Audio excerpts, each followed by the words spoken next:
Oh.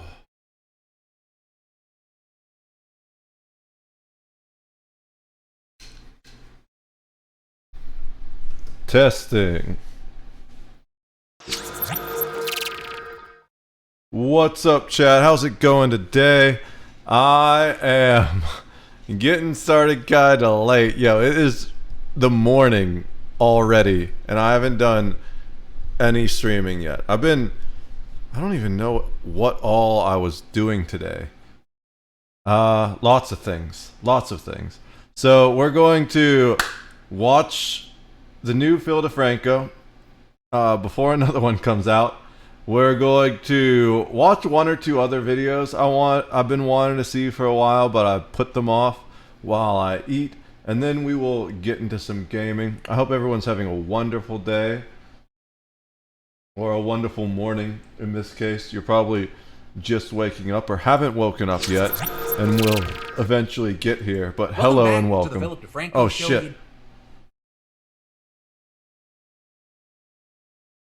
I can't hear that. I don't know if you guys can hear that. I think it's set to default, so you guys can probably hear regardless of where it comes Welcome out. back to the Philip DeFranco Show. You daily dive into the news. My name is Philip DeFranco, and we have a lot to talk about today. But first, I've got a little announcement for you, some promo, and that is today I am launching Project BB28. All the shirts you've wanted, loved, but never got over at beautifulbastard.com for 7 days, just 28 bucks a pop. Or think of BB28 as the Nordstrom rack to Beautiful Bastards Nordstrom, where people love and buy our custom cut and sew Beautiful Bastard shirts made with premium high quality cotton spandex. I think it's genuinely the best mid-weight t-shirt out there for under 100 bucks. Well, that business does very well. I was fine with you just announcing it, but this is like too much. Where is it? So that's why I'm testing Project BB28 for a week. We're making these shirts with bastard.com, links in the description, but we have a lot to talk about today, starting with this. If the Trump administration wasn't already openly defying the Supreme Court, it appears to be now. With Donald Trump now openly admitting in an interview with ABC News that he could bring Kilmar Abrego Garcia back from El Salvador, but won't. And that, of course, despite the Supreme Court ruling weeks ago that the White House must facilitate the man's return after they deported him, even though a judge previously ruled.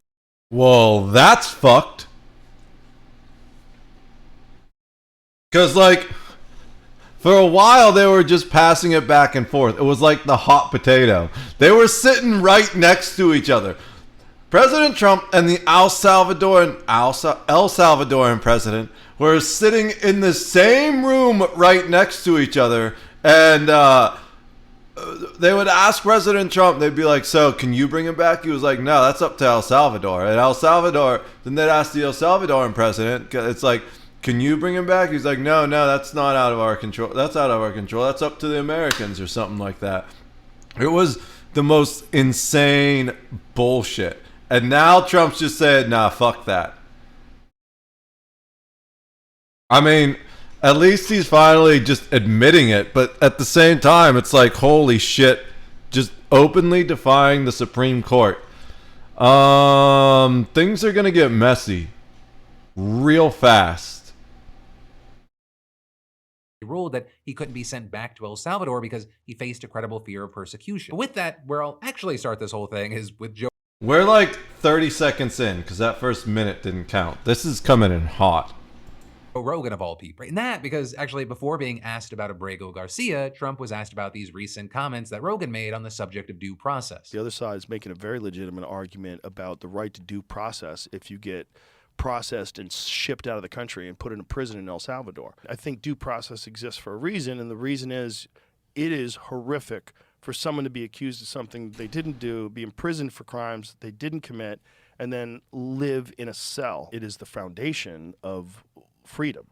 Agreed. We have to make sure that these people are actually guilty, otherwise we become monsters. And in the interview yesterday, you actually had Terry Moran quoting parts of the segment back to Trump and asking, is Joe Rogan right? Oh, I agree with that 100%. Yeah, we want to be careful, and we are careful. But then Trump, going on to defend his immigration policy, blame the Biden administration, and repeat his unsupported claim that Venezuelan jails are being emptied into the U.S. With us then seeing the interviewer steering the conversation toward the issue of Abrego Garcia, which, of course, is a topic that seemingly flies in the face of Trump's claim that he agrees with Rogan about due process or that his administration is being careful. Right, so just to lay out all the Right. facts, it is true that Abrego Garcia entered the US illegally in 2012. And in 2019, he was arrested, with that also being the year that the judge said he could not be deported to El Salvador. And notably, during his deportation proceedings, the government presented what it said was evidence of his membership in the gang known as MS-13, with one judge later saying the so-called evidence against Abrego Garcia consisted of nothing more than his Chicago Bulls hat and hoodie and a vague, uncorroborated allegation from a confidential informant claiming that he belonged to MS-13's Western clique in New York, a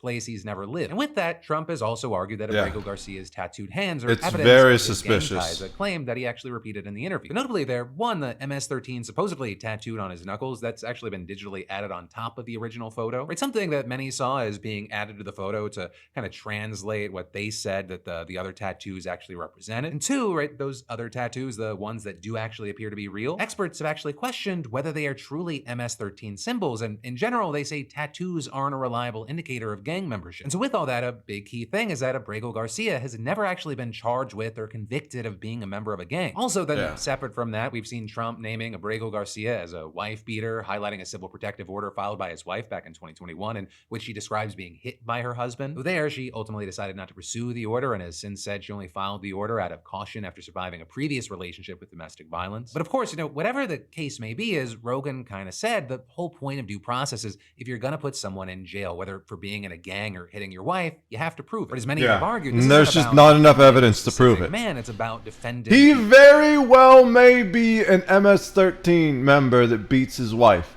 but we have no evidence to actually prove it. And that's what the problem is. Rights. And that's also a point that the interviewer made, which ultimately led to Trump conceding that he was leaving Abrego Garcia in El Salvador by choice. This is not an innocent, wonderful gentleman from Maryland. I'm not saying he's a good guy. It's about the rule of law. The order from the Supreme Court stands, sir. Came into our country illegally. You could get him back. There's a phone on this desk. I could. You could pick it up, and with all the power of the presidency, you could call up the president of El Salvador and say, send him back right now. And if he were the gentleman that you say he is, I would do that. But the court has ordered you to facilitate that. I'm not the one making this decision. We have lawyers that don't want to do this. But the buck stops in this office. No. I follow the law. No, you don't. You're denying. If I were the president that just wanted to do anything, I'd probably keep him right where he Supreme is. Court says what the law is. And so, Trump's words there seem to contradict comments. I follow the law, but he's denying the Supreme Court, which decides what the law means. What the fuck? This is stupid. I shouldn't have watched this first. I'm already angry and I'm just trying to eat my food. I'm gonna rant so much during this damn video that my wieners are gonna get cold.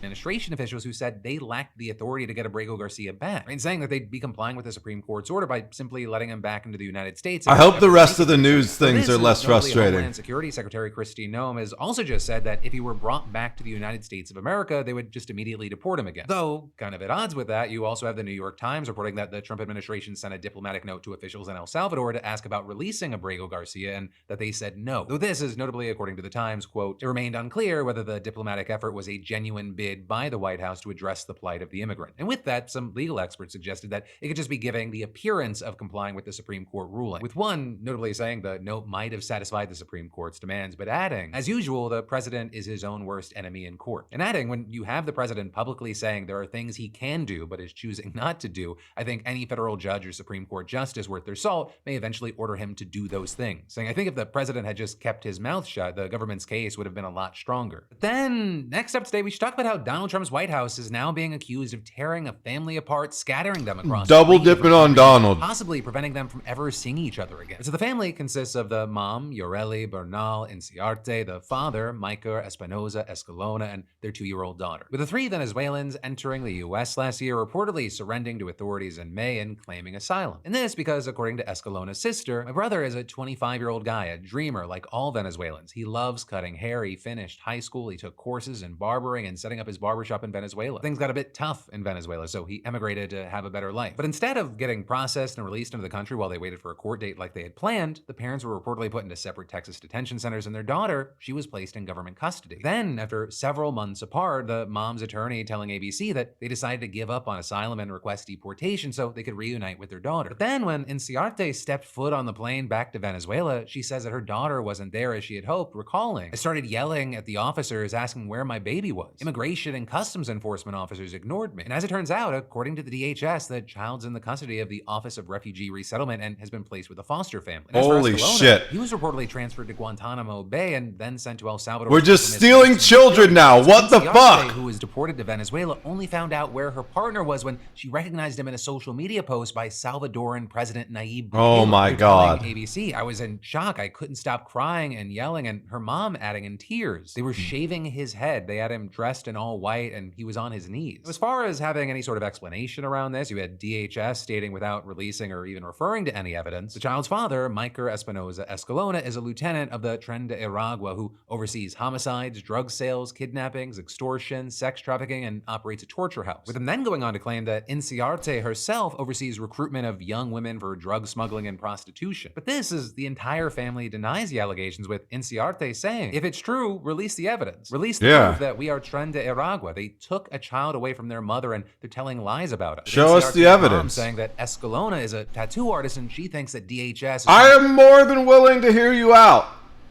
but show us the evidence.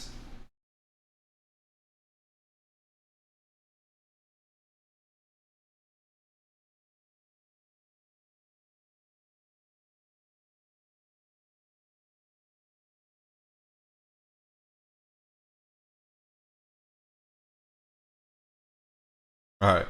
I had to click He something. and his partner were gang members because of their tattoos, explaining, my daughter has a tattoo of the year I was born and the year her dad was born. She also has the name of her son and some flowers on her chest. Also, reportedly from Venezuelan documents the family showed to ABC, the couple don't appear to have any criminal records. And reportedly a review of county They keep federal going records back to the reality and tattoos. cases I know associated with so this. many But all people of that this have is even if the tattoos US government that have does nothing to have do evidence with that gangs there at all. are gang members. You have the ACLU arguing that it would need to test those claims in court before just deporting him to a foreign mega prison. And with that, you've got a top official in the Venezuelan government accusing the US of kidnapping their 2-year-old child. And as Escalona's sister put it, the American dream has turned into the American horror, which when you pair this with other recent deportations, right, the absurdity becomes glaring. It definitely sounds like they kidnapped their child.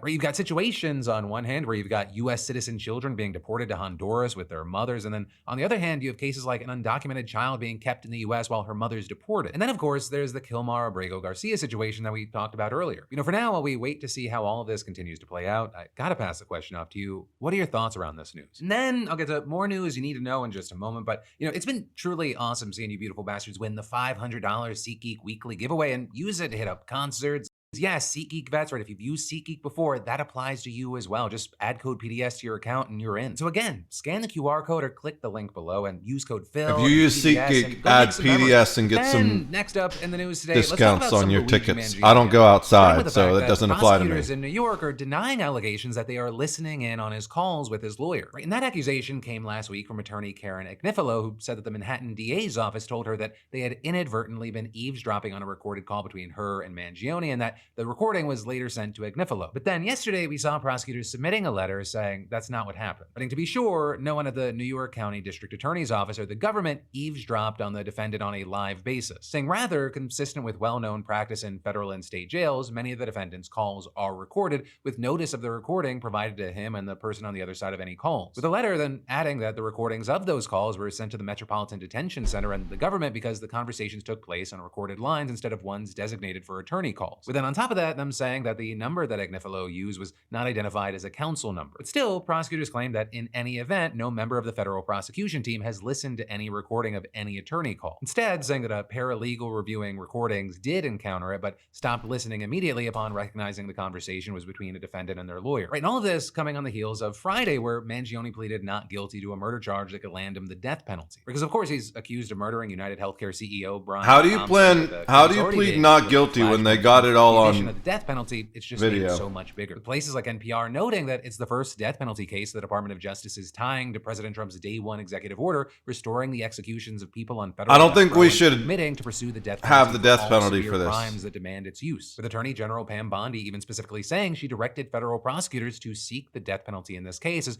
we carry out President Trump's agenda to stop violent crime and make America safe again. Though also with I do think we should have a death penalty, but it should only be reserved for people that continue to commit violent crimes while in prison.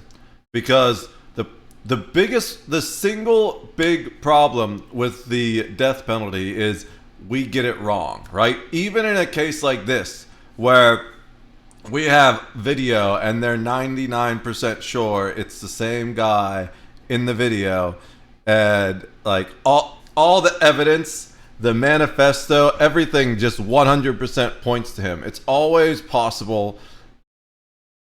Maybe it was a friend that had a similar idea that is the one that actually pulled the trigger. Or maybe all this was a setup because somebody got mad at him. Or there's just always the slightest possibility, no matter how sure you are, that you could be wrong. And the second reason why is I believe everyone deserves a second chance, right? So I am opposed to the death penalty for pretty much any crime on the initial sentencing.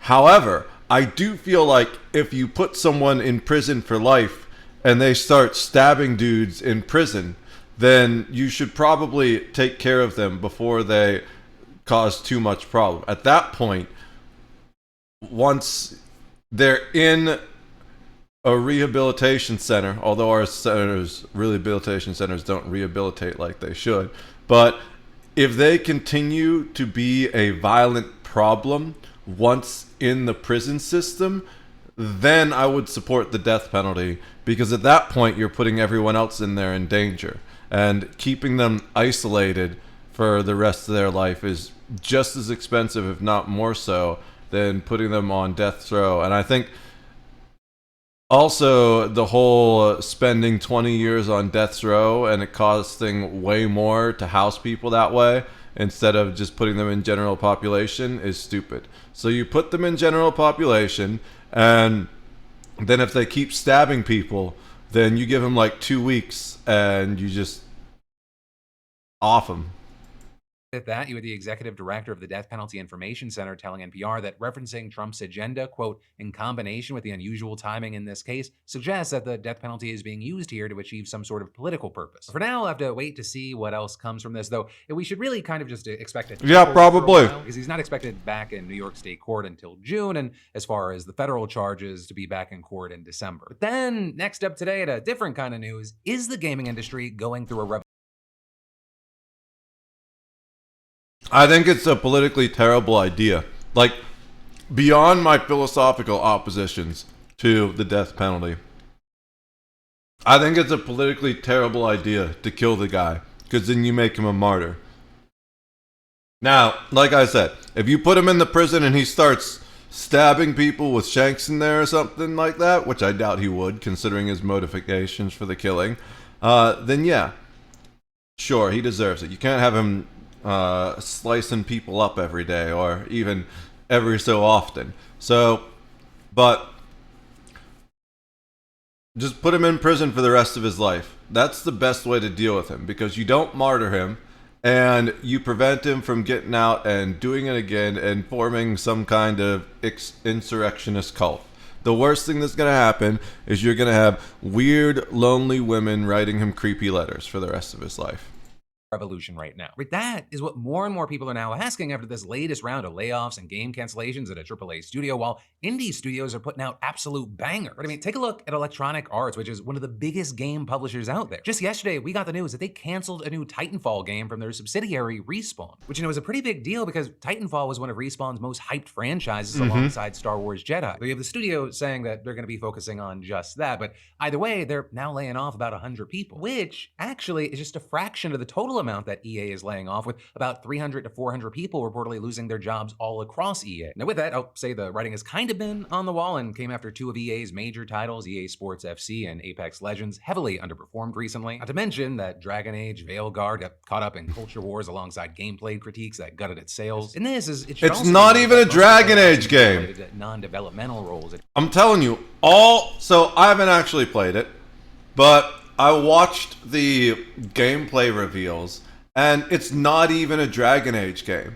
All they had to do was like take all that architecture that they built and create a new IP around it, and I'm sure that game would have done great. But by trying to make it a Dragon Age game, they drew in the wrong target audience, and they disappointed that entire audience, and they even pissed some of them off. So it should have never been a Dragon Age game.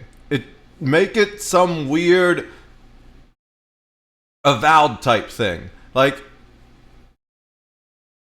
create some new mystical universe and a new story and have it all based around that, and I guarantee you it sells way better. at EA. So things like marketing teams. How are people so As far fucking as dumb? Reaction, gamers have largely taken the news as a chance to put EA back in its role as the industry's punching bag. Right, some feeling like they're just constantly chasing a dollar with things like making a new FIFA game every year, and others thinking that translated to things like EA and Respawn is just another example of a company taking a beloved franchise and chasing the newest game mode. Every game needs a battle royale, and now every game needs an extraction shooter. Titanfall's multiplayer was unique, and now most likely we'll never see it again. And, this entire situation, it's actually highlighted a growing frustration within the gaming community, which is that the massive studios like EA, they're just not putting out products that are worth it anymore. Especially when you then also consider that they keep making games more and more expensive, such as Nintendo revealing that Switch 2 games will be $80. Titanfall was really good. I don't think I ever played 2, but I did play Titanfall 1. I played it a fair bit, but I was late to it. So I didn't play it for too long.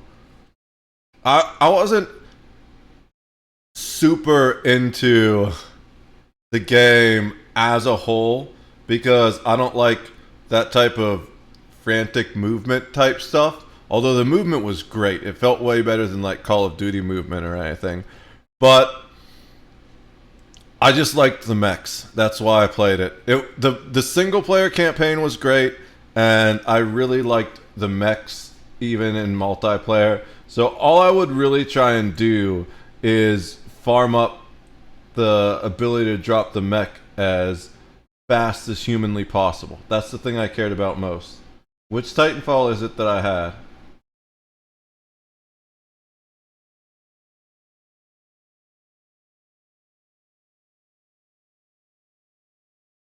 Oh, it is 2. I never played 1. It's Titanfall 2 that I played. I beat the campaign. I'm pretty sure there was a campaign. And then I played a little bit of multiplayer, but I wasn't super keen on the multiplayer. It says I have 7.5 playtime. That's not a lot. 7.5 hours. But it was really fun. It was a great game. It just wasn't exactly my type of game, you know? Now, those price tags, they can obviously take a ton into account, things like growing costs of salaries and development as inflation continues. But, one big thing that more and more people are pointing out is that these massive companies, they just might be bloated. And in contrast to this, you have many highlighting the work of places like Sandfall Interactive, which are the developers of the new game Expedition 33. But it's a game made by a studio with 30-ish developers working on a title. I was watching Gnarly. It's an important facet to this because, they do play this the other night. Their scope is it looked really cool. This game looked sick. Things like the biggest addiction for me in the last year, Balatro, 11 out of 10 game. But it's also far more narrow in scope than a game trying to be the next big narrative story experience that costs a ton to produce. But then we see, boom, Expedition 33 launches last week, and it has been a massive fucking success. And something that adds insult to injury for the AAA studios is the fact that this game, not only it involved just a smaller amount of developers, it cost just $50. So almost literally half the price of where game pricing seems to be headed, which then led to people saying things like, the fact that it was made in 5 years by 30 people is perhaps the biggest gut punch to the AAA industry I've seen in a minute. Incredible that massive studios with infinite money just can't stay out of their own way when making games. As well as, I genuinely don't see how these massive AAA publishers and studios can retain their size and employee counts in the future. They spend 10 times the money with 10 times the people, taking 10 times the time to develop while competing with agile, independent studios spending less and making more. Right? And all of this discourse. It's because they want good soldiers, not good employees. They want people that are just going to shut the fuck up and do what they're told, and those people don't really make good creators. They make good line items on a budget, and that's about it. course playing out is 'Cause Expedition good 33 creatives sold are well expensive. over 1 million copies. You know, as far as what this space is going to look like in the future, who really knows? Because a lot of it ultimately does come down to game sales. Everyone can say whatever they want on the internet, but that does not always translate to real world success or failures. There are numerous examples of this out there, though I would say the most recent one is, you know, like 1 or 2 weeks ago. All my social feeds, they were slammed with people saying, oh my God, it's that much for a Switch 2? It's going to be that much for that game? They're not getting my money. And then on launch day, you got hordes of people crashing all the websites trying to buy it up. Though also, obviously, the success of a console and the games, especially with the new pricing, that's going to be a longer thing to see over a bigger time period. But then next up, But are those the same people is the question. So there are a lot of idiots out there that are going to buy the Switch even if it's $2,000, right?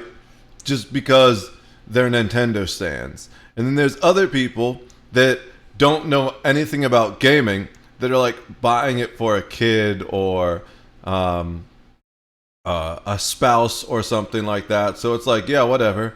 Game consoles are expensive, right? They look at other things like the PlayStation Pro 5 or whatever, and it's like, oh yeah, it's like basically the same price, it's decent price range, and they don't realize that it's kind of like almost the previous gen console, although the Switch 2 is Nintendo's next gen console, but it's catching up to the current gen. So it's when the next gen consoles come out, it's still going to be a previous gen console.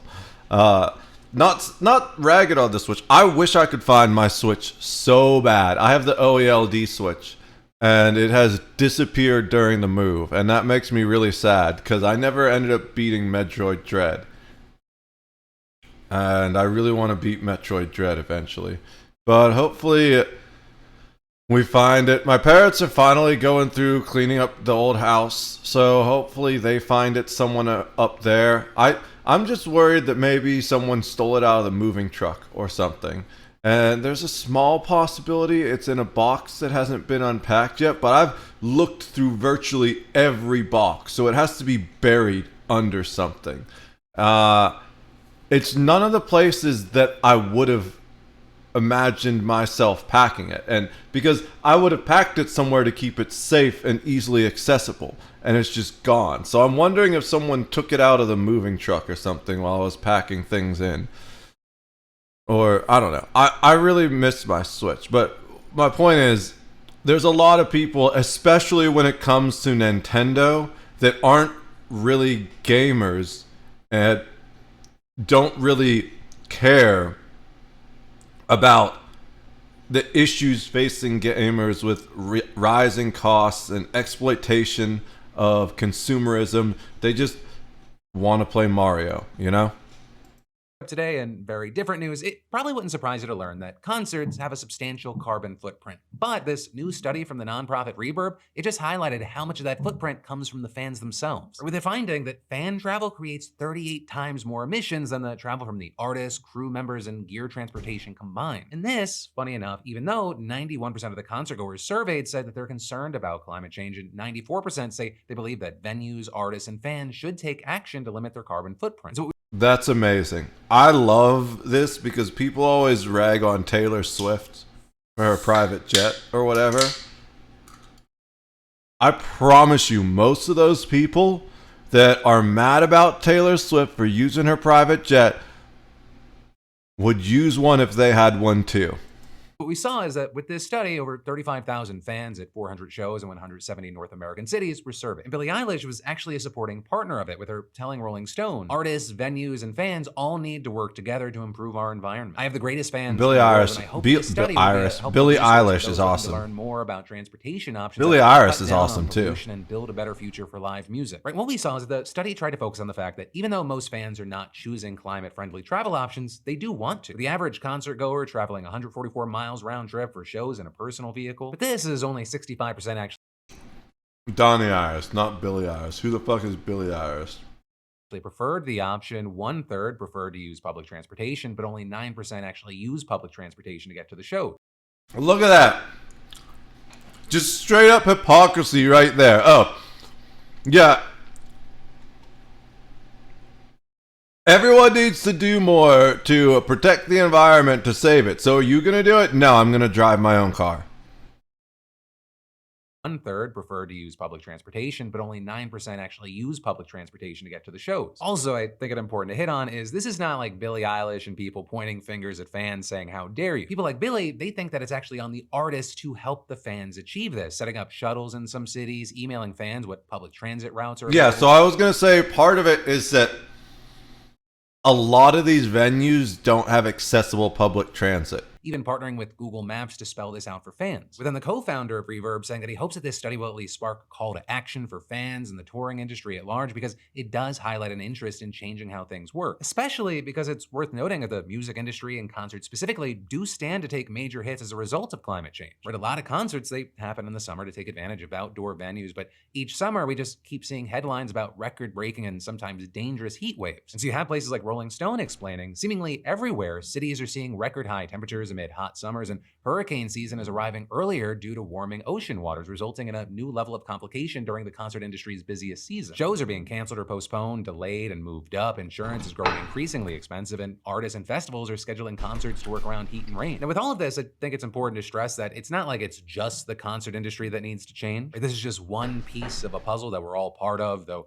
I will say many corporations play a much, much larger role. And I think it's worth noting that while most serious discussions are trying to improve the climate impacts of touring, no one is suggesting that the concert industry come to a halt or anything like that. Instead, many are just pointing to artists like Billie Eilish and Coldplay who have taken specific efforts to make touring more eco-friendly and seeing how that can become the industry standard. But then, next up in huge international news, any minute now, India might attack Pakistan. At least, that's what we're hearing from the Pakistani information minister who claimed that his country possessed credible intelligence that India intended to carry out military action against Pakistan in the next 24 to 36 hours. With a key thing being that if you're watching today's show, like a little bit right after I uploaded it, he said that about 24 hours ago. And this notably after a jam-packed week of even higher than normal tensions that began when gunmen shot and killed. We're watching it like at a resort in India-controlled hours. With at least 3 survivors telling the Associated Press that the gunmen singled almost out in the men next and day. shot them from close range. Right, and with that, to give some background with Kashmir, it's a territory that's claimed by both India and Pakistan, but each country only actually has control over about half. And a big thing is that in the India part, militants have been fighting back since 1989, with many Muslims that lived there reportedly being behind the idea of uniting the territory either under Pakistani rule or as an independent country. And then with that, you have India claiming that the insurgency is Pakistani-sponsored terrorism, which Pakistan, of course, denies. But either way, tens of thousands of civilians, rebels, and government forces have been killed in the conflict over the decades. Though, notably, I will say in the past few years, things have been relatively calm, relatively being the key word, because in 2021, both sides renewed a ceasefire agreement, and while we've still seen militants sporadically targeting Indian workers, Hindu pilgrims, and soldiers, the ceasefire, it's generally been held. That is, until now, right? The attack last week, it was the deadliest one in years, and it kicked off a tit-for-tat diplomatic spat that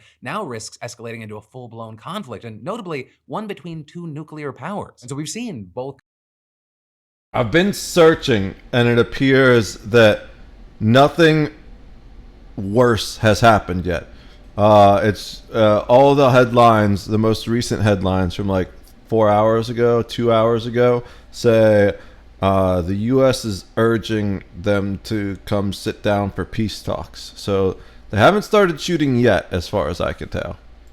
Countries canceling visas and ordering citizens to return home, separating families with mixed citizenship. Also, India closed the main border crossing between the two countries, and Pakistan closed its airspace to Indian airlines, as well as suspended all trade with India. We've also now seen the Indian government saying that it would be suspending its participation in a decades-old agreement ensuring that Pakistan receives water from the Indus River system. And that is actually something that could be devastating to the country's agriculture and economy, which is why Pakistan is not only preparing to take international legal action over the matter, they are also warning that any attempt to stop or divert flow of water would be considered an act of war and met with, quote, full force across the complete spectrum of Pakistan's national power. And with that, we've already seen trading fire along the so-called line of control, which is the de facto border between the Indian and Pakistani control of Kashmir. And this is the Indian Navy. It reportedly carried out test missile strikes to demonstrate its readiness for a long-range precision offensive. So they have been trading fire, but there hasn't been an actual offensive yet. Used for espionage, as well as detains an Indian border guard who reportedly strayed across the line of control. And so then with all that, you had the Pakistani defense minister saying in an interview on Monday that a military incursion by India was imminent. With that, then followed by the post from the country's information minister, who not only said that an attack was coming, but that any such military adventurism by India would be responded to assuredly and decisively. Now there, I'll say there was no immediate comment from Indian officials. However, Indian government officials have reportedly said that Modi has given complete operational freedom to the armed forces to decide on the mode,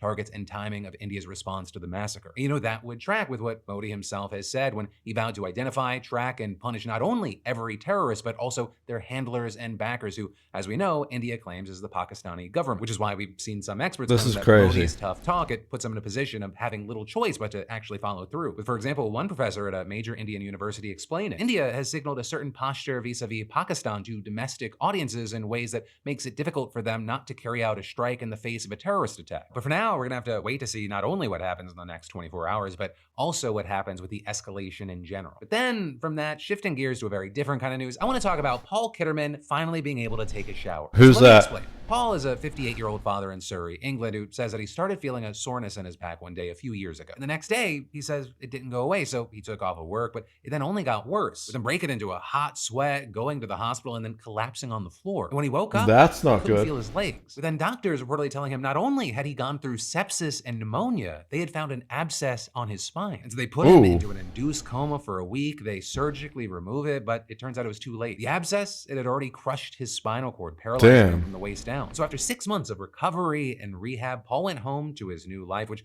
turned out to be a less than satisfactory one. Because you see, among other things, he lives in a 3-bedroom home with his wife, his son, and his mother-in-law, but all of the bedrooms are upstairs and he's in a wheelchair. So for the past 3.5 years, he's had to sleep on a hospital bed in his dining room with only a curtain for privacy while the rest of his family sleeps upstairs. It's hard, yeah, it's hard being at home. I mean, it's, we just don't have the room. There's no shower facilities here for me. There's no toilet facilities really. That is until now, right? Because while Paul was in recovery, his wife Sasha reached out to a charity organization called Band of Builders, right? And what they do is they get donors and volunteer builders to come together for fellow construction industry workers struggling with illness or injury. And eventually, they agreed to take Paul's case with at least 25 people from around the country volunteering, a long list of companies donating power tools and materials, as well as friends and family raising over $25,000 for the project. With them That's then awesome. getting to work, and in just under 3 weeks, the team built an extension to Paul's home, complete with his own ground floor bedroom and bathroom. With us then getting to see Paul wheeling himself inside for the first time and marveling at this new space that would give him privacy and dignity for the first time in over 3 years. Look at that. I mean, all these plugs, you can have all your things plugged in. Yeah. And you can turn the light The on. lights on and off in your bed as well, yeah. We can't wait to christen that. Be a nice feeling when you're under that. With him telling SWNS the first night was the best sleep and the best shower ever, and adding I'm to boot sure. today, I've had a great night's sleep every night since the project was completed, and it's all down to the incredible selfless tradespeople who gave their time for free to help change our lives. With him adding again to SWNS, it's overwhelming to realize that people would do this for me. With I think all of that serving as a reminder that our systems can be shit, the world can be shit, but people, they can make it less so. But that, Yeah. my friends, is the end of your Wednesday evening, Thursday It's morning. not a dive. government that And I'll did leave you that. with 2 things. 1, make sure you get in on Project BB20. I'm pretty sure it wasn't a government. It seemed like it was just a regular group of guys, an organization. I got a brand new show for you every Monday, Tuesday, Wednesday, and Thursday at 6 p.m. Eastern, 3 p.m. Pacific. Thank you for watching. I love yo faces, and I'll see you right back here tomorrow. All right, guys. So before we switch gears and go gaming, there's 2 more videos that I want to watch, but they're both about gaming, and particularly about a game we've been playing lately. I've wanted to watch this video for 3 weeks, but I've been really busy, and I didn't want to watch it until after I played Schedule 1, because I didn't want the Schedule 1 experience to be ruined for me. I've got it under my thumb now. I understand pretty much most of the game. There's like 1 or 2 questions I still have, but we've reached a point in the game. I'm like almost 80k in my value, and I've reached a point in the game where it's just grinding and unlocking things at this point, as far as I can tell. Maybe there's more narrative stuff later on. I'm sure there's a little bit, but for the most part, it's like rinse and repeat grind. And it's just about like how big of a drug dealer could you become at this point. I don't have the 1911 yet, unfortunately, but I do know it exists, and I'm just a little bit away from it. So, I want to hear about these, but I didn't want to listen to them until I played the game, because I didn't want it to like give me too many spoilers or things like that. And I feel like specifically with the context of this being like a copyright infringement claim, that there might be some details about gameplay and storyline and stuff like that. So I wanted to hear about this lawsuit, but at the same time, I didn't want to spoil the game for myself. We've now reached a point where I am going to keep playing it for a while, but I'm also going to throw in other games here and there again. And I just want to see what the whole lawsuit was about now. I often get told how negative I am, but... Oh, by the way, don't forget to give Phil DeFranco a like and a follow.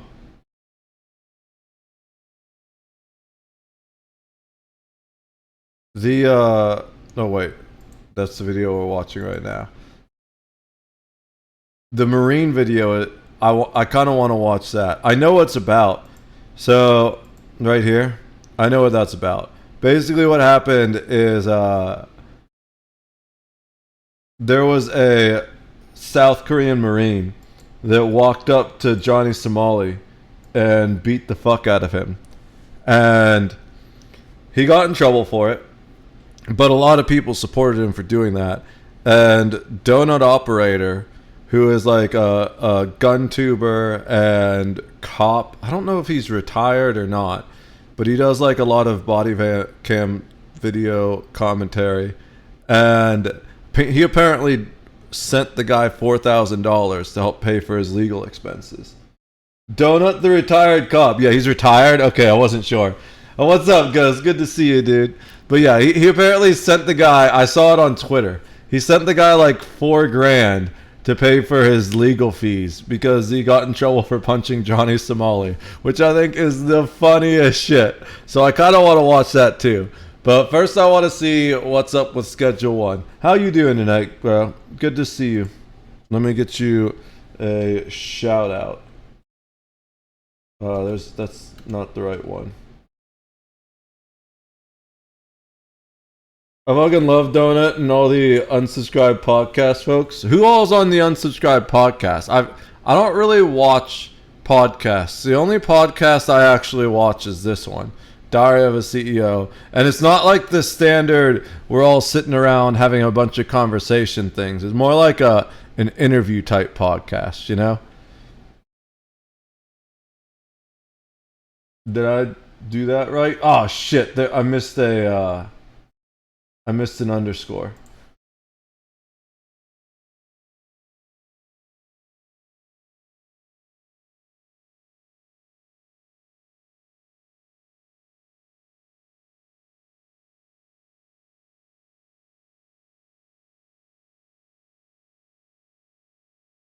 Did it? Was that the right one that time?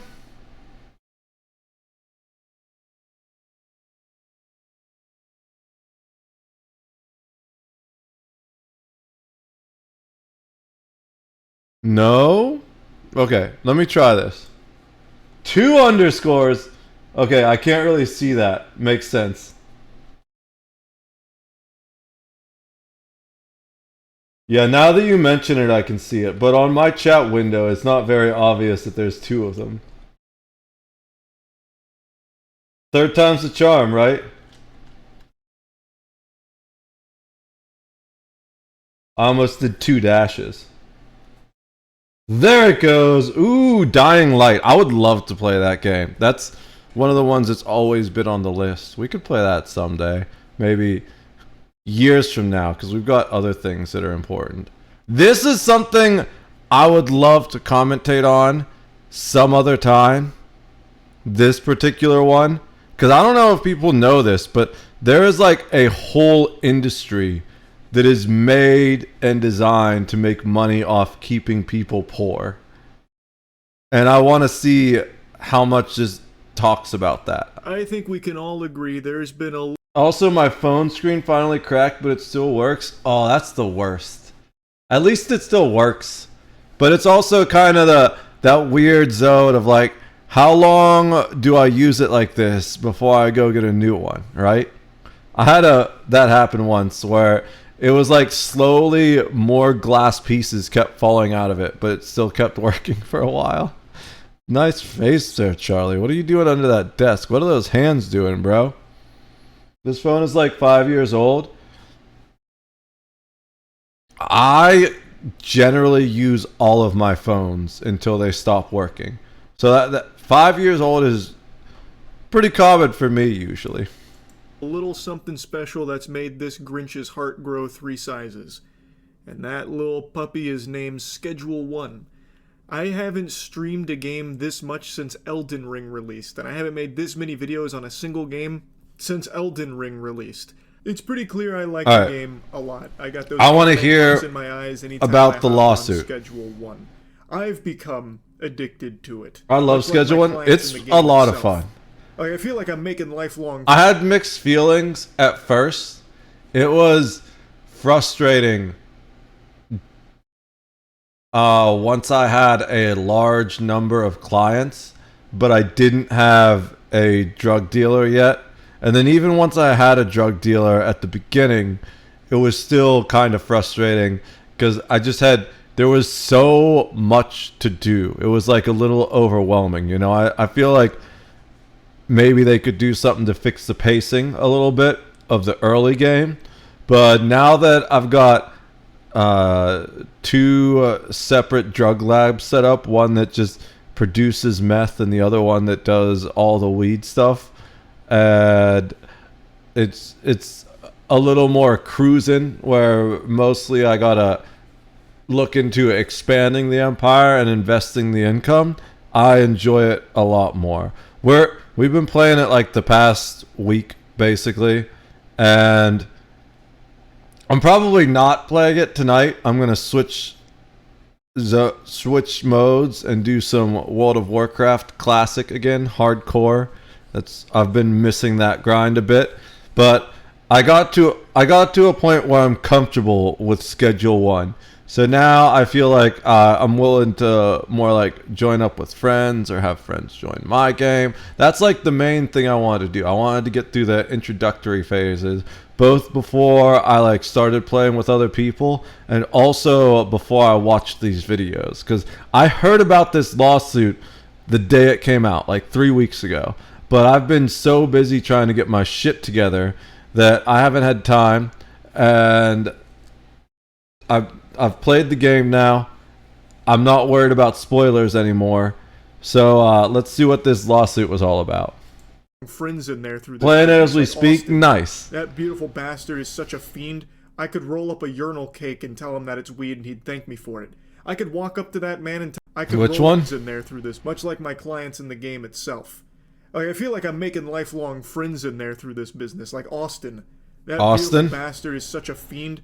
I could roll up a urinal cake and tell him that it's weed, and he'd thank me for it. Austin always buys weed. And tell him to think about meth, and he would pay me $500 just for the imagination that I put in his head for him to smoke.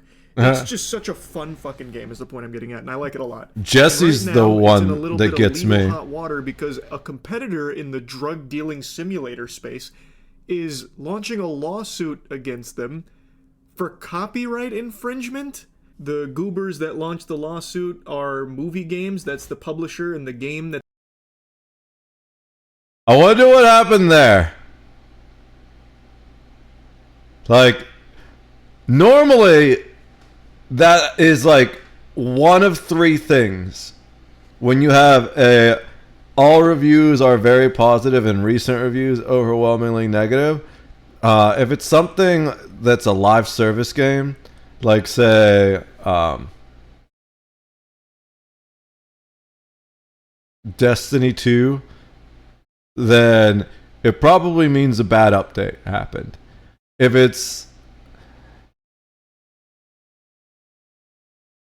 a video game gets sold or changes a developer or adds new monetization or something like that, that's the other thing. The third thing is some kind of PR faux pas. And that could be all kinds of things, from like some sort of political position, or one of the devs going off on Twitter, or in this case, filing a potentially frivolous lawsuit. Even if it's not frivolous, there's just the optics of filing a lawsuit are generally not great in this day and age, unless you've like seriously been wronged.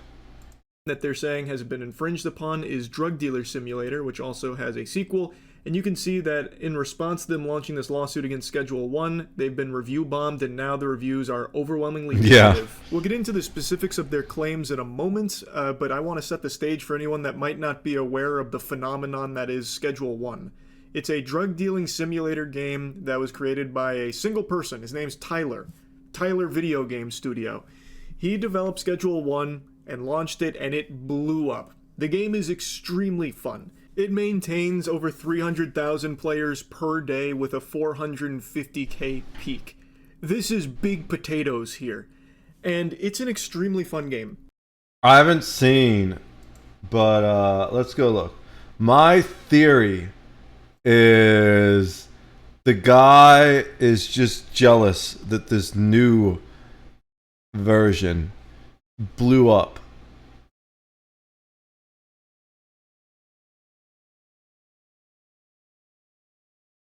Oh, we're not going to see it here. We need to go Steam charts.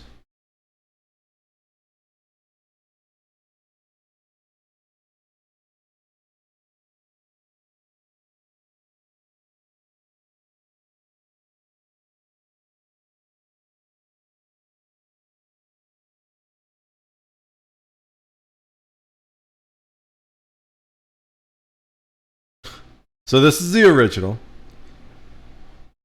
But all-time peak is 7K 5 years ago. 219 24 hours.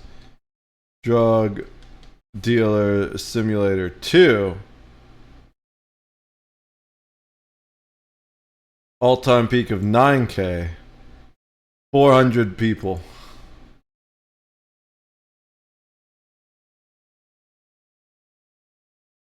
Schedule 1. 450K. 460K. Almost 100,000 within 24 hours. It's just incomparable. My guess is that the guy saw this happening and just got jealous and was like, you know what? I'm gonna file a lawsuit. That's a terrible idea. He just sunk his own battleship. I've been a big fan of the drug dealing simulator type games for a while. You might remember my Weed Shop arc. I've also played Drug Dealer Simulator, and I can say with full... Back when Facebook games were big, do you guys remember Farmville? I don't remember if Farmville was a Facebook game.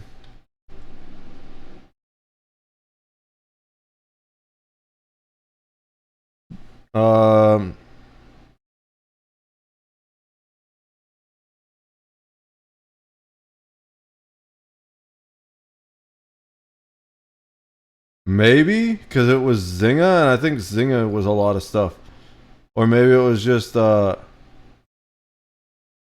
after launch on Facebook on 2009, Farmville became the most popular game on the site and held that position for 2 years.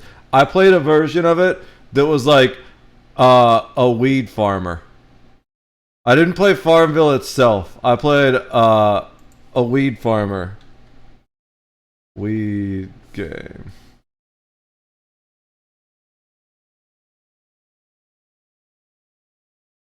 I don't know which one. Oh, it was this one. It was just called Pot Far. I remember that, bro. I used to play that instead of Farmville. confidence, Schedule 1 is the best one. It has so much depth. It is so enjoyable, just with like the goofiness that it allows you to do, as well as a world that really feels alive. There's so much you do in there, from actually selling the drugs, hiring dealers. It's pretty solid. Beating up the civilians, specifically Peter. Every 24-hour period, I make sure that Peter is either beaten within half an inch of his life, shot as many times as I can possibly find ammo for, or buried alive or thrown in the ocean. And as many times as I can torture this man, I make sure to take that opportunity to do so. He deserves it. But there's just a lot to do, even outside of like dealing the drugs. Like the movement is really fun. There's a lot of tech to even just movement with the skateboard. You can also launder money. I hate the skateboard. Money, actually. It's just, I can't there's so much here. use the skateboard to save my life. To meth, to coke. Like I'm now in the coke trade. I'm pushing that good cocaina now, and I'm really excited. Nice. Yeah, I'm not into coke yet. Just doing meth right now. Drug dealing meth and weed out there, which is not like the most competitive market. You know, we're not talking about like a first-person shooter genre here. You're dealing drugs. There's only a handful of these games. True. One of them, Drug Dealer Simulators, getting in a big stink about the success Schedule 1 is experiencing. I think this is hilarious. Its title never got to those levels.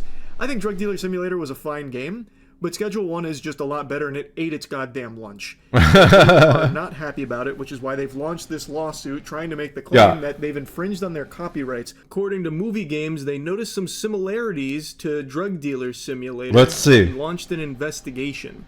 On March 24th, 2025, the release date of Schedule 1, an internal analysis of the company's IP, including Drug Dealer Simulator and Drug Dealer Simulator 2, as well as Schedule 1 project, was initiated by the company. This analysis immediately identified the use of several elements protected by copyright, including parts of the game's storyline, mechanics, and UI. This okay, let's see. see. Curious what copyrights they're referring to that have been infringed upon. Like, who's behind this company? Pablo Escobar? How can you copyright to drug making? Right? Like, there's just no fucking way.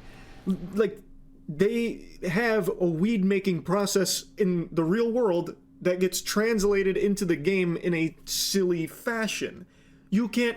Yeah. So there are certain things that can't be copyrighted. And if it's like a general thing that's like common and not proprietary, you can't copyright it. So for example, like a tanning rack. If you want to do crafting in your game and you're going to have leather making as one of the crafting options, and you have a tanning rack. Tanning racks are just so general and ubiquitous throughout history. You can't copyright the action in the video game of using a tanning rack, because then that's just like what you do to tan leather, you know? You can't patent that. Like, Warner Bros. Has patented the Nemesis system, which I've talked about a lot. I've bemoaned that pretty frequently, but that's a very specific mechanic. This is not. You can't somehow say, like, no, we are the only company allowed to showcase coke being manufactured or being sold on the street. Like, it just doesn't work that way, I don't think. How could you possibly copyright that? It's just another game in the same genre, thus it's going to be utilizing similar methods, because you're still making the same drugs. It would be like trying to copyright reloading a firearm in a first-person shooter game. It's like absolutely necessary for the genre. Companies ever go this far? Like, take for example Souls-like games, which have become the new hotness. Souls-like games are spreading like the fucking common cold. Let's take for example a really. There's too many these days. I've heard that one's one of the best. Didn't invent the Souls-like genre. It borrowed a lot of elements from everything FromSoft had built up over the decades. And you didn't see FromSoft sue Liza P, and you don't see FromSoft suing Neo or First Berserker or any other really successful Souls-like games. Like, this is just a... You don't see them suing the mech games for things that have obviously ripped off the Armored Core series. Silly lawsuit, which in my is opinion. Probably one of my all-time favorite gaming series ever. I still need to play 6. Like That's the one game I want to play most. I'm pretty sure. And they also mentioned that the storylines... What do you mean the story? The story in Schedule 1 is you were making weed in an RV, your Uncle Nelson got busted, so you ran away, now you're in a city making weed. Which, as you grow your business, you start to branch out beyond Weenie Hut Jr. weed, and you start manufacturing and selling meth and coke and all the good stuff, the bells and whistles. That's the whole story. Drug Dealer Simulator doesn't start that way. You're not in an RV and you don't have an Uncle Nelson. You start in an apartment and you get a call from Eddie. Like, there's not a real story to Schedule 1. The only thing these two games have in common narratively is they both use There's very limited to story in tutorials. Schedule 1. In Schedule 1, you get Uncle Nelson on the payphone. In Drug Dealer Sim, you get Eddie on your phone. That's like a common video game trope in like every game ever. I'm pretty sure that happens in Cyberpunk too. You get phone calls to tell you what to do. That happens in GTA. You get phone calls to tell you what to do. Fallout 76 had its own version of it where they were tape recordings. It's just... Oh... Yeah, it does happen in Cyberpunk. Yeah, exactly. It's like every game does that. Not every game, but it's a very common gaming trope of a way to introduce the player to... It's like within CD Underworld type games that it's pretty common. The phone mechanic here, because so many games do that outside of just these two. Yeah. You're going to have to Rockstar Games next for their use of Exactly. GTA. Like, I said GTA, yeah. Like, there's not anything narratively that I can find that's even similar between these two games, other than you start making drugs and selling them on the street. Now, if we want to get into some really nitpicky specifics that I feel like is probably going to be mentioned in this lawsuit, there are things in Drug Dealer Simulator that are similar in Schedule 1, such as the way you save the game. So in Drug Dealer Sim, you save the game... Oh, come on. Like you'll see in Markiplier's Let's Play. In Schedule 1, you save in a similar way in the doorways. So those two things are similar, but there's no way you fucking copyright that. No. I have seen that exact same And like method of saving every games game on Steam that does that during, type like, stuff, bad yeah. game nights. That is not unique to Drug Dealer Simulator. No. Thus, I can't imagine that is copyrighted. Another example I think they're going to try is the body searching. So on the left, you'll see the... I'm trying to think of another game that allows you to save like that. There's a lot. To the point where it was just common sense, you know? It, like, as a lifelong gamer, that was just one of those things where it's like, oh, the save button's on the wall, click it before you leave, you know?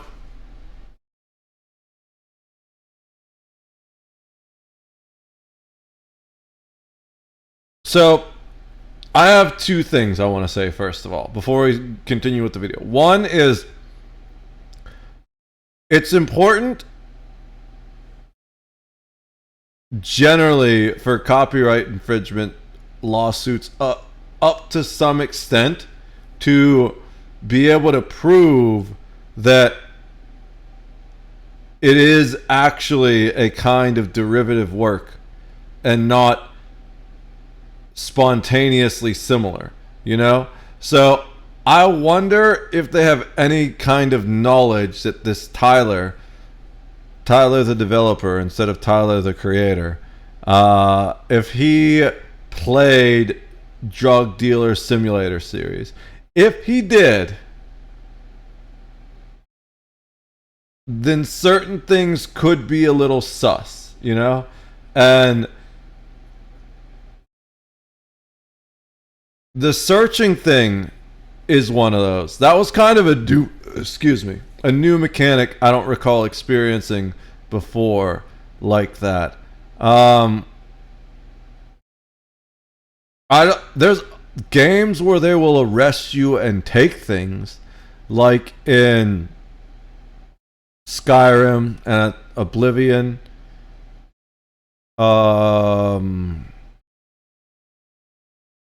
Elder Scrolls, like the Elder Scrolls series, and online, if you get arrested and you have stolen goods, they take the stolen goods. But I don't know if they actively search you in most of the other games I've played. But maybe this is just a common thing for the genre. I've never really done a Drug Dealer Simulator type game like this before. So this could be a common trope in the genre. But I'm sure the master of Drug Dealer Simulators, Moist Critical, is going to tell us right now. The Drug Dealer Sim body searching, and on the right, Schedule 1.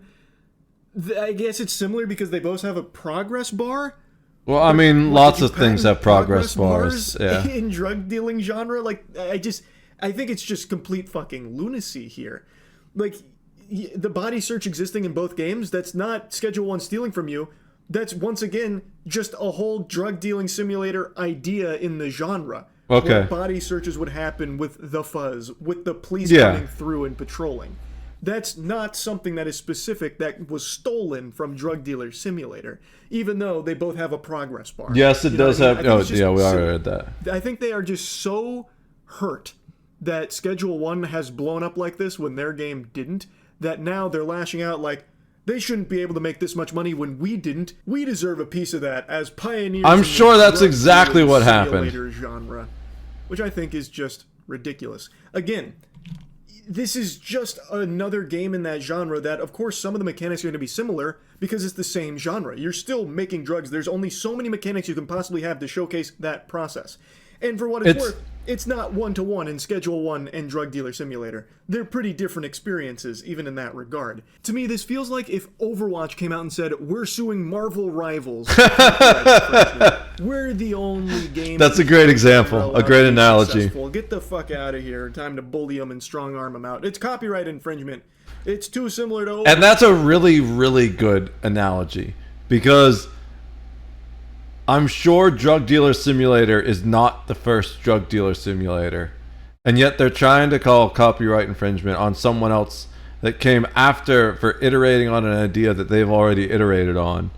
And just like Overwatch is not the first hero shooter. There's things like Quake Champions and other things like that. They came out way before Overwatch. Overwatch just did it best until Marvel Rivals did it 1,000 times better.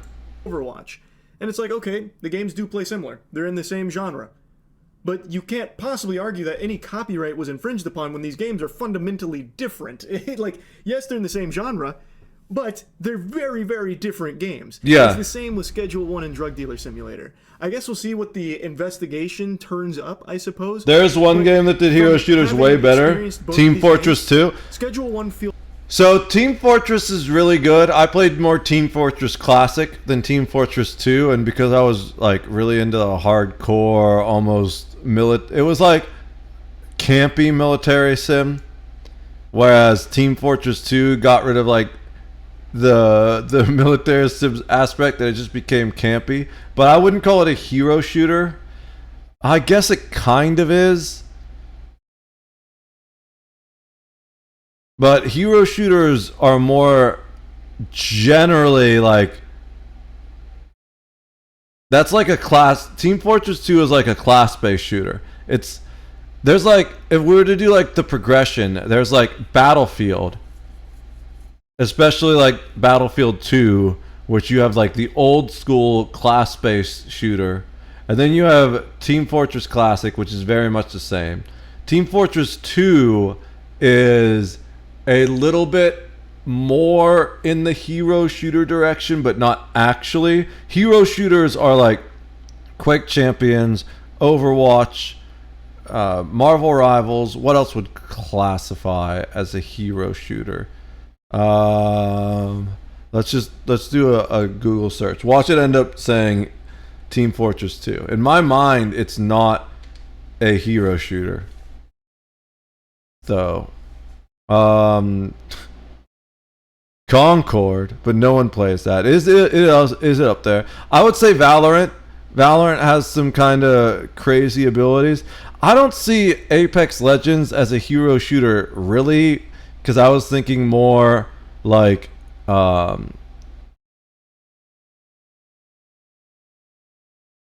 one like team-based stuff. I'd say Deadlock kind of counts. Deadlock definitely kind of counts. I see that almost like a MOBA. Gundam Evolution, that's a great example. I guess they consider this to be hero shooter, but for me there's a distinction between a hero shooter and a class-based shooter. Like, if all these are on this, why isn't Battlefield 2 on it? You know? Because Battlefield 2 was a class-based shooter. Very much like Team Fortress Classic. Supervive, I wouldn't call that a hero shooter. I mean, I guess kind of. Deceive Inc.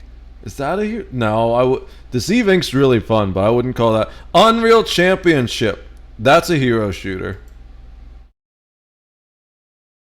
Not even, actually. Never mind. That's just an arena shooter. That's the word I was looking for. That's an arena shooter. I don't know most of the other ones. Gundam Evolution, I feel, is like one of the best examples. Where it's like... Part of it for me, now that I'm like conceptualizing it, is a class-based shooter is something like Team Fortress Classic, Team Fortress 2, Battlefield 2, where you have a class, but they're not necessarily characters, so to speak. Whereas in Overwatch, it's not a class, it's the character. In Marvel Rivals, it's not a class, it's the character. In Gundam Evolution, it's not a class, it's the Gundam suit, you know? So, personally for me, a hero shooter is... It has heroes, not soldiers. Not like rank and file that have an archetype. But I can see why people consider those hero shooters. This just feels like such a fucking delusional lawsuit out of desperation. And it's pathetic. It makes drug dealer sim developers and the publisher look like such bitches for this. Just really salty that Schedule 1 is as popular as it is. So, yeah, I just want I'm sure that's exactly what happened. Yeah. Especially looking that they're like max all time was, I think it was like 10 or 20,000 or something like that, and the max all time of Schedule 1 is 460k or something like that. That's insane. There's a follow-up video. Let's see the follow-up video. You're looking at an addict, but not to drugs, something much harder and much more noble.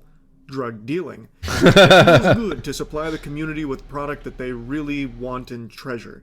It really... I'm like Santa Claus, but with smokable items that they really enjoy. Schedule 1 Santa Claus, titty twister. I love that. But he brings a different kind of snow. And yesterday, I made a video talking about an investigation that's been launched into Schedule 1 on the grounds of potential copyright infringement. It was launched by a publisher called Movie Games, and they have a title that also competes in this genre called Drug Dealer Simulator. It's a very competitive genre now. It is cutthroat out here. It's like rival cartels going at each other now. And over the last 24 hours, there's been a lot of new developments here in this season of I want to hear Bad Gamer Edition, with a statement from Movie Games themselves, as well as the developer of Drug Dealer Simulator, Bite Runner, coming forward. Also, I want to make a mention of this. How do you say there's no ill will when you're literally suing the fuck out of someone? I don't think they know what that means. Hey, mate, are you grinding? Nope. Not struggling. The only struggle I have is all these annoying ass kickbots. They're way worse. I initially called it a lawsuit that way worse than the bots on Twitch. It's kind of insane. But I shouldn't have expected more, considering the type of people that stream on and watch Twitch in a general manner. It makes sense. Like, I'm sure many Kick streamers are way more desperate to buy views than Twitch streamers are. But I have no interest in your bullshit at all. Like, I wonder if there's moderation stuff that can be done with the Kick bots, because it's absolutely insane how many more spam Kick bots there are than there are on Twitch. I thought it was bad on Twitch. To say that, it's an investigation that's been launched, which does start the process of a lawsuit if Movie Games decided to pursue it. But right now, what it is an investigation after they've said they've identified infringing material in like the narrative, mechanics, UI. I also saw other words expressed saying they identified characteristics of unfair competition. But anyway, there's not an official lawsuit they filed. It is an investigation, which, yes, could lead to a lawsuit later on if Movie Games decides they want to go down that path. Nintendo did something similar pretty recently with Pow World, where they investigated Pow World and then later down the line launch their lawsuit, so it could happen, but from their statement, it sounds like that's not what they're trying to do. Then what are you trying to do? Address the Schedule 1 drug dealer simulator situation and share some facts. 1. There is no lawsuit. 2. It is not our intention to prevent Tyler Video Game Studio from selling or developing their game. 3. There's an investigation into the nature of similarities between the games since a preliminary legal analysis indicated there might have been an infringement. 4. The analysis and investigation were necessary in light of repeating opinions that the games are very similar. By not investigating it, Movie Games, being a publicly traded company, could face severe consequences for negligence. Let me just take a brief pause here. That one is really confusing to me because obviously there's going to be similarities between the games. They're in the same fucking genre. That's to be expected. There's nothing copyright infringing about sharing mechanics in the same genre. There's only so many things you can do to make fucking weed, right? But you're saying that repeating opinions are what drove you to this about how similar they are. How does that work when you filed this investigation the same day Schedule 1 launched? They filed this on March 24th, the launch day of Schedule 1. How many repeating opinions could there have possibly been? Like, it's not like this is something that had been simmering and bubbling over like speculation. Did Schedule 1 infringe upon Drug Dealer Simulator's copyright? Like, that wasn't... And we personally saw just how few people actually played Schedule 1. I mean, not Schedule 1, Drug Dealer Simulator.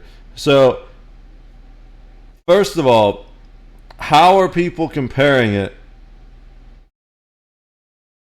to the other game before it even launches? And second of all, who are these people? Because did anyone even play your fucking game? Wasn't a prevailing thought process. This happened immediately when Schedule 1 launched. My best guess is they're referring to their legal analysis that had this repeating opinion that they share a lot of suspicious similarities. But that doesn't really pass the smell test for me either, because there's other drug dealing games out there that I think share more in common with Drug Dealer Simulator than Schedule 1 does, and they didn't get hit with an investigation by Movie Games. Yeah. Another thing that really baffles me, the only reason is because Schedule 1 is blowing up. I don't think Movie Games has gone after other drug dealing simulator games like Weed Shop, for example, a game near and dear to my boners. Weed Shop and Drug Dealer Simulator also share a lot in common. Like, a lot. They do. But Weed Shop didn't have Movie Games knocking on their door, taking a peek under the hood to make sure everything was, A-OK there with no Did Weed Shop and while I understand peek it over companies have to $400K? defend their copyright, otherwise they're going to lose it. Let's see.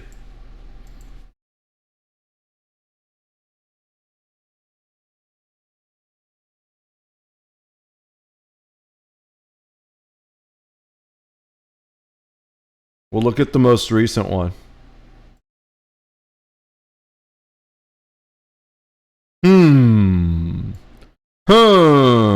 I wonder. Let's see if one of the other ones did better. Can I just say it's kind of ironic that this is Weed Shop 2 and the all-time peak is 422? What if the original one is 420? It doesn't look like the original one's on Steam. Oh, there it is. Oh no, the original one is not on Steam. Weed Shop 4 is coming out. But it's almost like they didn't bother with Weed Shop because they get more players than Weed Shop. And it's a big problem for them. It's something I'm very well aware of. I've talked about it before. This doesn't really feel to me like a case of them doing that just for the sake of like doing their due diligence, making sure like no one tries to hit them for negligence, because they haven't done this for any of the other drug dealing games in the genre, like Weed Shop and other ones that do share similarities, a lot of similarities with Drug Dealer Simulator. It seems like it is specifically targeted at Schedule 1 and none of the others. Anyway though, to number 5, they said, the above was communicated only via SB, a stock market communication system where we are obligated to publish such information for full transparency. Not publishing it would also be a case of negligence. From there, it was picked up by media and in some cases wrongfully reported as a lawsuit. And then number 6. The above is handled only by Movie Games, the publisher, not Byte Runners, the developer of Drug Dealer Simulator. The developer is not involved in it whatsoever. There's no ill will towards Tyler. We even emailed them best wishes shortly before the release when the game was already huge, but before the investigation was deemed necessary. However, we are obligated to perform this investigation. Hold on. I want to read this. All right. I'm kind of doing PvP world things in Star Wars Combine. So I'm slightly distracted right now, but let's see. So the 3 was infringement. I think he's on 5 right now. I missed 4. The analysis and investigation were necessary in the light of repeating opinion. Oh no, that we already talked about that. No, 4 is the one we talked about. The above was communicated only via SB, a stock market communication system. We're obligated to publish such information for full transparency. Not publishing it would also be a case of negligence. I think filing this investigation was a case of negligence. The above is handled only by Movie Games, the publisher, not Byte Runners, the developer of Drug Dealer Simulator. The developer is not involved with it whatsoever. It doesn't matter. Dude, imagine being the developer and your publisher does this to you. Fucking tanks your game on Steam because someone's game comes out and is doing better. And it was probably doing alright. It has very positive reviews. And then someone's game comes out and it blows up. And the developer, this publisher, gets their panties so much in a bunch that they ruin your game because they're mad it's not doing as good as another game. I would be so mad as the developer. I'd be like, I would honestly consider filing a lawsuit against my own publisher in that case. Be like, bro, what the fuck? You fucked my game. Investigation, act accordingly to the scope of the infringements if it's confirmed, and inform the public about it via SB. So, there's quite a bit I want to say here. So number one, they're 100% right on. There is no lawsuit. They have not filed a lawsuit. It is an investigation. Could lead to a lawsuit if they choose to, and that's something they mentioned at the end. They might go down that path, or maybe they'll ask Tyler to change certain things about the game. Who's to say? But there is no lawsuit. That is correct. But my 2 cents, this really does feel like they are trying to find some wiggle room, some ground to stand on for action against Schedule 1 in some capacity. I think number 2, they're probably absolutely right about that. They're not trying to have it, get taken down or have Tyler not be able to sell it or anything. Probably not going that route. I think they're trying to look for some kind of like middle ground of you change these things or you infringed upon this copyright, so here's, a price you'll have to pay for that. So something in that realm is more what I think the goal is, because this doesn't feel like just like normal routine, business as usual here, because they haven't done it for other drug dealing games that share plenty of similarities with Drug Dealer Simulator. But what I really want to make a mention of here is that the tone of this is far more friendly than the investigation seems. Like, this seems like they're trying to just, hey, we love Tyler and what he's done with Schedule 1. We just had to investigate because we're a publicly traded company and we want to make sure everyone knows that we're doing our due diligence. There's no negligence here. We're making sure it's just, some coinky dinks. We're in the same genre. It's just going to be a couple of little similarities, but nothing infringing or anything.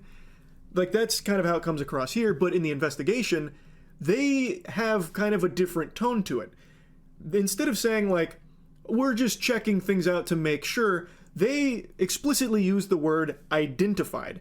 In 2 instances that I can find on the investigation report, there has been a mention of they identified unfair acts of competition, and that they have identified several elements that were used that infringed on their copyrights, like in story, mechanics, and UI. That's very different than just saying, hey, we're just checking things out. Hey, we're just doing a little perusal here. Maybe it's a mistranslation. I think that's definitely possible here from the initial reports. But when you say things like you have identified unfair acts of competition, you have identified several elements. I think the developer probably reached out to the publisher and was like, what the hell did you guys do to my game? And now the publisher is kind of like trying to walk it back a little bit and be like, we didn't mean anything by it. That were protected by copyright.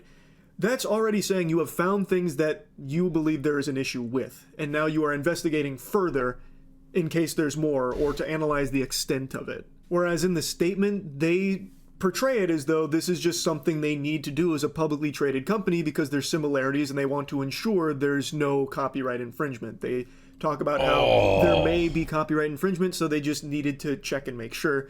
Whereas in the investigation report, they do explicitly say that they identified the usage of several things that were protected by copyright. So, like, to me, that's just a little contradictory. I think that conflicts a little bit there.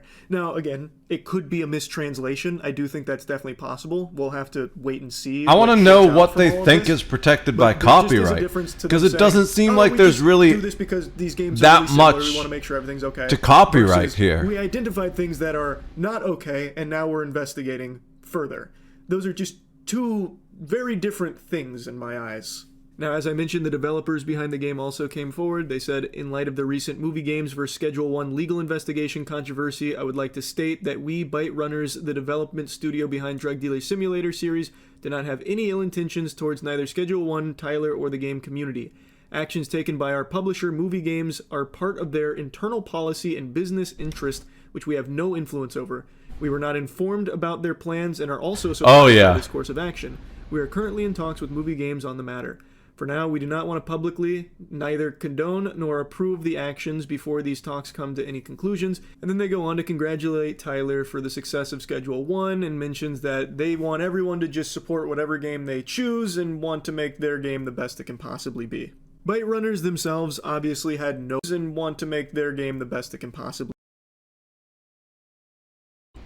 They even said they intend to learn on the Schedule 1 massive success and our community feedback on it.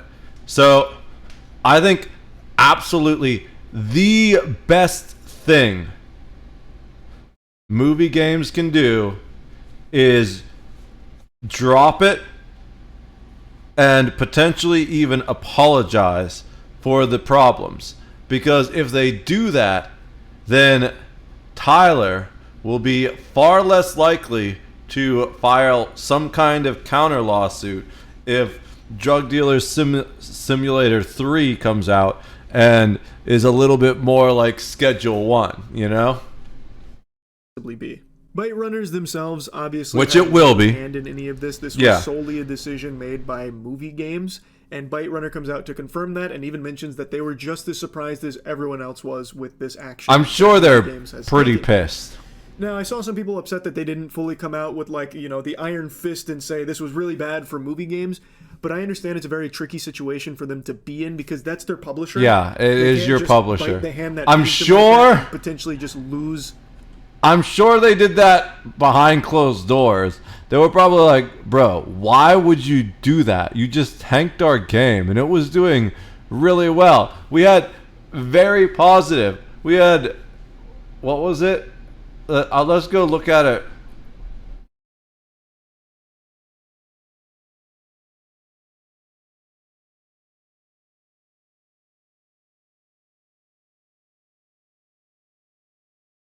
The most recent one. Okay, the most recent one was mostly positive. And now it's mixed. Recent. But 71%, that's almost very positive. I think very positive is 75%.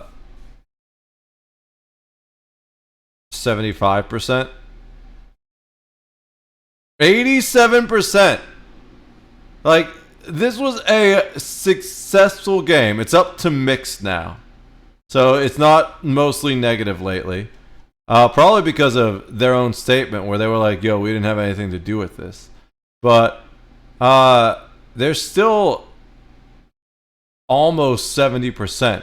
So it's almost in the mostly positive zone. But honestly,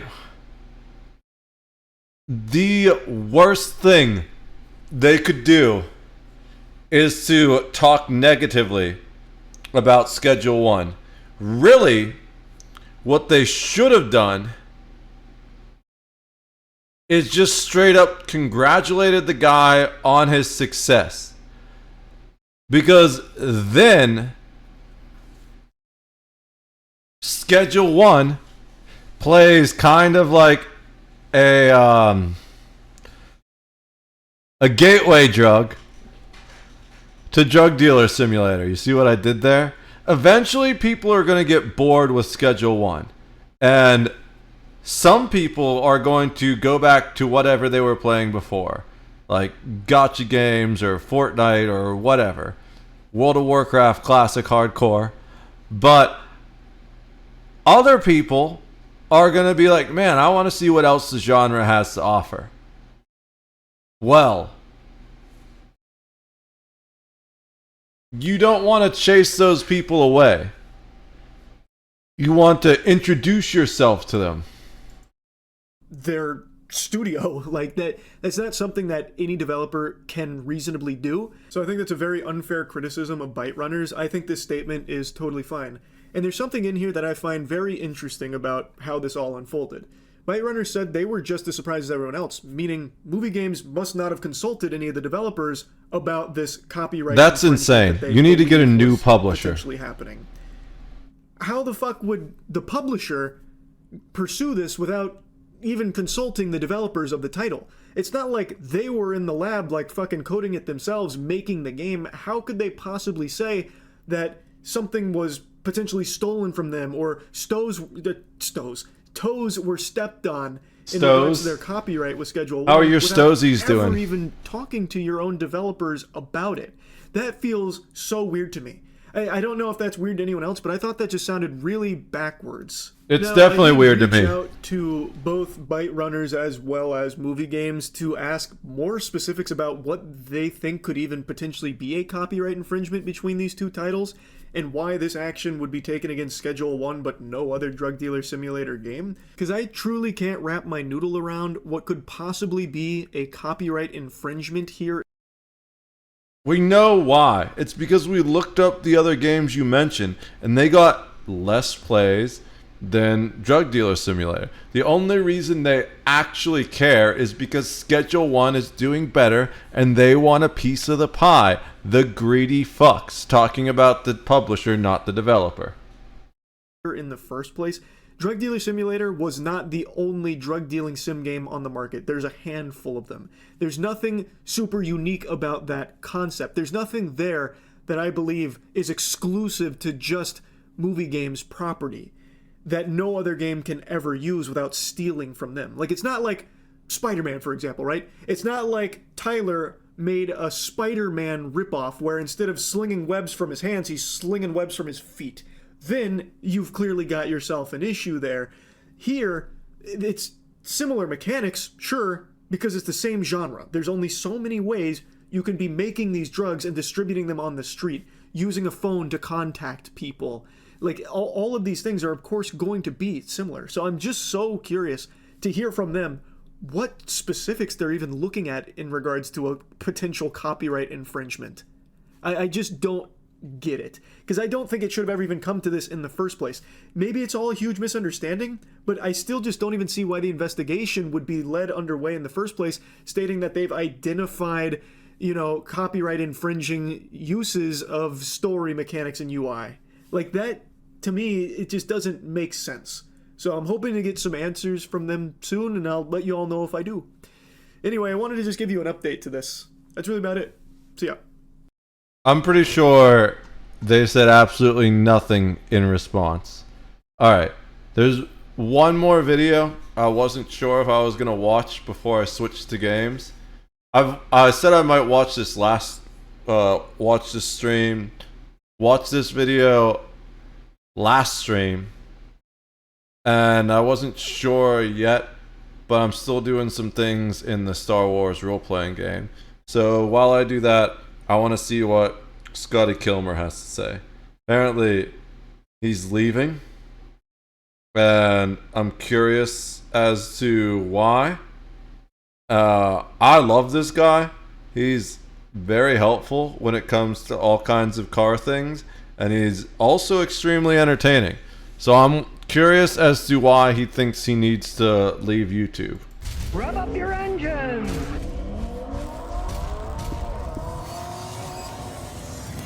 Thanks for the 3 billion views on YouTube. 3,247,749 as of this moment. Now you might wonder how I convinced so many people to watch my videos. Well, the answer is pretty simple. It's because I tell them the truth about cars, whether it's good news And it's or those bad hand news. motions. I'm going to tell you the truth. I've And been that a voice. mechanic for over And those 57 glasses. years. I started when And I the was denim 14 jacket. years old.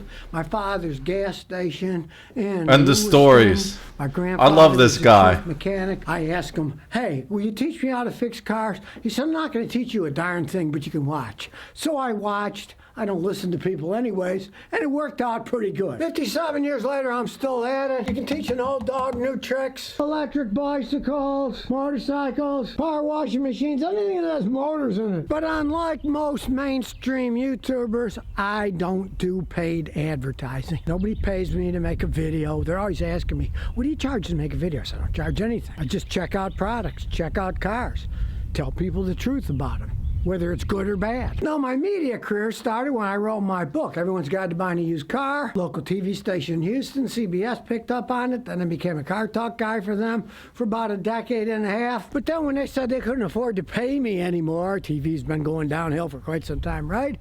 I made the best move of my life. I went to YouTube in the year 2007. Then I was able to say whatever I wanted about cars. Because let's face it, TV producers would say, "No, you can't say that. That's our advertisers. You can't take bad things about them," right? They might not like it, but better to know the truth now than say, buy the wrong car and find out 3 years later you got the biggest lemon ever made and you wasted all your money. That's one of the main reasons I started doing it, because as an individual, I used to get very mad at these companies that sold junk, whether it's cars, whether it's tools. You spend good money and then something didn't last, it broke, or it didn't even work right from the get-go. I'd be so frustrated, but with YouTube, I can show people, hey, look, this is something that's pretty good. Look, this is something that's absolutely horrible. Don't waste your money on it, right? Well, my grandfather, Elmer Kilmer, yes, his name was Elmer Kilmer, he's long gone, and I don't look like I used to look in this picture in front of the bays of the garage, but at least I'm still here for the time being. And I plan on helping people out for years to come. Telling them the truth. So what's the problem with YouTube? Because get to it, even man. though AI, artificial intelligence, seems to be taking over the world, it's exactly often what it's called.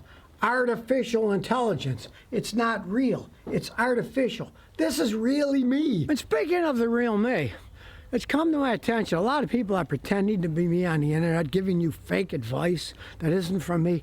Look, I spend all my time on YouTube. If you want to see what I'm really doing, all you have to do is go to the Scotty Kilmer channel on YouTube. That is me.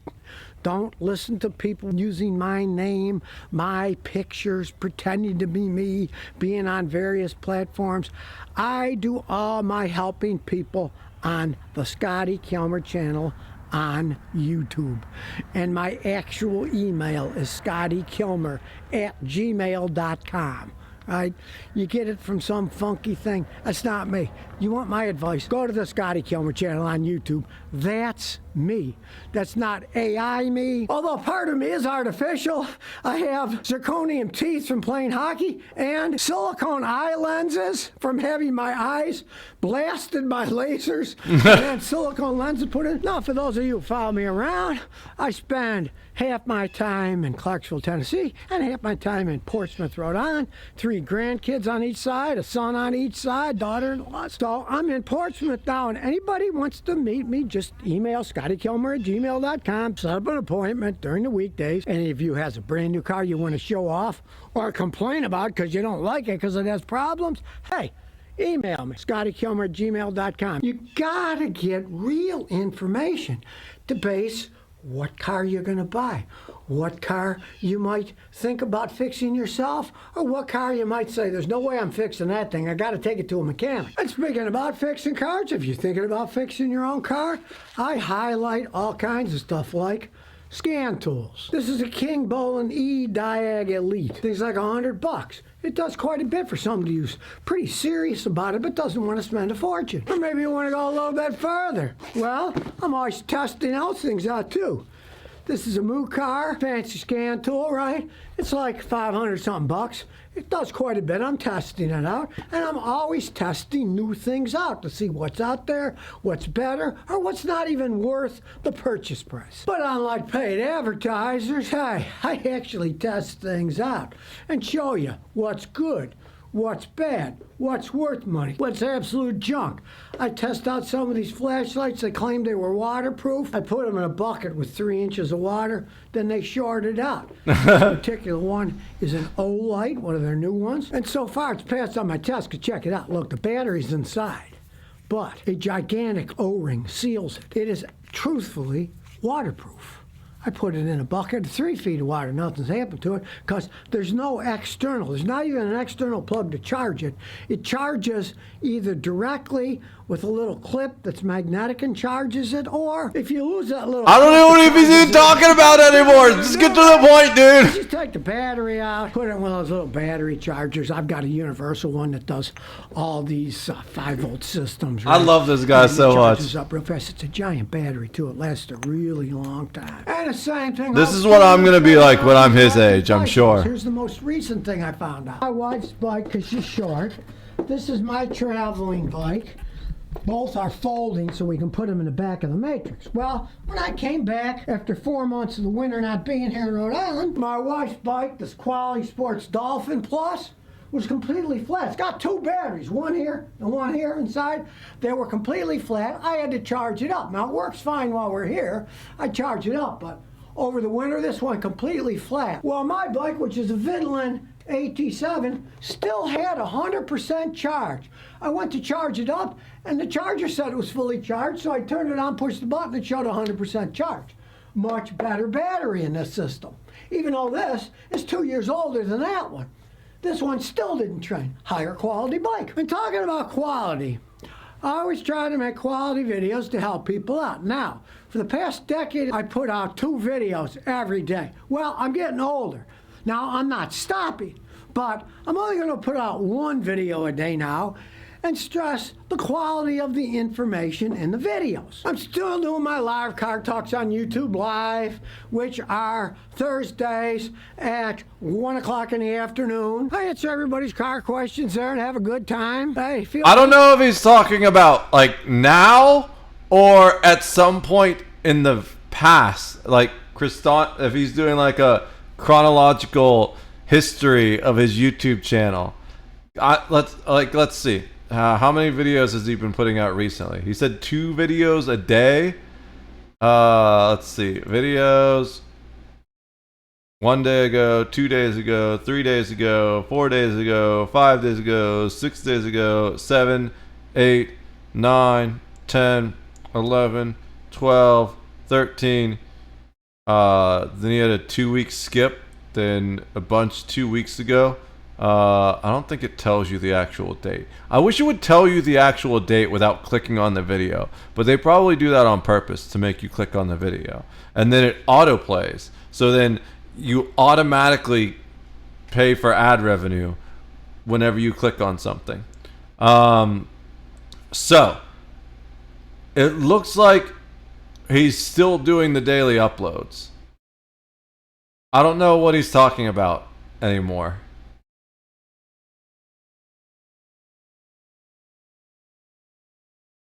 I really don't know what's going on in this video.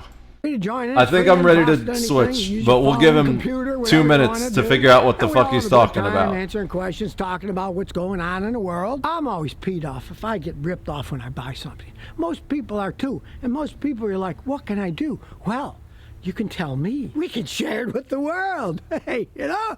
I've got to read a message real quick. My YouTube channels, I have probably saved people billions of dollars between them not buying the wrong car, fixing it themselves if they want to, or even if they don't want to fix it themselves. You get enough information with a basic scan tool, even a $50 scan tool, that you show more intelligence when you go to a repair shop and say, well, I got these codes here, and you can use AI and look it up, watch my videos and say, I think it needs this, but you tell me what it needs, right? Because knowledge is power. If you know, it's harder for the mechanic to rip you off, because he knows the guy's got a scan tool. I can't just, pull the check engine light out and throw the bulb away and then say it's fixed. he's going to have some knowledge. So knowledge is power. And of course, ultimately, if you do it yourself, there is a joy in fixing things yourself. You know it's done right? You know, hey, I bought the high quality oil and filter and put it on. You go to an oil change place, hey, half the time they're giving you bulk oil. They're giving you oil they buy in a 50-gallon container. You know, the cheapest stuff they can get their hands on, right? Did I target the wrong target?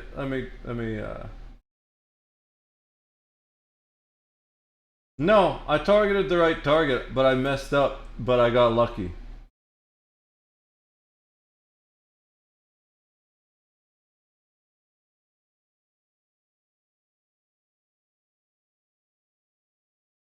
I want to tell the world about this real quick. So, in Star Wars Combine, when you're attacking a bounty target, if you're attacking a target that was not yours, it's going to run away. However, people can share their bounty hunting pucks with you, and then if you have that puck on your person and you attack the target, it won't run away. So that way you can pool a bounty and decide you don't want to do it and give it to another hunter, and they can run it for you. They will get most of the rewards from it, but you get like 25%, they get 75%. And whoever actually completes the kill or the rescue, if it's a rescue target. Now, because of the limited programming on the game, the puck has to be in the top layer of your inventory, which means it has to be either equipped or inside something that is equipped. So basically, you have a backpack, right? Well, I have a backpack. You don't have to have a backpack, but you can have storage equipment like backpacks. You can put stuff in your robe. You can put stuff in your belt. And as long as the puck is inside one of those, it's good. But if you put the puck inside so you also have a bounty fob to use. Yeah, I can show you what I'm talking about. I'm pretty sure, and it's not gonna give too much shit away. Okay, it might give too much shit away. I really wish I could just black some of that stuff out. Okay. Here. This works. You can't really see things I don't want you to see if I just make the window smaller. So, I have all this gear on me, right? I have a force robe, I have a backpack, I have my weapons, I have a belt. This is a medical kit that I can use to heal my troops, which I probably should have done, but it's already 7 minutes and I don't feel like waiting that. So basically what happens is, let me click on something real quick. I need to scroll down to click on it.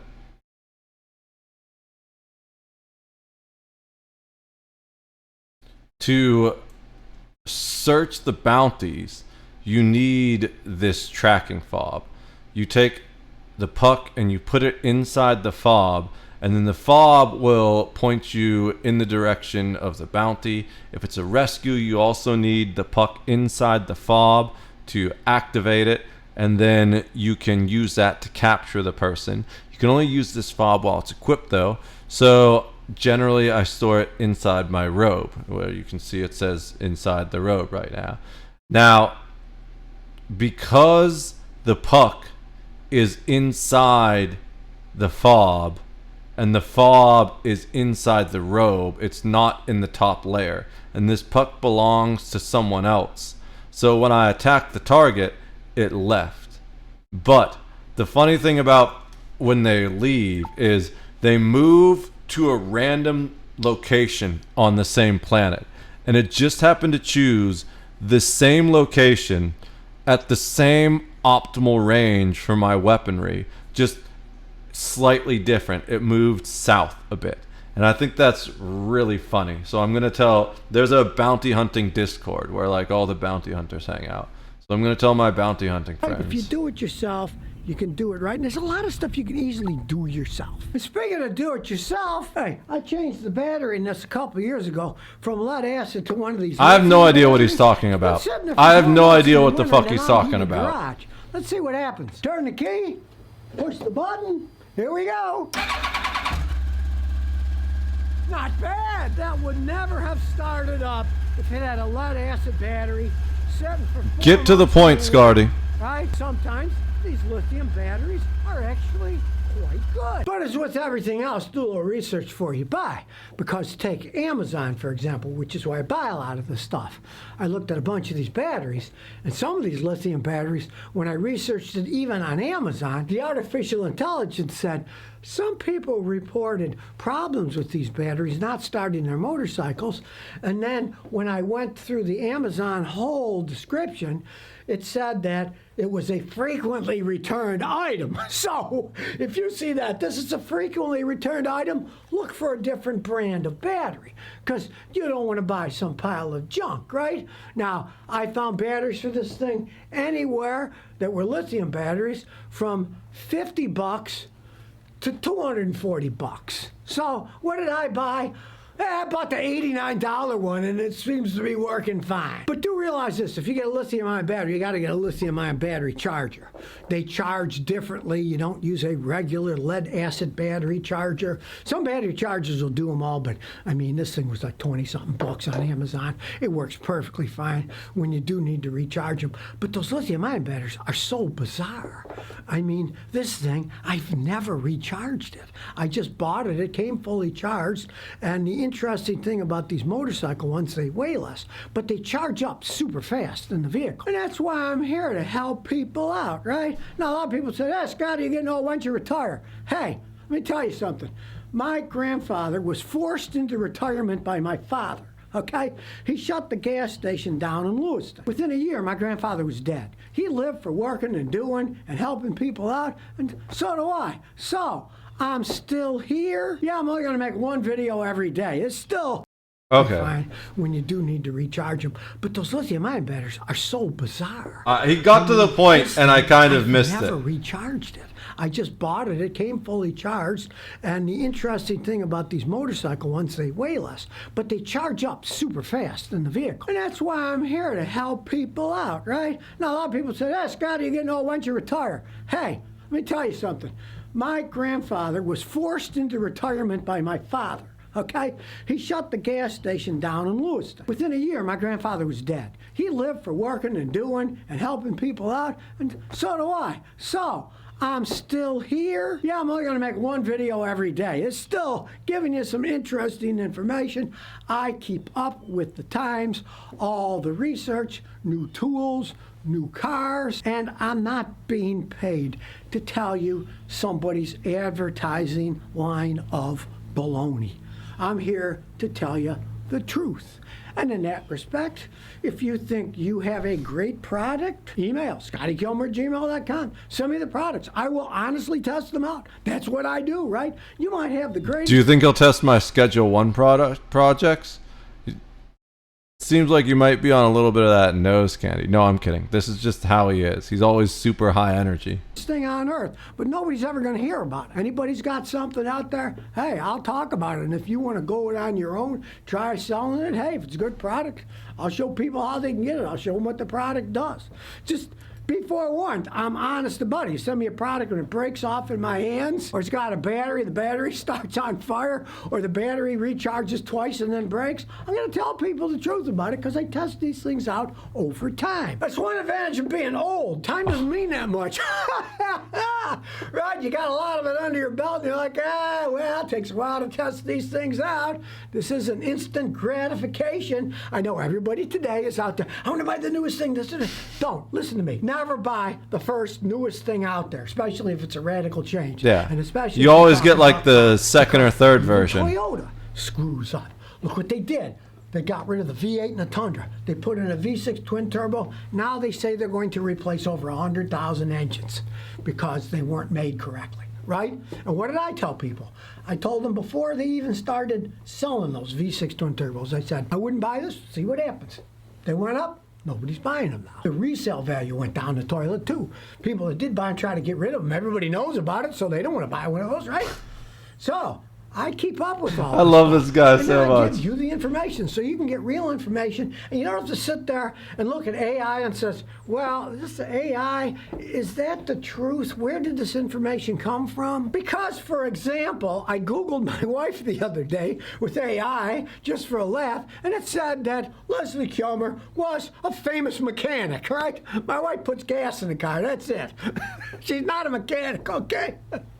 You can't always trust the AI stuff. You've got to be able to filter Hey, what's up, Rose? through the information. I filter through it all with my I'm just microprocessor up here, and then I tell you what's absorbing the Scotty. We kind of got clickbaited. I thought Scotty Kilmer was ending his channel. He's got one of the best car YouTubes out there.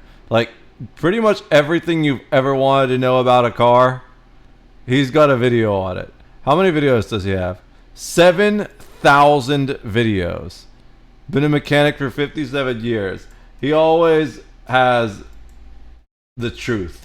I don't know, like, not everyone has cars or access to cars or needs to know anything about cars, but pretty much everything you could ever know about a car that you would need is on here. As far as like what cars to get, the one thing he doesn't really do is, like, he does tell you kind of how not to get scammed by car companies, but he more focuses on like how to not get scammed by the car.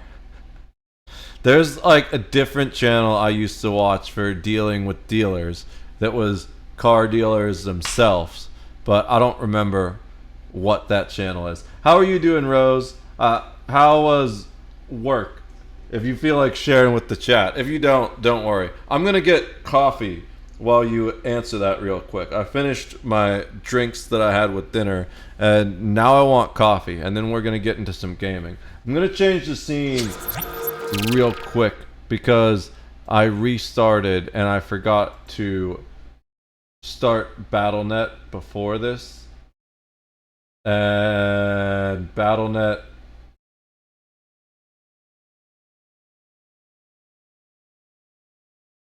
shows my login info when I start it, and it automatically pops up on the main screen, even though I have BattleNet set to go over here on this screen, and everything else is over here. The login pops up on the main screen for a sec. Give me a sec. I'll be right back. I need to make coffee, and then we're gonna do some World of Warcraft. It's been a long time since I played World of Warcraft hardcore, but I'm feeling it.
Alright, I am back. I let the cat back in, so he'll probably come bother me at some point soon. Yeah, but I hope things are going well, Rose. You're probably gonna have your first real day soon. Well, maybe not. I don't know. It depends on how they do it. You might have a couple training days where you're kind of assisting someone else. New jobs are almost always fun. You know, there's a lot going on where you've got time to learn and figure stuff out. I feel like if the new job isn't fun, then that's a real quick sign you should get out of there early. Because even like when I ended up utterly despising a job, I think every single one of them was fun. Well, one was just alright. And that was the worst one. So it's like, if you don't immediately enjoy a new job at least a little bit when you start it, like, don't get me wrong, no one really wants to. Well, that's not true. There are lots of people that don't really want to work like that. But if you don't get at least a little bit of fulfillment from that job you're doing, it definitely means you should be looking into doing something else. Alright, let me check this real quick. Alright. We still got 8 minutes. Since I'm kind of on...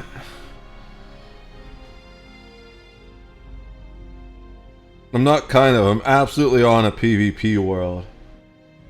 I'm going to be setting alarms on my phone to make sure I don't actually miss it. Alright.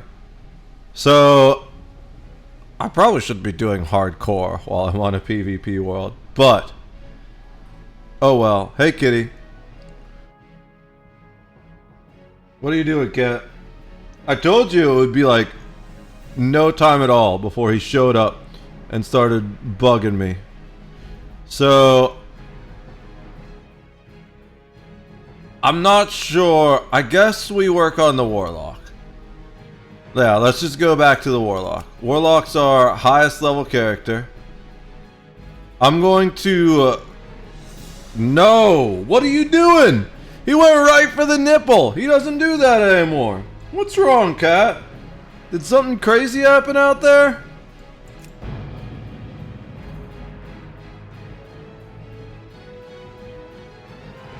It's been a long time since you've gone for the nipple, Charlie. You probably just did that to get my attention, and it succeeded.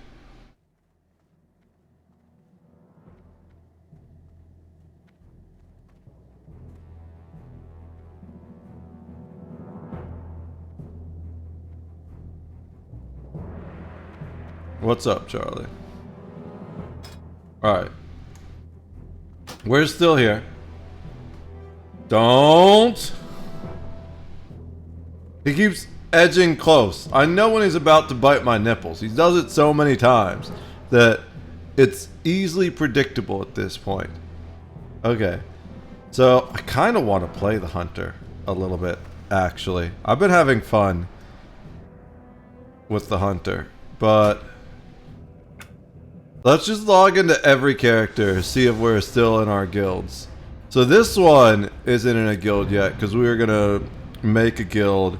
Although this is Alliance. This is not Alliance, I mean. This is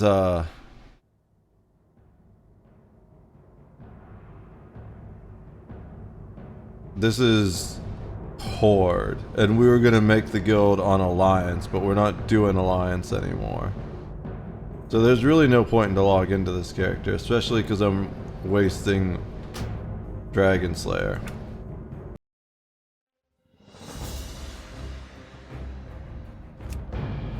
I don't know if Wads is in a guild. important to find out. Oh, she is. Stop.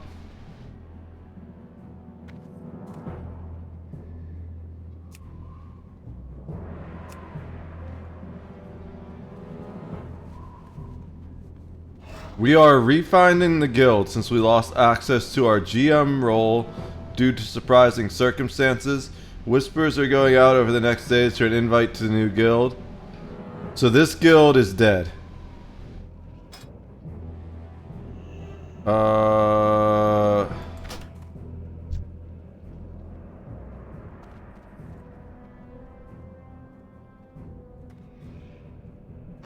Alright. I'm gonna get her in the same as my other characters. What about these characters? I don't even know what guild these characters were in.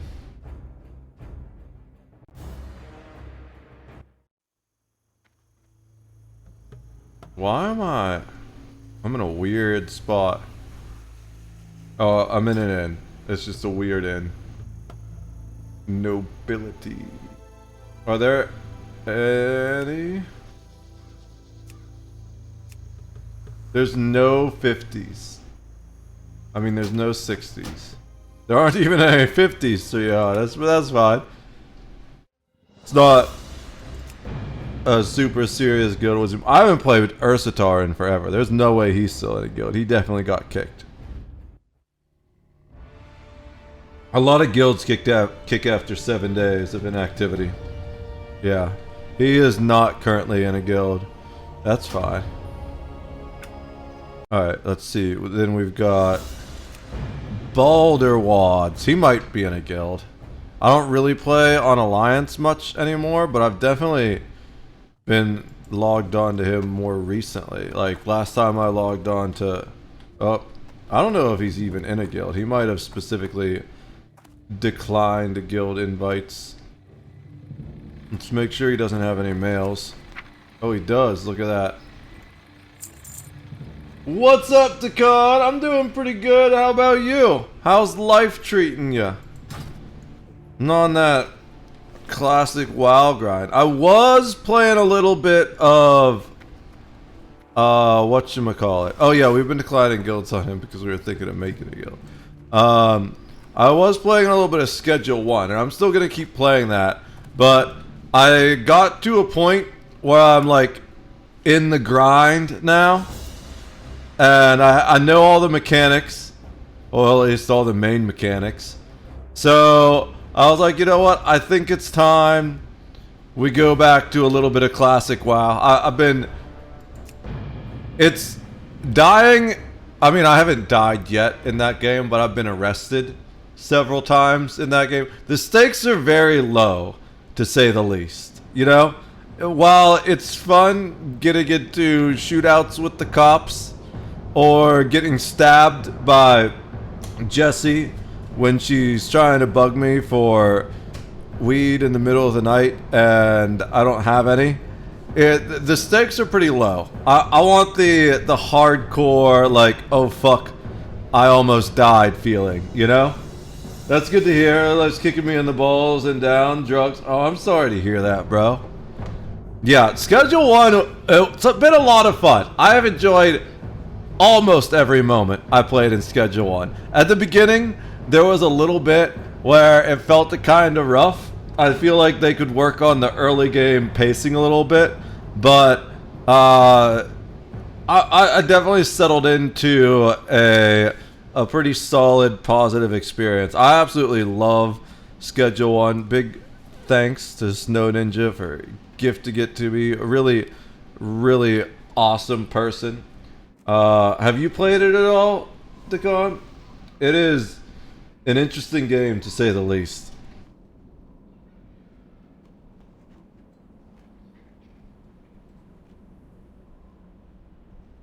Very intriguing. I've got to do a thing. My timer's about to go off. I'm in combat on a PvP world in my Star Wars role-playing game. So I need to use another attack. we're not in combat with a player right now, but we're in combat with NPCs. So we got to kind of make sure we're paying attention to things, so a player doesn't sneak up on us and fuck us up and kill all of our personal squad NPCs, which would cost us a lot of money because we have a decent amount of armor on them that's not easy to get. I'm sorry to hear that life's kicking you in the balls, though, Dakad. I hope things turn around for you. Life has been kicking me in the balls for the past 2 years, but I feel like I'm finally starting to kick back, you know? Been some massive changes in my life recently, and I'm hoping they'll pay off. I've taken some gambles lately. A couple things that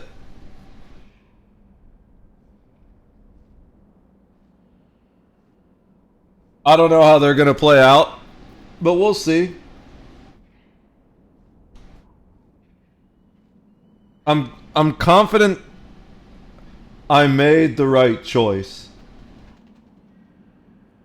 It's just there's always that little bit of what if, you know?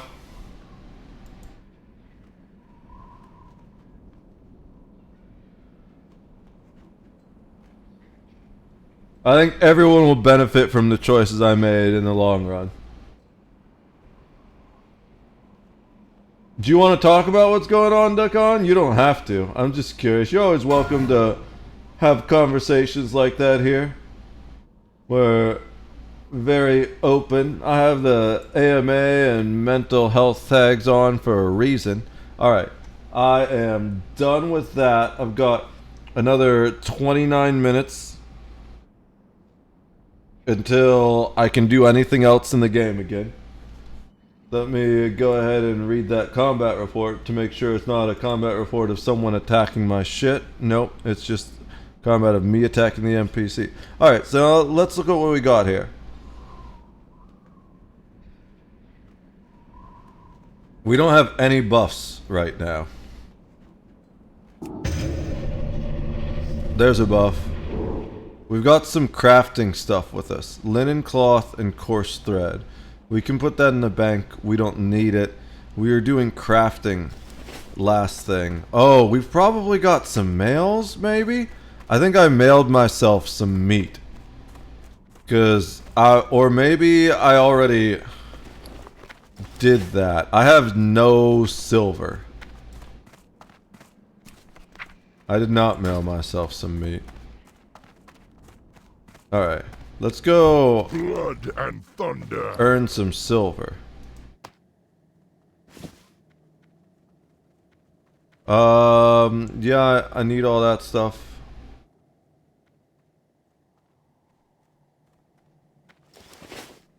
Let's go make a hearthstone. A healthstone, not a hearthstone. We already have a hearthstone. Okay, so we've got a bunch of Baron's quests. I think probably the best thing actually is for us to... Oh, do we need to level this up? No, not yet. We need to craft wool bandages, but we don't have any wool cloth. We have linen bandages, but we don't need those. I wonder where we get the small venom sac. Target's curative poisons up. That might be helpful. I feel like we should probably keep one of those just in case we get in a bad situation.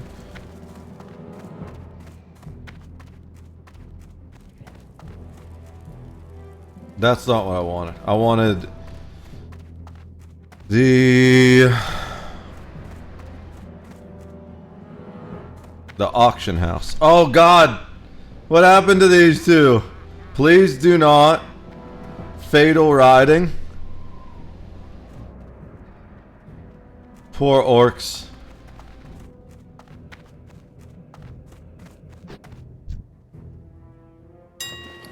Alright. So I need... what was it? small venom sac.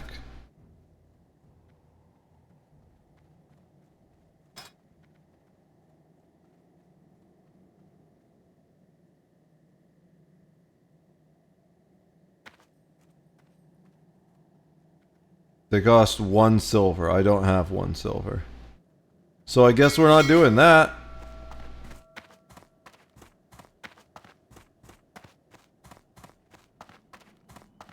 I think if I dismiss him by myself, I get my shard back, maybe? No, I guess not. There's a way I get the shard back, but I don't know how. Maybe if it's on a cooldown, like if it's within a certain amount of dismissing him. Because I definitely got within summoning him. I've definitely gotten the shard back before. I was like, oh really? Where'd that come from? But he's gonna get automatically dismissed when we use the rider, and I'm pretty sure it wasn't the rider. Oh no! Dude, someone jumped off the rider and just fell to their death. Poor Lailunga.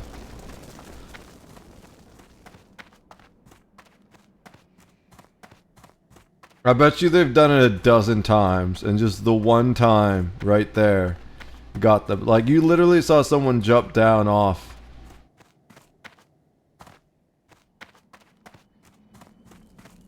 Alright. So, let's go find the barons. Where do we need to go? So there's Crossroads. But it looks like all the stuff we need to do is actually at Ratchet. Or at least most of the stuff we want to do now is at Ratchet. We need to turn some stuff in, pick some more quests up, and then there's a bunch of stuff more to the south of that we want to do. So let's go. What was that?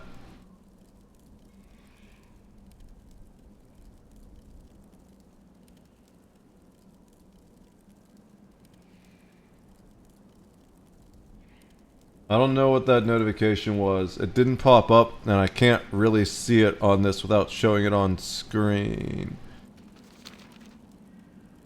That's fine. We'll, hopefully it's not that important. We'll check it later, if it is. Alright. We have the wand now, yep. Alright. So we are going to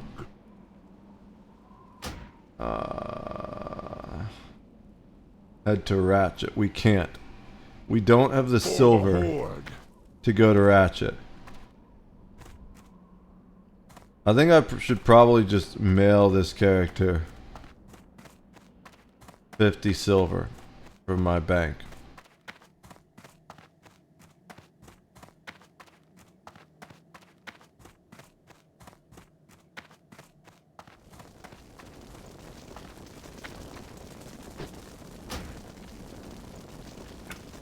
We have too much.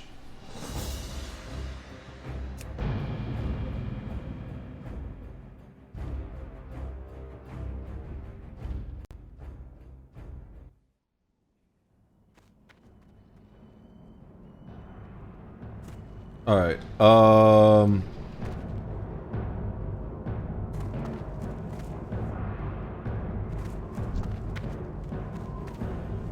It's just in my bags. Send mail to my main.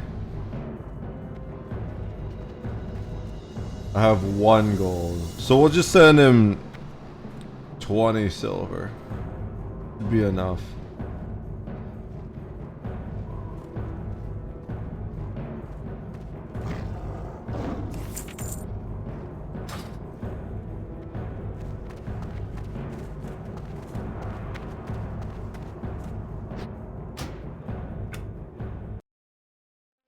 Alright.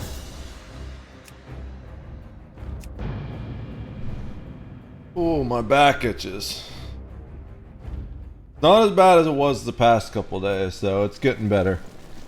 So now we can take the flight. We just need to go here.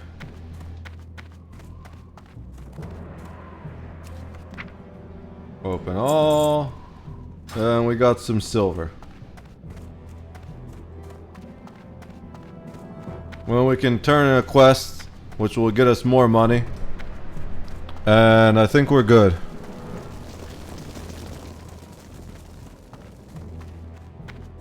Friends you can trust. We all need some of those.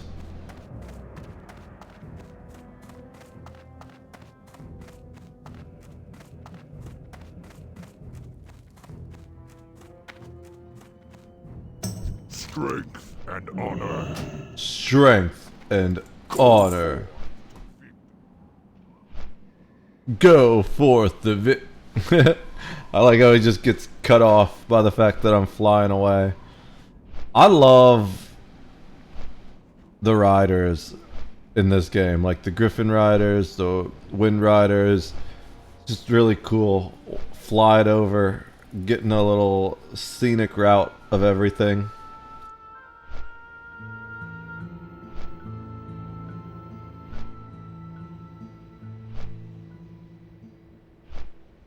Yeah, so...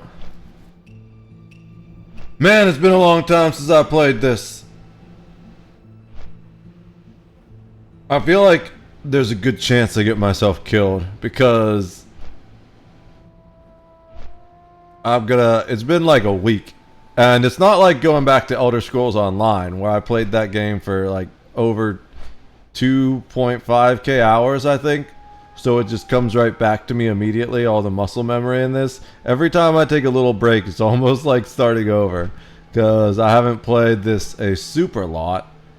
This is my highest level character. And I've definitely played a bit on multiple characters. You know, we've got 6 level 10s. So we've put plenty of hours into the game, but it's not like Elder Scrolls Online where playing it is just second nature. I need to think about everything I do, kind of. Well, not when I'm like doing my regular rotation, especially once I get into it, but if I need to cast a special spell like a stun or a fear, then I'm like, oh wait a minute, I need to, what's that button? Freaking multi-boxer, you know it, CyberGig. I don't know if you can multi-box in WoW. Like, that's probably at TOS in WoW. Not that it stops people, of course. Gold farming bots are just as prevalent in WoW as they are in EVE. Except kind of less toxic because it's technically not allowed. Whereas in EVE, they're kind of like, yeah, we'll take your subscription money. 6 level 10s? Yeah.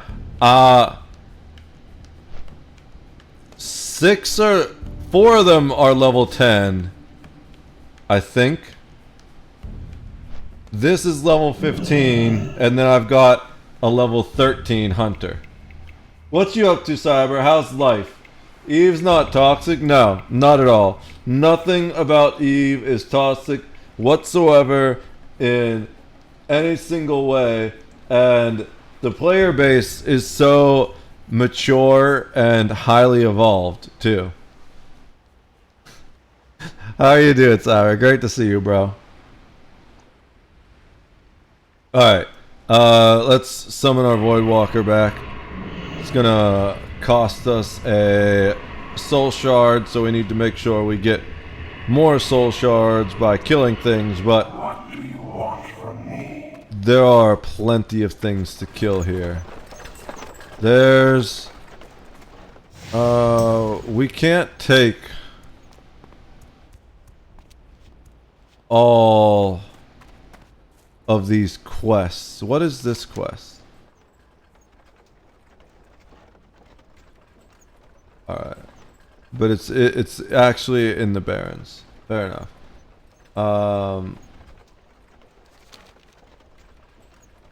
Do I drop these? I think I dropped these because these are dungeon quests. Yeah. Can I... What's some of the toxic... What's toxic is some multi-boxer ganking orcas because they are mad about the FFIR or the lack of one. What's the FFIR? I'm blanking on what that means. Can you get abandoned quests again? Wow. Classic. Okay, yeah. The quest will still be available. I'm pretty sure. I was pretty sure of it. I just wanted to make 100% sure, because I'm not trying to miss out on these 8 silver dungeon quests. That's a nice little payday, but I've got too many quests right now where we wouldn't have been able to pick up all the quests in this area, especially if any of them have more than one. If any of them have more than one, we might still be in trouble. Farewell. Yeah, I figured this guy would have another quest. Everyone always has another quest. Powerful brew that increases your strength by 4 and decreases your intellect. Well, that's not helpful to me, because For the Horde. I need intellect. I mean, I don't need it. As a warlock, I'm the caster that needs it the least. But still, it helps damage. Keep it real. Okay. Hurry back. 17. This is the quest that I can't figure out how to find. There's a quest here somewhere. I remember last time I was here, I was like, what the fuck is this quest?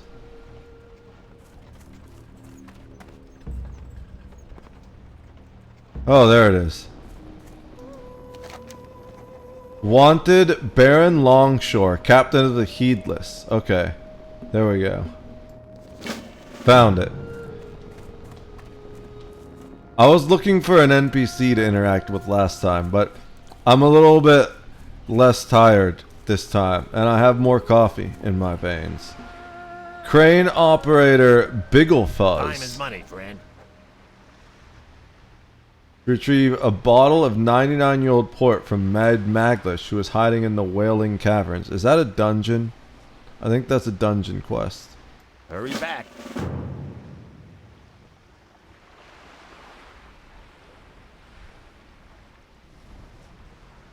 Yeah, we're gonna abandon that for now, because we're not gonna do that. I'm not doing dungeons until people ask. Like, we're doing dungeons either with whatchamacallit, friends or with guildmates, and that's it. So what do I need to do this storm brew stuff with?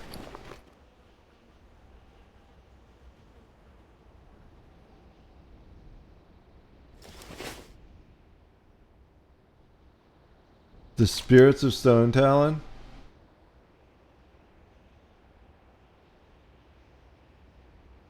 I was thinking spirits like wine and spirits, you know?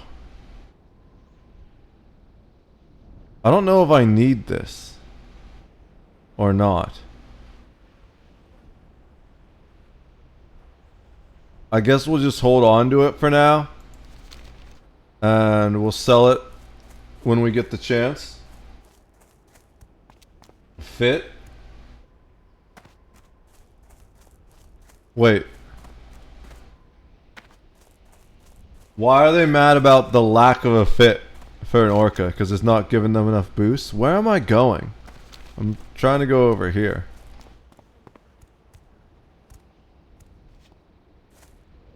Alright. We're pretty close to leveling up. Once we level up, we get new skills. I'm looking forward to that.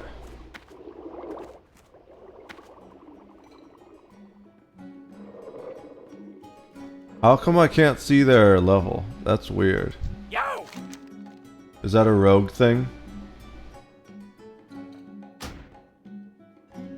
Glad I could help. I'll wait till we get out in the wild to start using our items. Is there a bank here? I should have deposited my fishing rod in the bank. I don't need to go fishing right now. Guess I can always buy another no, but we're kind of tight on silver because we spent a lot on materials recently. So we there's 2 rare spawns over here. Swiftmane kills a bunch of people. I've seen a lot of people die to that. Those are level 18. We're not going to worry about those yet. Shen's empty keg, level 24. What? Is there anything we can actually kill? Level 15 up there. That's level 13.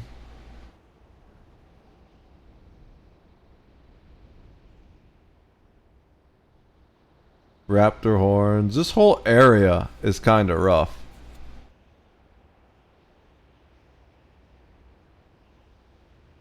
I mean,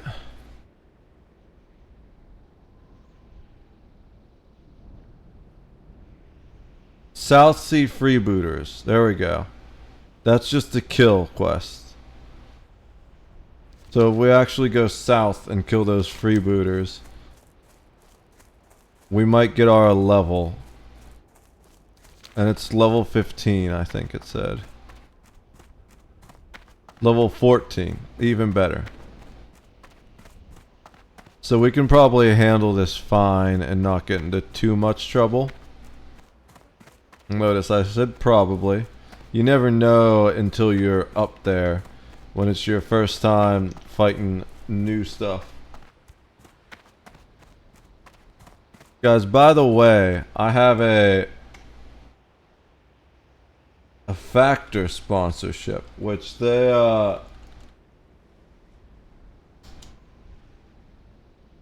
they sent pre-made meals that you just pop in the microwave for like 2 minutes. Really high quality food. It's like TV dinners for adults. Owned by the same company that does HelloFresh. Except for the difference is HelloFresh sends you meals that you need to make yourself. Factor 75. Just like microwavable stuff in a tray. I'd love to get some and try them on stream, but I don't know if I can swing that right now. So we just have the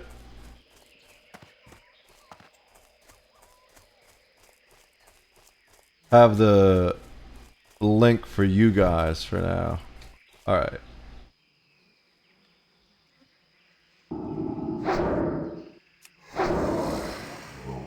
Still recharging.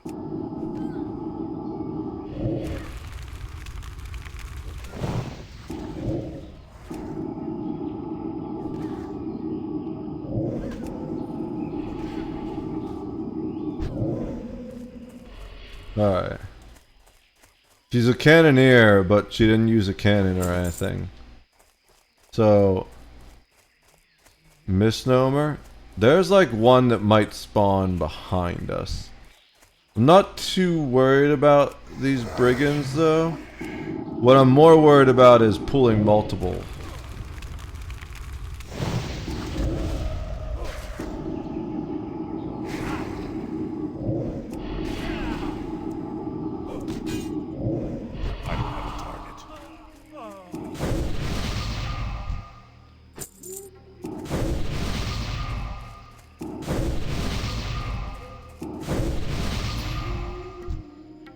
It's too far away.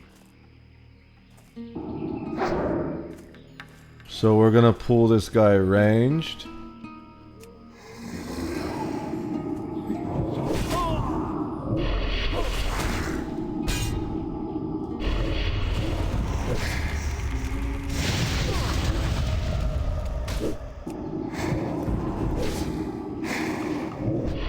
Alright. That way we don't need to worry about him running over with everyone and just riding our ass. I picked Factor 75 as the sponsor out of myriad potential available sponsors through Stream Elements, primarily because of all the things that are available. That's the one I would be most likely to get myself. There was like a gacha game and some other random bullshit that I would never play. There are other sponsors I want to do, but honestly, I just love food. So I feel like, for the most part, I'm going to be doing a lot of these food sponsorships for a while. I don't know how often you can repeat it, but I do know it lasts for the month. And if I can't repeat it immediately, then I probably just I'm out of range. Wait a month. Oh, I probably do the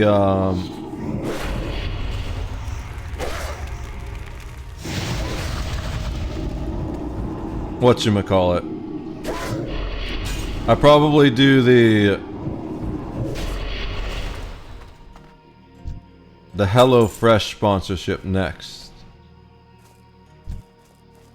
I need to get closer.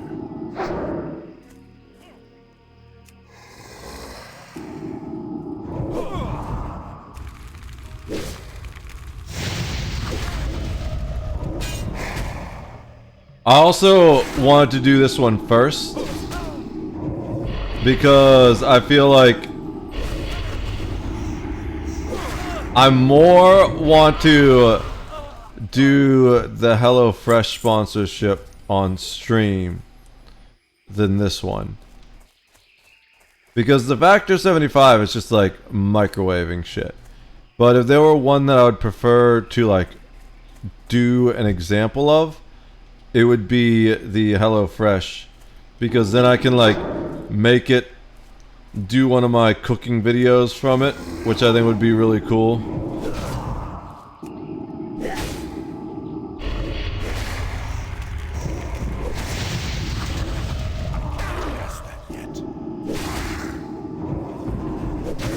I would love to do a cooking video of HelloFresh stuff. My sister used to get one of them. I'm not sure if it was HelloFresh or one of the other ones, but that stuff's actually pretty good. I was always kind of skeptical. I was like, man, it just seems like it seems like a waste, you know? Because it's definitely more expensive than just going and buying the groceries yourself. But it's nice because they just send you everything you need for the recipe for HelloFresh, not Factor. I haven't actually had any Factor myself specifically to compare it with. But with HelloFresh, they send you everything you need for the recipe. Generally, it's really good quality ingredients, and they kind of guarantee, I'm pretty sure. So like, if you get something that's a little off or not in great quality, you can email them about it. Whereas like, if you get bad shit from the grocery store, good luck. They're like, well, why'd you pick up the bad thing, you know? So as far as I'm aware though, HelloFresh ends up being one of the best quality ones. I did a lot of research. I always research sponsors before I accept them. I'm not trying to get you guys to go in on anything that I wouldn't do myself. And I specifically chose Factor 75 out of the two of them because almost everything I eat is microwavable right now, which is ironic being that I used to be a line cook. But one of the things is like, after you cook for a living, the last thing you want to do is cook for yourself in a lot of ways, especially with me being so crunched for time right now. I'm just always like, you know what? Let's just make some hot dogs. That's pretty much my entire life, is I make hot dogs. It takes 3 minutes, and I'm done.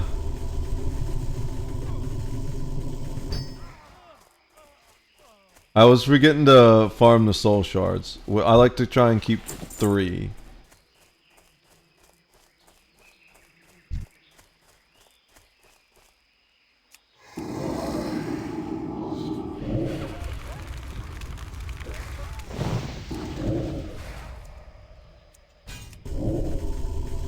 This doesn't do a lot of damage, but as long as we're dealing damage with it when the target dies, we get a soul shard. That's what the bink is.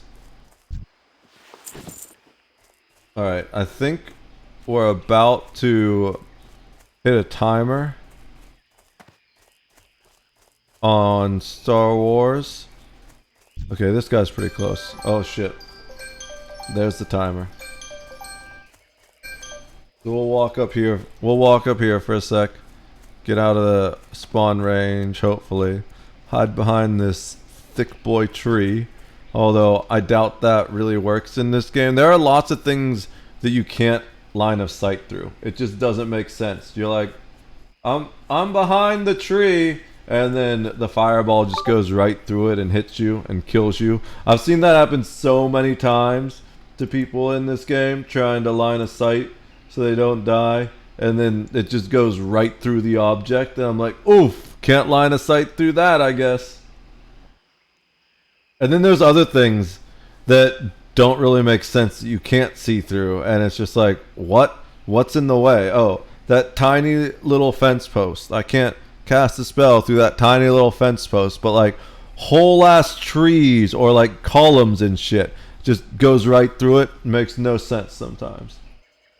Alright, so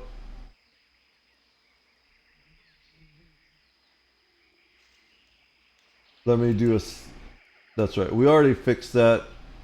The target is not running this time when we attack it.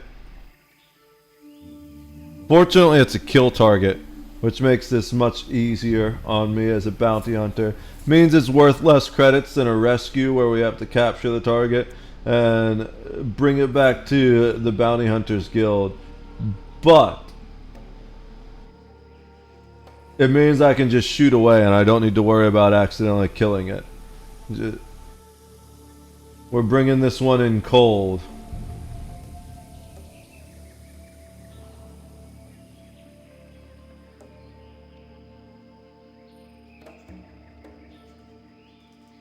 Alright, let me double check one thing real quick. Cool, good to go.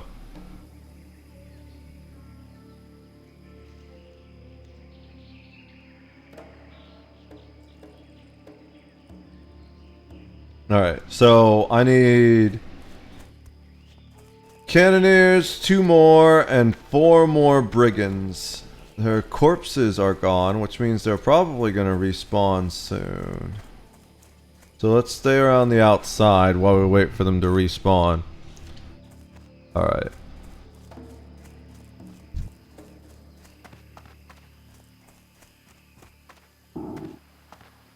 I'm out of range.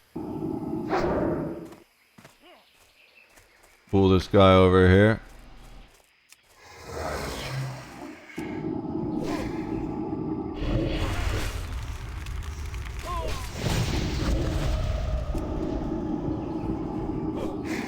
Oh, we should,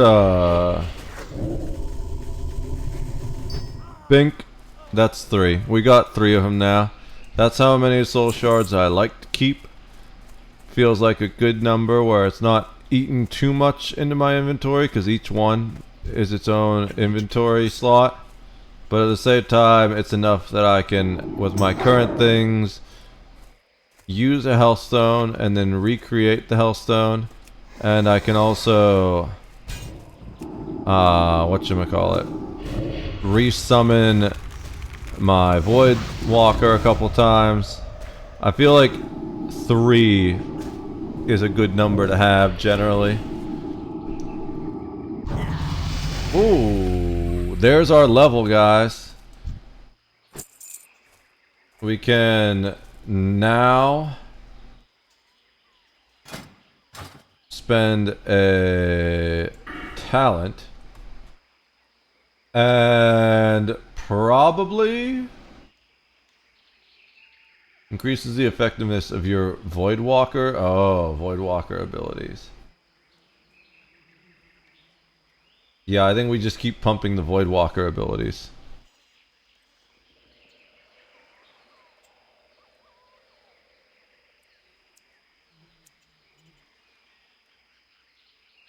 Voidwalker is what keeps us alive.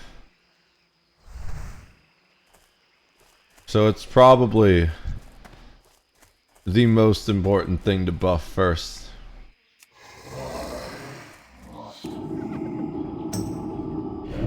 We've got new abilities we can buy now, but I'm gonna wait till I go back to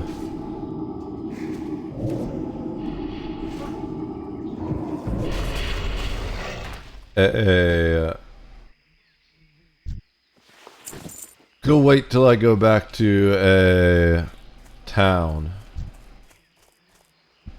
Like, there's no need to go back until I need to. I forgot that we can level up the wands now. So let's level up our weapon real quick. That's something that I just recently learned. Is weapon leveling, how it works. If we go here, you can see your max level that you're capable of hitting with something. And right now, our max level for all of our weapons is 80. Our defense isn't as high as it could be, but that's because we're not getting hit. We're trying to get the wands up to 80. Once we get the wands up to 80, we'll stop wanding. And weapon level is actually huge, especially in hardcore.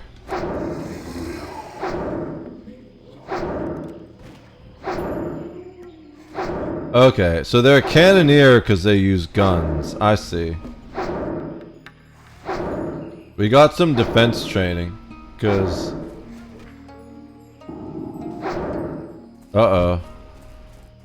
I thought I was going to aggro other stuff, but we're good.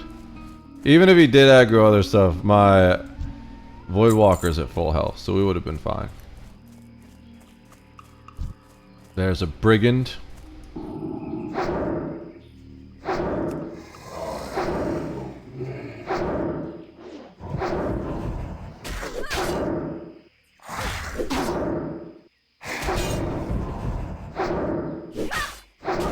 We'll just keep going till our wands are at 80. Oh, it's running away. I love when they run through you. Alright. Pull this brigand.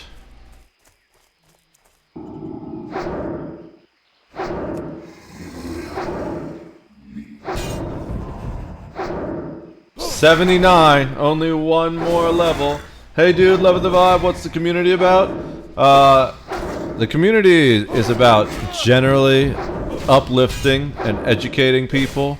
We're just trying to create a place where everyone, gamers, regardless of creed or individual beliefs, can hang out and have a good time.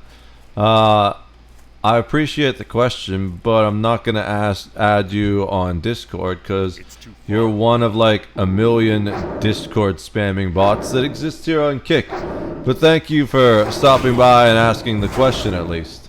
We are about to hit level 80 on Wand, and then we'll switch to something else. I don't know why that one wand took so long to cast.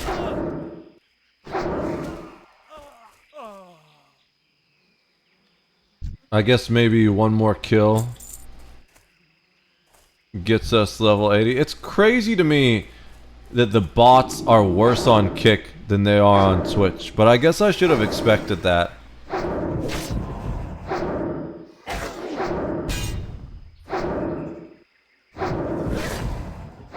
Like, they are an absolute Scourge on kick. There's gotta be some way to deal with kick bots. Damn, we're still not 80. Alright. Oh, we got a war turn girdle. Everyone needs a good girdle. Oh.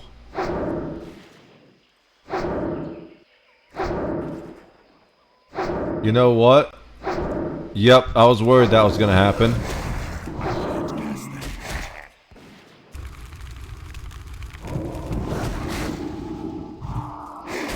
Okay, let's move.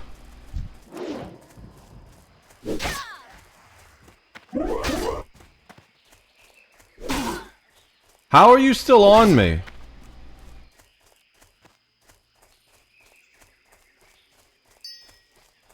Those respawns were rough. Did they kill my Voidwalker? Oh no, he despawned. Oh, that's how I can get him to despawn. And get my shard back. So, if he runs far enough away, he despawns and I get my shard back. But not if I dismiss. Yes, and they teabagged you? Who teabagged me? No one teabagged me. And to get teabagged, you gotta be lying dead on the ground. And I ain't dead, bro. We did exactly what we needed to do. We,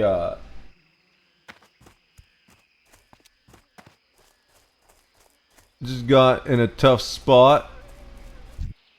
But we managed to get our way out of that. Alright, let's pull this guy. The one that respawned behind us.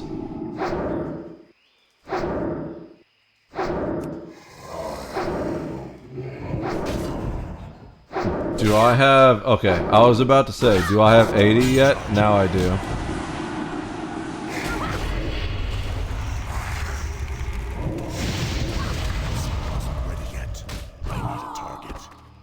Alright. Now let's get that mini boss, dude. Where'd he go? He's walking.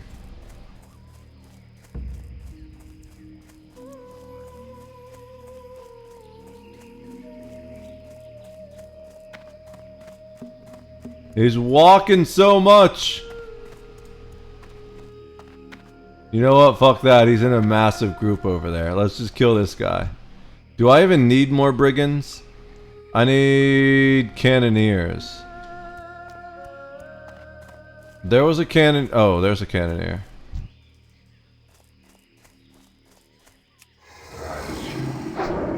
I can't cast that yet.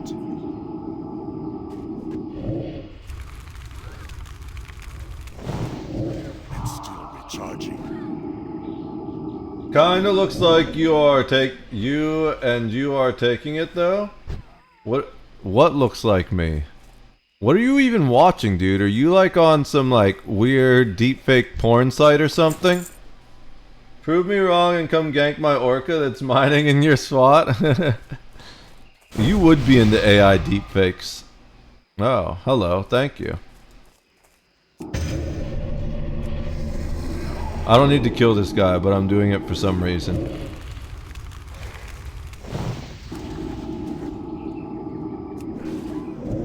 That spell isn't ready yet. I want to kill that Tarzan dude. So I guess I'm just clearing things out of the area. I'm hoping Tarzan gives extra drops, but I don't see a thing here that shows name drops. We need to kill Baron Longshore. So actually, we should just kill our way through these guys to get to Baron Longshore.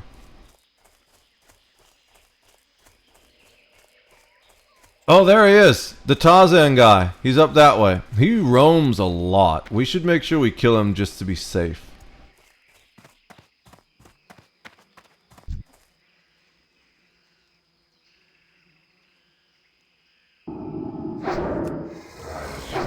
It's still recharging.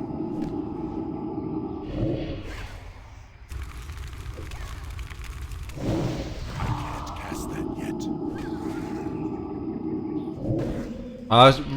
I read that there is a new law about AI deepfakes that has been proposed, which is very good in my opinion, because I think, okay, there's a whole nother squadron up there, so never mind.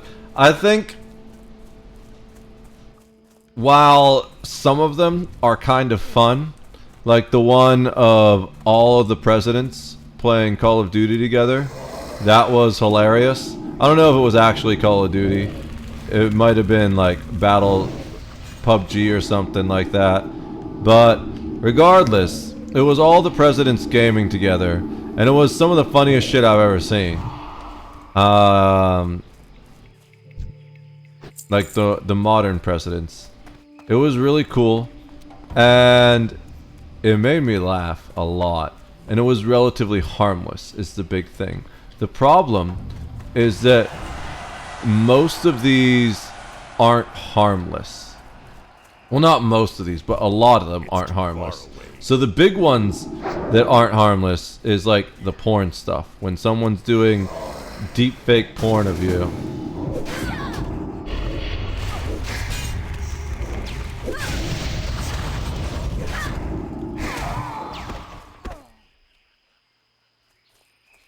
Oh shit, I have an outdated version.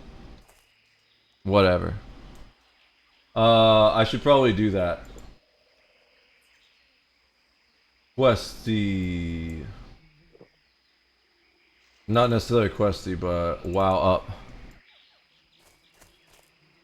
Yeah, I was kind of worried that it would do that. Update all. All my add-ons are out of date.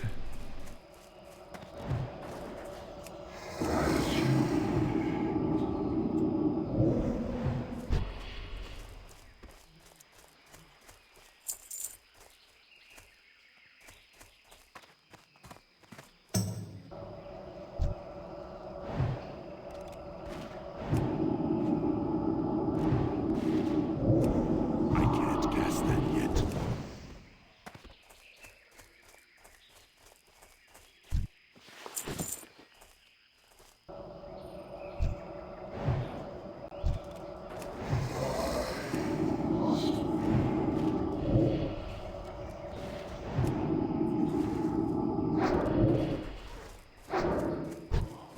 I hit the wrong button. I spammed corruption on it instead of the other thing.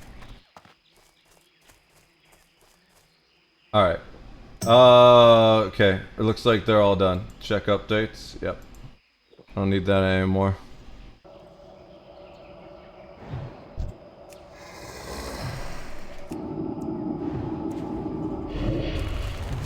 I don't have a target.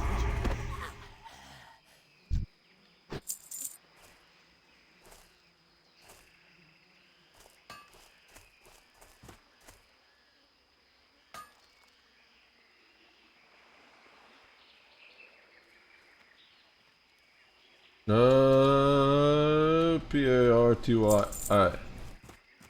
Let's go do this. What are you doing? Nope.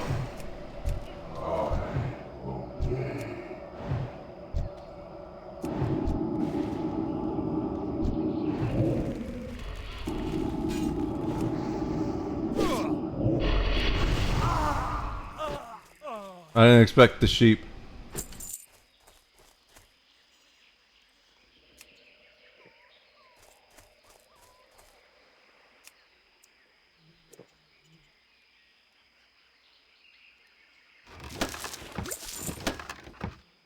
Oh, linen cloth. What's briarthorn, rough stone? I can take all that.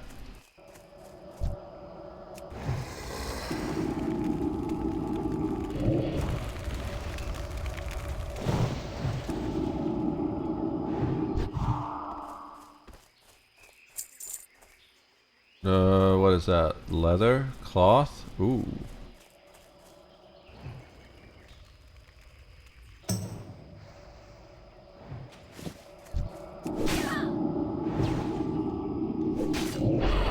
I'm gonna equip that shit right now.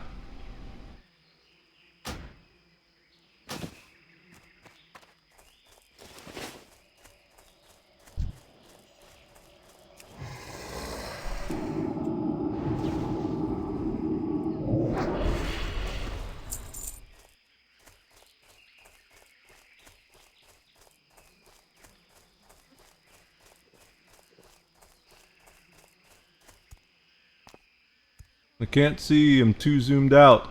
Ironically. I need to get closer.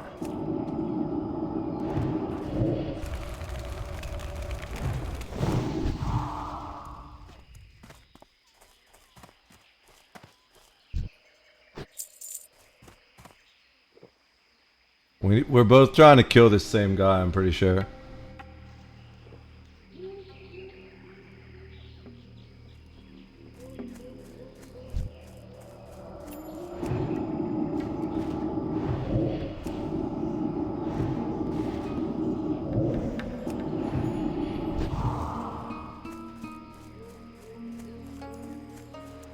There he is.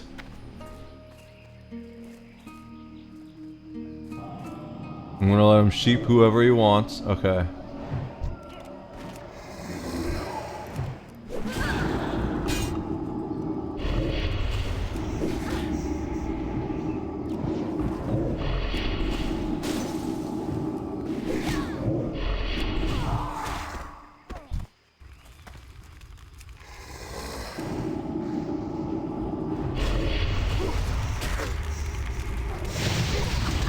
That smell isn't ready yet.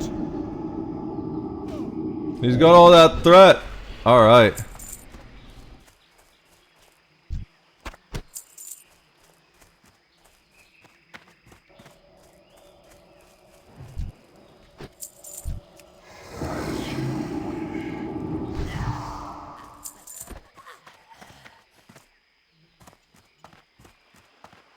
We're gonna follow him out. I think that's all we need to do here too. Oh wait, we've got another quest. I don't have a target.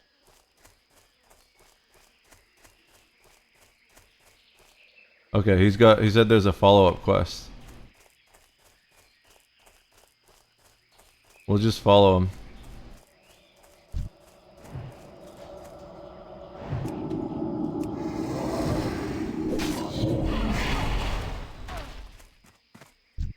We can just follow him a bit. We still got a lot of items. I guess we're not fighting this one. We're just walking past it.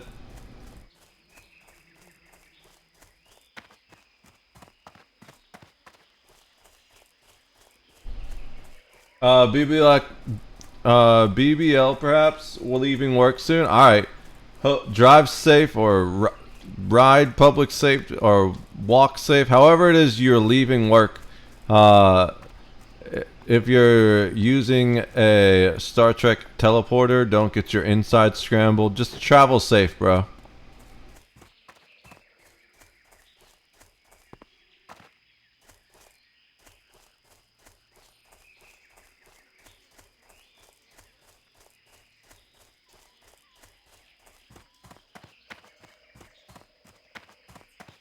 Dude, that chest piece we got is actually awesome. I think it's stamina, which is huge for warlocks.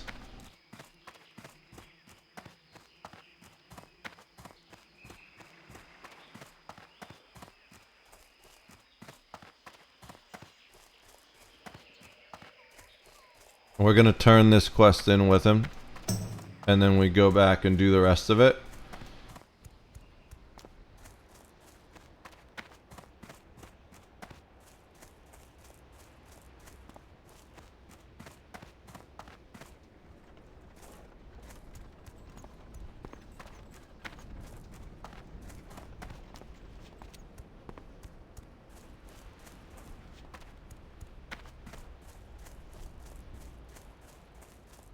I don't know where we turn in. Looks like it's behind up top somewhere.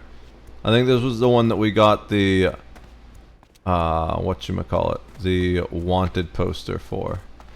Gotta go inside here into the little gnome area, the goblin area.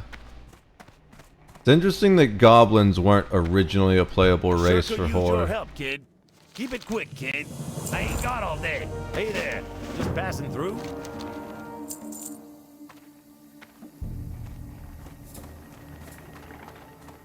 There's two other quests out here that I can possibly pick up. Time is money, friend. Yo! Be good! Windshear Crag? Have a good I don't one. know. Hey, how you doing? Keep it real. Be good. Is that the dungeon one? That one's definitely the dungeon one. Where is this guy?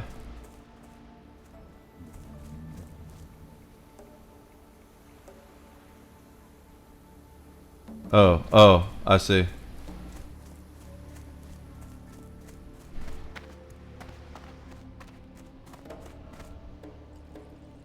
W. I didn't mean to do that, but it works. What's up?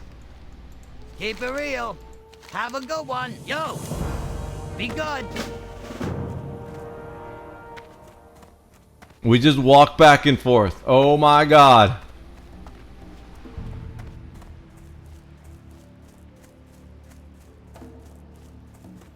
Just walk back and forth.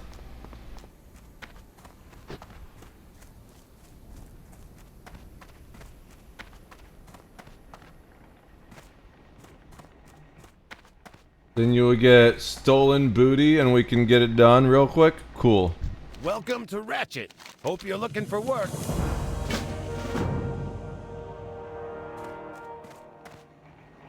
Alright. This is my favorite part about doing this game. Is just randomly teaming up with dudes I've never met before and both trying to survive doing quests that he's too low level for and that I'm just barely high enough level for. I do need to go get my new class abilities, but to be fair, I don't feel like redoing my class bar yet, my ability bar yet. And we're still out here grouped up with this guy, so let's just do this quest. He seems to know exactly what he's doing. I kind of want to look at this new chess piece I have and just examine it a bit. It's really good for me. Oh, wait. We can trade him a health stone.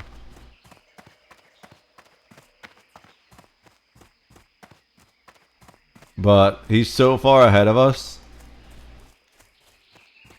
Does he have an ability that makes him go faster or something?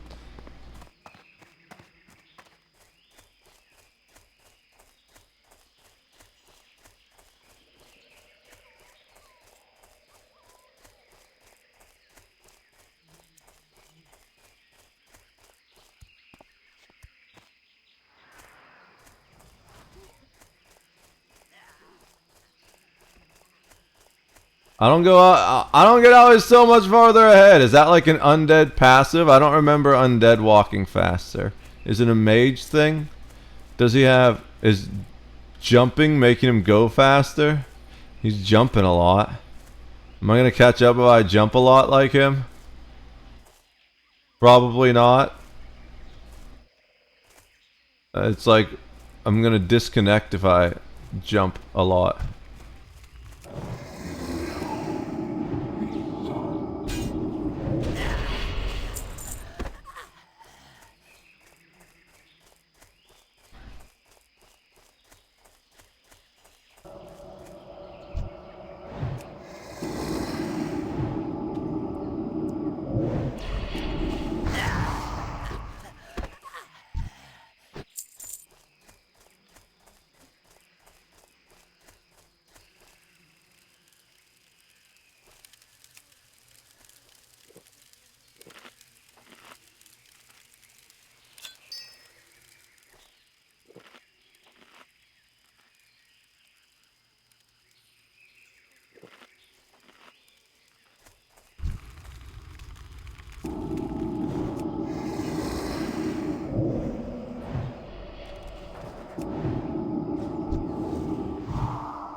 Are you gonna...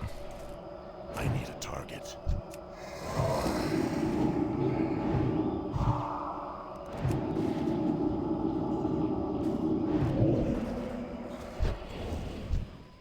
You're gonna stop so I can trade you, dude?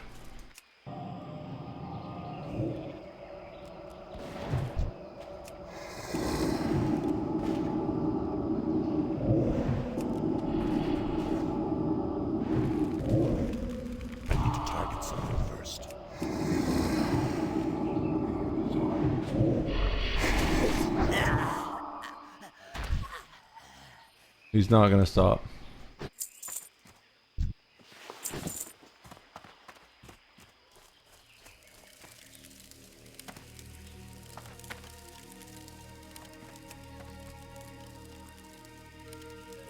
The cannoneer is not paying attention. What are you?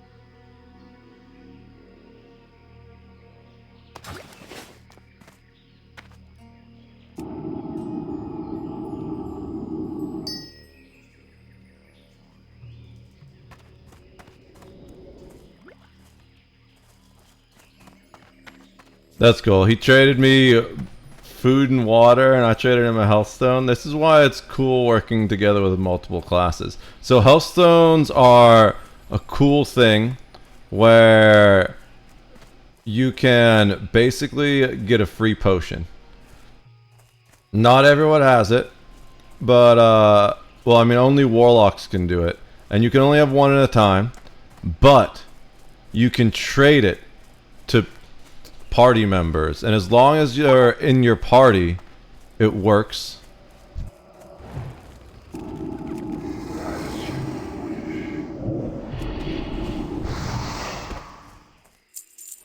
What's that?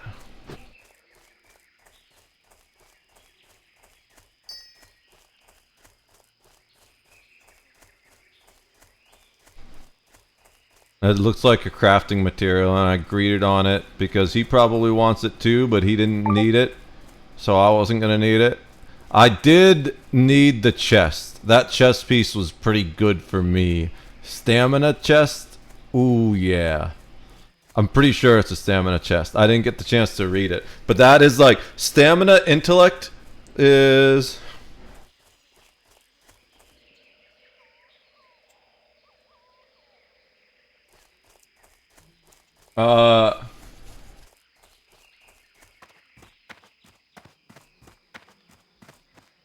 Yeah, that was a cool dude. Gel Roos. I feel like I've run into that guy before. There are other things we need to do down there. Oh, but that's 20. That's level 20. Screw that. Screw that. We'll turn this stuff in. What's up, Medi? I don't know if I'm alone here, but do you ever get that one mustache hair that's sticking right to your nose and making you sneeze? Sometimes. The thing that I get with my mustache that annoys me is I won't realize that it's grown out just enough that I need to trim it. So I'll eat like pizza or hot dog and get a big old bite of mustache. That's the thing. I'm just like, oh, ooh. Yeah, where'd my mustache trimmers go?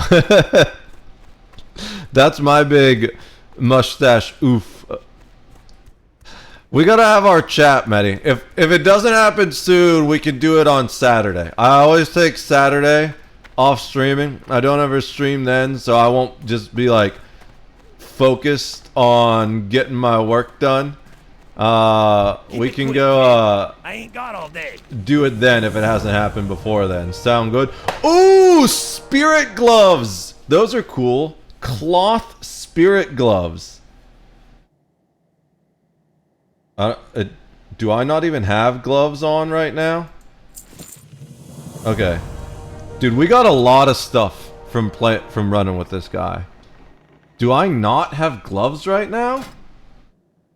How do I not have gloves? How am I level 16 and I don't have gloves yet? What the fuck? Something weird must have happened that I lost my gloves. But, okay. So the gloves are going to be huge just because of the fact that we don't have gloves. But spirit, that's always nice for leveling. It increases your regenerations rate. The big thing, though, that I'm really excited about is this War-Turn girdle. No, I'm kidding. Is this armor piece we got. The Ancestral Tunic. Plus stamina, plus intellect. This is, like, as good as you can get for a Warlock. It might be a little bit better if it were swapped. +2 stamina, +1 intellect. But it's really strong either way. Like, these are the two stats you want as a Warlock. I'm super pumped about this. I hate that shit too, right? It's so frustrating. You know what else is frustrating? The fact that there's a bajillion more bots on Kick than there are on Twitch. I don't get it, dude. Like, I need to see if there's something I can do about these Kick bots. They are absolutely insane. Like, legitimately way worse than any fucking Twitch bots. I don't get it. Like, there are so many of them. Let's fly back to town at the Flight Master. What's up? Show me where I can fly, buddy. Keep it real. We want to go... Oh, it looks like we get our soul shard back when we use the Flight Master anyway, so I don't dismiss him. I guess dismissing him is the bad way, because then I don't get my soul shard back. But,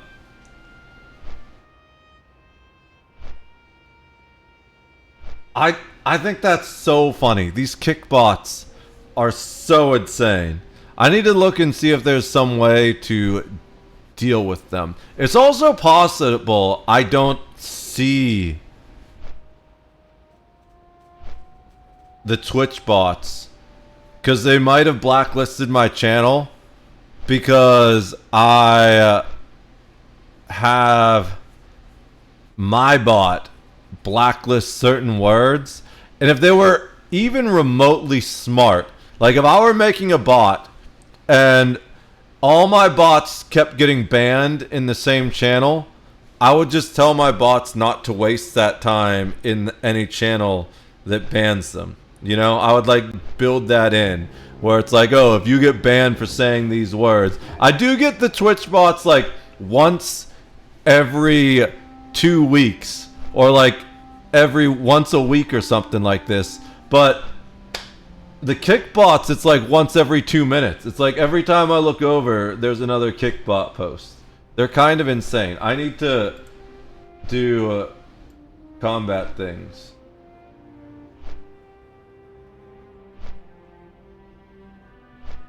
Bounty hunting squad. We're getting pretty close to deleting them. I think maybe 2 more rounds. I don't think we kill them this round, unfortunately. Oh, it's 1 shot away from death. So definitely 1 more round. I was a pretty good call. I said 2 more rounds.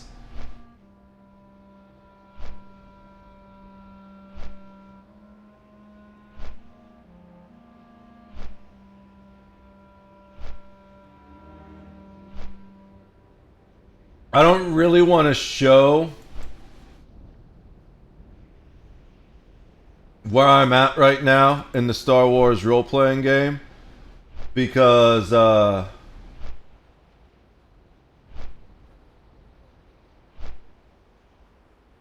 in a vulnerable PvP system.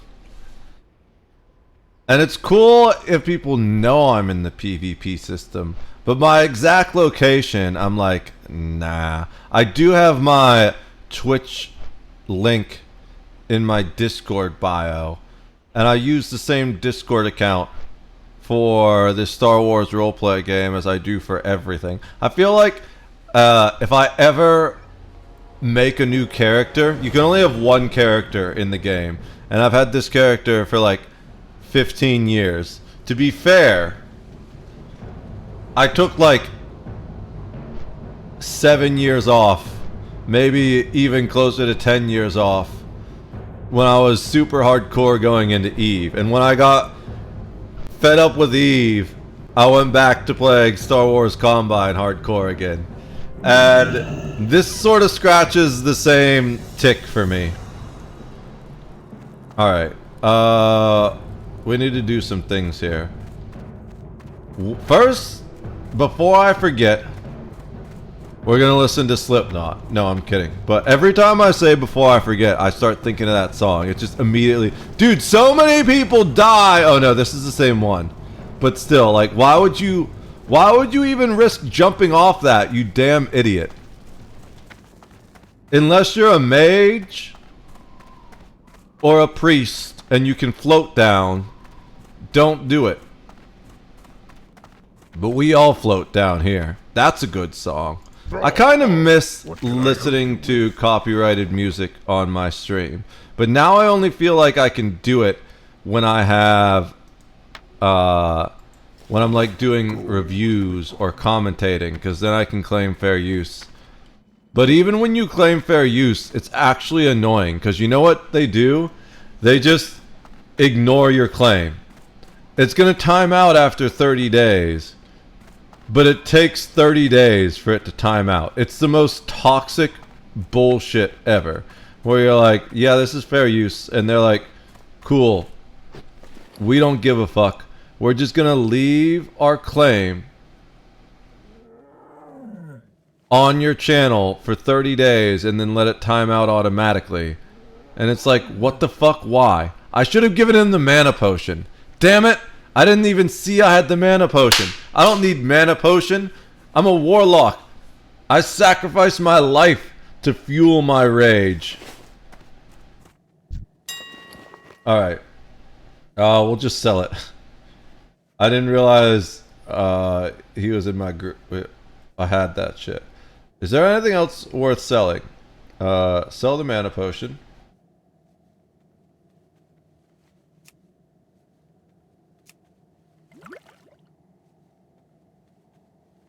$25. What do we get for vendor? Yeah, we get more from that. The rest of the stuff we probably just vendor, right? There's no one's gonna buy that. No one's gonna buy that. No one's gonna buy that. I'm pretty sure we can't even sell these. Yeah, you can't auction a conjured item. So we can't conjure that. We keep the rest of that. We're gonna keep all the crafting materials for now. We should just mail those to our bank and sell the rest.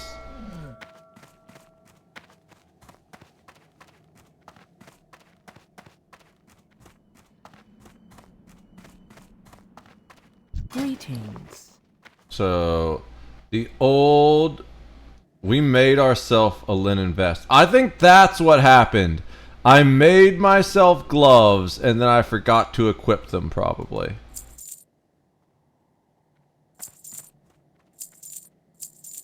But now we've got a better vest that we got as a drop. Oh, I can't sell. I might be able to sell this storm stout. Let's sell the storm stout. I didn't try to sell the storm stout. Maybe I looked at it and I missed it, but... Okay, yeah, you can't sell the storm stout. It looks like a... I wonder if I can trade it. Can I mail it? Or is it, like, bound? Soulbound? I think that means to this character, but I'm gonna try anyways.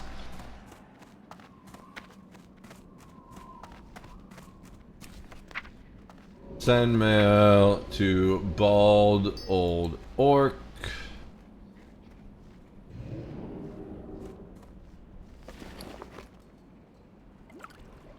That's bound to me. Yeah.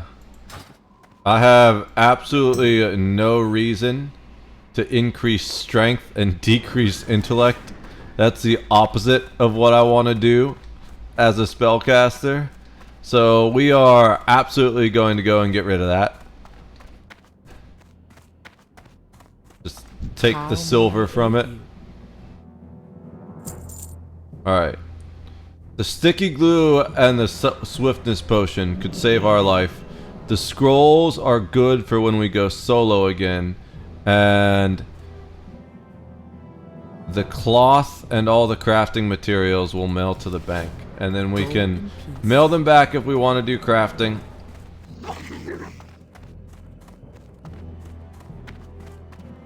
I want to...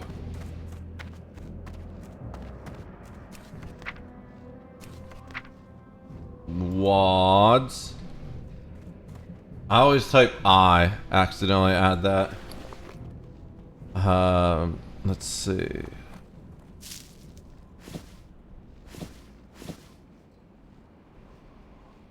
Briarthorn. I don't know what that is, but lots of auctions for it. Shadow Gem, that sounds good. Tiger's Eye, we get plenty of that, but we're gonna send that all to the bank for now. We went from having barely any silver to nearly double the amount we sent. We sent 20 silver over, and now we're up to 47. We had 50 until we sent that mail, but we're starting to earn some cash. There's another quest. Oh, no. We already... That's a quest that we turned down. Children's Week. What's that? It's an event.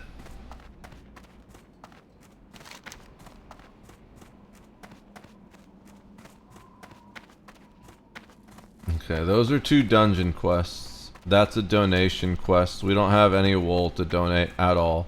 And we need it to level first. We'll donate wool after we're done leveling wool. Because I'm sure we'll still get plenty of it as drops. Just like we get plenty linen as drops right now. Even though we're done leveling linen.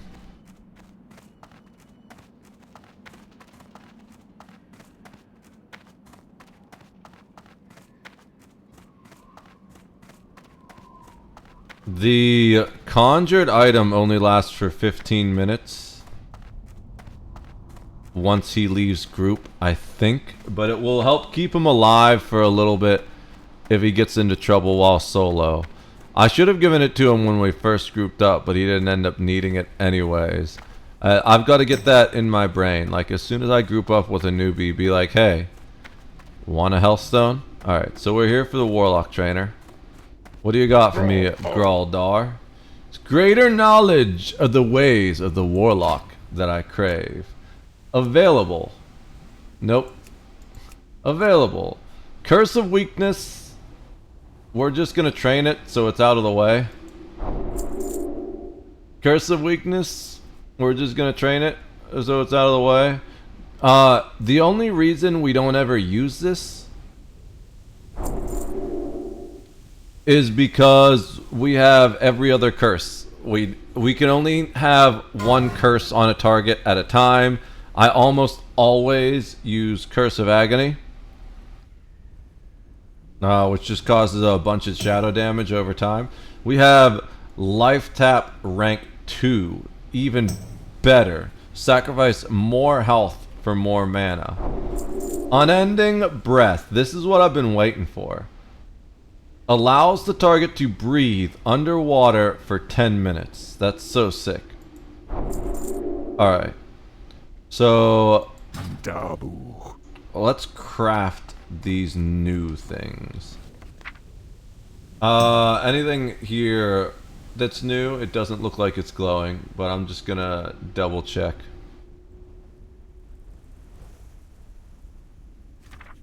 Alright. Affliction.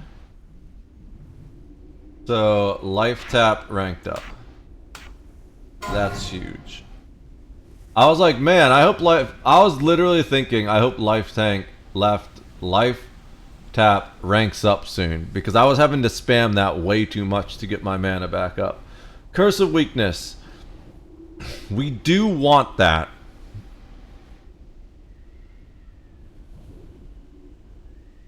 We'll put it on top of the other curse that we don't use very often.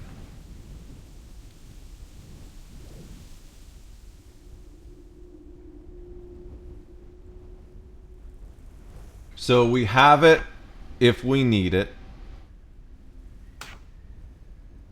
That's the wrong one.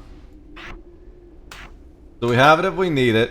I feel like the best way we would use this would be if we wanted to help a tank that was taking a lot of damage. Because it says it reduces damage caused by the target is reduced by 6 for 2 minutes. So if we're in a dungeon and there's or eventually a raid, and where there's a tank that's struggling, taking a lot of damage, we could use Curse of Weakness to take some of the pressure off them. Other than that, I don't think we ever use that.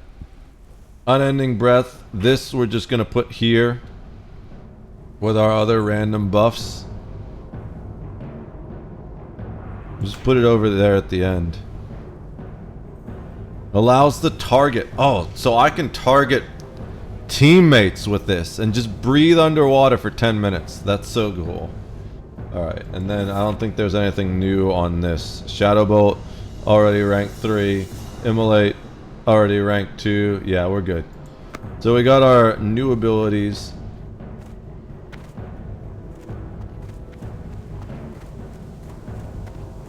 Two really important abilities. The ranked up life tap and ranked up and actual unending breath for the first time. So that's sick. But don't care about Curse of Weakness. We have it if we need it. Alright. So I think we just go back to the Barrens and keep doing things. Explore the waters of the Forgotten Pools. That's perfect. We can breathe underwater now. I don't think there's anything else I really wanted to do here. It says Rend resets in 1 minute, but I don't know if that means people are gonna drop it. Because, like, it doesn't always drop when it resets. It also means I might need to be on the layer that Alti McBank is on, which I'm assuming is a bank alt. Don't ask me why.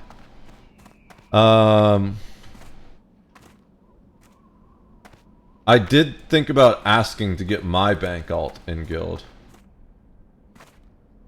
Oh, that's right. There's an event. Rend resets in 10 minutes. I don't think I was here for that. And I definitely missed it. Where was that event? It's over by the fishing area. Let's go see what this in-game event is. I think that was a guild event. Do I have enough space in Discord to join one more server? Probably not. But honestly, I'm thinking of joining this guild server. Because I've been in... So, I've been in this guild on my warlock for a minute. And then they randomly invited my hunter too, which is the character that I play next most. So I'm thinking of maybe getting all of my characters in here. Let's see if we catch Rend. Nope. So it was on their layer only. I think next time someone posts that in chat, I need to request to join the group. Orphan Matron Balewell. What do you know? This is Children's Week. What can I do to help? May your blades never die. Become a member of one of the become a member for one of our orphans. For the Horde. How do I become a mentor? That guy runs around too much.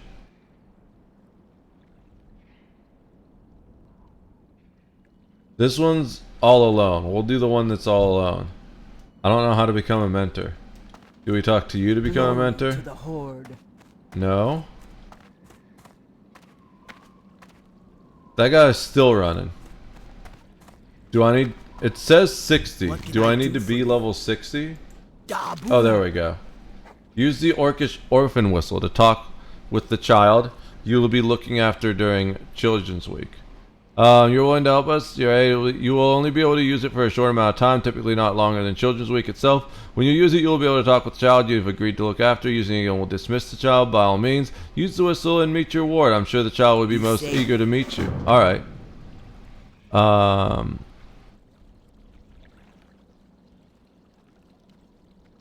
Horn of Ecthi. Blow near Ecthi's lair. 30-second cooldown. That's something else. We don't have an automatic thing for Children's Week. So let's see if it's here. Did she give me an item? Okay, yeah. Orcish Orphan Whistle. We're gonna stick that over there so we can cast it.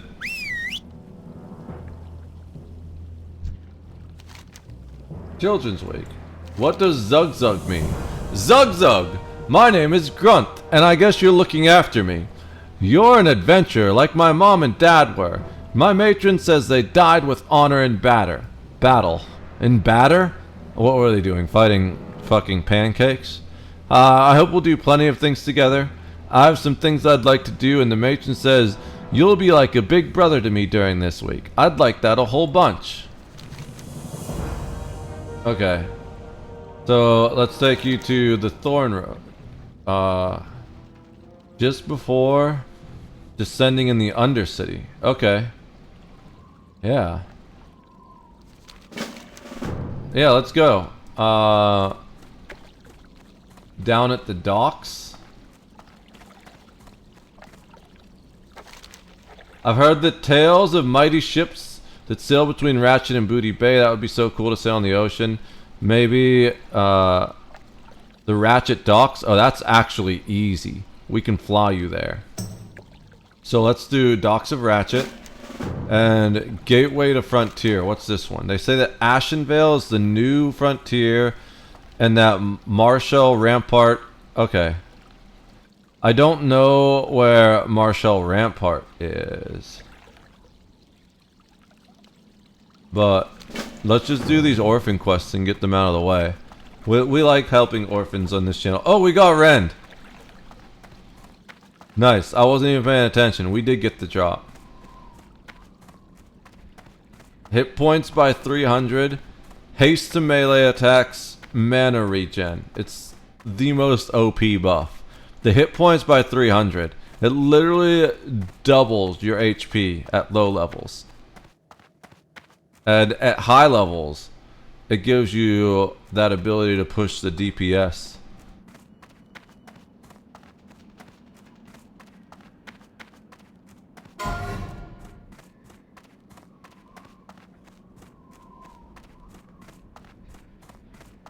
So let's go. Going to Undercity. Let's go to Undercity first. Screw it. Can I have my imp out at the same time I have the orphan? Let's find out.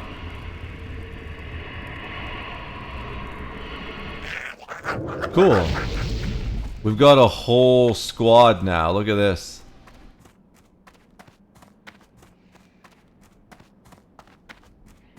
I didn't want to summon the Voidwalker and waste a shard. Ah, screw it. We'll do the Voidwalker because if I run into anything, the Voidwalker has a taunt, which will absolutely save our lives. And worst case scenario, I can always just... I don't like this place. Me neither, bro. Welcome back, Jasmine, though. We could always just summon a new thing. We've got more shards still. Alright. So, we're taking our little orcish orphan to see Undercity, which means we gotta go on a Zeppelin ride. Now I've got Magic Carpet Ride stuck in my head. Where's that Steppenwolf?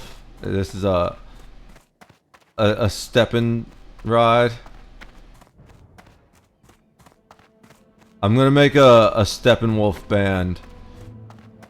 A Steppenwolf cover band that's World of Warcraft Horde themed and call it Zeppelin Wolf.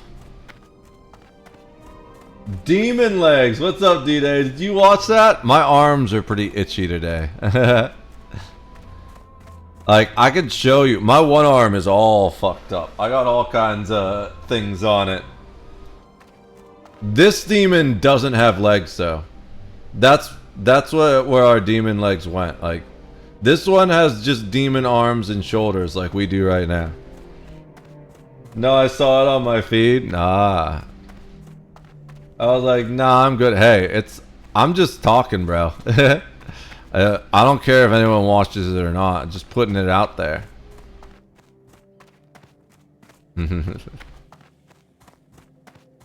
all about my spiritual growth journey. Alright, I think this guy is the one we want. I don't know where the other one takes us. We have there's an event going on. It's the Orcish Orphan Children's Week or something like that it's called. So we have this little Orcish Orphan where taking on a tour with us. We're gonna take him to see Undercity. And to get there, we gotta go by Zeppelin. Oh look, perfect timing. Speaking of the Zeppelin, there it is. I don't know if that guy's gonna miss the Zeppelin. He's AFK.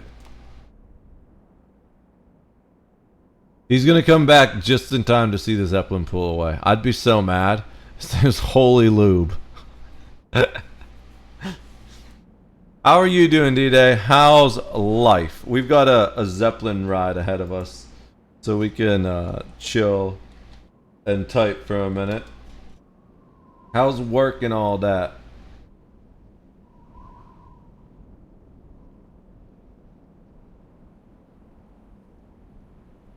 Got a 5-minute fire delay before I should have done a heal, but it's alright.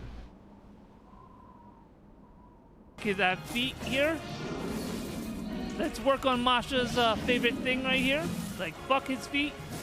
I'm sure that's what Masha would like to do with every feet, though. You like feet over there, D-Day? I'm not surprised. You'd totally be into that. Pretty funny you're into Masha's feet specifically. I don't know what he's got going on there that you like, but hey, to each their own. Maybe you can get him to like polish your head for you or something. Okay, it's last Friday. Ooh! Damn, that sucks, bro. I'm sorry to hear that. So kind of in spot. Yeah. That's rough. Man, everyone's getting laid off these days. I just heard 300 to 400 more EA employees got laid off. You know, they say nobody wants to work, but then they fire everybody that wants to work. It doesn't make any sense. I'm sorry, lay off everyone that wants to work.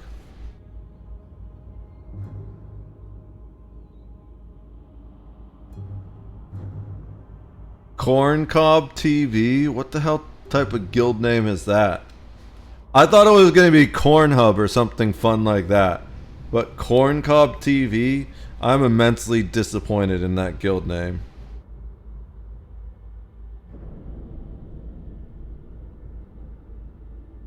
Where'd our orphan go? It's alright, we can summon him. He was like glitching through the Zeppelin. So I'm gonna wait till we're off the Zeppelin, or at least until it stopped moving, to summon him back. Well, EA should stop making games so they learn how to make a good one to be also AD? AD? What's AD? Okay, back. Well, welcome back. Yeah. I mean, EA's made like 2 good games in the past 10 years. And they mentioned it during Okay, so it's Respawn. Titanfall 2 was good. I like Titanfall 2. And the other Respawn game, what was the other Respawn game?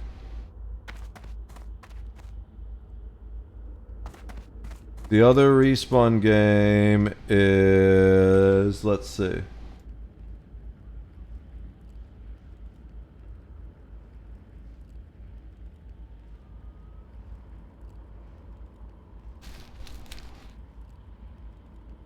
I mean, I guess Apex Legends counts.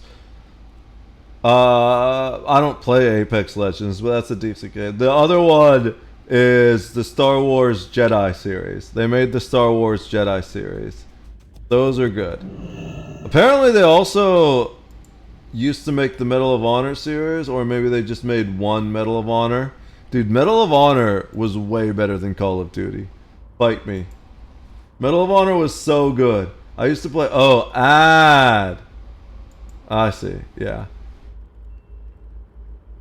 I didn't see... When it was both caps, I didn't know what that meant. But, dude, Medal of Honor was so good. I put so many hours into Medal of Honor Rising Sun. I still remember... Is that the quest that I need to do? Undercity Horde? No, I don't know. I'll find the quest. I still remember this one map. It was 2 battleships next to each other. And you could like run across the cannons and jump onto the other battleship. It was so cool. There was another... So, Rising Sun was Pacific Theater. There was another one that was the Western Front. Okay, we'll talk to the kid in a sec. I want to find an image of this. Medal of Honor. I never played Above and Beyond, which is apparently what the most recent one is. There's Medal Warfighter Airborne. Oh no, Frontline. Frontline is the other one that I played, I think. Rising Sun.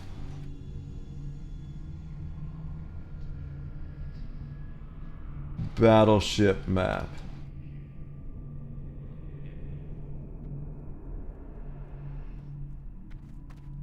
Okay, here it is. This map was so cool. It's called Battleship Raiders. This was one of my favorite PvP maps of all time. It was so good, dude.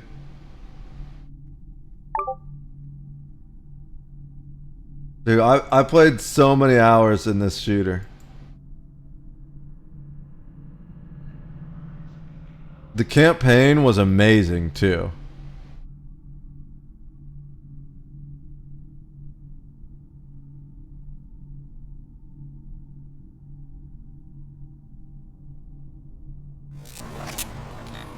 Oh god, the sound though. Okay. The sound fixed itself. Are they not? They're just walking around. I thought they were actually gonna be in a fight. Oh, they are in a fight. They're getting shot. Shoot him back, dude. You're getting shot. Shoot him back.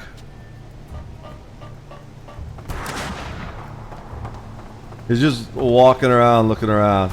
This map was so good. I used to have so much fun playing this game.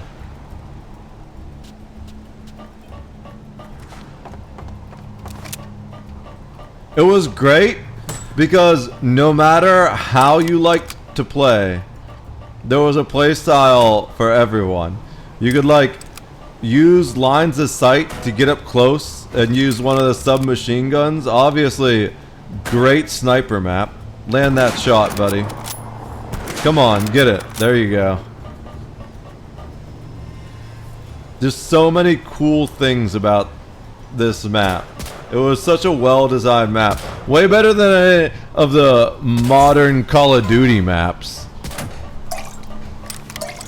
I'm just kidding. I haven't played the new Call of Duty multiplayer because you need to pay for it. And I don't pay for Call of Duty anymore because it's not worth it. It hasn't been worth it since the first Modern Warfare 2. That was the last Call of Duty I bought. Oh, I'll make an addendum. The first Black Ops, the original Black Ops, was pretty good. One of my cousins had that, and we used to play a lot of zombies. But for my part, it didn't really feel like it was worth buying after Modern Warfare 2. Because the first Modern Warfare was really good. And then the second Modern Warfare felt like it started to lose its uniqueness. They like made some things that were kind of cool.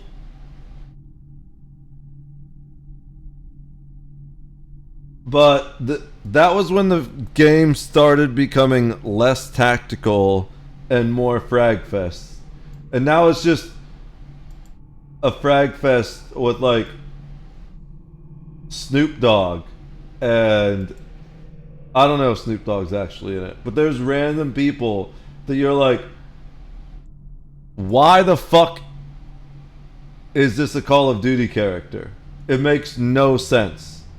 Like, it would make sense if there were like Jack Reacher or something like that. Kind of.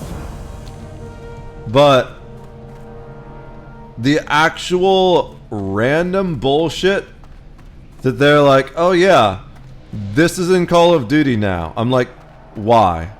Why? It's worse than Fortnite. In Fortnite, it doesn't bother me. I hate the banana people. Don't get me wrong. There's no better feeling than killing a banana in Fortnite. But it kind of makes sense for that game. It doesn't ruin that game the way it ruins Fortnite. It would be like if you were playing Halo and Ronald McDonald shows up. You're like, what the fuck, dude? This is so immersion breaking.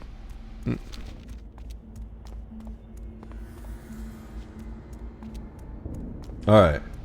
So we gotta... Oh, you know what?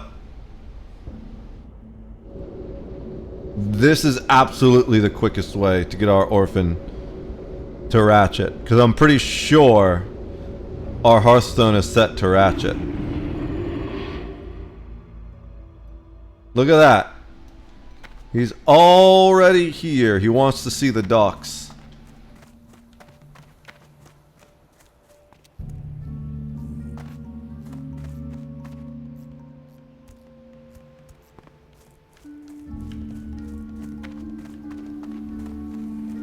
Here are the Ratchet docks, dude.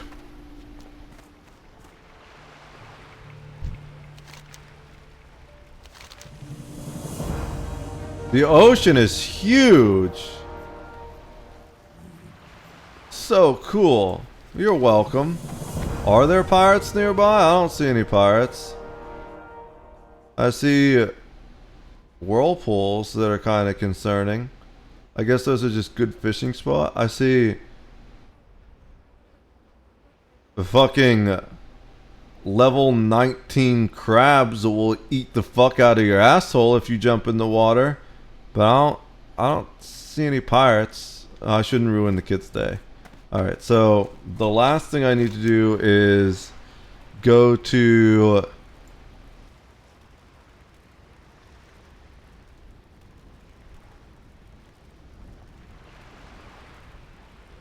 I need to go look at some kind of frontier barrier for the kid. Oh, it's up there. Gateway to the frontier. Raptor horns. Shen's empty keg. I guess we just dismiss him for now.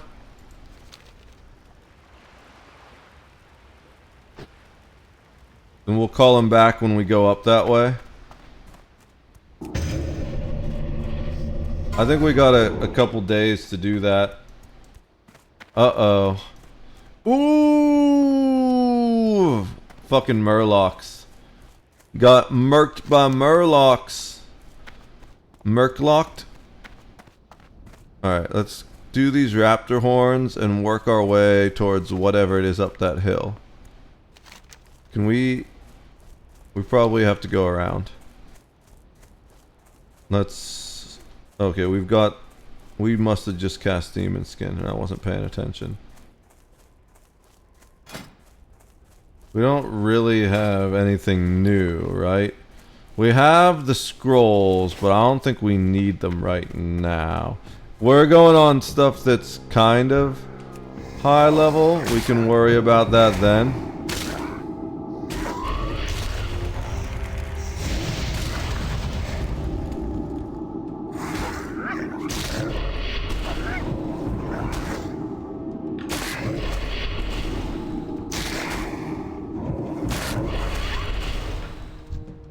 Honestly, I don't know if I even need the... I don't know if I even need the Spirit Scroll. The Armor Scroll we're gonna keep. But we should probably send the Spirit Scroll to our bank.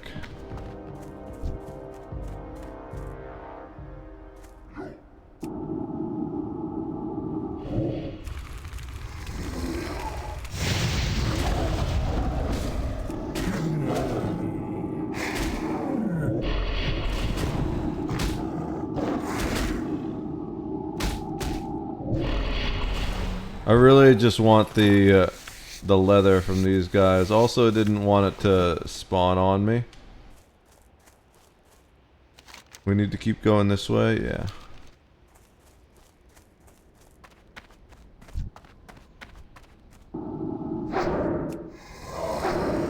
It's still recharging.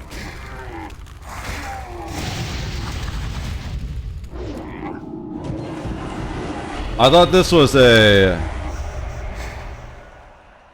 critter, but it's a full-blown mob.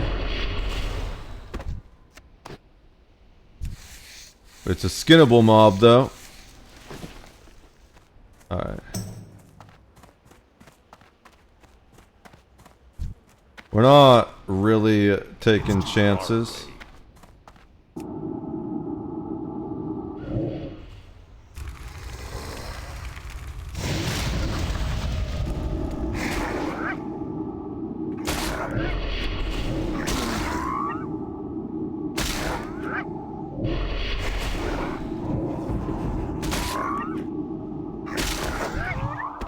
We could. We could let our Voidwalker pull threat, but that wouldn't be as much fun. What would be fun is completing the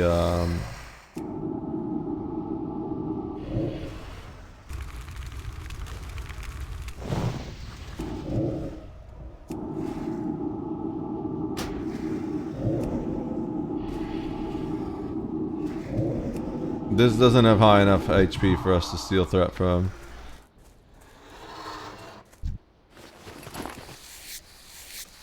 Completing the loot is always fun.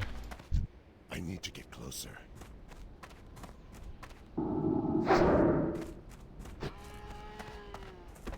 I wonder why they're only sickly gazelles. Let's go back to general. I think I should look at what my max skinning is so I don't go...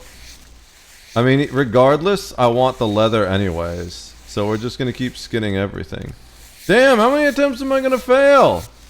There we go, I just gotta complain about it.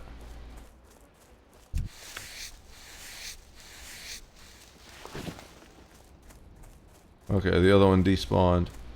Okay. What's my maximum leather I can go to right now? 150. We can go up to 150 skinning.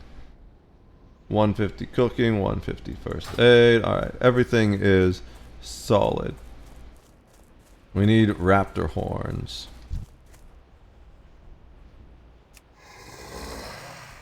Those other two just spawned out of nowhere. I guess they were just outside of draw distance or something. Come back this way. Oh shit, like a whole group just spawned.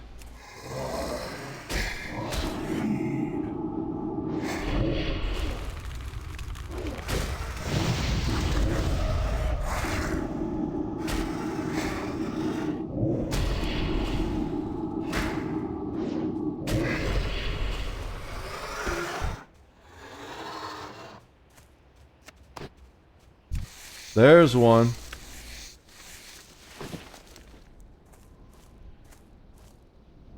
Oh boy. Where'd that bird come from? I've seen so many people die to this bird. Oh shit! Okay.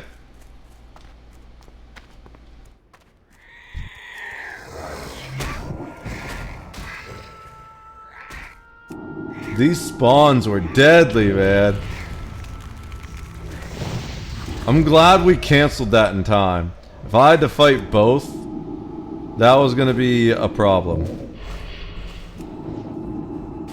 We would have probably popped our potion and ran. I need a target.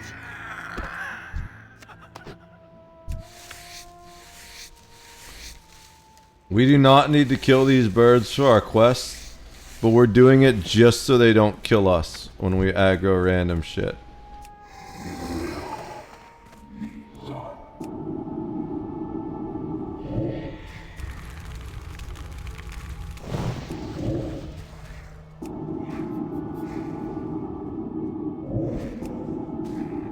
We do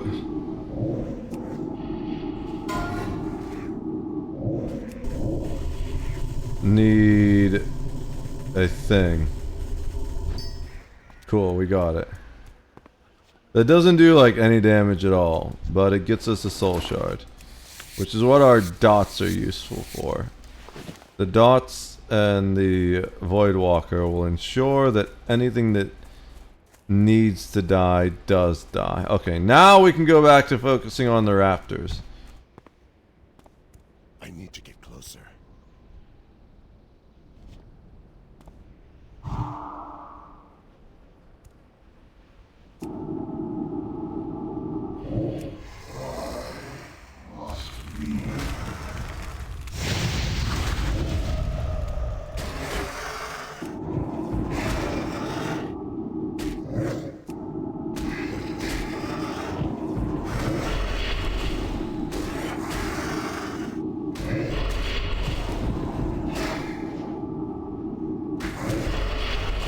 Okay, these raptors are kind of tough. We're about to level up again though, and then that won't be too hard. That was a level 18, so that was a little bit tougher. So I think when we attack this, the cub goes with it, which is fine. We just need to not pull the raptor with it too. That's mostly what I'm worried about, is pulling the raptor at the same time. Do we just kill these while we wait? Okay. I think we can do this now. Okay, now we can't. Okay. I'm out of range.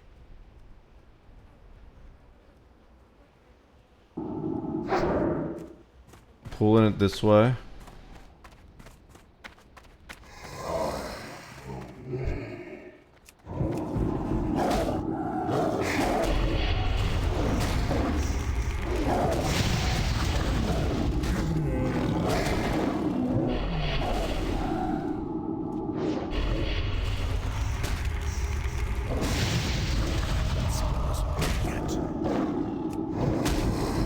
I forgot to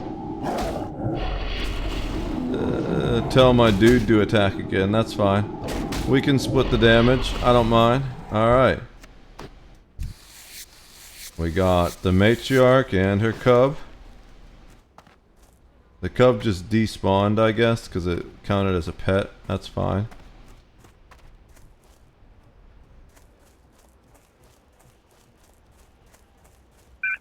Ooh, ooh, ooh, ooh, what's that? Harmar the Pride Lord. Okay. Yeah, I see you. 23.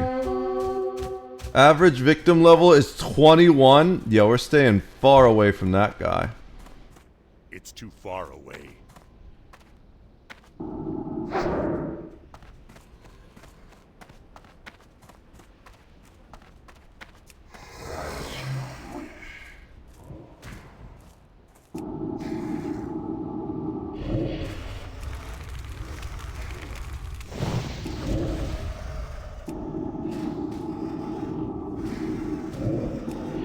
I'm out of coffee. I don't like being out of coffee.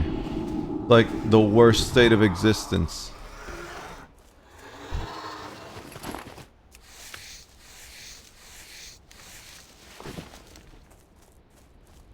Cool that we found the rare.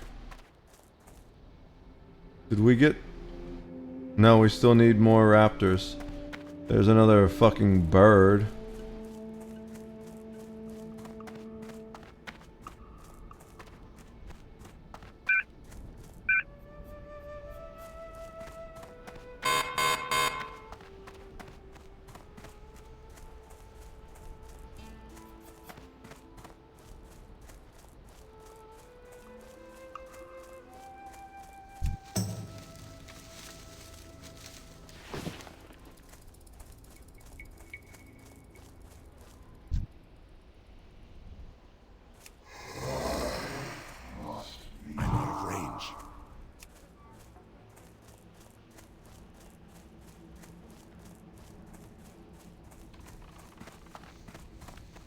There's just too many people here right now.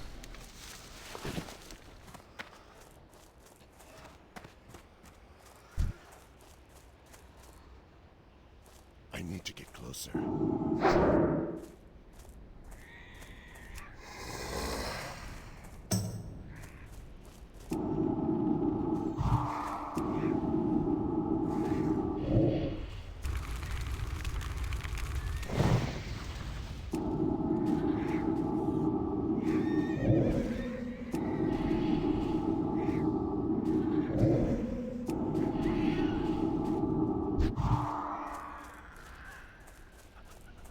I think that guy got his pet killed. I don't know what he was doing.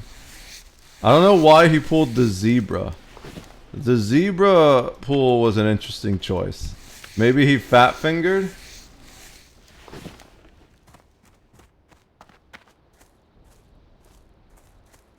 I really just want raptors. There's no raptors, so I guess we kill a bird.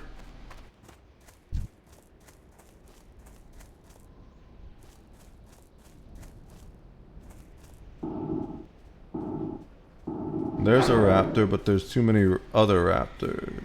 There's too many other things over that way. Come on, dude. Just use your ability. There we go.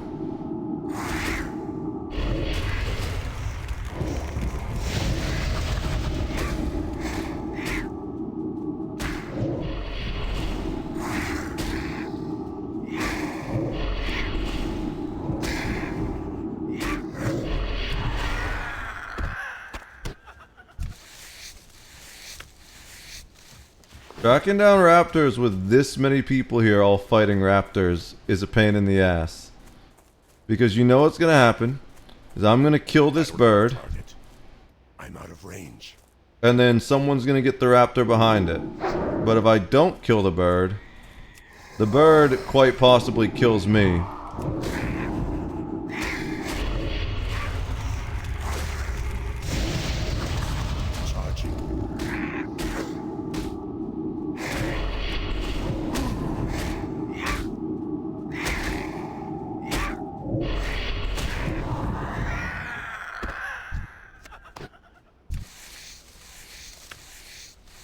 Okay, looks like I do get the raptor.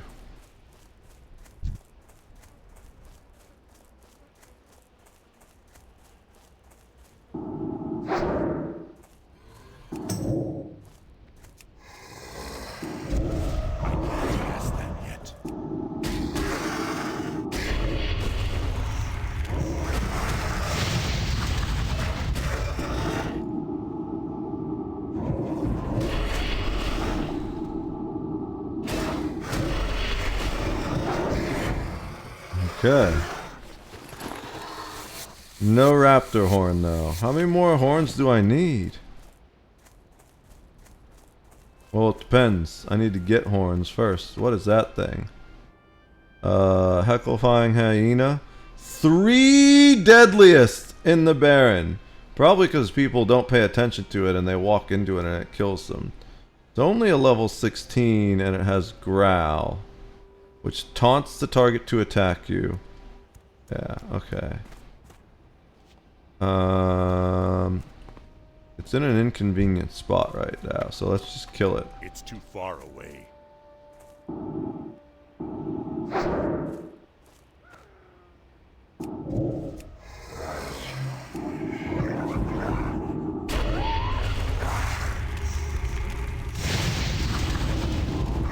I'm gonna delete this Hydra real quick. Hyena. It's not a Hydra. Are there Hydras in this game? It's an interesting question. I feel like there has to be at least one Hydra type creature. Hydras are so iconic. You can't not have an MMO with a you can't have an MMO without a Hydra. I think. My brain is kind of fried. I don't know what I'm trying to say. There should be a Hydra in the game. If there's not a Hydra, it's a bad game. I didn't need to cast Corruption again, because all I did was refresh it, but that's fine. This is a low level one, so we're gonna have no problem finishing it off. Do I? I don't even need the Shadow Bolt, we just wand.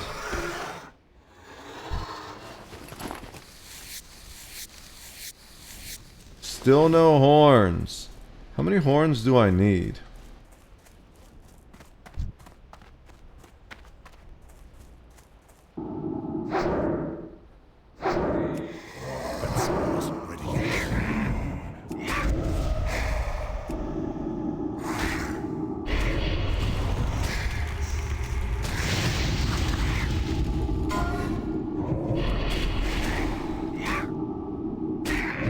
I was gonna say we wand him after this, but then we critted. I'll take the crit.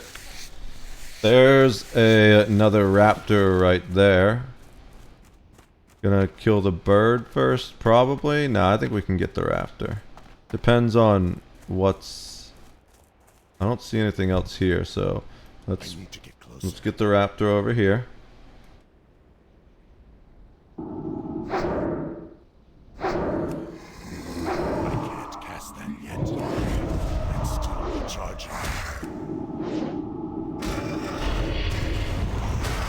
And then we kill the bird after the raptor.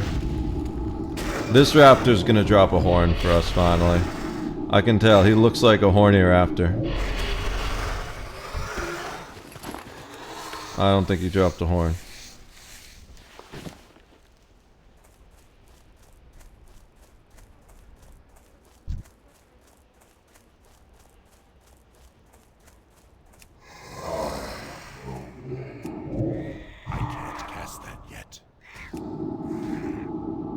I want the coffee, but I'm like in the middle of this. I guess I could always walk back to town, but it feels like a waste of time. Oh, we'll just wand.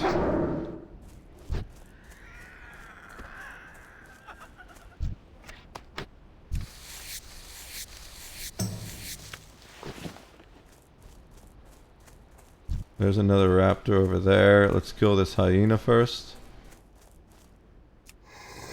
It's too far away. That spell isn't ready yet. It just keeps resisting. Oh, we didn't immolate.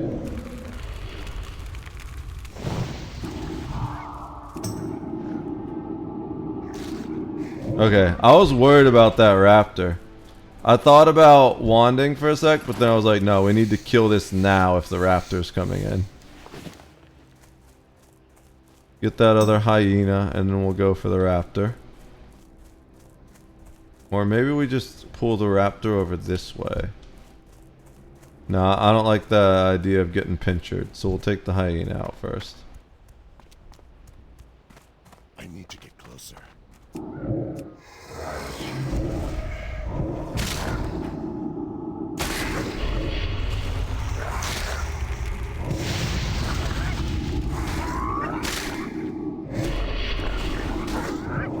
I think we wand after this. Boom. Wand him to death. Alright, now let's get this guy. Oh, it's only a level 13. We got this.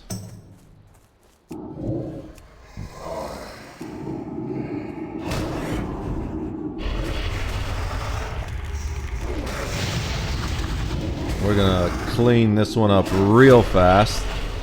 Level 13 ain't nothing to us at this point. Unless there's like 2 or 3 of them, then we'd be in trouble. But 1v1, we got that, no problem. Alright. So let's go back this way. I guess we do the giraffe in the meantime.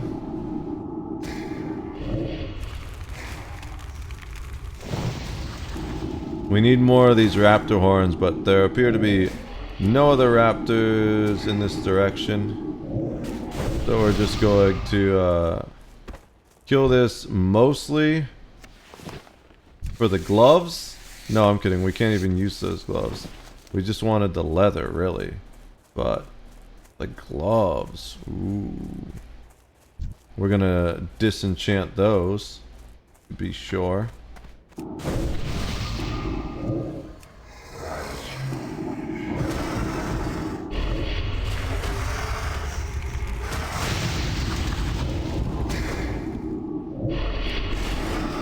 We probably didn't need the Shadow Bolt. Yeah, that thing was dead as hell, but it's alright.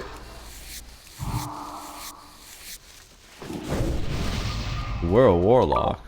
We just sacrifice life for mana. Okay.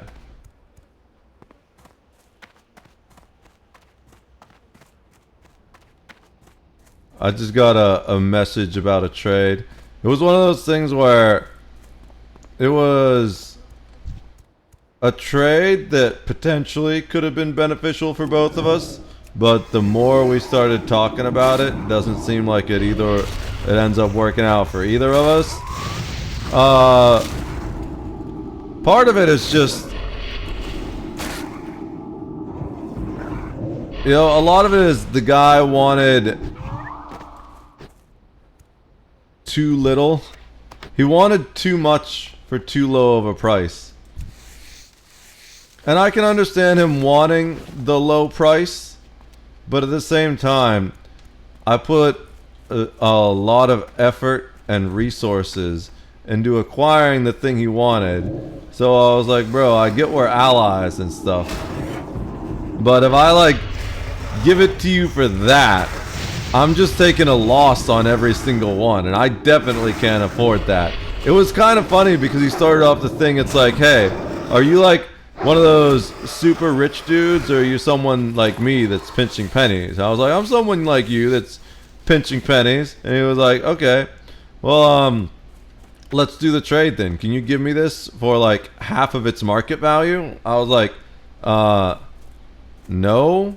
Did you not pay attention to the fact that like I'm kind of trying to make like this in the Star Wars thing? It's like I kind of have like resources being pinched right now too. I can't just like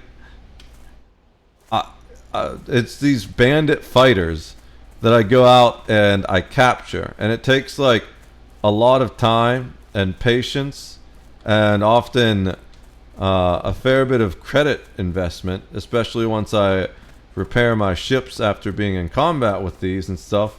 And he's like, so you're just gonna, can we get those for half market value? I'm like, no, I don't think I can do that, but I can give you like a 25% discount. And it looks like he said, nah, I'm good, which is fine, because that means one, I either get full market value or I just recycle them and use the resources myself. It would have been nice to help out an ally, and have that quicker turnover rate of just being like, oh yeah, we agreed to do this, but it's not worth the losses I would have taken in comparison. And I really wanted to work something out, but I think the dude was just asking for too much, and it doesn't seem to be as convenient for him as he thought it would be.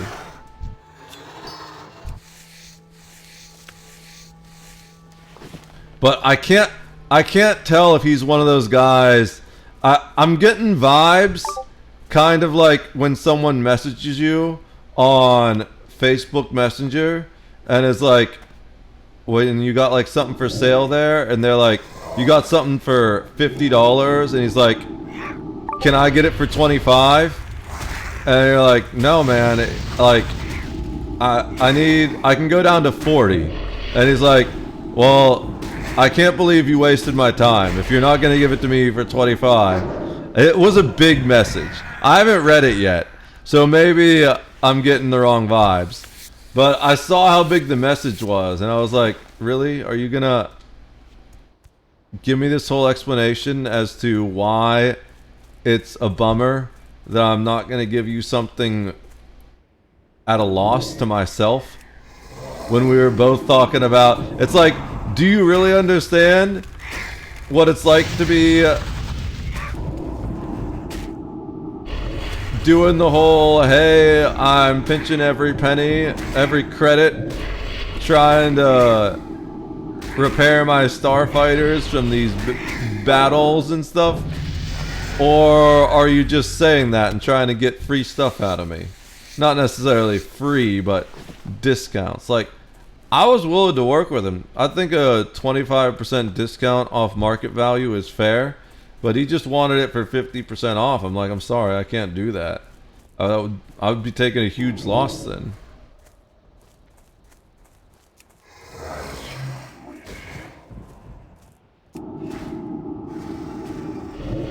I'll have to respond soon. I need to actually do things in a sec.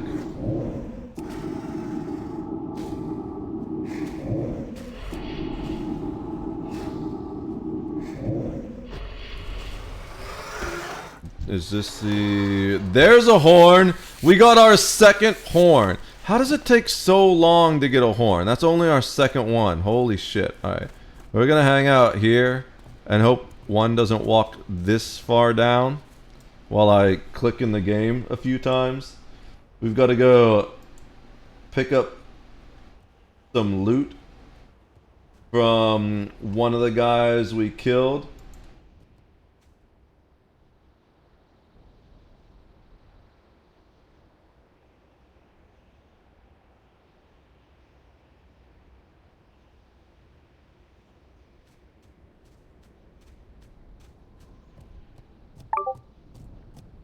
Dude, those footsteps freak me the fuck out.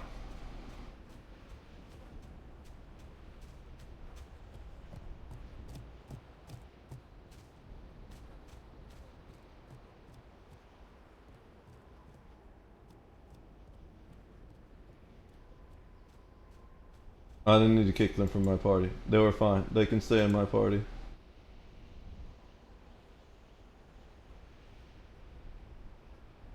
Alright. So we're gonna pick up those. I got a few messages to respond to. Give me a sec, chat.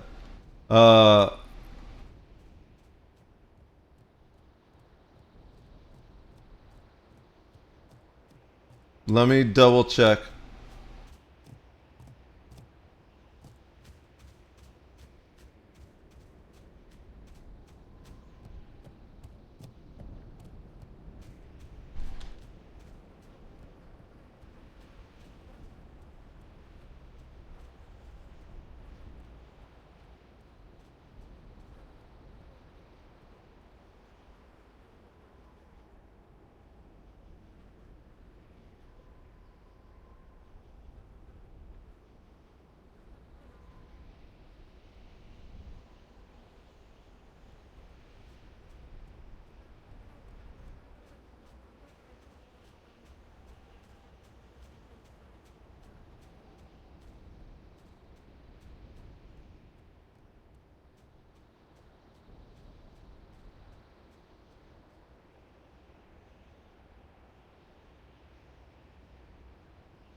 Alright, let me check the other one.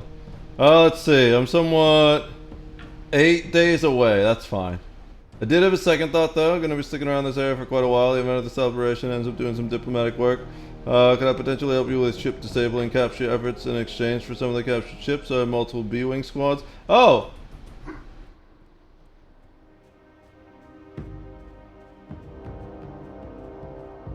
Yeah, okay.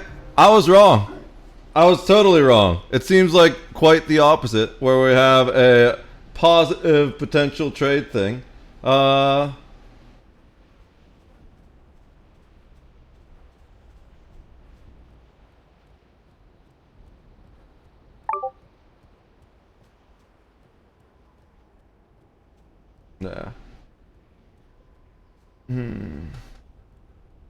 Okay. Yeah. Alright, I think that's... Oh, I'll get brackets, hopefully, yeah. Alright. It seems like that's relatively handled at this point. I can respond to the rest of the messages later. Let's get back to the stream. Let's get back to the grind. Let me re-equip my armor, just in case things go wrong. There's... We gotta watch out for that. There's a rare spawn over there that kills lots of people. Oh shit, all this stuff's dead. I'm out of range. Someone wiped this shit out while I was dealing with those messages. I guess there is lots of skinning to be done. Can I get raptors? There's a raptor. But it's like in a group of... Oh, did he get wiped out? Was it a mage? Dude, there's a dead character right there that wasn't there before. I'm out of range. I'm wondering if he killed all this shit and then got died. Pualani. It doesn't show he died here, so maybe he logged back in or something? Oh no, it's that group right there. I see him. Dude, okay, we're gonna take this guy now before they kill him.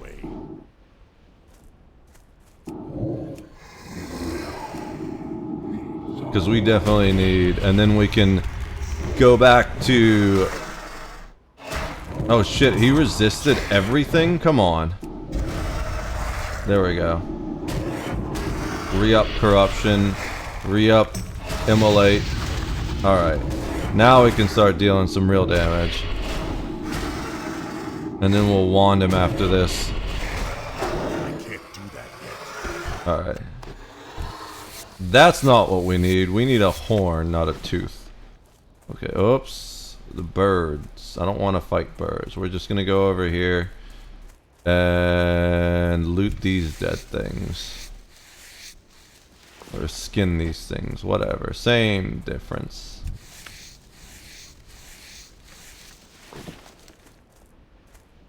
No point in fighting the birds. It is kind of helpful to fight the birds because then they don't aggro on us and kill us.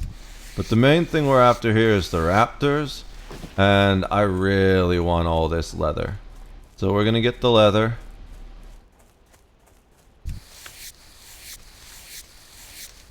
Inventory is full. Okay, that's a problem. Ooh, 1 silver, 41 feather. The random tooths, random arrowheads.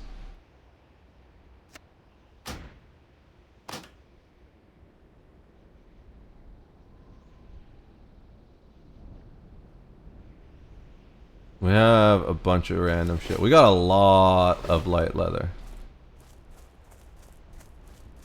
Okay, let's get that last raptor body. Oh, there's other bodies over there. We're just following these guys, cleaning up their kills. I will take all of this leather and use it to level leatherworking or sell extra on the market. We have our leatherworking character is not this character, it's our hunter. The hunter also does skinning, The main reason we do skinning on this character is because we just kill things, and it's easy to do it for money and to save on leveling. Eventually we'll level engineering, but that's once we have money, and we don't have money yet. We'll take this out just so it's not a problem.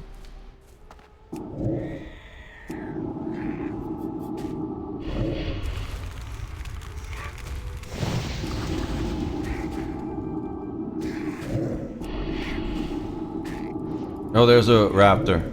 We want that raptor. We also want all these skins. We're not gonna go over and get those skins, even though we want those skins too. We're gonna get the raptor, because we really want the raptor. We need the raptor horn. That's what we came here for. We'll take this, but then we're gonna go get the raptor that I saw over here. And I kind of need to do things in Star Wars, but we also want to not get stuck in the middle here, which is why I came over here. And then once we're back on the edge again, we can do more Star Wars things for a sec. Uh-oh. Okay.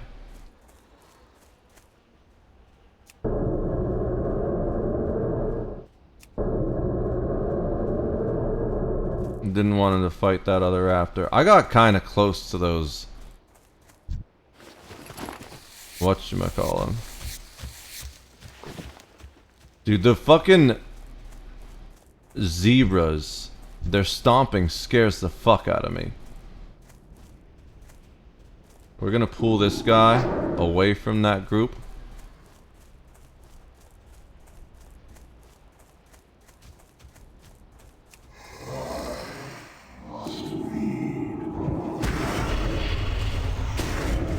Oh, he's a level 18. That's alright. We got all three without resisting. Nice. We're gonna do some damage to him. Oh shit.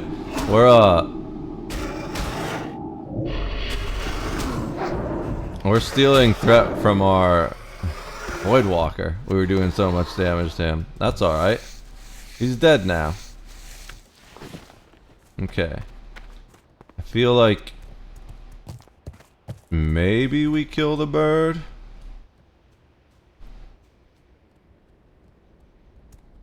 We just wait here. I think we're good to wait here for like the 10 seconds this will take. If something aggroes me, I can click back. It's only going to be one thing if something aggroes me, so we should be alright. Equipment, flame, load, entity, travel. The fucking zebra scares the fuck out of me every time. I just hear it clopping up to me, and I'm like, oh shit. Is something gonna start gnawing on my face? No, it's just a zebra. There's actually a very deadly zebra I've seen. There's one aggressive zebra, and it moves so fast. I've watched it obliterate so many players on like the hardcore deaths YouTube. These birds too. These birds obliterate people.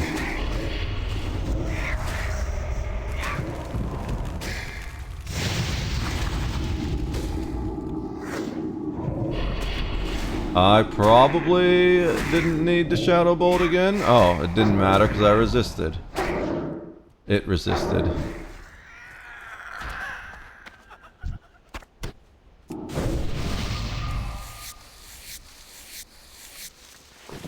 Alright.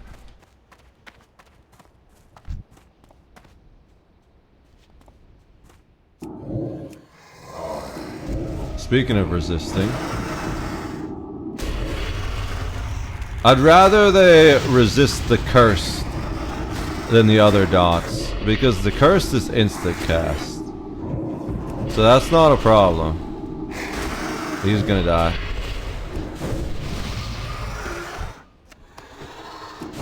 Oh, we got a horn! Let's go.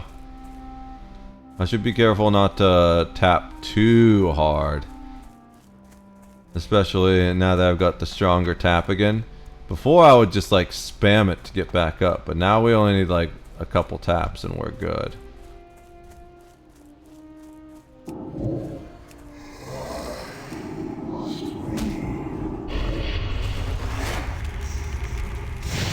There's such a wide variety of levels here. I'm sure lots of people die to these because they're like 13 to 18. So it's like they're probably not paying attention. They're like level 15. They're like, oh, I just bodied that level 13. Oh shit, this one's doing so much damage because it's a level 18. And it's just like, yep, get fucked, dude.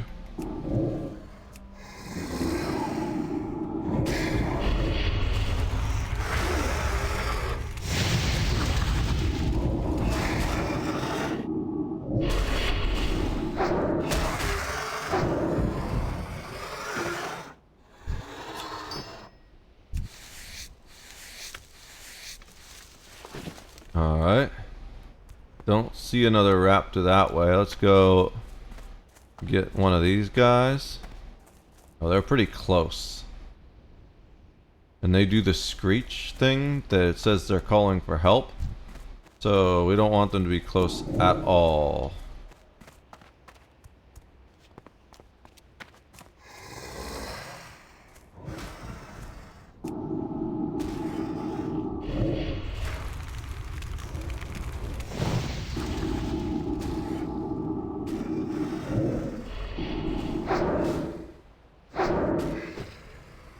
Got him. Yay! Back to WoW. Yeah. Thank you so much. I'm having a lot of fun. We're level 16 now on the Warlock. 17 now. We're level 17 now on the Warlock. You gotta log in and let me know your character name so I can send you some stuff. I made you stuff on the bank, well, on various accounts, and I sent it all to the bank. So all I gotta do is log into the bank, and then I'll be able to send you the things. I want to make sure I'm not gonna run into anything while I'm fighting this guy. We're in a kind of dangerous area where there's a bunch of random shits that would love to kill us. So I'm pulling things one by one. We've killed so many of these raptors now, we need raptor horns, but usually we just get teeth. At least we're farming a lot of leather. We have skinning on this character. Sharp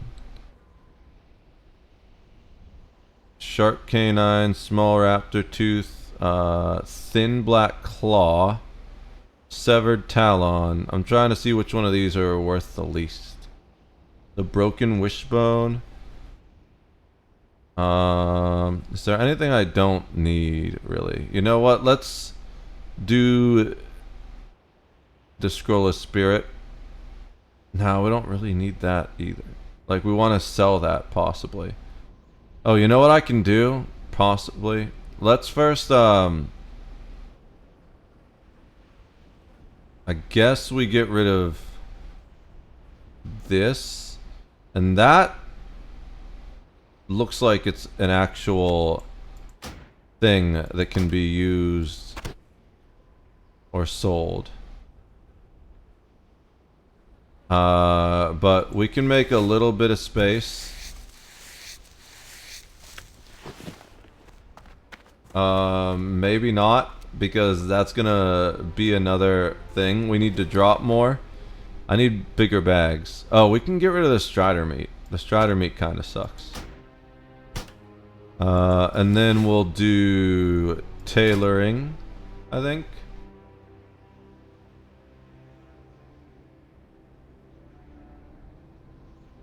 No, it's leatherworking, but we don't have leatherworking. I was thinking of, so the weird thing about this character, that's amazing. Okay, yeah. Hi today. Good morning. Good morning, Zone Ninja. Thank you. We already did this not too long ago. I was telling people about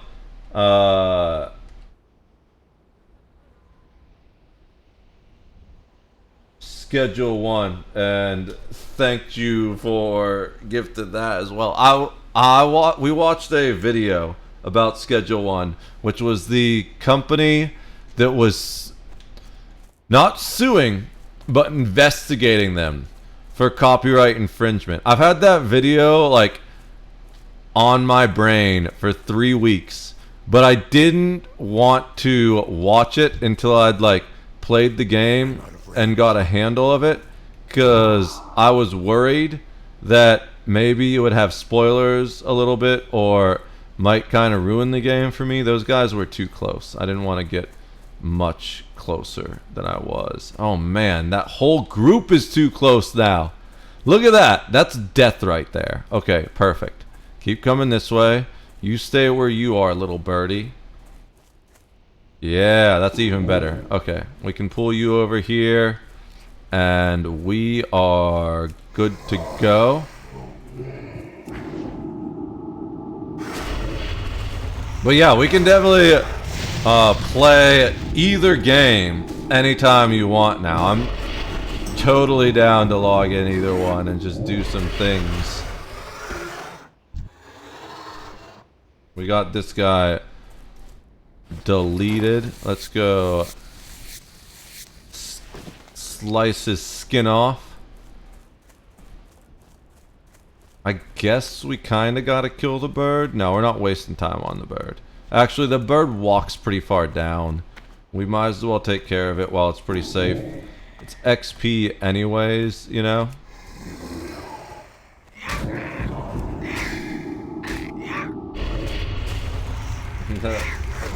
Yeah, D-Day has been chilling for a minute. As an interesting day. I guess you could say it's his own personal D-Day. No, I'm kidding. It's not that bad. I shouldn't be making jokes. I'm an asshole. Inventory is Oh, I'm full again? What is this? The severed claw? Ooh, that's kind of decent. I guess the cracked bills aren't worth as much.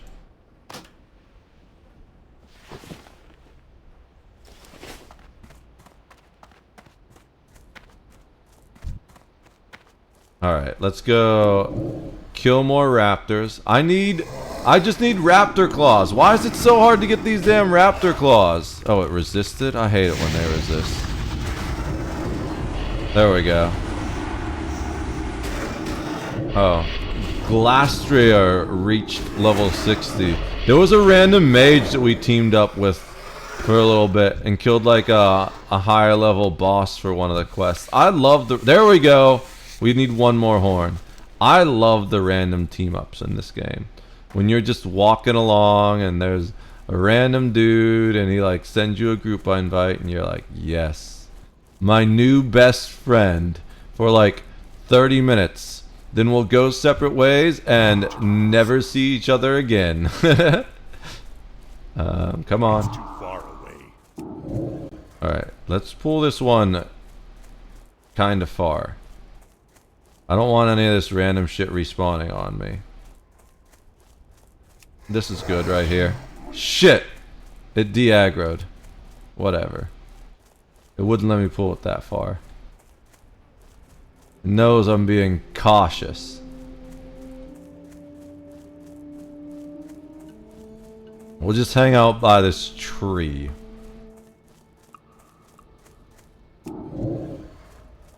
Pull it over this way a little bit. I was probably being too cautious. I feel like dragging it through all that stuff was maybe a little dangerous, because then that's a bunch of things that can respawn on me, whereas like here it's probably just only one thing that can respawn on me. Let's wand a little bit, get that guy up.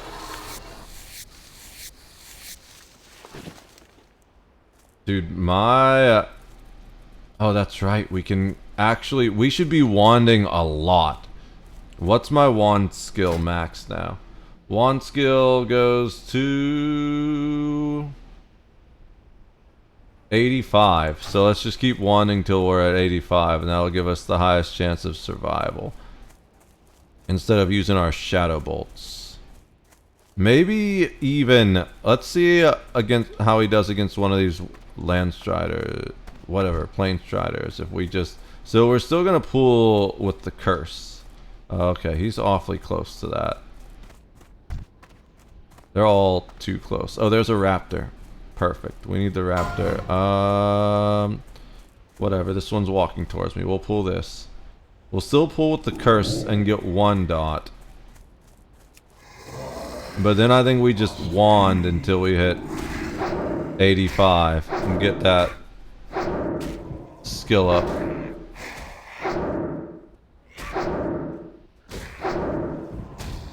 Because the only way to get your weapon skill up is to use the weapon as much as possible. And I'm not too worried about... Can't carry anymore. But it's alright, we don't need the crack bills. Oh, we do, because we can't... We need to loot stuff before we can skin it. So...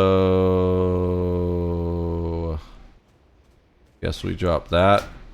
Even though the crack bills are worthless, but we still need to loot so we can skin, which kind of sucks. We need to go back to a town. But first we need this last raptor claw. Where's the raptor? Okay, there's too much shit here. We can probably get to the raptor. They're over killing the lions.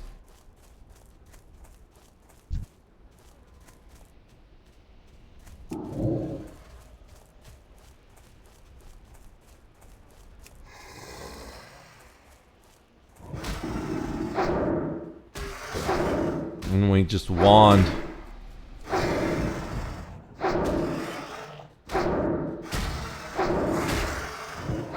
The raptor does a lot of damage, to be honest. A lot more than the plane strider. I don't know if we can wand a much higher level raptor without... We can always health channel to the Void Walker if we need to, but I'm not sure if we can health channel enough health to out DPS, to out heal the DPS of the raptor. Alright. He's not even full health yet, but that's fine.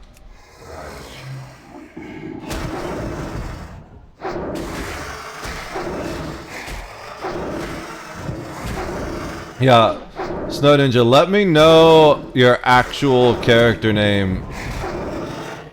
Exact spelling once you know it for sure, and I'll send you the gear and stuff I made for you.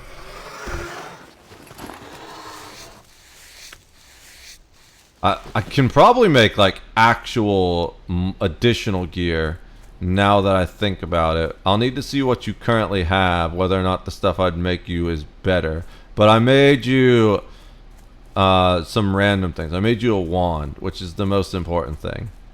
And there's 1 or 2 other things. Okay, let's get this raptor. He's in a great spot. Oh, and he's only level 14? Easy. I'm almost level 85, then we can stop wanding. Okay, I make coffee and turn on the computer. Yeah, let me know whenever you're ready. Take your time. I need to make coffee too, but I don't want to make coffee while I'm here doing this, because that's how I die, and I don't want to leave till I get this last raptor horn.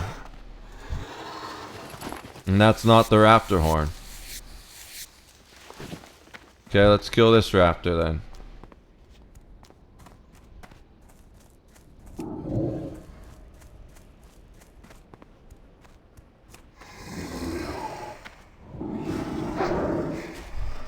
I love Warlock gameplay so much. I'm glad the character that you've gotten farthest on is the Warlock, because that's the character I know the best, so it makes it easy for me to help you with your Warlock. I've just got to make sure I keep my Warlock leveled ahead of yours, so I always know how to help you.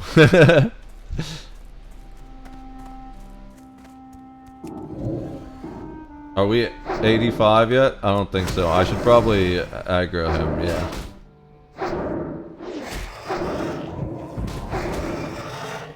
If we don't get 85 by the time we kill this guy, I'm gonna check my skills. Because if we are 85 and we're still spamming, then we're kind of wasting time.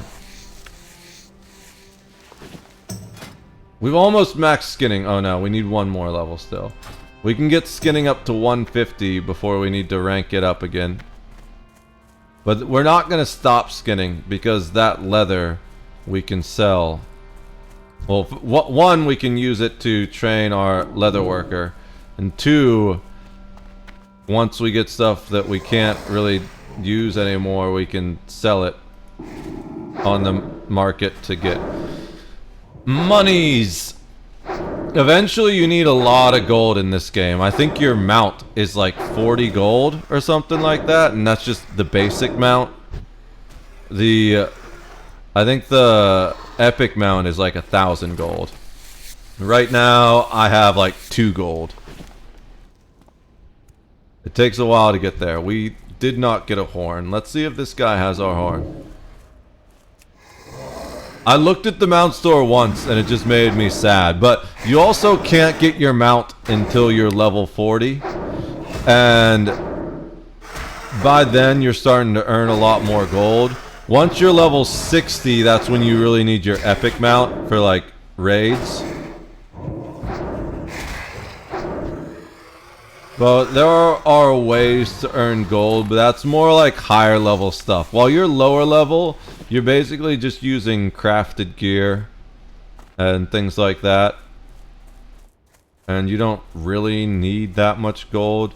Almost all of your money when you're younger, when you're lower level, should go to your skills. Like I got one of the coolest warlock abilities right now, which is underwater breathing. It doesn't last forever, but it lasts for 10 minutes. So you can't drown for 10 minutes, which is really cool. Now you can still get murdered by murlocs, but you can't drown. Did we get 85 yet?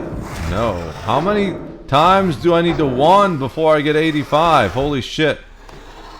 Is that the horn we needed? I think that's the horn we needed. But it didn't say it was done. Is that the wrong type of horn? It's not the quest horn? No, it is complete. Okay. Cool. So we're done here. Well, we need to go up there, but I'm not worried about that. Yeah, we saw Humar the Pride Lord, but we didn't fight him because it said a bunch of level 20s die to that. Level 21 is the average death to that. So I was like, no thank you. Let's see if we can get our level 85 wand off this.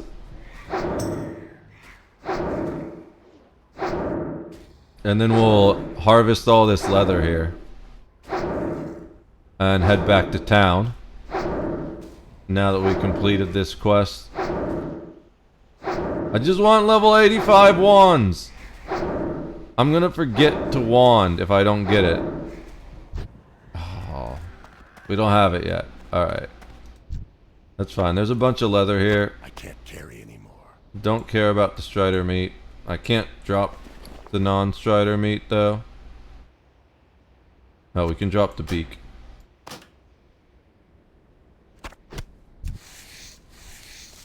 I'm just gonna drop the strider meat ahead so we don't even need to worry about that shit. I looked at what you used to make. So this character, oh shit, they're all despawning. This character is my cooking character, but I looked at what you use, what you make with strider meat, and it's just not worth it. So I was like, you know what? Never mind. We're not gonna keep the strider meat. The scorpion stingers though, those seem to be kind of decent. I don't know if it's like a good food, but it is a food that actually gives you a buff instead of just being a shit food, you know? We're gonna keep going until we get full of leather, or hit 150, because 150 is the max current skinning level. I don't know. I don't know what level you need to be to get to the next level of skinning. So your professions can go up to level 300, but they're level locked. You can only train up to a certain level of profession when you're at a certain character level. And I don't know what we need to be to get the next profession level. It's possible that we're definitely way ahead of the profession curve. Like, we don't need to be the next level of skinning until we leave this area. We've only done a fraction of this area so far. There's just so many things here to skin. This dead person still lying there. Looks like they're going this way, so that's probably going to disappear first. So we'll skin the zebra first.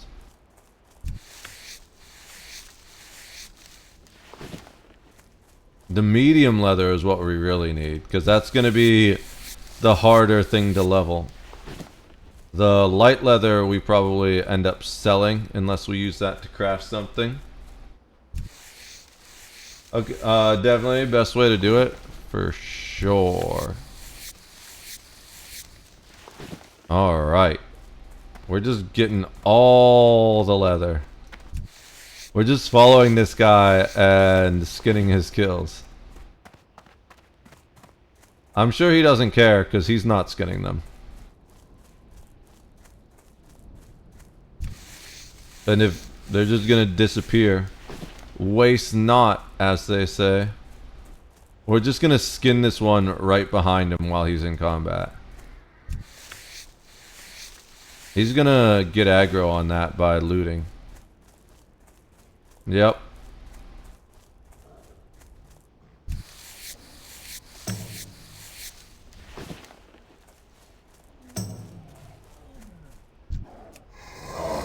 I still need that 85.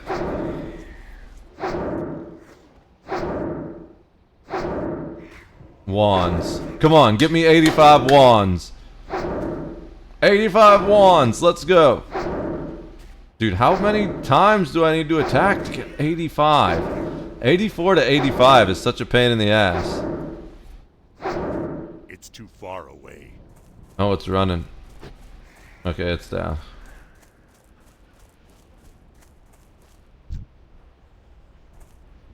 Inventory is full. Damn it.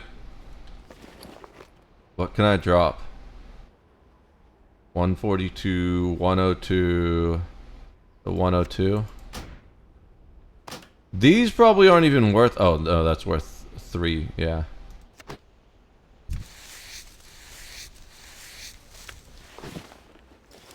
Okay, let's see.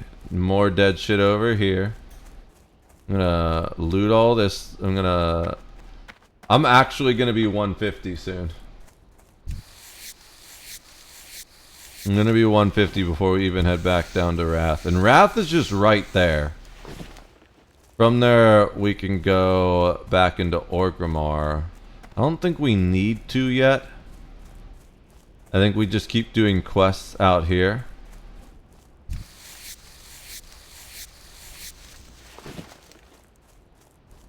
I just want that level 85 wand, and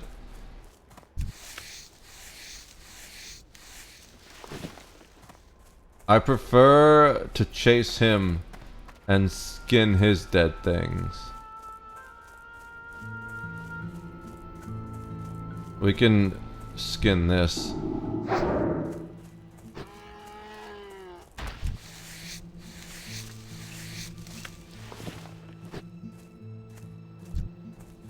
I thought that hyena was gonna aggro on us, but we're gonna kill it anyways, just because I want 85 wands. Give me 85 wands. That made me think of that t-shirt. There we go! Wands 85. We can just shadow bolt it now. Actually do a big... Give me a crit. Give me a big crit.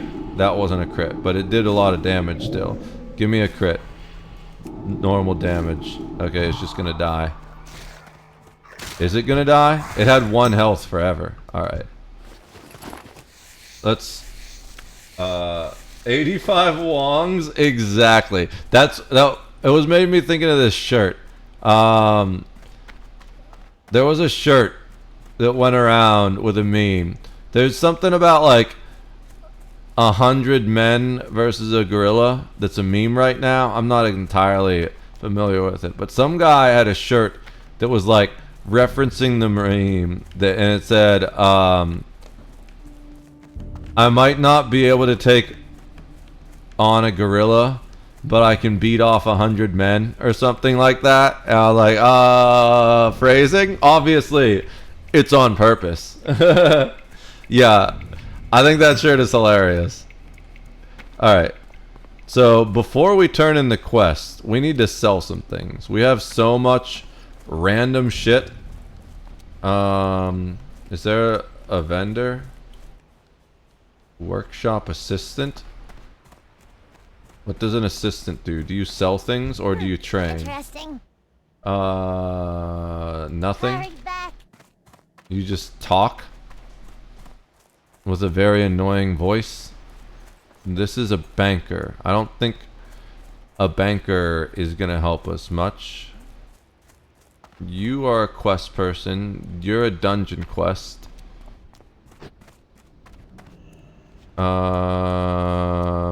Does anyone sell anything here? There's an inn somewhere. If we go to the innkeeper. Engineers. Wait.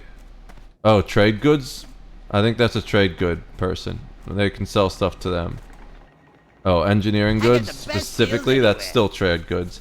Alright, so we're keeping all the crafting stuff. Look at all that leather. And we have a sharp claw. I don't know what the claw is used for. Keeping the light feather. That's also used for stuff. But we can sell all this junk.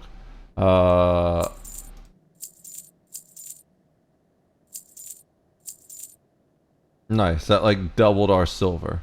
And then we'll send those. Maybe I send that to the hunter, to be honest. Maybe I send all this to the hunter. I don't know about the intellect, but the agility is nice. And if the hunter doesn't like it, then we can send it back to the bank.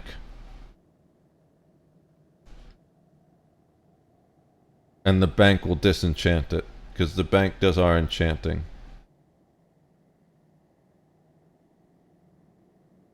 Okay. And we should send the Scroll of Spirit to the bank as well, because we could use that on another character, but actually the hunter could really benefit from that. Hunters have mana problems, at least at low level. Alright, so is there a mail here? Yeah, it's all the way over there. We've got space to turn in this quest now, so that's nice. Talk to me. Raptor horns. Glad I could help. I'm glad the raptor horns will make you a fortune. Now I just need to ground them down and mix them with some wine, and we get the bartender's cloak. Ooh, a stamina cloak that also gives us armor. Dude, that's so good for warlock. Increases intellect and decreases stamina. That's mediocre. I believe these are both soulbound. Smart drinks. Receive 10 silver. We'll take that. Okay, so that cloak is a huge upgrade for us. Plus 4 armor, plus 3 stamina. Let's go. We got a different gear upgrade earlier. I'll show you that in a sec. Oh, we can auction this? It's not soulbound. We're definitely selling that on auction then. Alright, so we got this tunic earlier, which is stamina and intellect, which are the two stats you want most as a warlock. So intellect is your spellcasting power. That's what causes you to do damage. So if you look here, increases mana points and chance to score a critical hit with spells, increases the rate at which weapon skills improve, and stamina is your health points. Now the reason why you want health points as a warlock is so you can, one, survive more damage, obviously, because this is hardcore. But the big thing is you can just life tap longer the more health you have. So while on other casters, intellect is your sustain skill because it increases your mana points, and the more mana points you have, the longer you can cast spells without needing to wait. There's a 4-second cooldown. If you wait to cast a spell for 4 seconds, your mana gen will restart. So that's why wands are really nice. Wands are the best ranged weapon, pretty much, in my opinion, because they have a really fast rate. They don't no, we don't want to fight ratchet stuff. That's bad. Those are guards that keep us safe. They don't require ammo. The downside is it's hard to kite with them because of their fast rate of fire. But the upside is they deal a lot of damage with the spellcaster. So I just want to show you. There's only 3 classes, I think, that can use wands: warlocks, wizards, and priests. And generally wands are kind of expensive, but I made you one. So we'll get your warlock a wand whenever you're ready. I just want to find something to kill to show you. Everything up here is dead.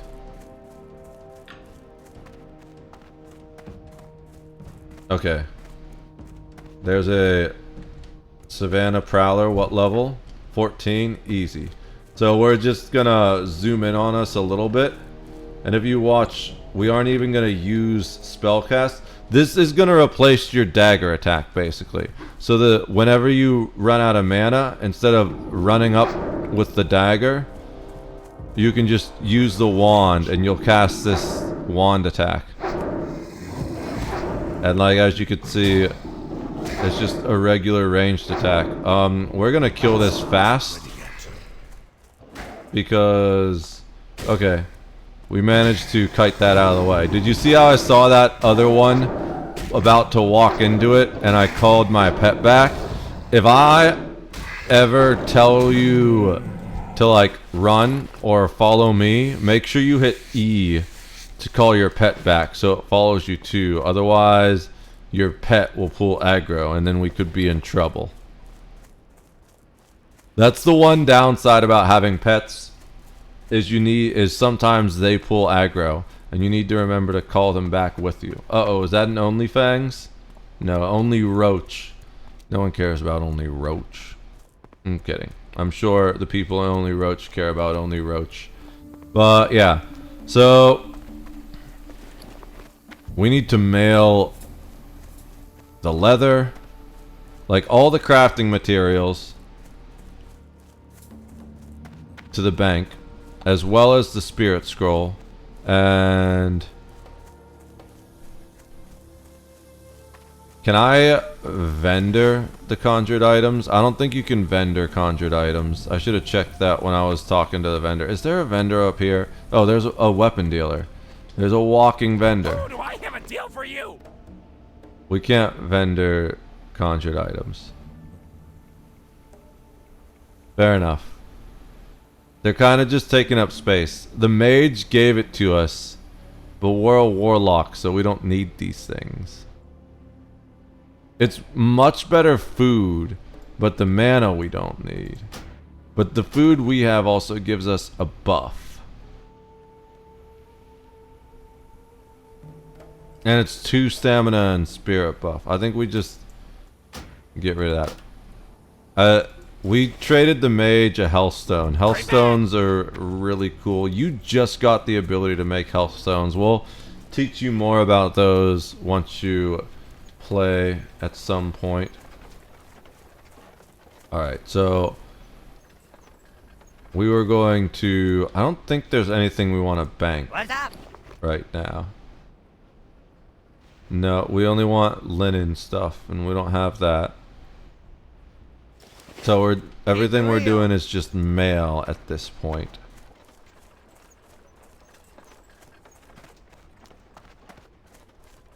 Why is the mailbox so far away here?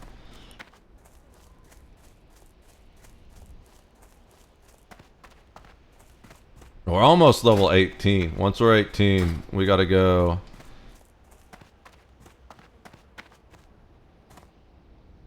Where is it? Right there. Once we're level 18, we gotta go...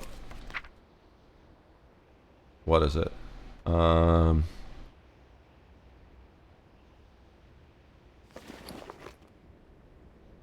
So what are we sending to WADs? Just...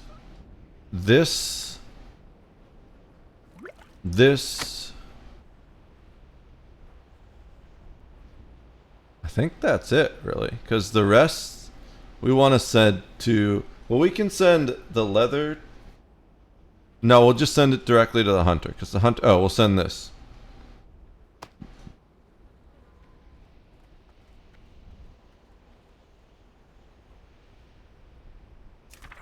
And then Heart Ripper, the hunter, is going to get all the gear. The leather gear. All the leather working stuff. Is there a limit to how many you can send? Okay, 12. Oh, the sharp claw actually goes to WADs, because that's not leather working. I don't think.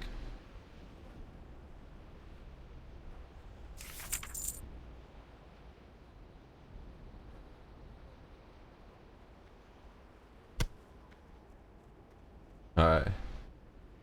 We have inventory space again. And then...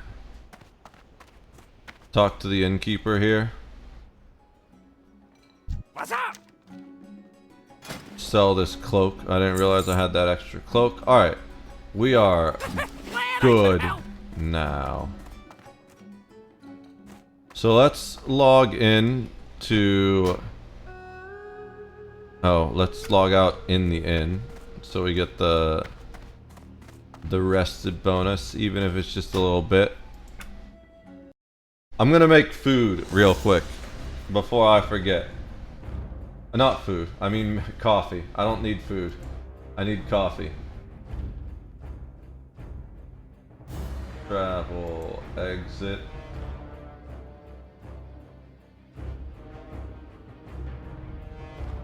Equipment. Flame. 20. Board. Alright, and then we gotta go get our next hunting target. Let me mark this target complete.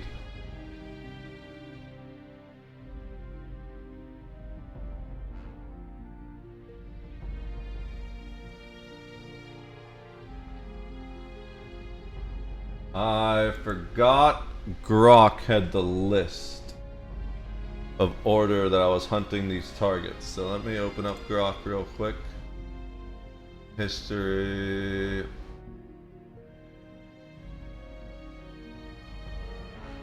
$13. 1013 is the next one.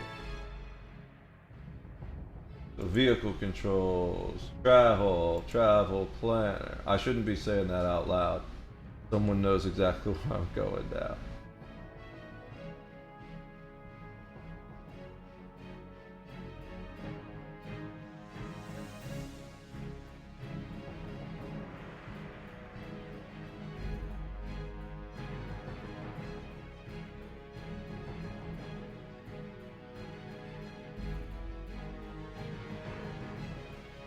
Alright.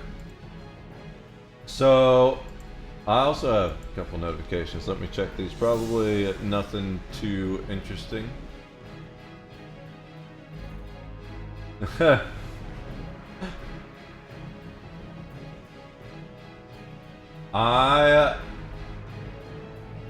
My Twitter is absolutely unhinged. It's hilarious. For a while, I used to have so many more followers on Twitter. Like, back in the day, I used to take Twitter very seriously in college. And I was pretty good at growing it. And then I stopped caring. And now I just tweet whatever. And I don't know how many I have now. I don't even care how many followers I have. But at one point, I had literally half of what I had at the height of my Twitter. I just say the most random, ridiculous out shit. Like, this was one of the things I tweeted today. So this isn't even my joke. I just kind of borrowed it from someone. So someone said, American followers, please label this map of Canada without cheating. I want to see something. And I just... America's hat. Someone else said that. So I was just like, you know what? We'll make it a joke. It's just, I do whatever the hell I want on Twitter just to entertain myself. The other thing, the other thing that I was looking at was this one. Someone said, if hot dogs are just encased meat, does that mean any meat we eat makes us a hot dog? And my response was, this has serious implications for vegans that give blowjobs with condoms on.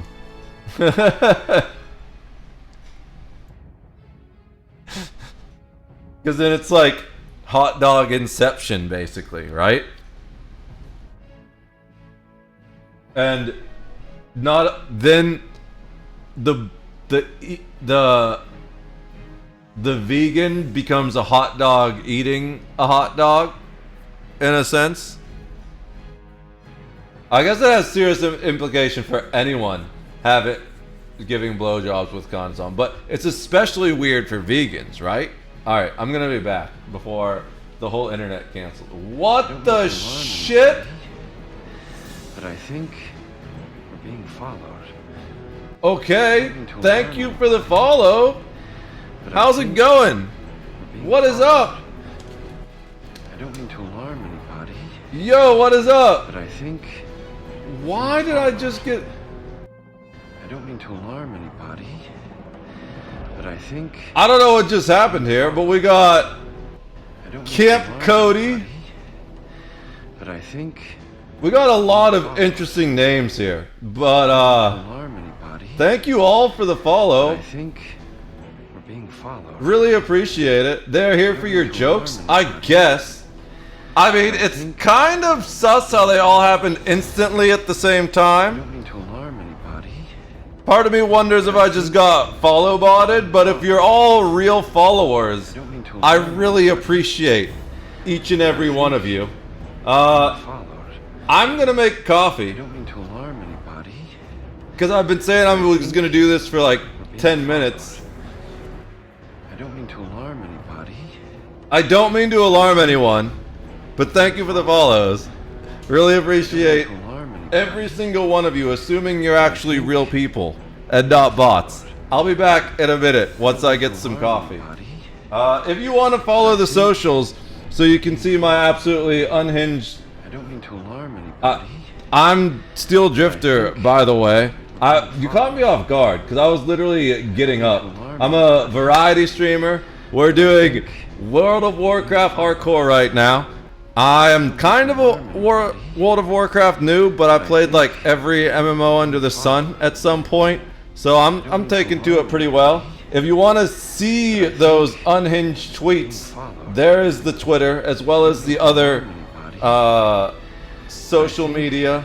We've got the main YouTube where I upload random shit where I talk about demons or make food. The stream YouTube where I upload all the stream VODs. TikTok and Instagram, which get similar videos to the YouTube, and Facebook, which I don't do anything on. I think it gets the Instagram uploads, but I don't know. I appreciate every single one of you guys, though. I'm going to go make this coffee, and then we'll be back to the WoW hardcore content. Interesting Freudian slip there.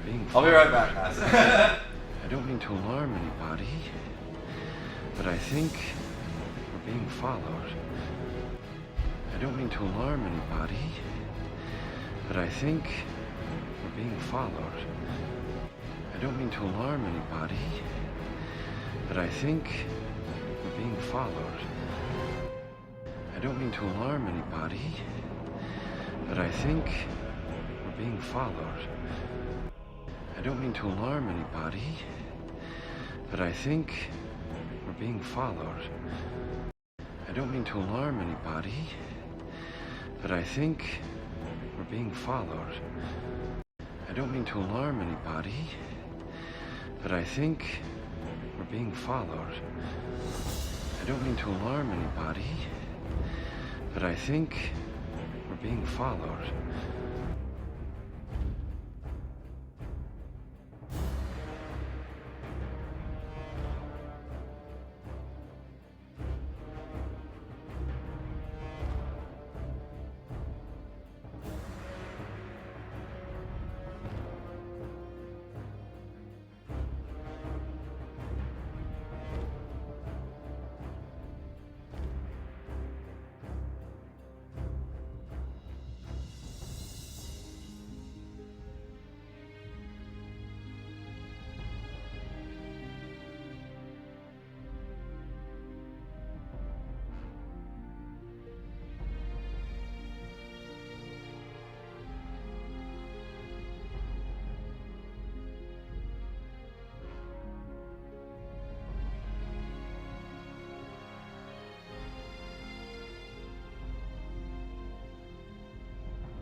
I don't mean to alarm anybody, but I think we're being followed.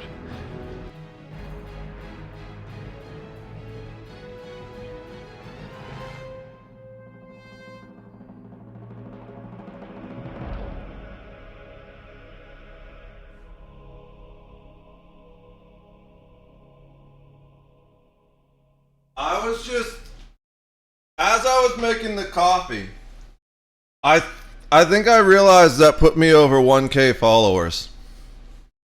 I'm not sure. Let me check. Where? Let's see. Let's refresh this.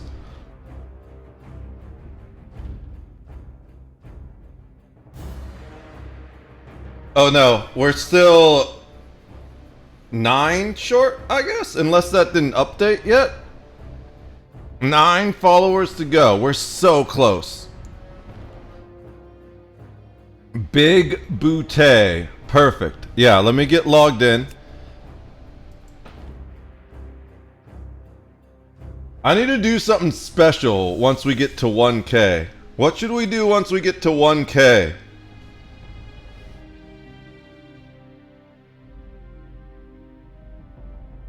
I don't know what to do once we get to 1K.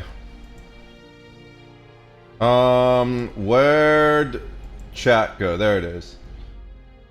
I'm not good at planning things like that. Coming up with those kinds of ideas. I'm good at like unable to reconnect. Please log in. I'm good at coming up with like random, like just making content, but like doing events and things like that. I don't have a brain that really works that way, you know?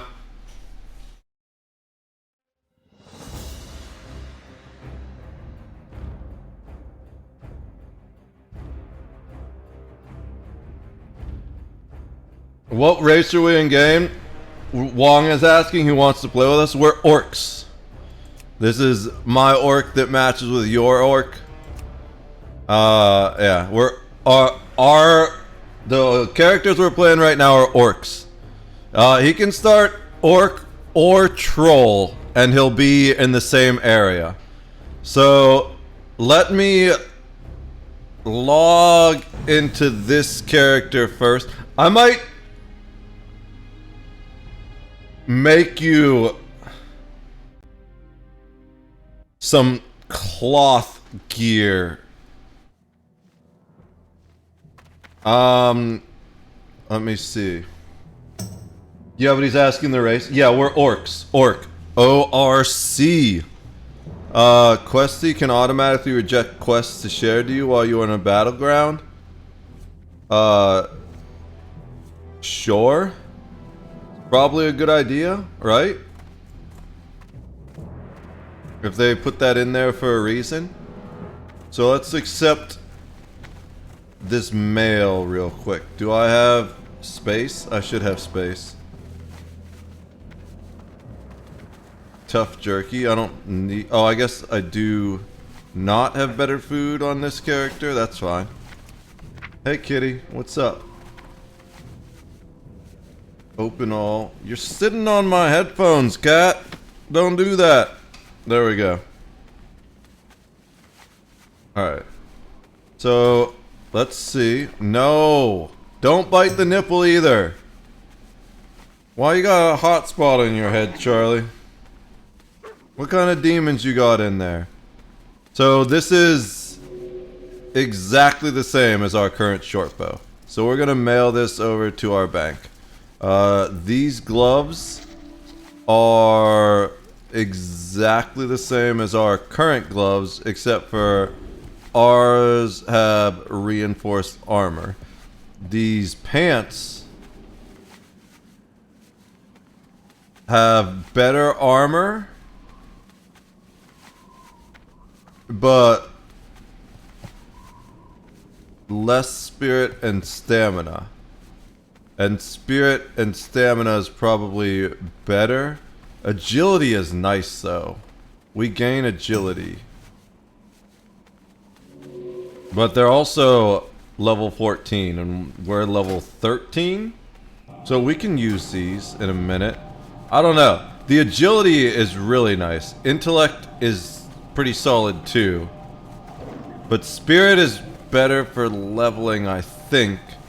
And these have higher armor even without armor reinforcement.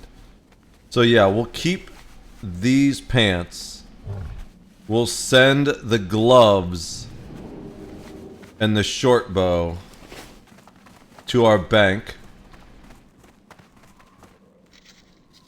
We don't do like the actual bank, not this bank. The bank character. Alright. Oh, I remember the other thing I made for you. It was bags. But let me make you some gear first, too.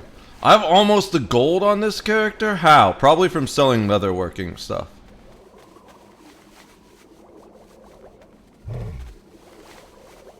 We keeping the pants. Can hold on to the rest of the stuff for now, too. Alright, log out. I'm coming. Sorry I made toast. It was eating, but I'm in the game now. Yeah, no, that's fine. I need to jump between some characters anyways. I'm actually going to take a minute to make some stuff for you. It's going to take like 4 minutes because I got to fly back to Orgrimmar. Assuming I have the silver. I should have the silver. Yeah, because we just sold a bunch of stuff on this character. We could always send silver from the bank if we needed to, but we don't need to. Did I... Oh, I have an unspent talent. Let's upgrade that Voidwalker. We have a maximally upgraded Voidwalker now. That's huge. Let's go, and so we gotta fly back to Orgrimmar on this main character. What's up? What? Just begging for attention. He's just tapping me in the chest with his paw, like, hey, why'd you stop petting me, fool? I'm sorry, Charlie. How dare I do this when I could just do nothing but pet you and play with you all day, right? And I shouldn't do anything other than just cater to your needs, cat. Cater to your every whim. I'm making Tim Hortons from Canada like Cyber? Nice. I love Tim Hortons, but did you know that McDonald's basically stole their original coffee? Yeah, Tim Hortons is really good.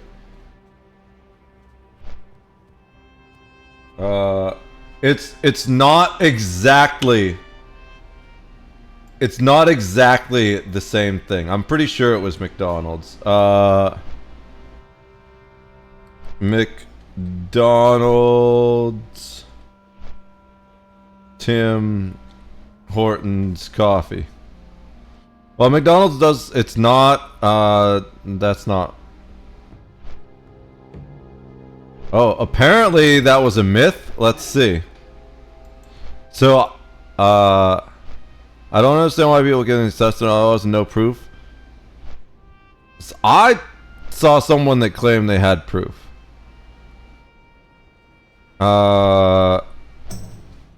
Even though Tim Hortons also squashed that. Okay, so apparently I was wrong. Why does Tim Hortons coffee suck now? I don't know. Maybe because they were bought out by a company looking to cut costs for a crappier product. It's still pretty good coffee. But McDonald's actually has amazing coffee now, which is insane.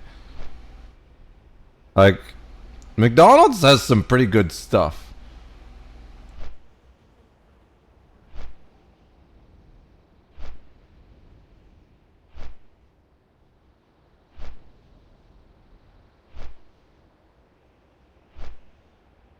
I used to eat way too much McDonald's when I was a delivery driver. It was just so easy.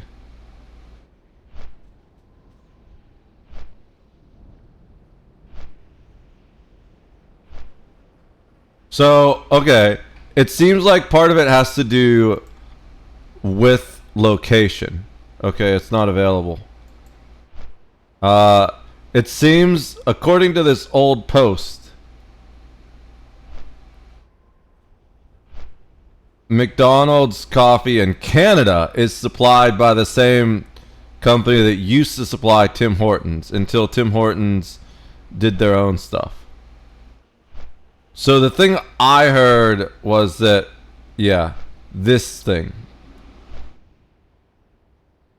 Many years ago, Timmy switched coffee suppliers and McDonald's started using their old supplier. Tim Hortons and McDonald's coffee.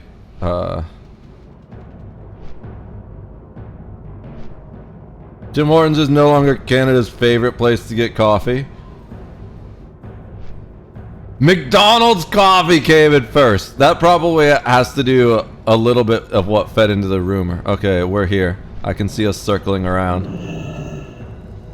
I'm sure McDonald's does some shady stuff like that. I wouldn't be surprised. So what I heard originally is that Tim Hortons was switching coffee suppliers to save on money, and once they did that, McDonald's went and started using Tim Hortons' old coffee supplier, and even though they didn't actually get the same coffee blend, they pretty much got one that was very similar. I don't know how true that is. Apparently people claim it's not true, and the guy had a lot of links, but I didn't feel like clicking through all of them, especially on my streaming PC during a stream, because you never really know what you're clicking on, especially on Reddit. And then yeah,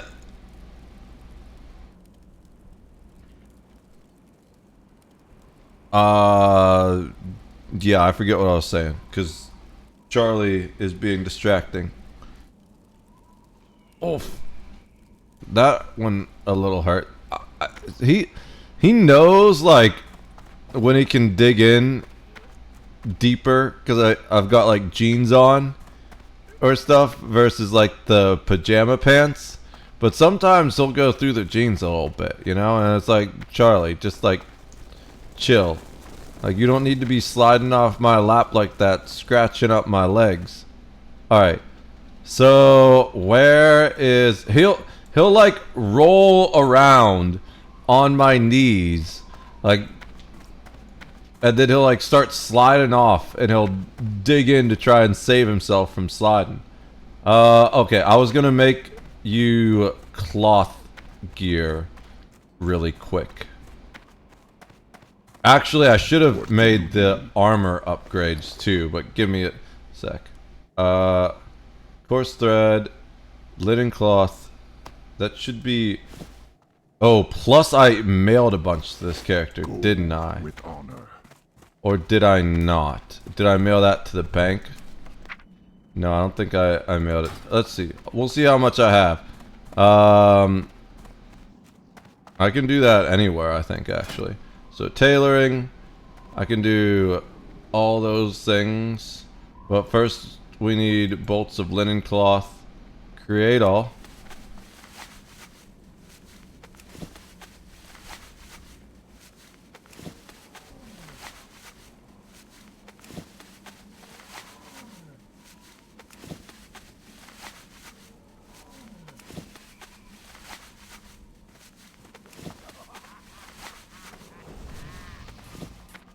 Alright, so you need... We already made you bags, and we'll send those from the other thing. You need a... linen cape, probably. I'm not sure. I can make one of these. What? Why is it so expensive to make that? I guess I can make two of those. But it only says one for some reason. Oh, I can't make it because I don't have the dye, but for some reason it's green. I don't know. Anyways.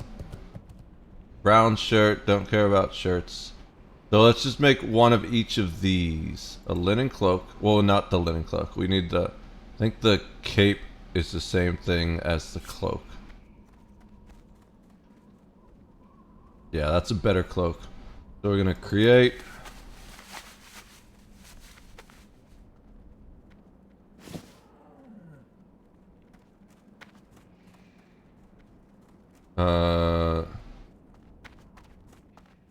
These are all just one, it looks like. Okay. Oh, so we can't make gloves yet, is the thing. We can probably buy gloves and make those, but you should already have some decent ones. I don't have a lot of silver on this character, and I don't feel like changing characters multiple times again. So... let me double check. So that's cape, vest, pants. We can make the belt too. We didn't make the belt. Alright, so I can see you standing there. I'm going to trade you real quick.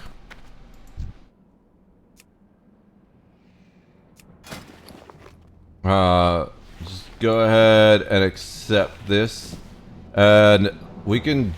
I'll join your Discord, or you can join mine, either way, in a sec. Just accept the trade when you're ready, Snow Ninja. Awesome. Thank you. So, let me switch back to other characters. If that's better than your current stuff, go ahead and put it on. If not, don't worry. You can keep it, and we'll sell it once you get the chance. I just figured I'd make that while we're on this character. Now there's one other thing I want to make before I switch to the other character. Heart Ripper can make armor patches that will make your armor stronger. Close.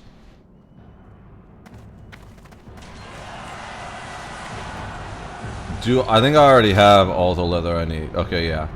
So we'll make, I think, what do they apply to? Chest, legs, hands, or feet. So we can do 4 of these. We'll do 8 of these, and I'll send some to Bald Old Orc. Wait, why did it reset? Okay. What? Why does it keep resetting? Is it because I was in the bank? Do I have something creating weird inputs that was causing it to reset? It kept resetting to 1 for some reason. Join mine because Wong is here? Word. Yeah. Alright.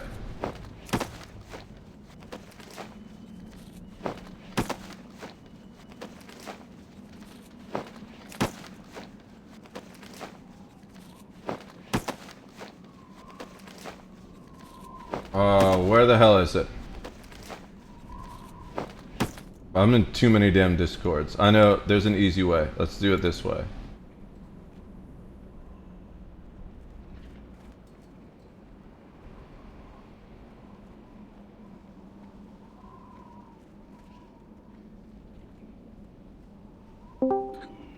Hello. Hey. What's up, Steel? How's it going? I've been playing a lot of Cataclysm lately. Yeah, I've noticed. Alright, Big Booty, I'm gonna trade you on Heart Ripper real quick. Just hold on to these for now. Don't do anything with them. Okay. One sec, I gotta make a separate pile.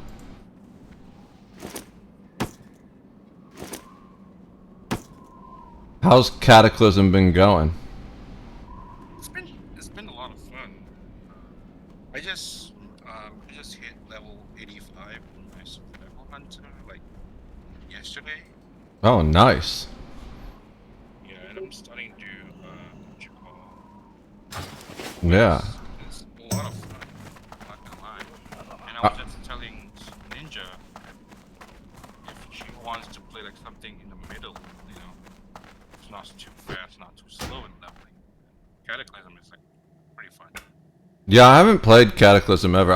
Honestly, I've played like retail, like Shadow, whatever the fuck it was, retail, and I've played this. So like the two extremes. Yeah, I mean, you guys should actually try Cataclysm. It's really smooth. It's not as grindy as classic, and it's not as fast as retail. Because I tried retail before like a couple weeks ago. There's so much to do in retail. Yeah, retail is a lot of work. Yeah, retail's pretty insane. Yeah, there's a lot to do, especially if you're trying to catch up. It's really hard to catch up, considering like, you know, if you're new and stuff. Yeah, like, leveling's the pretty classes, fast though. Yeah, it's super fast. Like if you're starting off new, even the character creation and the classes can overwhelm you a lot.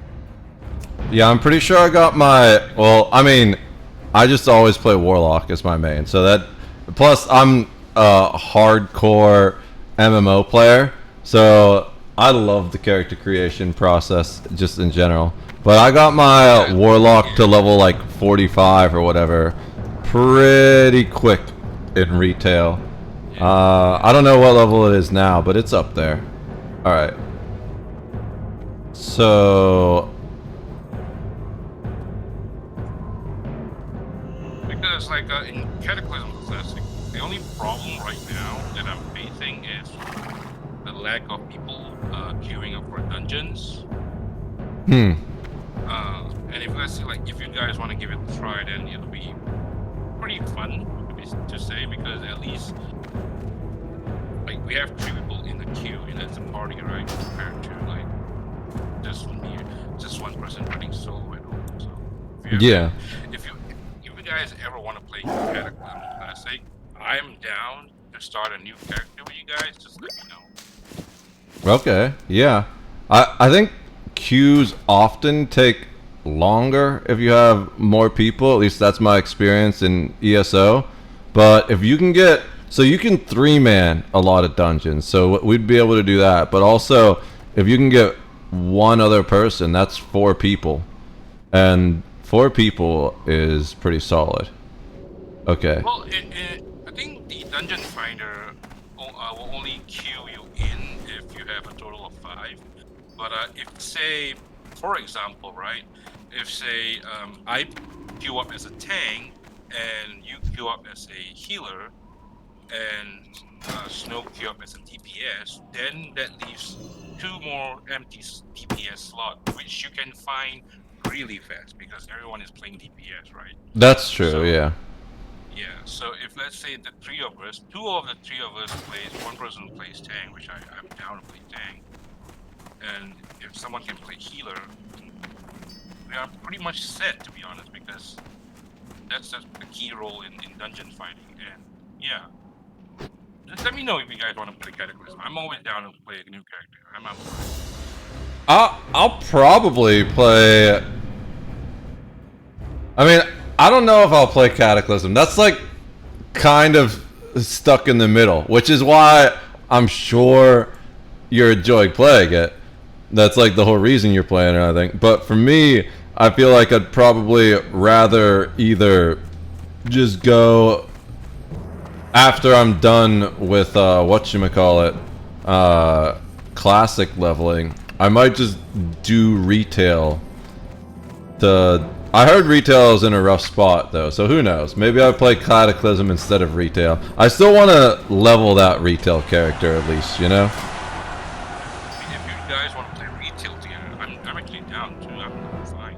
Okay, cool. It's just I've been playing like I think a month now on Cataclysm, and you can actually feel kind of like really slow playing it solo. In all honesty, because it's all you do is quests, and I don't know where to go to quest because I don't know the map of Azeroth, right? And all I do is just keep on queuing on dungeons. Yeah, that makes sense. Okay. So, do you want to stream your game on Discord real quick? Sure. Let me...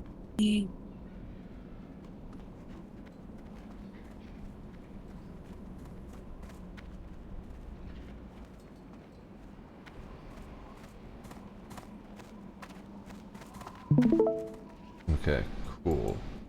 So, go ahead and accept my group invite. Yeah. And then go and open your inventory and your character screen, and we can like see how that gear is gonna work for you. Oh wait. Yeah. Alright, so it looks like almost everything is an upgrade. Where is the wand? Oh, you already equipped it. Cool. Yeah. So, use the little things I gave you. There's like 4 of them. You can... Oh, you don't have gloves. That's fine. We can get you gloves at some point. I don't know. You'll just hold on to the other ones for now. But go ahead and use the armor patch on your chest piece, your legs, and your boots. It's up at top where it says recent. Yeah. Now the other thing. Put the pants back on. I think. Oh no, those pants are better. Never mind. Yeah. I don't know what it took off when you put that on. But that's fine. So the other thing up at top where you have 4 of them. The bags? Well the bags you should have equipped. Where'd the bags go? Yeah. The bags and the wand that I traded you, where did those go? Like, I don't see them equipped. Oh, that's weird.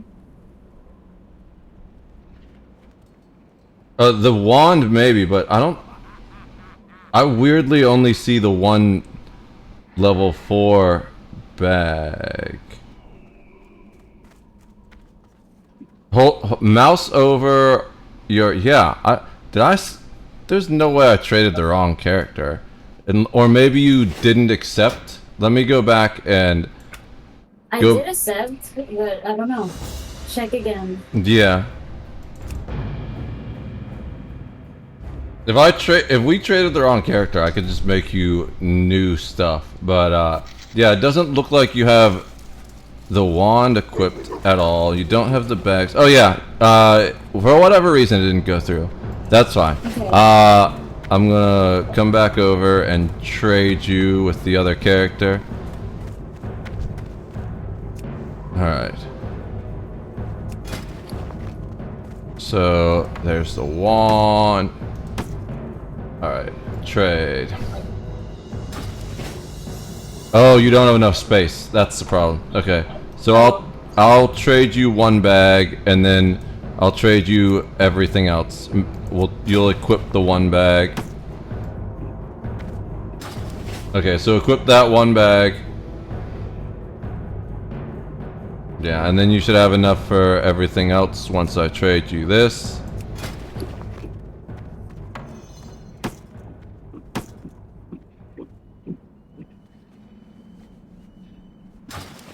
Okay, so now you're going to equip those bags. And you're going to replace the sack you have with that last bag. You're going to have one extra bag. Replace that sack you have because it's larger than the sack. Oh, this one. Okay. Yeah. Oh, you just switched them. So not at the top there. It's in your inventory down where it says bag.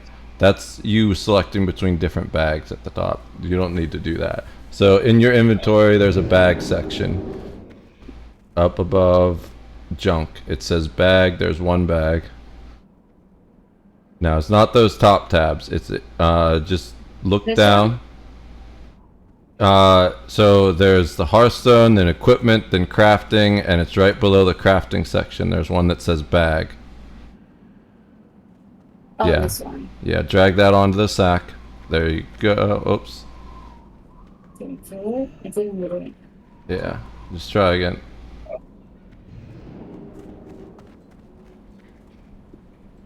Well, that was the same type of bag. I know. Okay. I'm sorry, I'm waking up. No, that's fine. I'm just super slow. Let me try Yeah, to do it again. I'll get switched to the other character in the meantime. Why is it doing this? Just It doesn't want to change it. yeah, I don't know why. I wonder if it's because you. Should I bring this one up?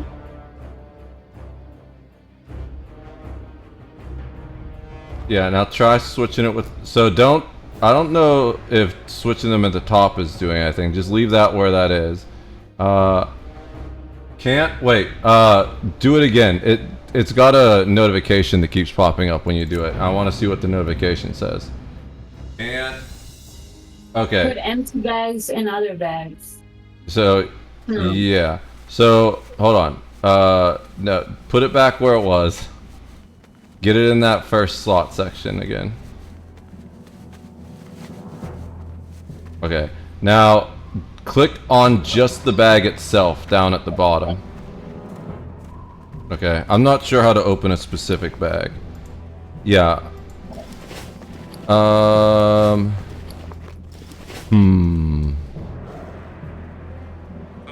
you can try dragging that bag to the 4th slot, which is on the utmost. Oh yeah.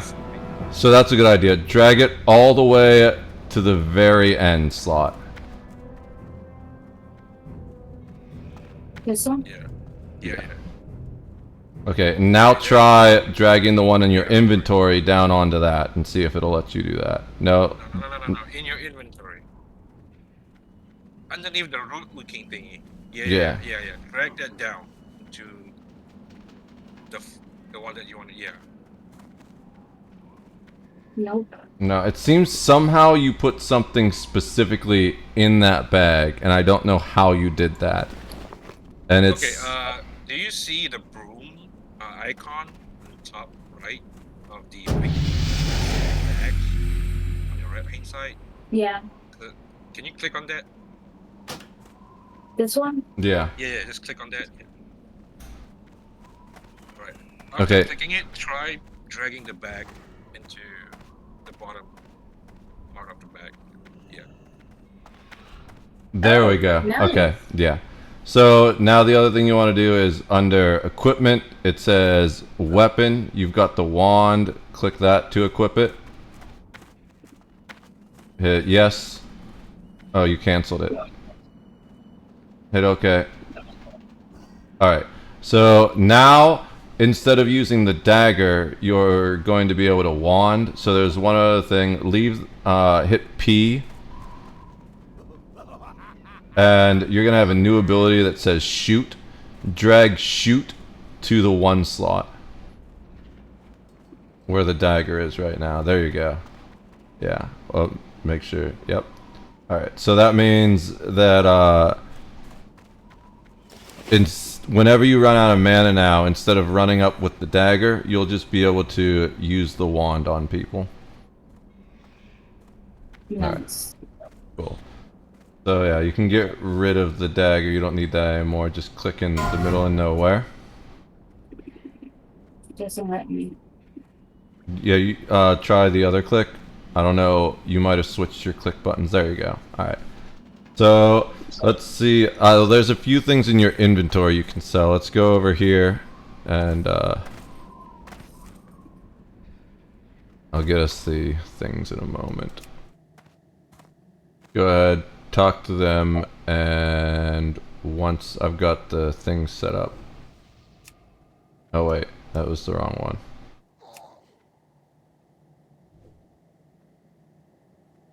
Can I sell this one light armor kit? No, you're gonna hold on the armor kit until you get gloves. Actually, you still need to use those. So everything on that top row, you're gonna keep. You're going to sell the bag at the bottom, and then sell the 2 pieces of junk. Yeah. Okay, so X out of the merchant. Then open the character window again, hit C. Bring up your inventory, and we're going to show you how to use the armor kits. Okay. So click on the armor kit, and then click on your chest piece, which is on the left side below your hood.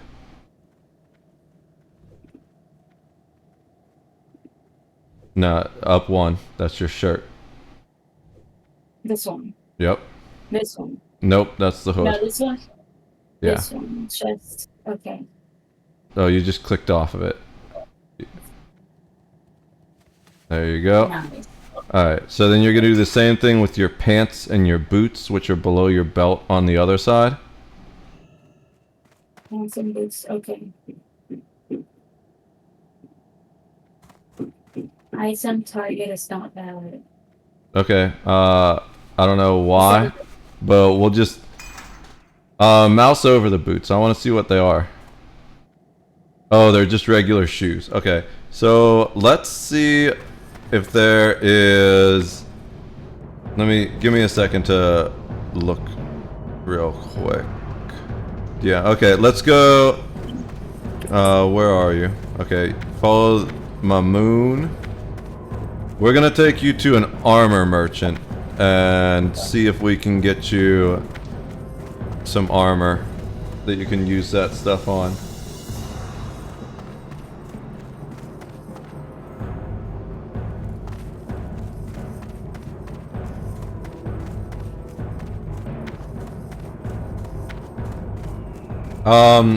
What professions do you have? This is actually the perfect time for us to do this. Oh, you're doing the herbology and stuff, right?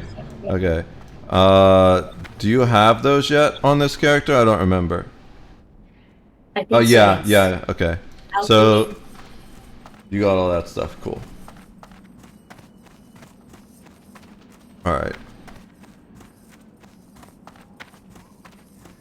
We've been collecting flowers and stuff. Yeah, that's right, I remember now.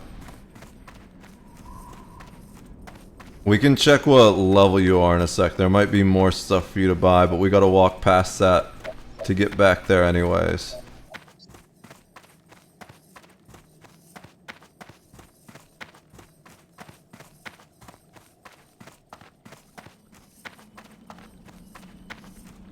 Alright, I'm not sure which one it is up here, so bear with me for a sec. We gotta find the right merchant. I'm assuming the merchant's gonna be over here that we need. I normally don't buy armor, but just to get you set up, let's see, not in there. I think it's straight ahead.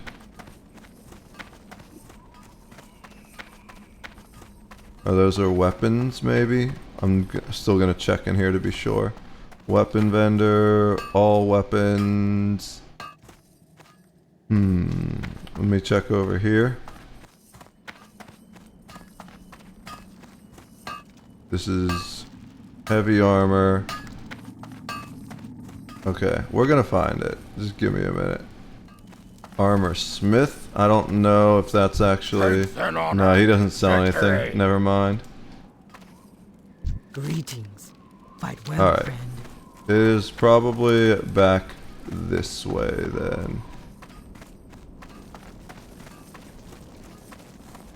Oh, there's actually a quest we want to pick up anyways.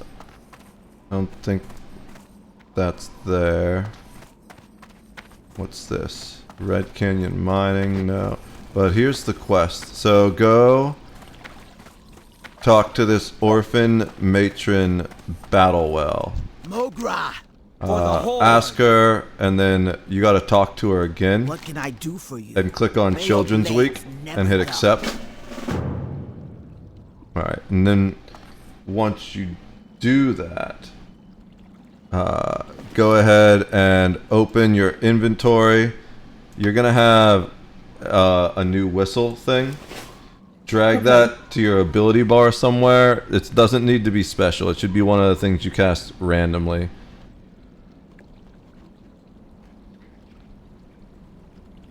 No. Okay. So then click the whistle and you'll summon a little orphan. Talk to your orphan and accept all of his quests.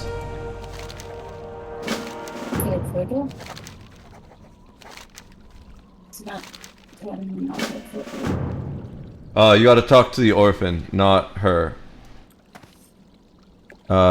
Use the whistle to summon the orphan. There you go.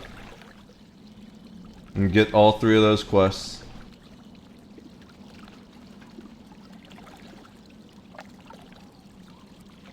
Cool. So we can get rid of the orphan for now. We'll get him back later. There's a few things. So we gotta find you the armor real quick. This is what? Mining supplies, yeah. Why can't I turn? There we go. My mouse was being annoying. So that is what? All of the Brave, probably not what we need. Maybe this? No, I don't think this is what we need at all. But I want to see what this is real quick. What the hell is a war harness? Oh, this is higher level. So those would be nice, but you can't use those yet. You need 2 more levels and you'd be able to use that. Bow merchant. Don't worry about that.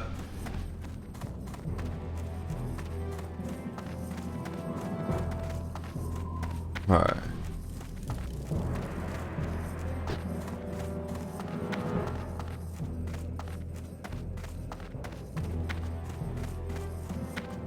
I actually probably should have talked to someone back there, but I can go back there and do that in a sec. So it might be in here. No, this is the wrong one. One more.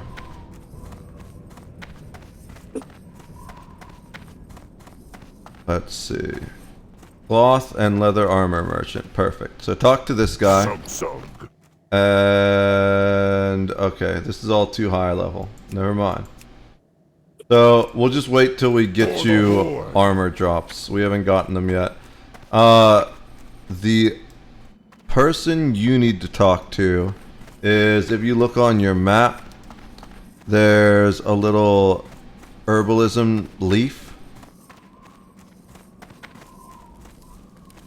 It's up ahead of us.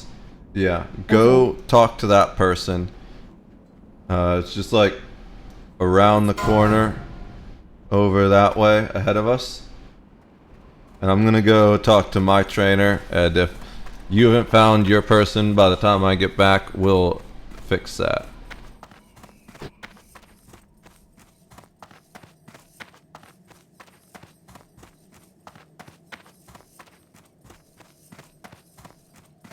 Yeah, so alchemy trainer is in there too, so talk to the alchemy trainer and see if there's any new available things for you.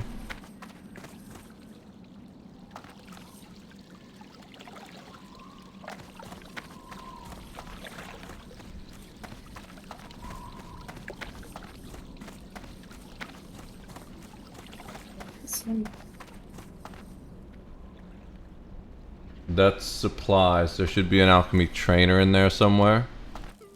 Expert alchemist? No. Which one? Expert it's gonna alchemist? say journeyman. You can't do expert yet. Victory. Okay.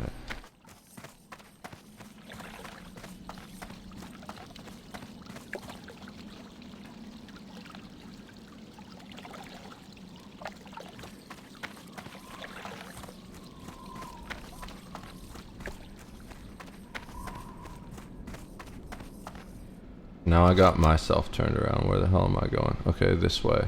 Yes, very confusing. There's so many things. Yeah. This is not it. The Did I get lost? ones, maybe. I'll be back in a sec. I'm not exactly... Yeah, I think you maybe kind of went the wrong way, but I'll be back in a moment. I'm almost at my person that I need to train with, potentially. Now I'm going towards the beginning. Let's see. What do you need? Okay, I have everything I can possibly do personally, so let me see. I'm on my way back to you. Oh, that's right. I can battle rage. Does that make me run faster? No. I can only sprint if I'm in. Let's see. Something else. I need to charge targets. How are you doing, Wong? How are things over there? I'm not playing. I'm actually in Cataclysm right now. Okay. Alright, so I don't know if you'll have anything, but let's go double check. Yeah, so you found the Journeyman Alchemist. Awesome. Go ahead, talk to them, see if there's anything available for you to train. Okay, cool, that's fine. Come on over. Actually, hit inventory and see what's in your inventory real quick. Oh yeah, you still got plenty of vials. You're good. I just wanted to make sure you had enough vials. So let's go. Oh nice, we got War Chiefs. That makes us a lot stronger. That's what a buff that you can get just by being here in the town. So the Herbalist, if I think is the pain in the ass to get to. That's up over here. Give me 1 sec. Give me 1 sec. Yep.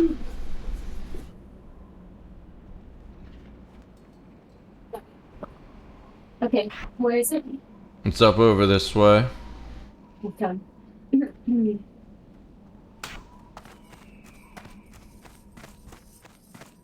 Oh, that's why I didn't find it. Yeah.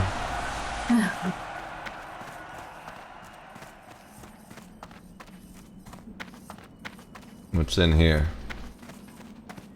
I don't think there's anything new, but we should just check it while we're here in the town. Talk to the trainer. Yeah, okay. You're good. Alright, let's go this way then.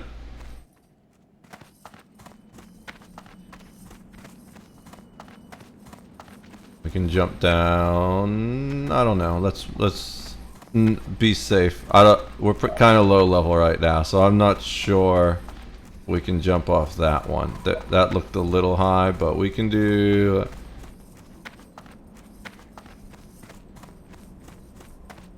We should be fine here. Yeah. Alright. So now let me check our map real quick. Do we have any things we need to pick up in here? Nope. Looks like we're good. Double check to make sure your Hearthstone is set to Orgrimmar. It will show just by mousing over. Cool. Yeah, you're good. Alright.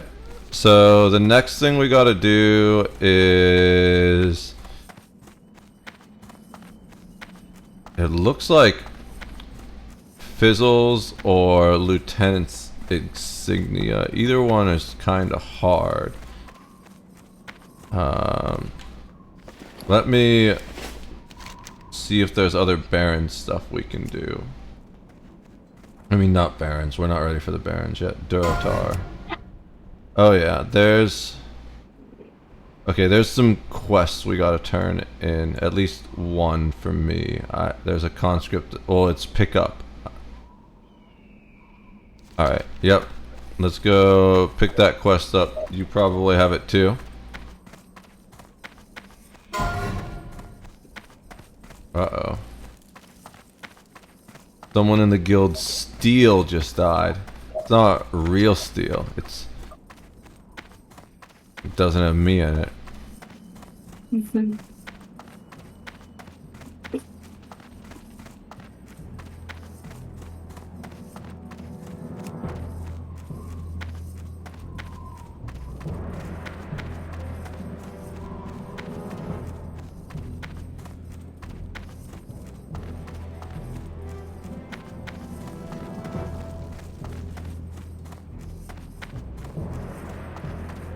This is like the weird part of the horde leveling. I guess most characters in general, like level 10 is kind of weird leveling because you reach a point where like doing the next quests can kind of kill you, but there aren't a lot of quests to still do. With two of us, we should be fine for most of the stuff, and we want to end up like this guy. I'm gonna give him a moment. 1 second.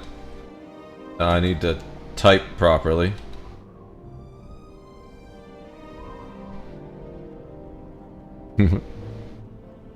Moment of respect for real shit. Alright, let's keep going. Oh, someone else died here too? Pika Priest. Pika's Priest! Oh my god. I wonder if that was actually Peekaboo. I don't think so, but it could be.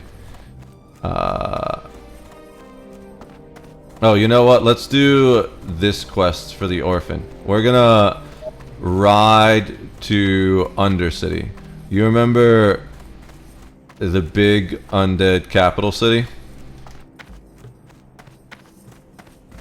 I think so. Yeah, when it was the place we had to ride the elevators. Oh yeah.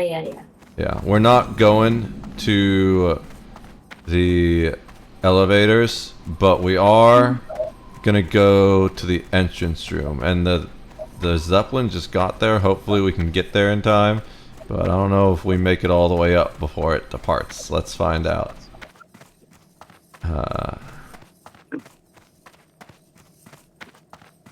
Alright, go up this way and get on the Zeppelin. Alright, so we're gonna hang out here for a minute and we're just gonna ride the Zeppelin. It's gonna take us over to Undercity. Then we're gonna summon the whatchamacallit back. The orphan, and he's going to give us some free XP. Okay.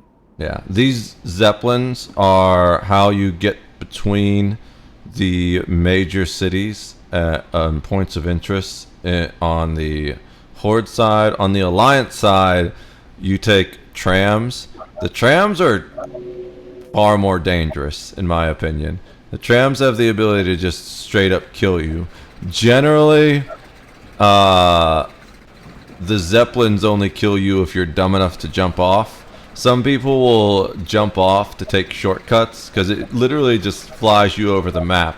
So there are places when you're going certain areas, you can jump off the Zeppelin and it'll be a shortcut. But it's definitely high enough that it'll kill you unless you land in water, or if you have the ability to float down like a priest or a mage can.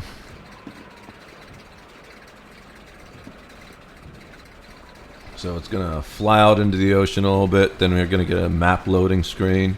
That's expected.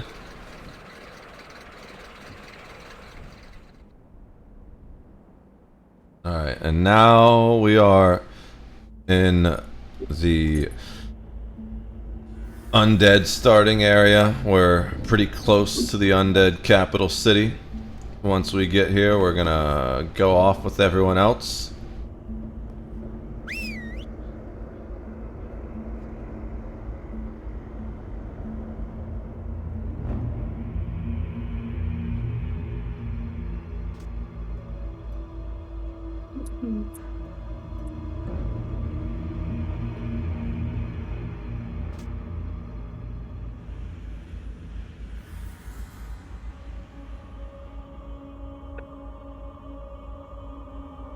Undead is my least favorite area to ride the Zeppelin because you can't really see. There's just too much fog. The Zeppelins everywhere else are fun to look around, but here it's just fog and trees. Alright. Ryan. We're gonna get off at this tower here. Don't follow them. Don't jump off. It's... people wait. They're like... they don't even wait the 30 seconds. It's like, okay, go ahead. Die to fall damage. Just wait till it stops and you're good to go. Alright. Now, what I generally do to save a little bit of time safely is I jump down here, land on the steps. Then I jump down onto the roof. Yeah, and then we can jump down here and you take no fall damage whatsoever. So we're gonna head into Undercity. I'm going to click your whistle. Oh wait, we can't do that while moving. Cool. So let's just keep walking. We gotta show our orphan a little tour of this place.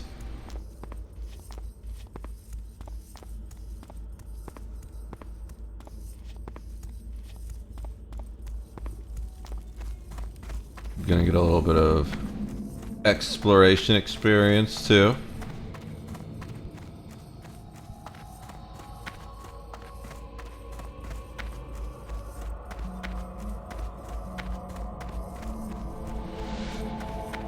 We adopted twins. What was that? I said we adopted twins. Yeah. we're like, it's like a big brother big sister thing. We're just showing them around. We don't get to keep them. Alright, keep walking in here till the exclamation point turns. There you go, and then go ahead and talk to your orphan. What are you doing, Mom?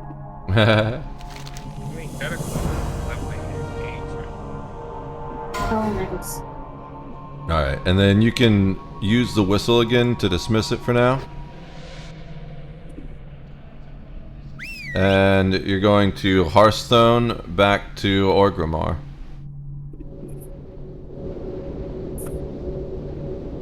What's your character, later one? My character is Blood Elf. Stupid character. The one you're playing now. Yeah, a Blood Elf. The hottest character in Cataclysm. Yeah, trust. Like, I have a role, I have a hunter, I have a weird mage. All of them Blood Elves. I don't even care about the racial thing. So you still got your companion for some reason. So go ahead and whistle again.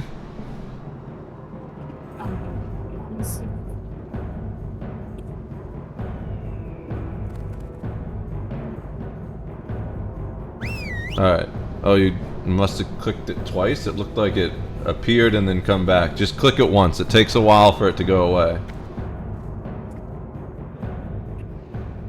Alright, there you go. Now, go summon your demon. You don't have your demon up right now. It was pet, right? It's all the way at the end. It's the little green face guy. There you go.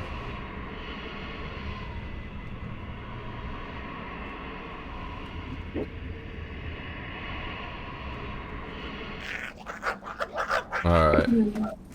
Now we gotta do some things. We got quests to complete. Well, we got a quest to pick up. The other quests that we gotta do for the orphan are in the next area. And we're about to get a quest that tells us to go to the next area.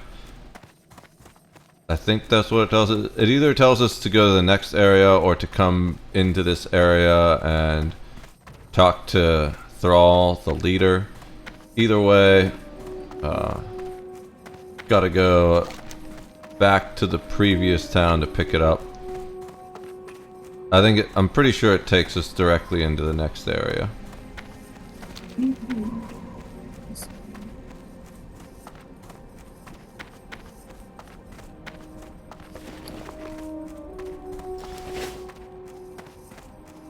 Remember to pick up any flowers you see. I'll keep an eye out for them too.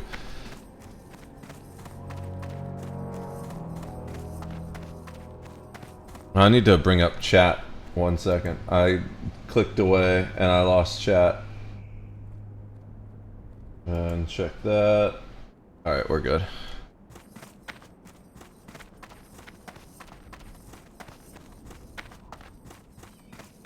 Alright, gotta walk through this valley one last time.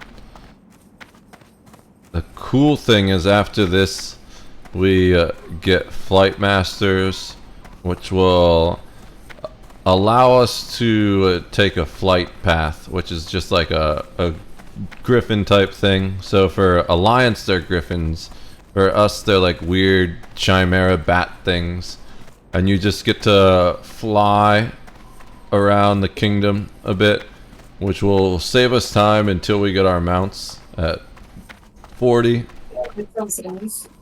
Yeah, they cost silver. It's like 1 or 2 silver depending on where you're going, but it's totally worth it for the time saved. How much do you have, by the way? Go ahead and open your inventory and it will tell you at the bottom. I have 54 gold, 22 silver. You have 54 oh no, that's copper. That's copper. Yeah, I was gonna say 54 gold is insane. I was wondering how you had that already. It's copper, it's copper. Yeah, that would be nice. 54 gold. That's enough for your mount. I'm pretty sure the mount is like 20 or 40 gold. But like I said, we can't get that till you're 40 anyways. So. Plus, with you able to make potions, you'll be very easily able to get the gold you need. Potions end up being a great money maker in hardcore.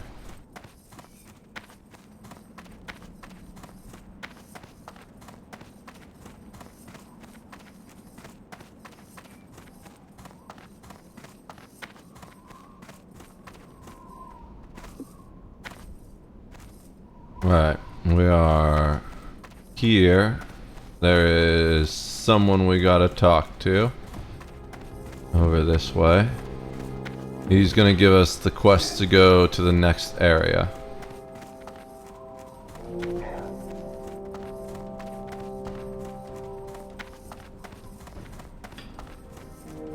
It should be right up here. Speak, friend. Be safe. Yes. Alright. So I think this is the right path. Yep, we just keep following this path.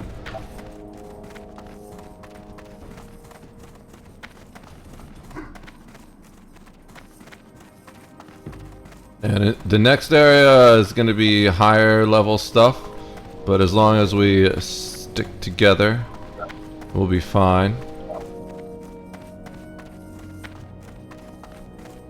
I don't think either of us really has a reason to kill any of this stuff, so we'll just keep going.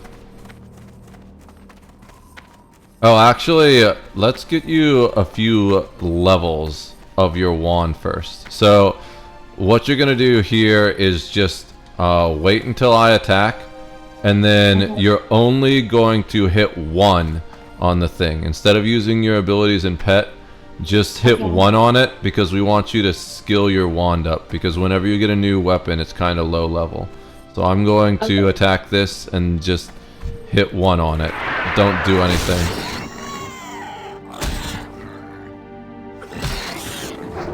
There you go. So you're probably going to miss a lot at first.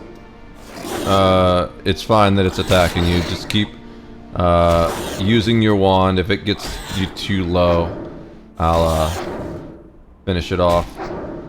But it's barely doing any damage. That's why I picked this up. Alright, yeah. Go. Oh, that's my loot. Yeah, definitely use that. Alright, let's go get this boar again. The same thing. And just use your wand. So yeah, whenever you run out of mana, you just do that until you have mana again now, okay? See how you're starting to hit a lot more already? Alright, let's keep walking. We'll kill a few more on the way. But even that you have a couple levels already is enough to help versus like the 0 that you had to start.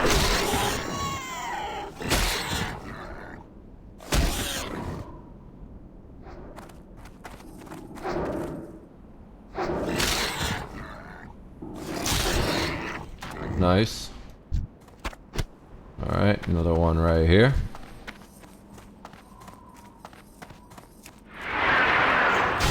Oh man, I critted on him. You what on him? I critted, so I hit for like 80 damage. I almost one-shotted him. So you got a few shots in. Alright, this guy is going to be a little bit tougher, which is perfect. If he... I'm going to... use one ability that should keep him on me for a while, so just keep bashing him.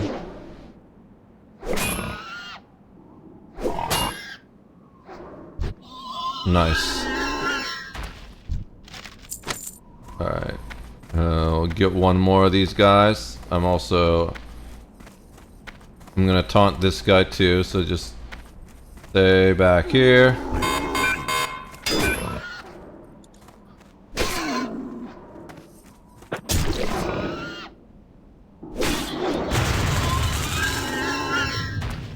Alright, go loot that. Yeah, don't worry about that. That's an NPC we're not gonna fight.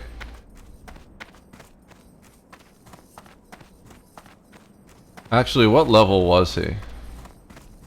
I wanna go find him. I haven't seen him before.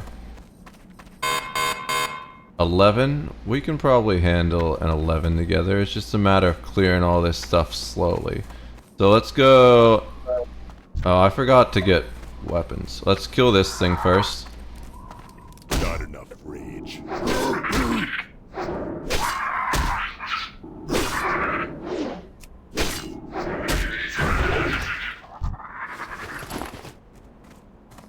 Alright. Use the wand to pull this one. So you ranged attack it, yeah, and it'll come and then.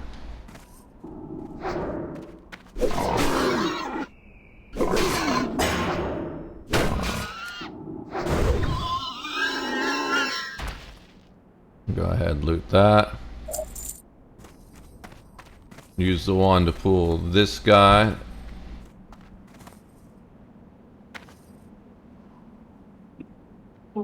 Very closely.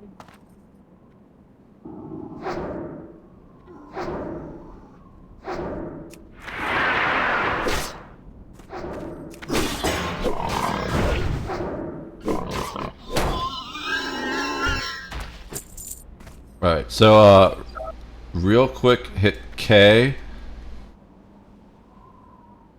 and look at your weapon skills. Okay, scroll down.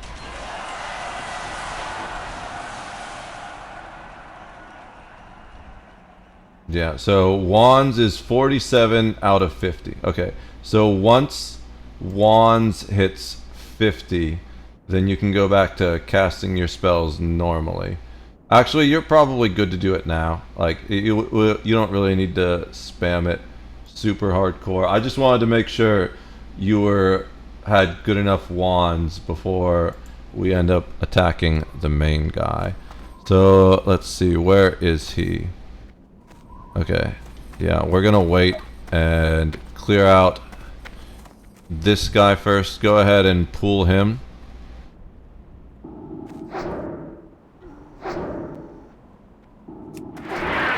Remember to use Q to attack with your dude now. At this point, we're just trying to kill them as fast as possible. Go ahead and loot this guy. Alright, pull one of the dust runners.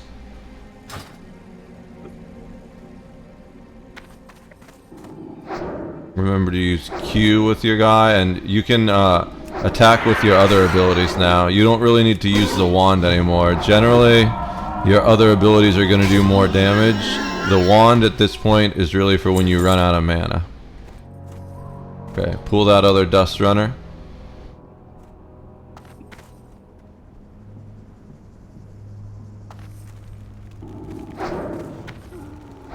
You want to use like your... Yeah, there you go. Alright. See how much faster he dies? The wand does a lot of damage compared to a lot of weapons, but your spells are going to do so much more damage. The wand's only for when you run out. Go pull this battle guard. The one in the middle? Yeah, but pull him. Don't go that way. Well, okay, run over this way. Run over this way. Just keep running for a sec. Yeah, we got too many. Keep running. Yeah, we were trying not to walk up to them, but that's fine. Okay. We're good. Come back this way. So let me. We'll just have to take it a little slower. You know what? How does he have... Did it auto mark him? That's pretty cool. So... What... Let me think real quick. Nah, screw this. We'll wait till we're higher level. I don't want to get you killed. Like, it's possible, but it's kind of risky, and especially since you're still just remembering how to do it, we'll wait till another time. We'll come back when we're like level 15 or something. Sounds scary. So I'm still waking up. yeah, that's fine. Work on just using your regular attacks on this guy now. You like tell your thing to attack. Yeah, use that, and then spam your shadow bolts. So you only need to cast corruption once, because corruption is a damage over time. So you should do corruption and then immolate, or whichever order you have them in, and then shadow bolt after that. Shadow bolt is your spam attack. So let's try it on this boar.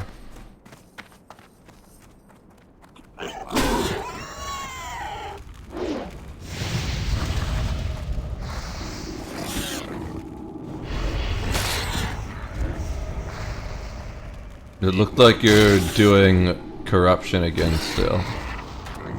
I did it only once. Let me switch over to your screen. Okay. Let's go ahead and pull one of the scorpions. And just do it on them. So you're gonna want to do 2. There's one here closer. Yeah. 3. Okay. Yeah. And then there you go. Yeah. Okay, it was the whatchamacallit that looked weird. That's fine, just kill it.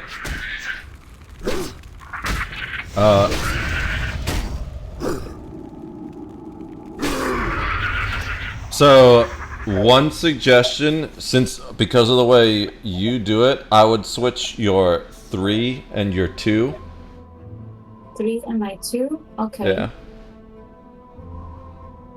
You got to shift to move them. Okay. Yeah. And the thing about the 3 is it's instant cast, but you have a global the thing about the 2 now is it's the 2 now. It's instant cast, but you have a global cooldown. So let's go ahead and keep walking this way a little bit. And then target this boar over here. And once you get close enough to use your ability, notice if you hit 2, you're going to cast it instantly, but then everything is going to cycle for a sec. Yeah, perfect. Yeah, you just deleted that entirely. I didn't even touch it. So you got it now.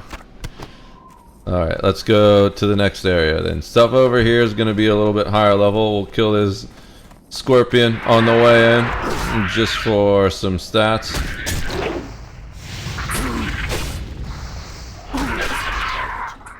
Alright, loot this guy.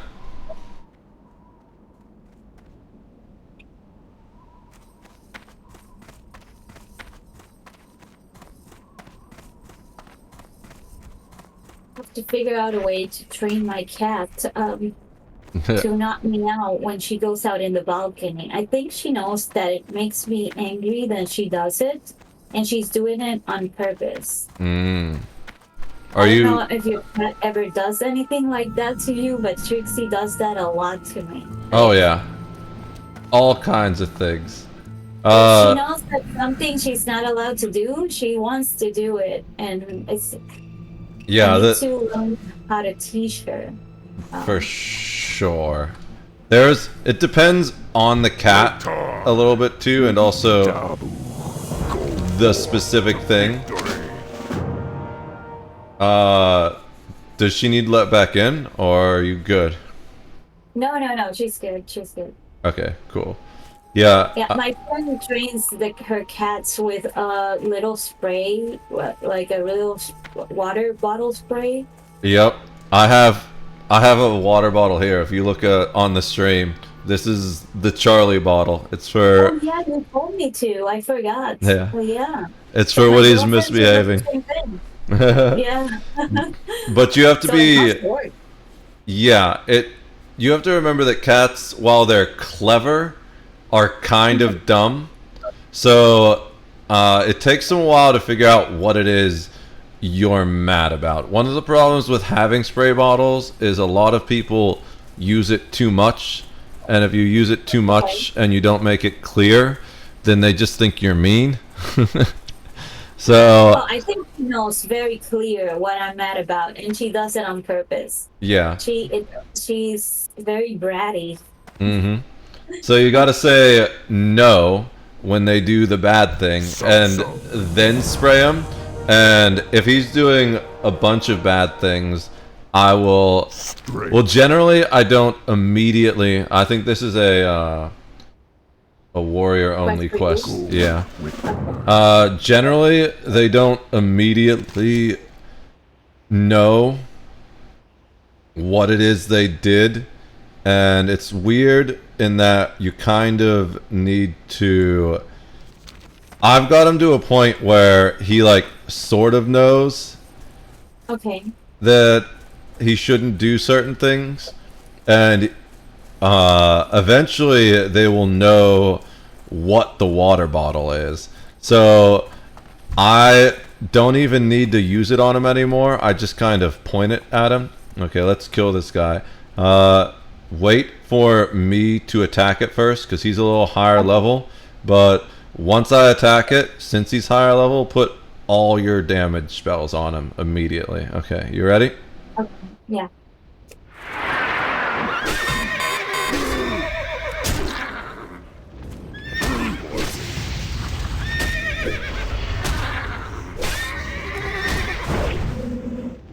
Not enough rage.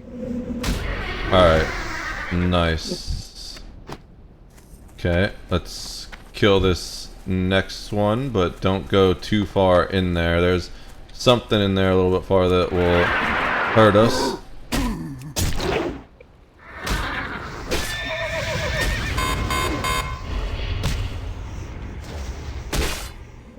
Yeah, it's much better since I've moved the buttons. Just keep damaging him. Alright. Yep. There you go. Will keep me out of it. Yeah.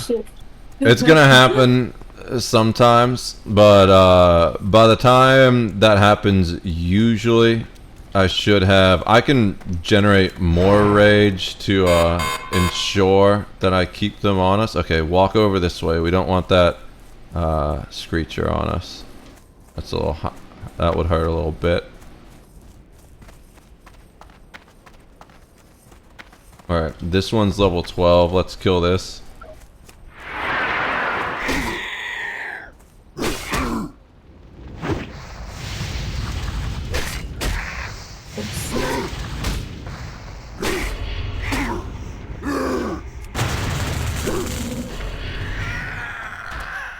Alright.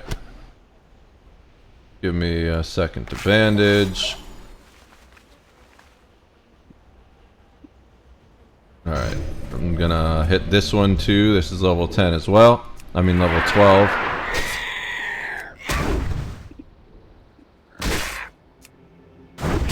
Need more rage.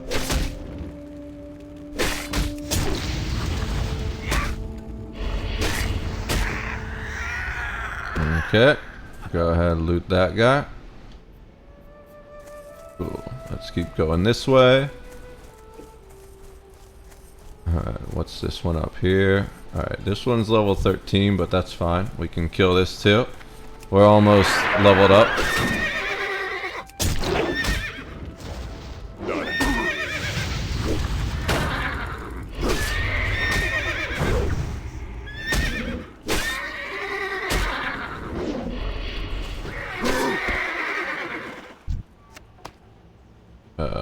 Go ahead and just greed on that.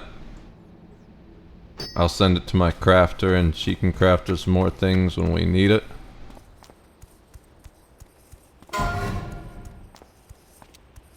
Alright. Let's see what this guy is. This is level 12. Just stay on the path though. I'm gonna bring it back to us, okay?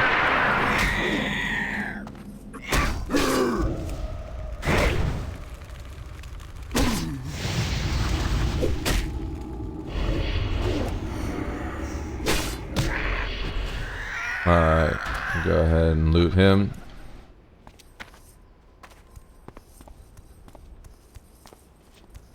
We want to stay away from those raptors. That one's 14. We're going to avoid that one for now till we level up.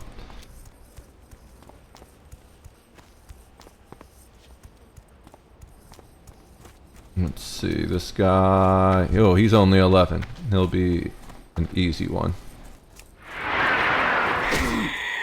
Need more rage.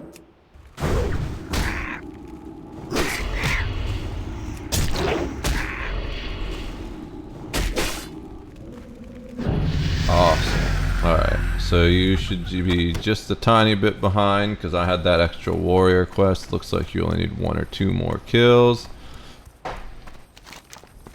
We're almost at the town. Looks like the stuff is dead around here though. That's fine. We can get it when we leave the town.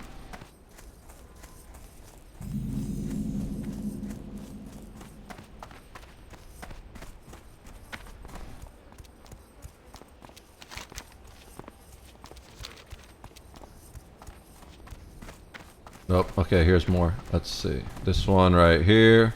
Level 11. Let's go kill this.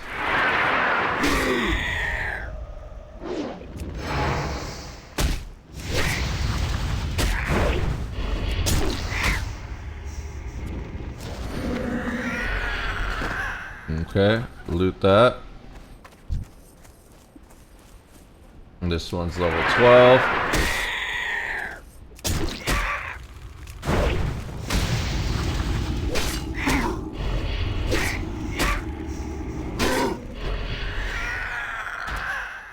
Okay, looks like you just need one more. This is aggressive, but it's only a level 12, so let's go ahead and kill it. It's too far away. I'm gonna bring it back to the path.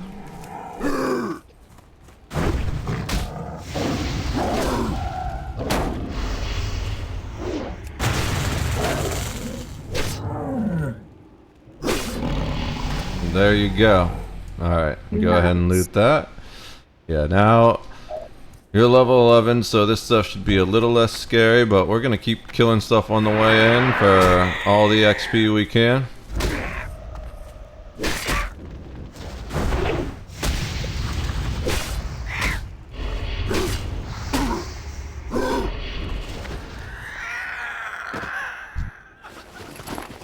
Alrighty.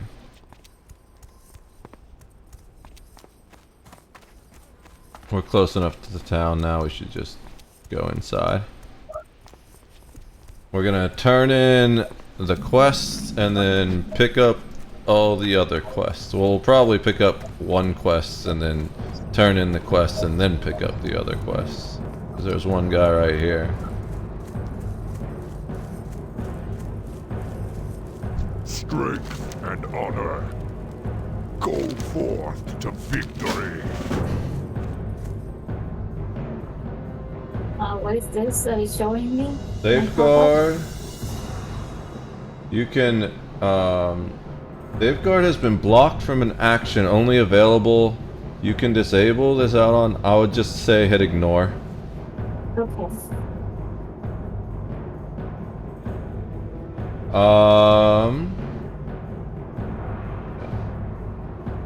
Okay, looks like you have the quest. I don't know why you keep getting that. That's weird.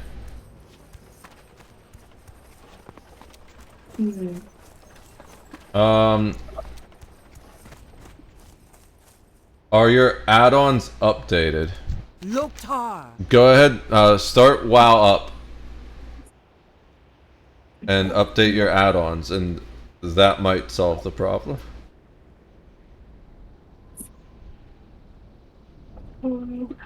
Farewell. Go with honor. Strength. Go forth to victory.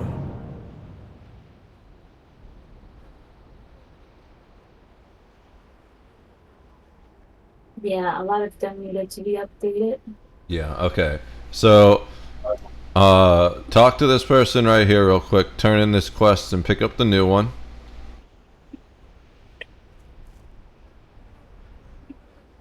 It might still pop up a little bit, but we're gonna have you do something real quick that will save it, hopefully. Alright, so then come in here. We can worry about that one after a minute. Before we forget, while we're here, talk to the innkeeper. I've been expecting. Make this in your home. Go in peace. Okay. Yeah. And now we're gonna try and fix that now. So go ahead and log out in the inn. Since we're in the inn, you should log out instantly. Okay.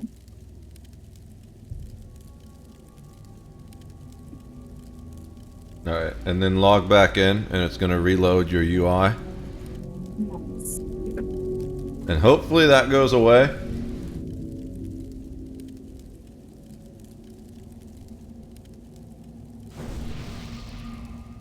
Alright. Let me know if it pops up again. I don't think it should anymore. Okay, let's go and talk to this guy out here. strength and honor. Dabu.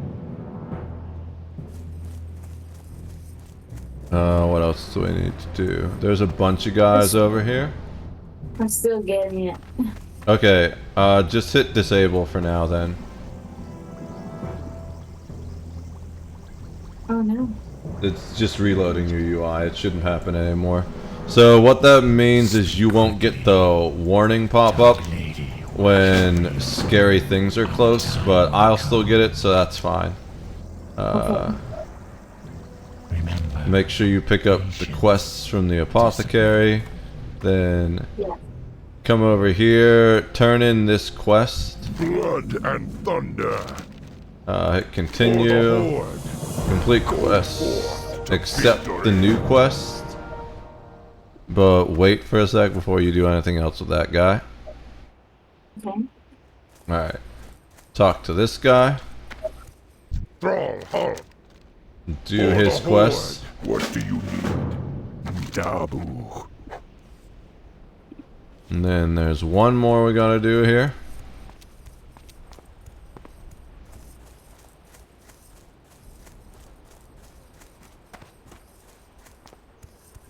Over here. I've been expecting you. Accept that. Looking for something special? Okay. Be careful. So I'm gonna check my gear real quick, and you should see what you see if there's anything that dropped that you can equip, and then we're gonna trade with this trader. I don't see anything that I can quit. Okay. And then give me, then trade with the trader, but don't sell anything yet. I'm gonna check your screen in a sec. Alright. It's a clothier. That's the trader. Okay, so sell your junk. And that's really it. Well, actually, yeah, exit out real quick. Open your first aid, which is the little blood droplet by the hearthstone, and craft all.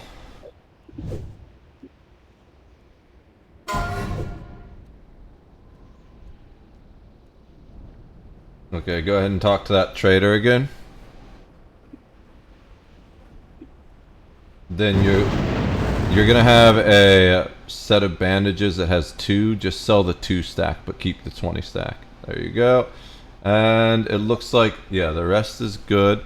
So we're gonna go back to here real quick and mail stuff to the bank.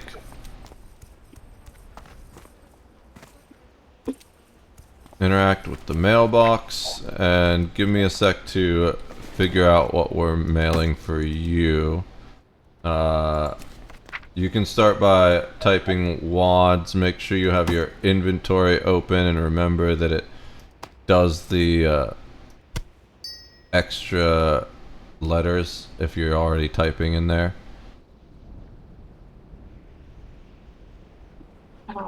Send mail at the bottom. Oh. And then type in WADs. Alright, so mail the scorpion stinger and the meat and the feather.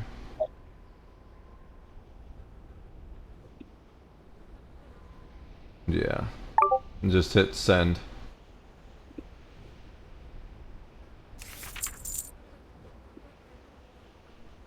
Alright. So, yeah. And then she can send that to whatever crafter needs it. One tiny second. One tiny Yep. second. Of course. I'm gonna go to the bathroom real quick while you're doing whatever you're doing. Same. 1 second. Alright.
Alright.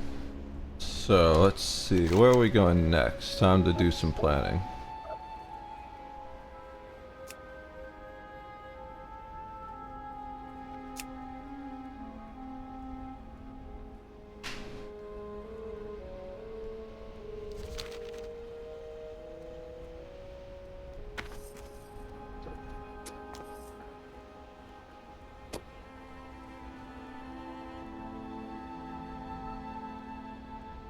If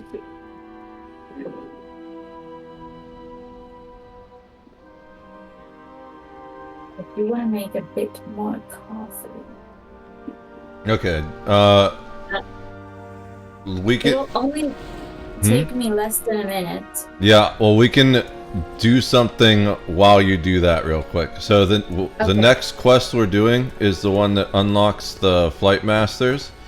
So go ahead, talk to this guy right here. And say, I need a ride. And then you're going to come up with a little map that has boots on it. Click, so we're at the green one. Click the one that says Orgrimmar Duratar. Okay. Yeah, and then go make your coffee. Okay, I'll be right back. We're going to fly back to the city and you're safe while you're on this thing.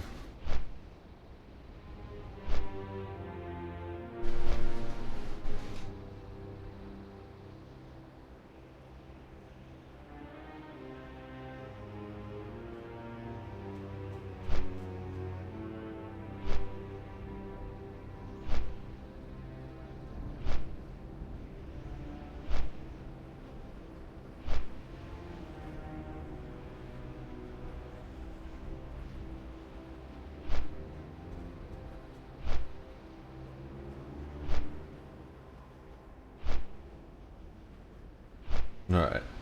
Let me check and see how my Star Wars thing is doing. We're just cruising right along. We're in a PvP world where generally it would be kind of dangerous, but I've taken some precautions that mean it's kind of hard to attack me right now. I don't have a lot at risk there.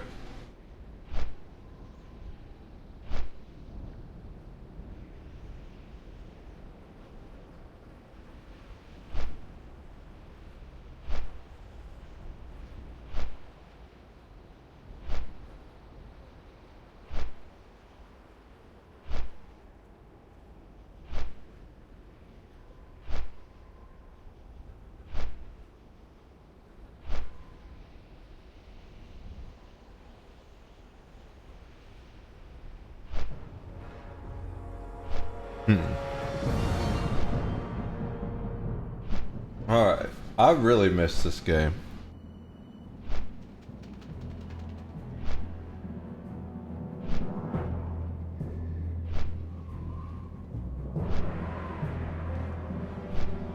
I kind of wish I would have went to make coffee, but I should drink water. I need to drink some non-coffee things. I have 5 bottles of water in here. So we're gonna drink some water. Y'all should hydrate with me. Cheers. Cheers. What are you up to right now, Wong? How are things going in Cataclysm? I'm about to hit level 10. Nice. Oh, in Classic or in Cataclysm? Cataclysm. Okay, cool. Welcome back. We have just arrived at the Wind Rider Master here. So, in the future, when we want to go somewhere else, you talk to this guy, and he'll take you somewhere else. Eventually, he'll take us back, but first we got to complete the quest here. So let's go this way and down. The one downside of being a pet class is whenever you use the Flight Master, it dismisses your pet, but don't worry about resummoning it right now because we're about to fly on him in a second again. So we're coming over here, we're bringing some meat to the innkeeper. The meat guy has a crush on the innkeeper. What are you looking for? So Be turn in safe. this quest.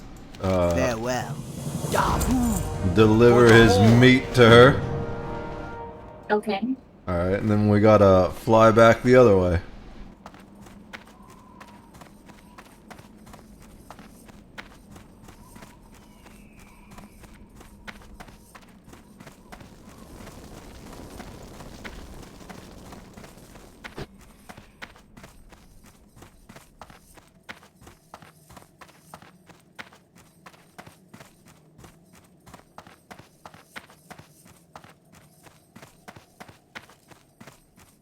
Alright, so accept his quest. What can I help you with?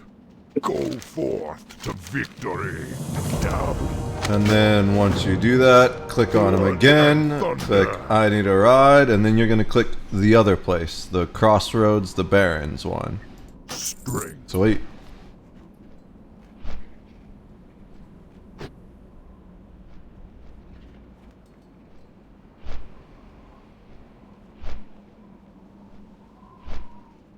Yeah. So, this is one of the fastest ways to get anywhere. Yo, Snipe Waldo coming in with the raid. What's up, buddy? Good to see ya. How's it going, bro? Thank you so much. Welcome, raiders. I am Steel Drifter, a variety streamer. Right now, we're doing classic WoW hardcore with Snow Ninja. Also in the Discord chat is Wong, longtime friend of the channel. I'm sure you guys know these people. How was your stream, Waldo? What were you playing? Just chatting.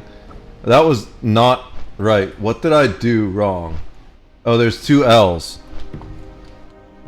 Let me correct that. How was your stream, dude? Appreciate you dropping your raiders in here. Ooh, World of Warships. I haven't played that in forever. You know, I was in the World of Warships beta. I have the Arkansas beta battleship. That thing used to be OP. They probably nerfed it at some point. Or power creep just brought it to the regular level. I haven't played it in so long. I hear D-Day in that clip.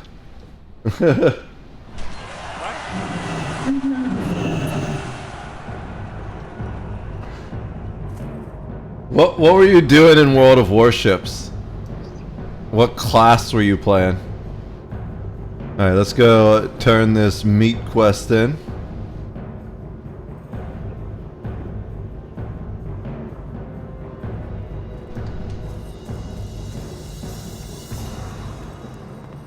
Try to knock out by 50%. What's your favorite ship class to play? I heard there's submarines now. Is that true? I mainly play destroyers. Nice. That's. I like playing destroyers a lot. Specifically torpedo destroyers. I don't feel like gun destroyers are worth playing at all. I gotta try it with submarines. I used to be a carrier player, but then after the carrier changes, I don't like them as much anymore. Okay. I gotta figure out... Schedule 1. What does he play? Schedule 1. I still didn't hear what you said. I'm sorry. I said Waldo plays Schedule 1. Oh, Schedule 1. Okay. Nice. Yeah. What do you think about it, Waldo?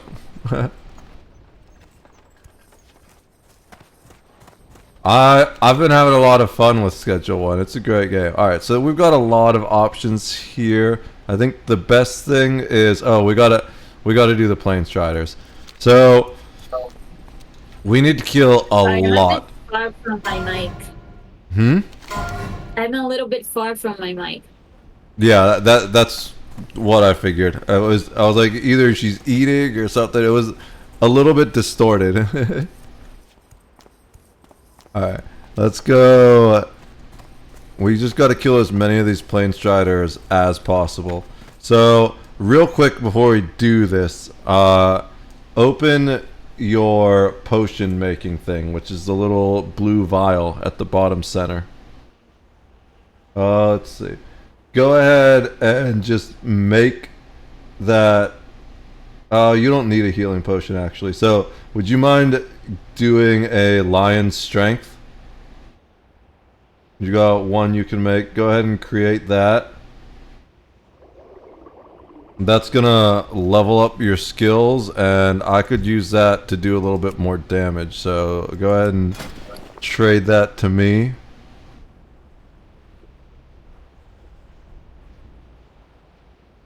Awesome.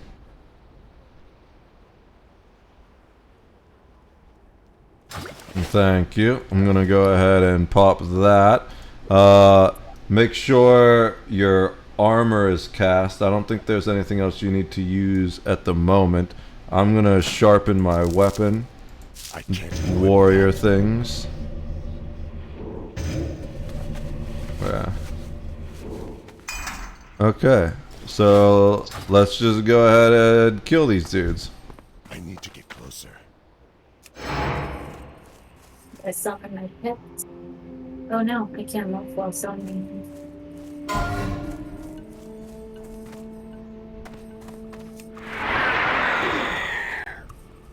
Yeah, that's fine. Just zone him. I can handle this guy.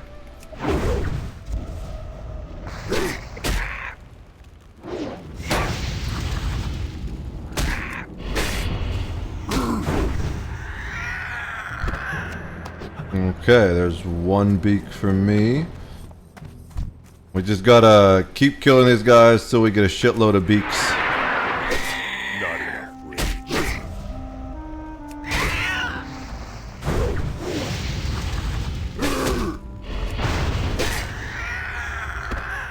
Loot him. Watch out for the raptor. There's red things. We'll probably kill some of the red things just to make sure they don't kill us. But first let's focus on these closer birds.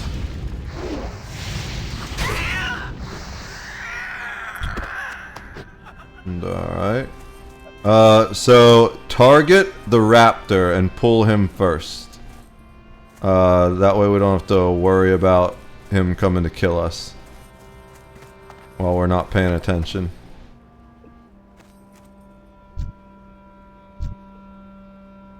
I'm out of range.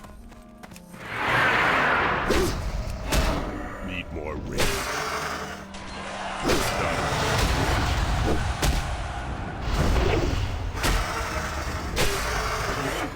Okay. It looks like that's your loot. So yeah, now we don't need to worry about him sneaking up on us. I'm just gonna attack the next bird. Need more rage.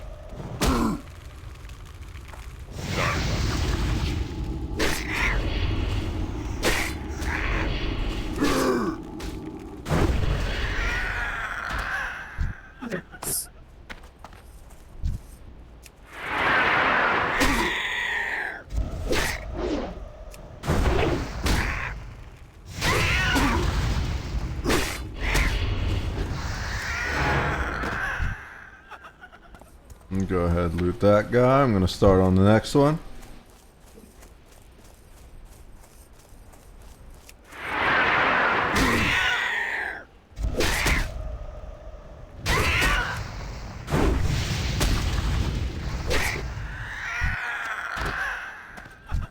I can't do that yet.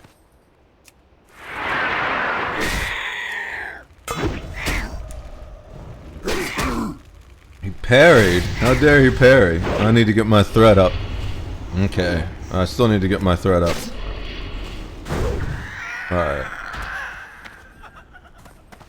Another one over here.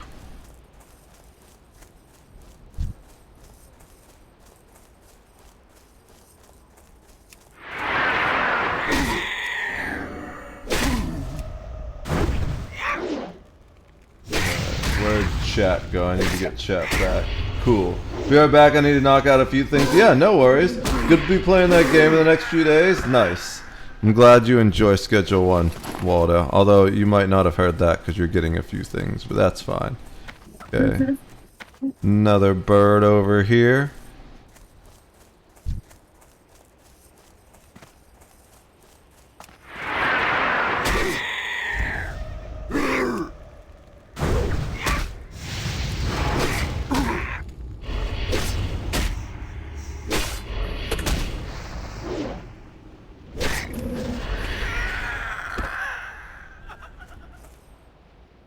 Okay, go ahead, kill that guy. We're gonna go after this other bird. Ignore the zebra. I need to get closer.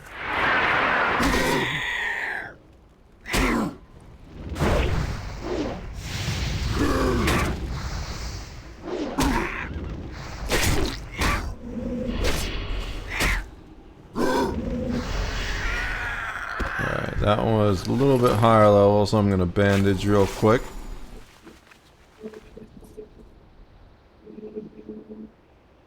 Alright, another guy right here.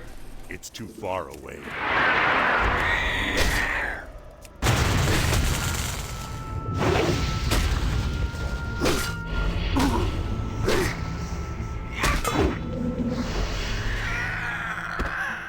Go ahead, loot that. I don't see any other birds in this direction, so let's keep going this way. Oh, there's one. Okay, but let's take this. What is this? Oh, okay. Yeah, okay, he's only level 12. Let's go kill this guy. Range.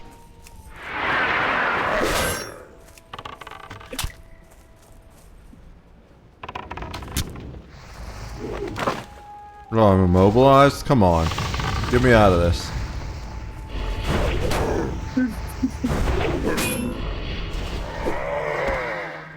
Alright. Let's, wait for a sec. Well, we'll kill this bird in the meantime.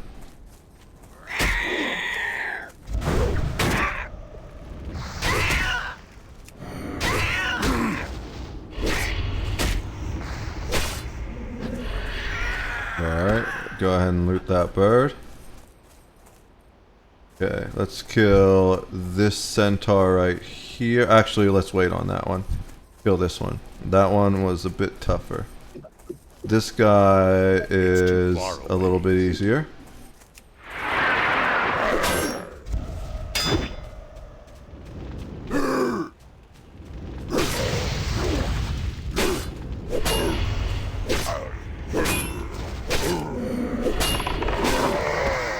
Okay.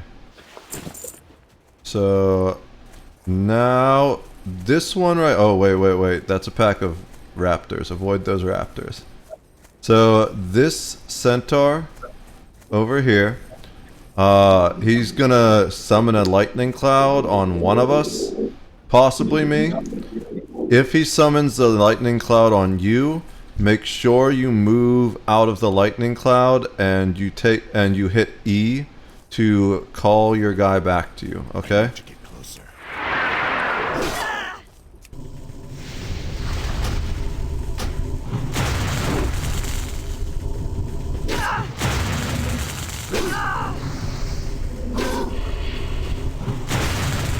Okay, you didn't summon the lightning cloud. Nice. Watch those raptors. Make sure they don't get too close to you. Yeah, you're good. Come take this guy. Alright. Let's go over here. We're gonna attack this other dude.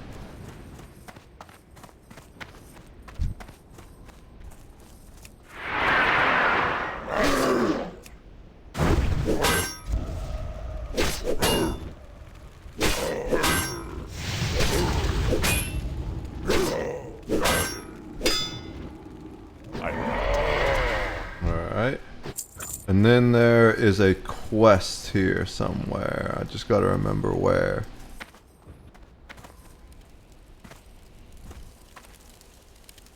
Watch for them to respawn. I think that guy took the quest item, maybe. What is it? Chen's empty keg.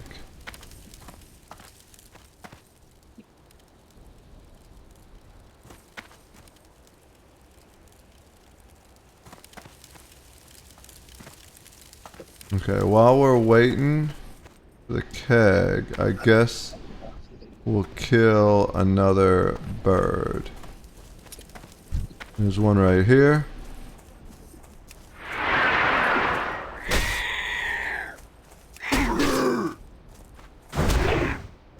Need more room.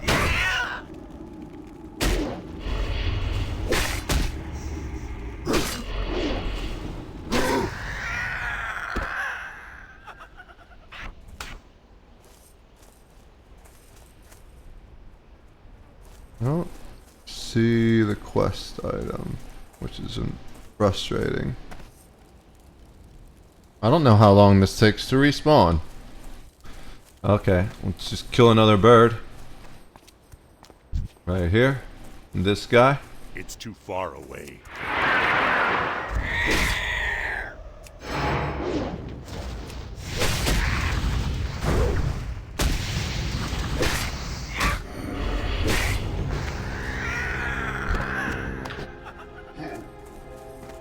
Let me see, is that quest item back? Nope, doesn't appear to be. So, let's kill this bird over here.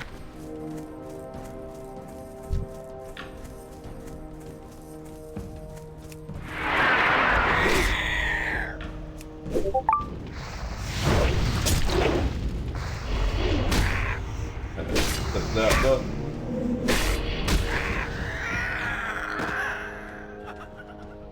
Alright. Let's get this bird right here.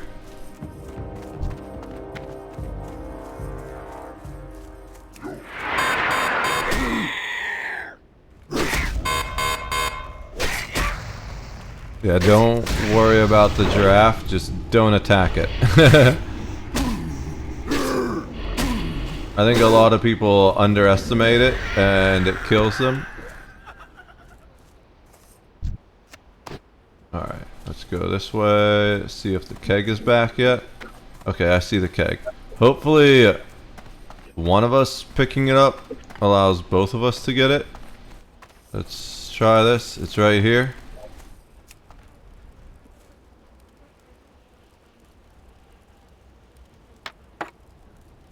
Right. Okay, it looks like we gotta wait for it to respawn again for you, that's fine. We gotta kill these birds anyways, and there's a million of them. There's a bird right here. I need to get closer.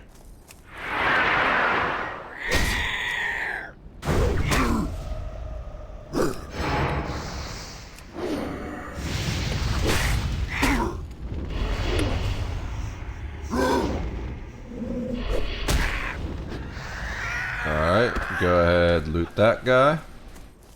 Gonna pull the next bird. I'm out of range.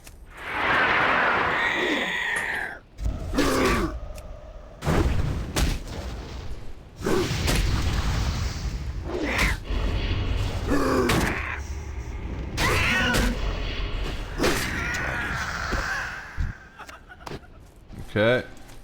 Going to kill this guy.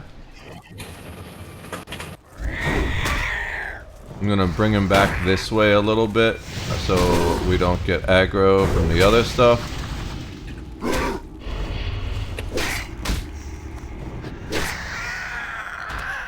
Alright, loot that. Let's go back this way, see if the keg's back yet. Be watchful of respawns at this point.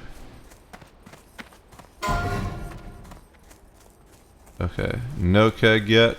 So we'll go kill this Stormer over here. Oh, this is a Wrangler, never mind. So it's easy, even easier.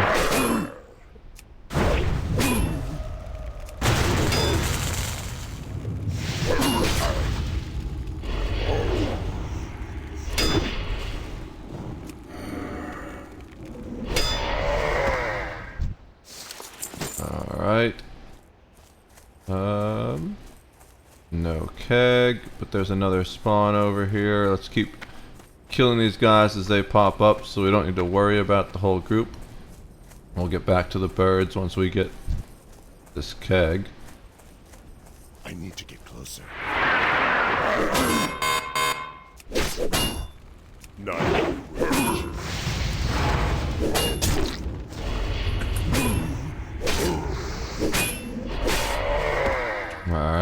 that guy. There, another. Do we need to kill the zebras too? I wonder. No, we don't need to kill the zebras. What's the other thing we need? Oh, the raptor heads. Okay. Let's kill this guy. The wrangler right here.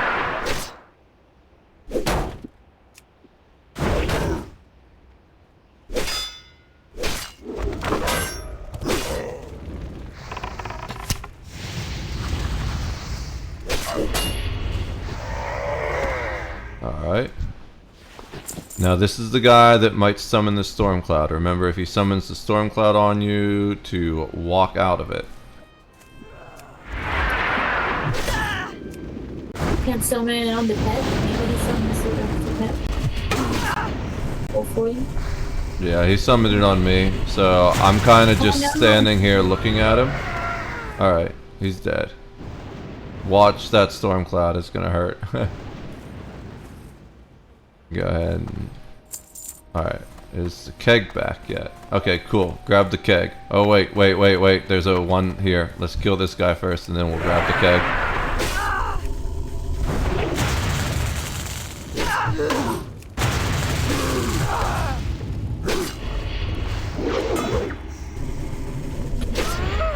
Alright, go ahead and grab that keg.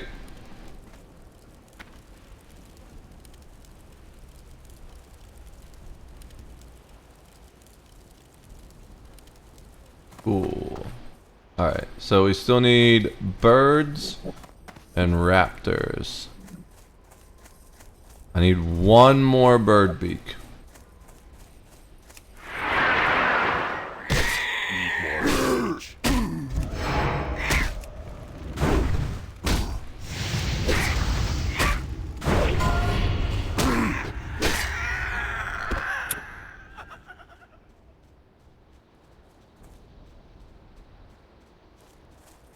Okay, another bird right here. Out of range.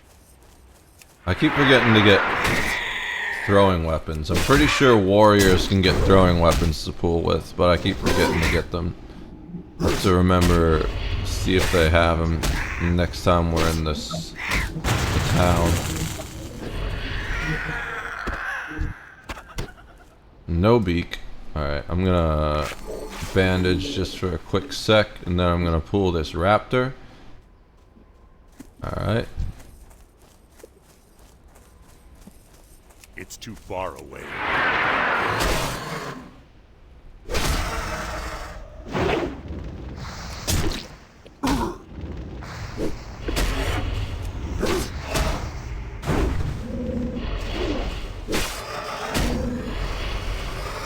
Go ahead, loot that raptor.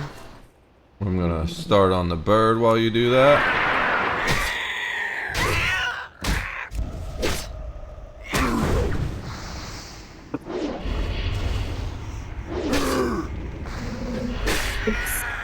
Now you actually need to do that. I've been forgetting to tell you to do that.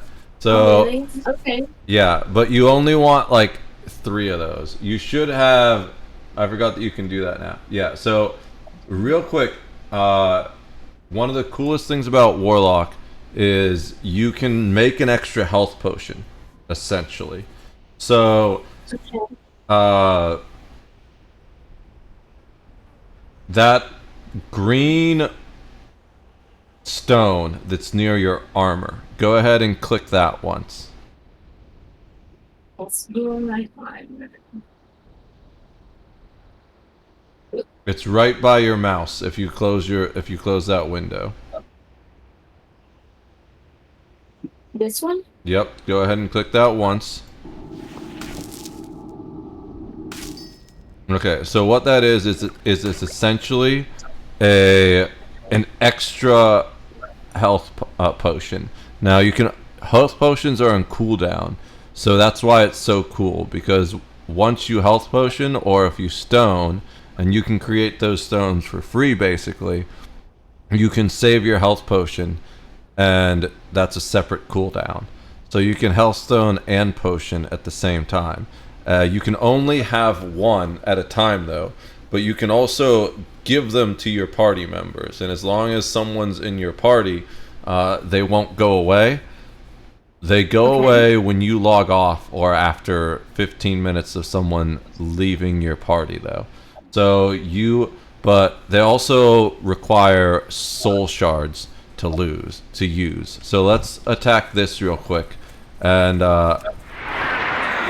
what you want to do, the way you generate soul shards is once it gets low, you use that ability, that 6 ability, to finish it off. Wait, let me pull threat. Okay, so start using 6 now.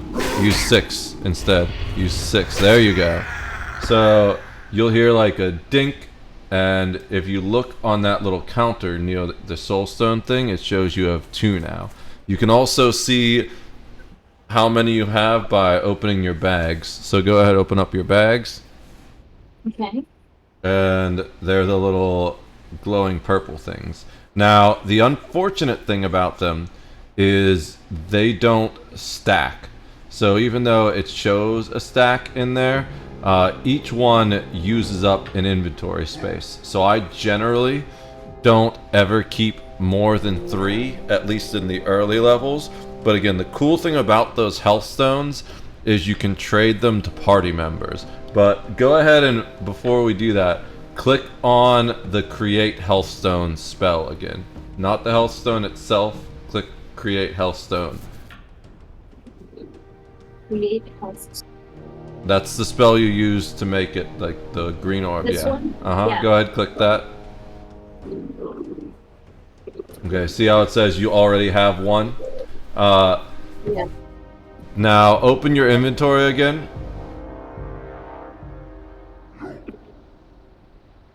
Drag the healthstone you created, which is under consumables, down to your bar. I would put it where your glue is, personally. That way it's next to your other healing items. This one? Yep. Yeah, put it next to the health potion. Replace it with the glue. Now, the glue is, I think that's 0 for you. Yeah. Drag it down to 0. Oh, with this one. Yeah. Okay. And then I would move the glue up to the level where you have that. Because the glue is kind of more like a less common thing you're going to use. Cool. Okay. So then trade me that healthstone, actually. Okay. This one here? Or this one? The healthstone, yeah. I can't take the soul shards, but I can take the healthstone. Alright. And now you'll be able to make yourself a new healthstone, and that way we each have one. So go ahead and cast the healthstone spell again.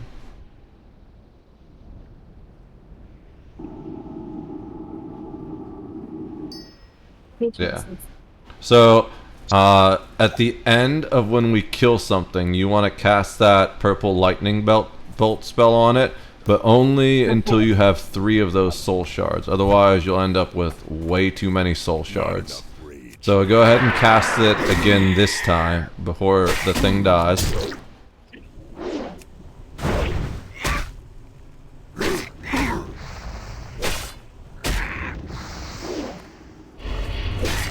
Okay. It's got to be active, still casting, while when we kill it for it to count. So generally you want to deal damage first, and then once it gets down to like half health or something, cast it at that point.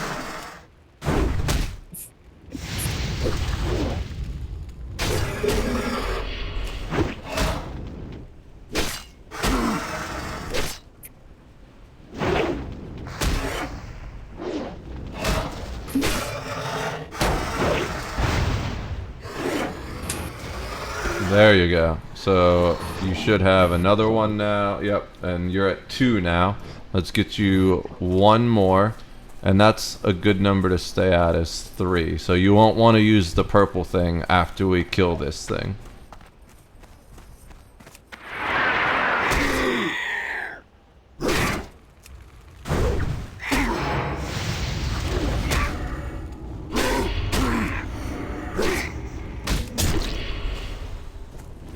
Uh-oh. Okay. That was close. Uh-oh, what? It almost aggroed the red things over there. We're good though. Okay, so I got the last beak I need. We don't want to fight those guys yet. We don't really need to anymore. You still need a beak, I'm pretty sure, because I haven't seen Questy pop up for you. So let's keep killing these plane striders. And don't use the purple thing anymore, because you got 3 of those. Eventually you'll get other powerful warlock spells that use that, but for now you don't have it yet. Okay, we still need to kill more birds, but we also need to kill raptors, so let's kill this raptor.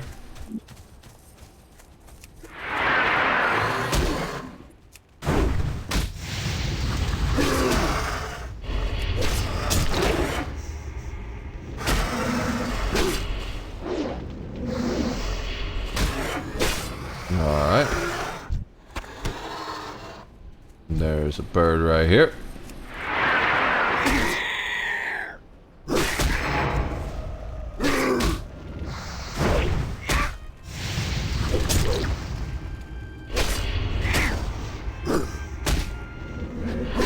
Chat that over.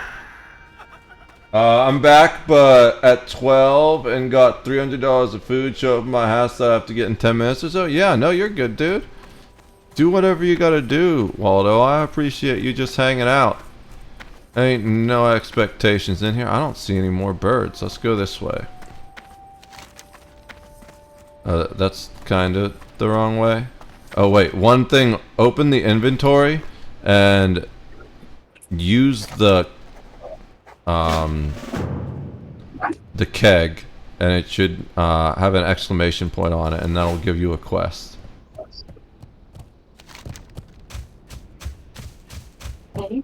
Alright, let's go this way.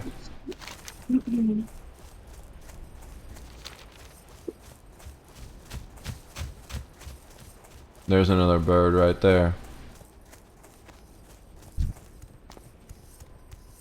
I'm out of range. Need more rage. Not out of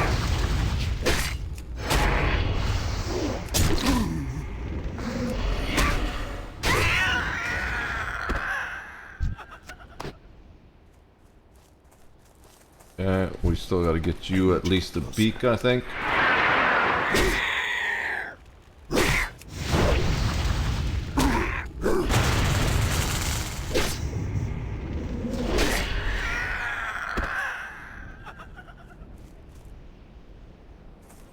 Alright, let's keep... Oh, there's a raptor. We'll take the raptor out. It's too far away.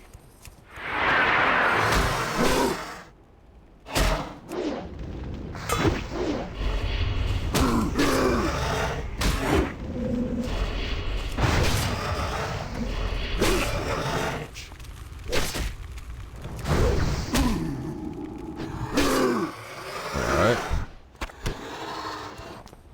More birds.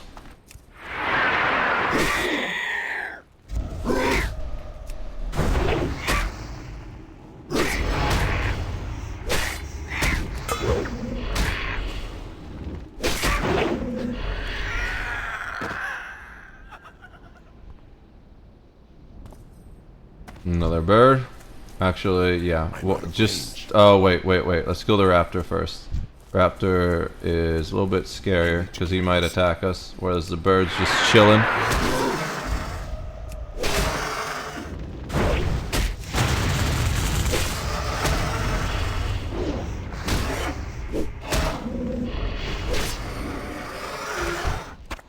Alright, now let's kill the bird.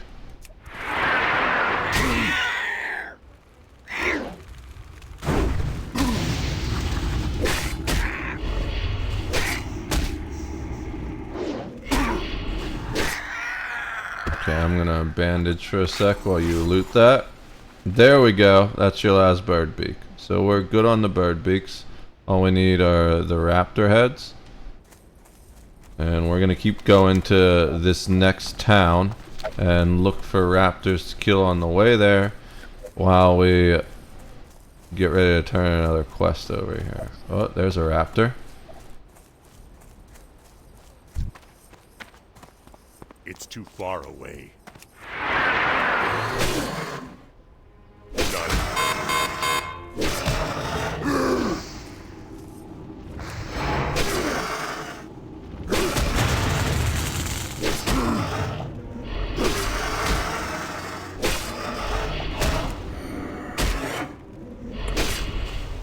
Okay, walk back this way, walk back. No, no, don't loot. Okay, now you're good. Okay. You gotta watch those hyenas. They really kill a lot of people. So, there's potentially a rare spawn over here, but there's also a raptor. Let's kill the raptor. I need to get closer. Okay.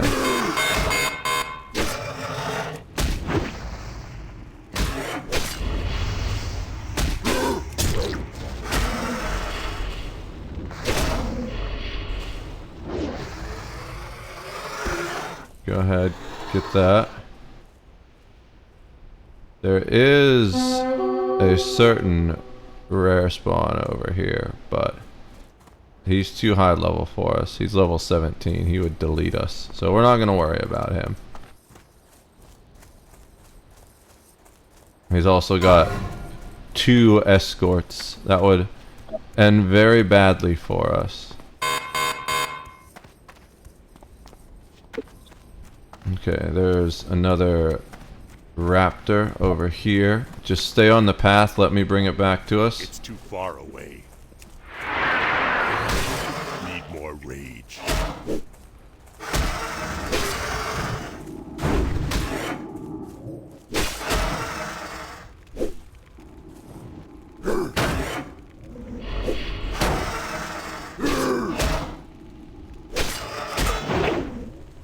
Trixies, oh my god. Just so annoying. Like, doing it again in the freaking balcony. I have to put her in. Oh my god. Do you need a moment? Yeah. Okay, well... Yeah, I gotta put her into the... Like, she can't, like... I opened the balcony so she can have some fun in the balcony, but then she ruins everything. Yeah. Okay.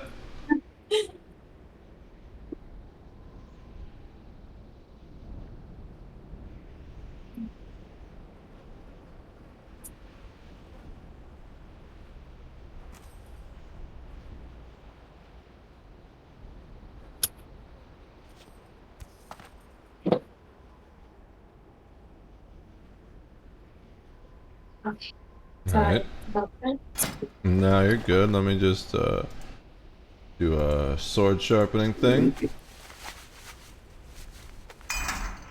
Okay.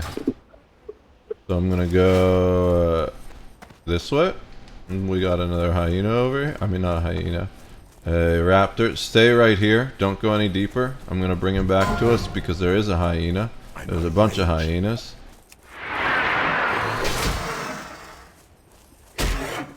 And then as soon as he's in range, attack him.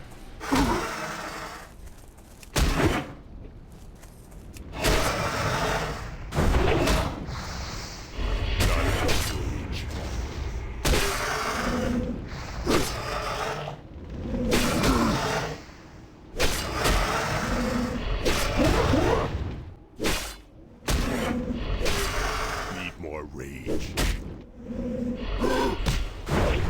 Alright. Go ahead, loot him. I'm gonna bandage.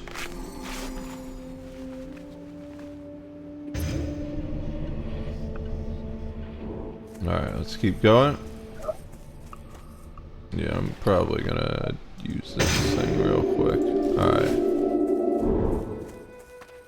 So, stay on the path here. We don't want that hyena on us. Oh, you got pretty close to him. Alright. I misclicked.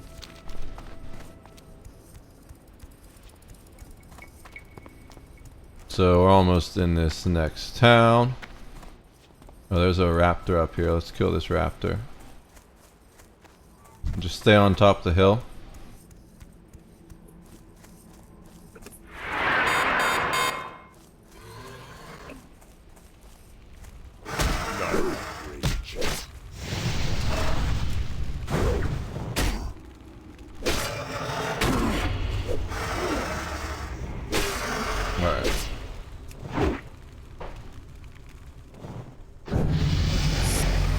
Oh, there we go. I got a level. You shouldn't be too far behind me then. Let's go. We can go down this way.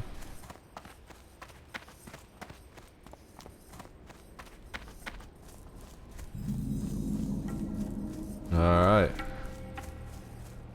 Welcome to Ratchet.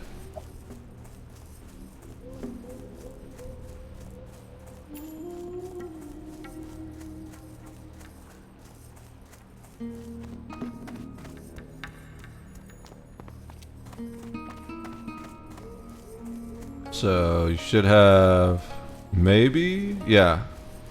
We should have the same quest done, but I might have extra ones as a warrior. So if you don't have a quest, don't worry about it. You're gonna have extra quests as a. I can't see anything. I'm zoomed out so far. Is the person I need to talk to in here? No. Where the hell are they? Oh, they're out here. Makra. Yeah, okay, you need to talk to this guy too. This is where we turn in the keg. And there you go, you got a level 2. Alright, so we are going to do a bunch of random things. First, remember, click your whistle, summon your little orphan, and then walk over here to the dock.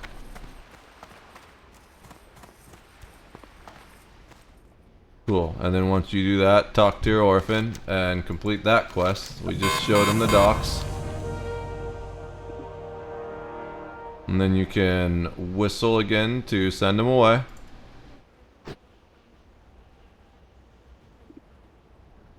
Alright. Walk down here. Talk to Wharf Master Dizzywig, probably. What's up? Keep it real. Have a good one. Did you have this quest? Yeah. Okay, cool. It doesn't show that you completed it though. Let's see. Oh, maybe you just had to pick one up for him. That's fine. That might have been a quest for me for as a warrior. So then, what else is there? We can worry about the rest of that later. Talk to this. There's like a wanted poster here. Interact with the wanted poster. You got that? Cool. One of these guys we don't need to talk to, but I'm not sure which one it is. Yo! Be good! Just pick up everything for now. We can drop the quest later if we don't need it. I think that's the one we don't need, but it's fine. As long as we don't run out of quest space, we'll be fine. This guy has a exclamation. Oh, never mind.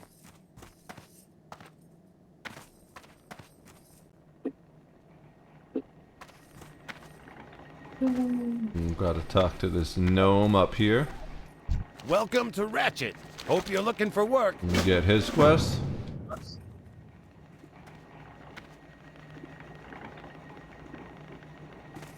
Okay. Yes. Alrighty. So, couple things to do here. Let me see. Yeah, let's just... For now... Let's see.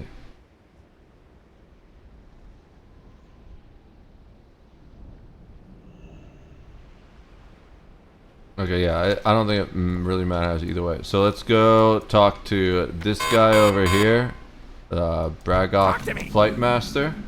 Show me where I can fly, and fly to Crossroads. For real.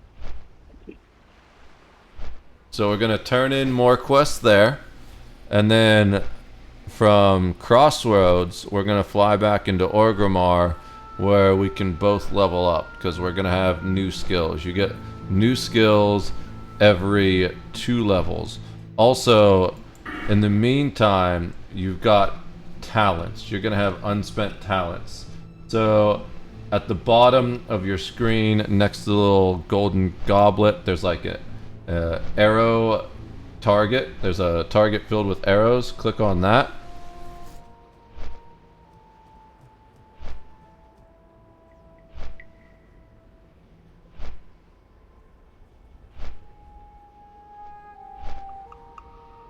No, not the request. Stop. The target filled with arrows at the bottom. That's fine. It didn't mess anything up because we're stopping at the next Target place filled with anyways. arrows in the bottom. Yeah, it's next to the little goblet. The little golden goblet. You just went over it. There's like, it's in the one more. Yeah, right there. This one? Uh-huh. So, Okay.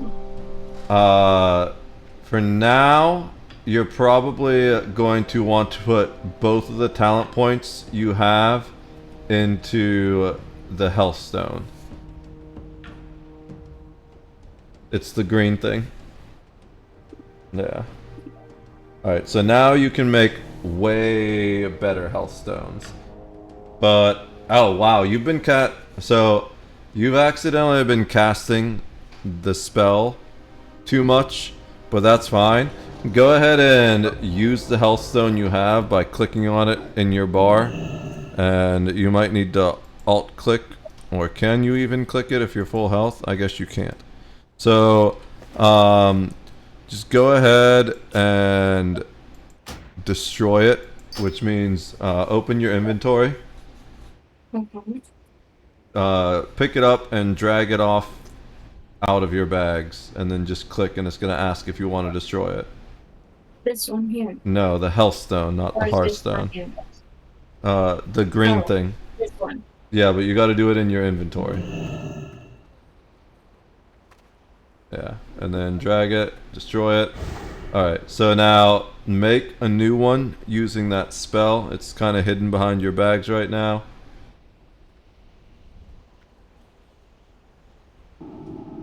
Alright. And first you're going to trade me that one, and then you'll be able to make another one.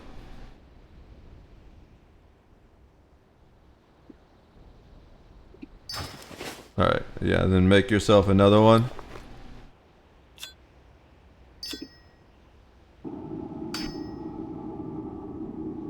Yeah, so now you have a really good health stone, and that's actually stronger than your health potion for now. I'm going to put... Let me do my talents real quick.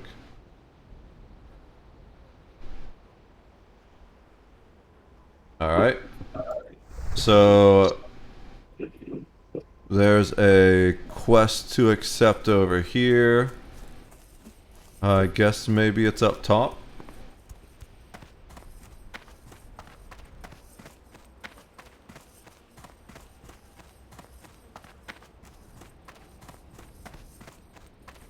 Yep, right up top. Speak.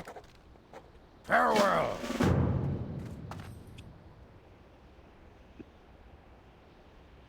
Alright, let's go back down.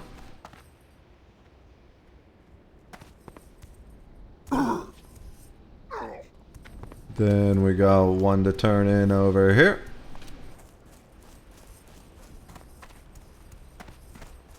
This is Glory to the pretty Horde. solid. Oh, Strength. the beaks. Go with honor. Accept the new one.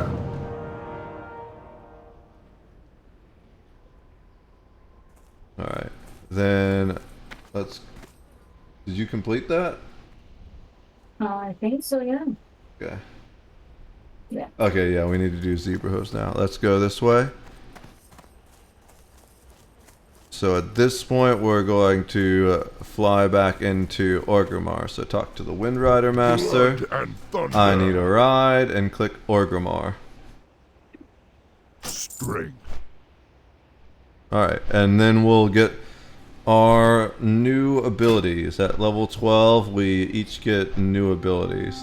We gotta go 2 different places though. I don't remember where the warrior one is in Orgrimmar, but I do know where the warlock trainer is, which makes it easy for you. I'm gonna have to look it up real quick for the warrior trainer. Give me a sec. Oh wait, I think I got an important message I need to respond to.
I had to respond to a message real quick about organization in the Star Wars roleplay game. Like, the tournament is kind of a pain in the ass because in the previous tournament, the tournament organizers just told us all when to fight, but this time the tournament organizers are like, you just message the other team captain and figure out when your team can fight their team, and it's been kind of convoluted. It would have been so much easier if they just told us when to show up like last time.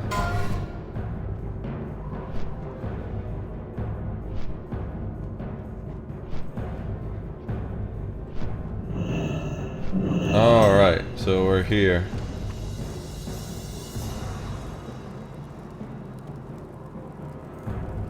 Let's get you over to the Warlock trainer real quick.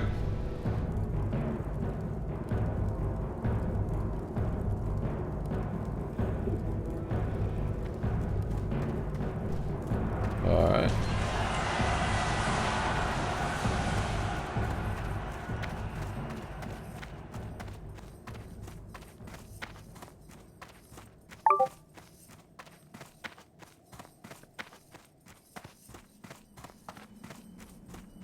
Okay, so gotta go up this way.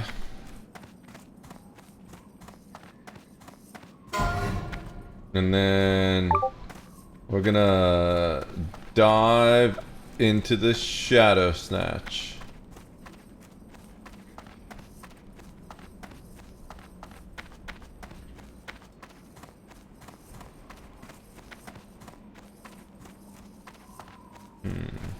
I got a whisper. I'll answer it in a minute. I got multiple messages. Due on Discord too.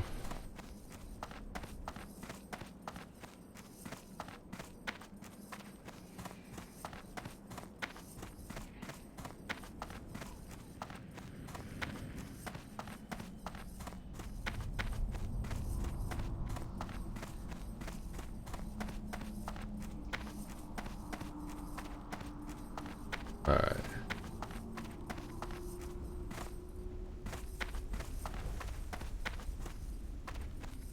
So go ahead and talk to one of these Warlock trainers. Anyone that says Warlock trainer will do. Let me bring up the thing. Make sure you select the new abilities. How do I make it big again? Or I guess I can pop it out. That's weird. Nice. Okay. So, which ones did you get? Go ahead and hit P. Alright. Doesn't look like there's anything new there, so go Affliction, which is the top one. Yeah.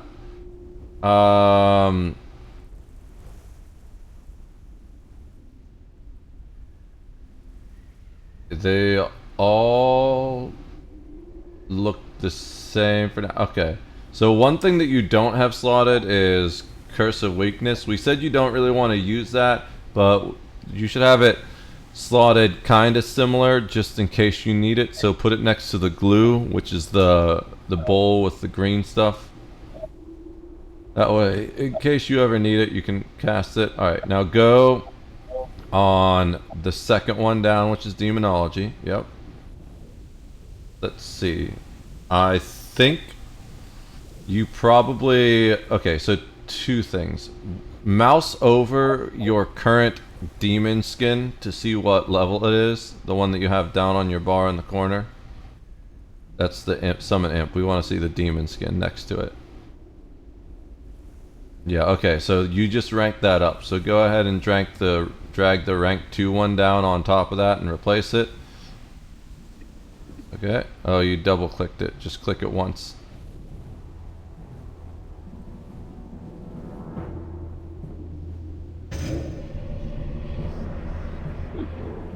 I'm doing it. So whenever you click it, it switches the one that you're holding with the one that's there, and you keep double clicking it. So only click once.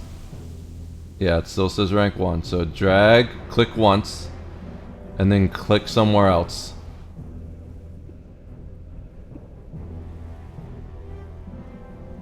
I am doing it. Yeah. Can you always? Yeah, it switches. Yeah. Okay, so I'm always doing this one. here, the right watch. way. I'll show you. I'll show you how to do it, like, on my screen. So if you watch the stream, like, I can here. Let me rank down. There's a way. Oh, can I not show all spell ranks as a warrior? That's fine. I'll just do it anyways. So I'll switch like this with something else. When you click on something, it automatically switches it. See, and then what you're doing is you're clicking a second time, so it switches back. But are you left clicking or right clicking? I'm just left clicking. Okay, that's what I'm doing too. Yeah, but the problem is you're clicking the second time and it's putting the original one back. So you only want to click once, and then after you click the first time, you just drag off into nowhere and then right click in nowhere.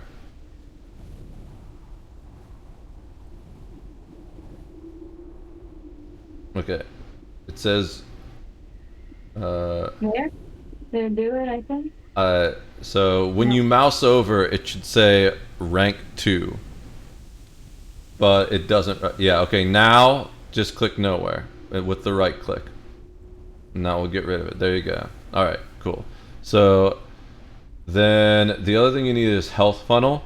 So that's a special ability that you can use to heal your demon. You only want to use that sparingly though, because it heals your demon by using your health. So it depends on the situation, but yeah, put that somewhere where you think you would want to use it to heal your demon occasionally.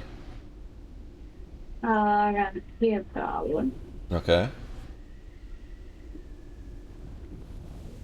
And then destruction, let's see if there's anything new there. I think Shadow Bolt ranked up, so check your current Shadow Bolt rank. Yeah, so go ahead and switch that, make sure it says rank 3, so click once. Like, drag it down. Click once. Switch it. It says rank 2 still. Try again. Click. I think maybe you're in the middle of trying to cast it for some reason. It did it. You did? Okay. Or no, it didn't. Yeah.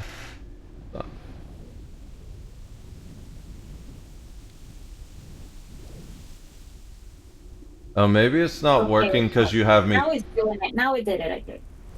Okay, yeah. 17 minutes. Yeah, it says rank 3. Yeah, so go ahead, click off nowhere. Cool. So that's your abilities. Now, come over here, talk to the demon trainer.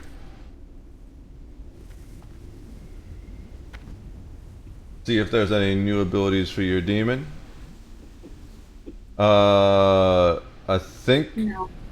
Are you sure? There were 2 ones that were not. Like. Oh, check. Yeah. So mouse over and it will tell you if you already know those for your demon. The non-red ones. Yeah, so you need Blood Pact, it looks like. Go ahead and get that.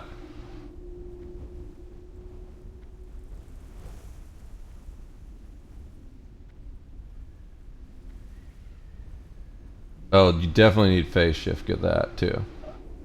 And then go back to the first page, see if you have the rank 2 of that yet.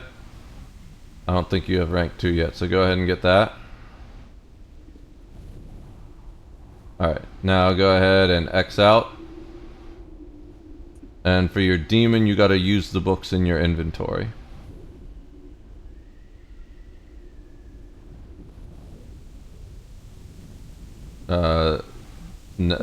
Yeah, that one. Mm-hmm.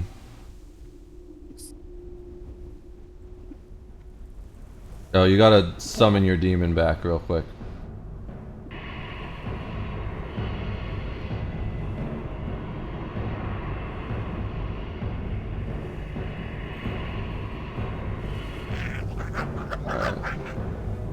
Oh, okay. So because you didn't have him summoned, it didn't show that he already knew it. That's fine. Check the 2 that say recipe under crafting.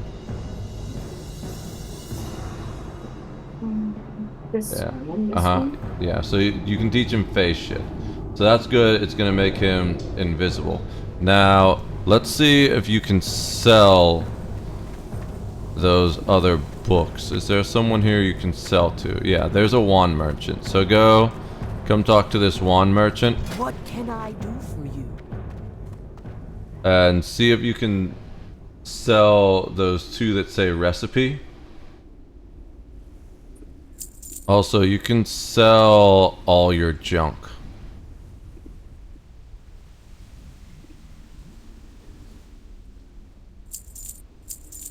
And let me see. I'll check in a second to see if there's anything else you can sell. I was just finishing my stuff. So sell the Strider meat. Yeah. And then it looks like you're good there. Go ahead and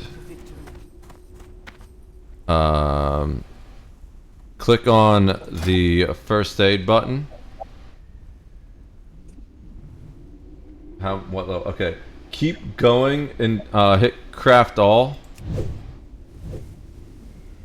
Okay, you've only got 2, so that's fine. I've got a few more. I don't know if I'll get to 40, but if I do, I'm gonna trade you some things.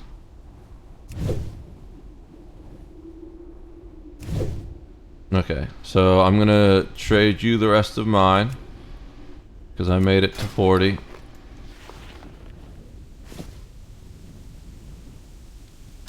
Okay, and then make 2 bandages. I think 2 is all you need.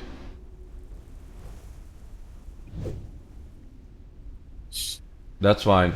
Once you're done, now walk. Go ahead and walk. If you walk, it'll cancel it. That's fine. You didn't cancel it. It doesn't matter though. It's not a big deal. Like, we can just get more bandages later. Go ahead and talk to the wand merchant. You probably have extra bandages now. Farewell. Okay.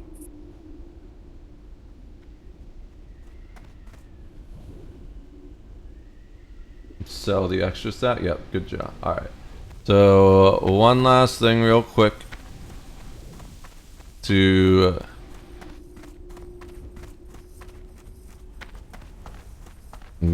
get you going.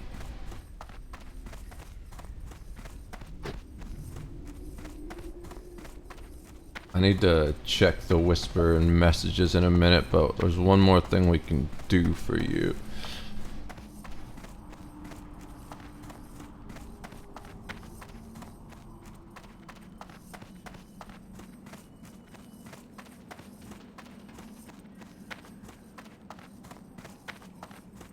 Alright, so come over here to the mail, go send mail, type in wads, and then go open your bag and send the light feather. Where's my bag? You're typing in the mail name. Oh shit. So you can just click on your bags if you have the mail thing open, and it'll open. Yeah. And then send the light feather under miscellaneous. Yeah. And go ahead and hit send.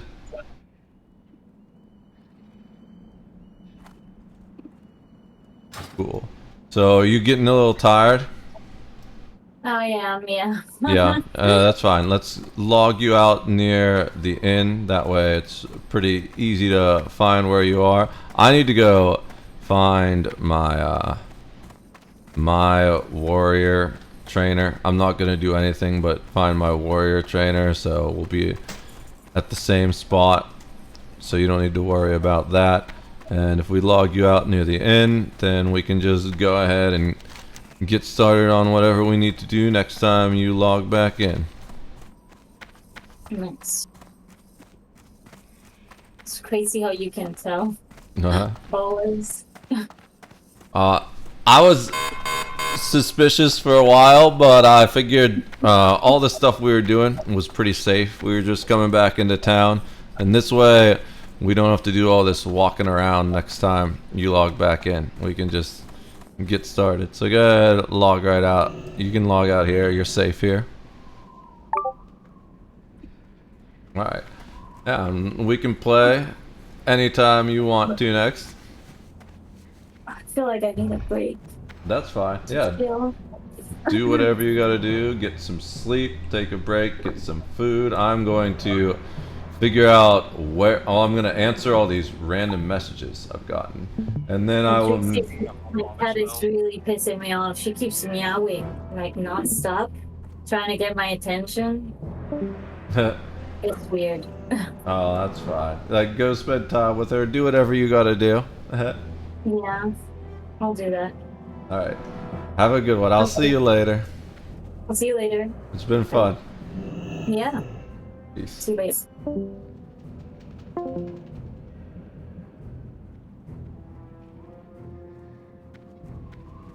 Alright. So, let me answer some Discord messages real quick.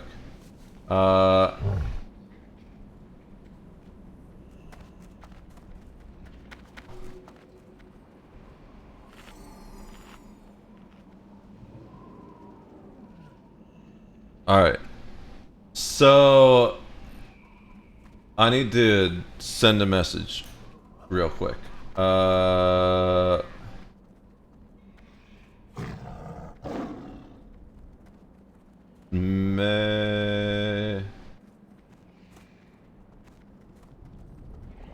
need to send a lot of messages. Maybe not a lot, just like I need to track down a thing using an app. I'm part of this. Ooh, wait. There's an item. Let's go pick that up. So in my Star Wars role-playing game, there's this tournament going on, and I am the team lead of one of the tournament teams. So I've got to figure out how to organize and time our team's matches, because the actual organizers aren't doing that. It's fine. I didn't know this was gonna happen. Last time we did this tournament, they just set it up themselves and told us when to show up, and if you didn't make it, you were in trouble. That's not how it's going down this time.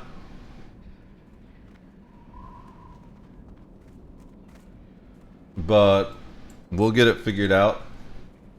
I just need to send some messages about it real quick. Let me get this sorted over here.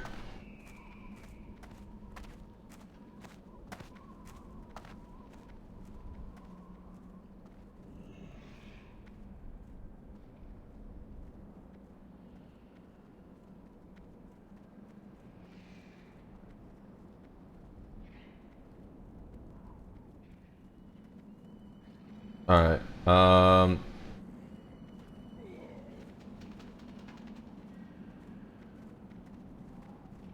at June.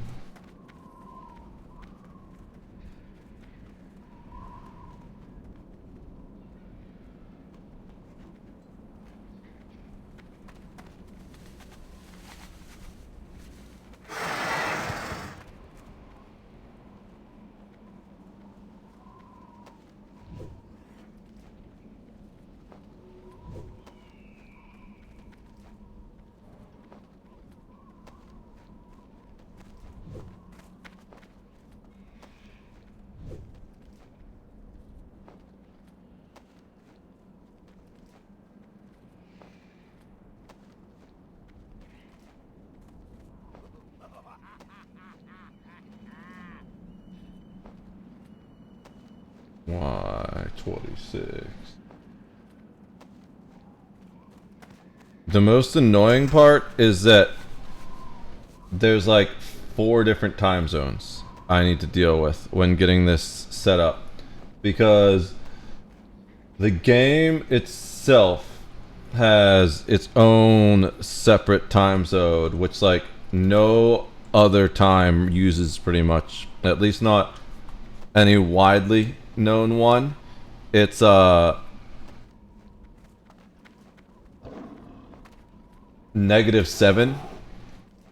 So it's really annoying using time zone calculators to get it, especially because even the one I found that lets me just type in -7 automatically corrects for daylight saving times to -6 right now. But there is another tool that works. It's just sometimes it automatically changes things. Like if I'm changing the time, sometimes it will switch dates on me, and that caused the original scheduling error that I'm trying to fix now. I didn't know it switched the date, but I have the scheduling error fixed. It's just a matter of updating people that the scheduling error has been fixed.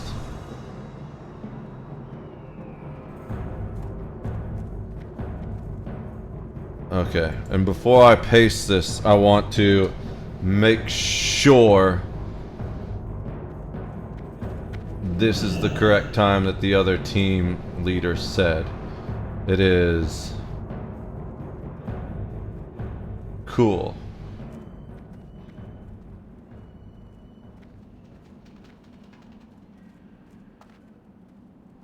It looks good.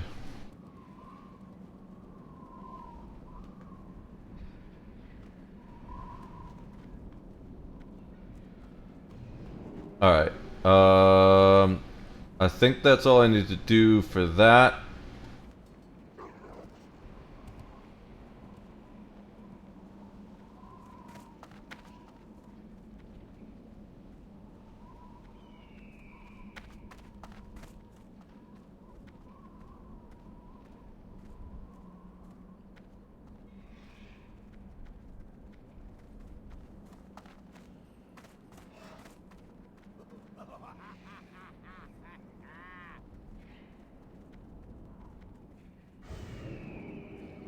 Then I gotta update my team.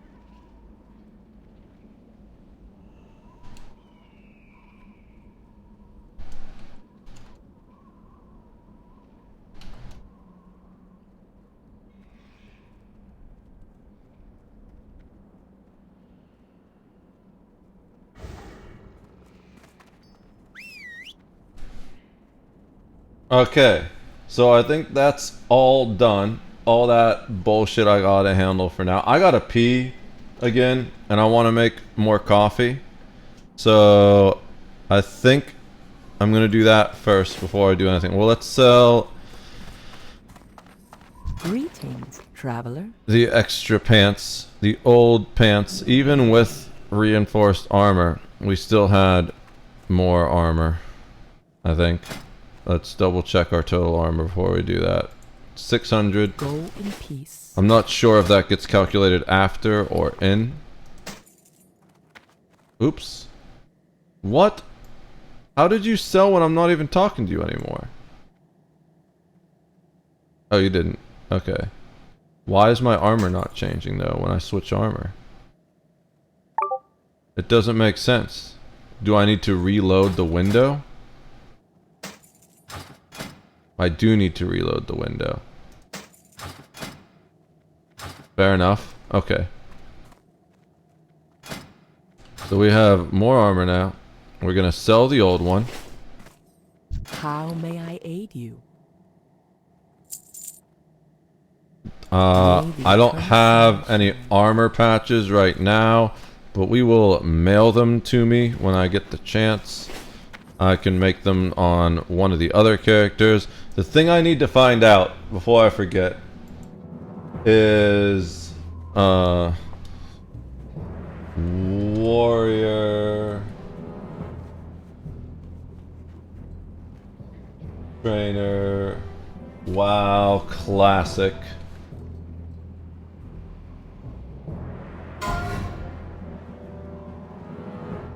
Alright, where is he? I don't care about Alliance. Show me Horde.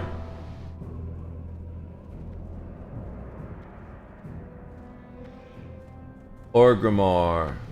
Valley of Trials, underneath Hut, Southgate. I'm hanging out with Trixie and she's so happy. I guess that's all she wanted. It's pretty cute. Yeah, definitely gotta give them the attention. You know, I'm glad she's happy she's getting the attention though. They can be quite annoying when they don't get their attention. So Duratar, we don't need a Duratar, we need an Orgrimmar. Charlie's the same way. You will absolutely beg for attention sometimes. Valley of Honor, Hall of the Blade, straight ahead from entrance. Okay.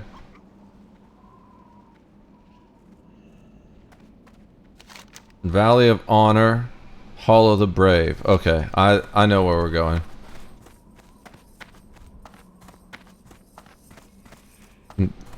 Charlie is upstairs right now. I think he's sleeping at the moment.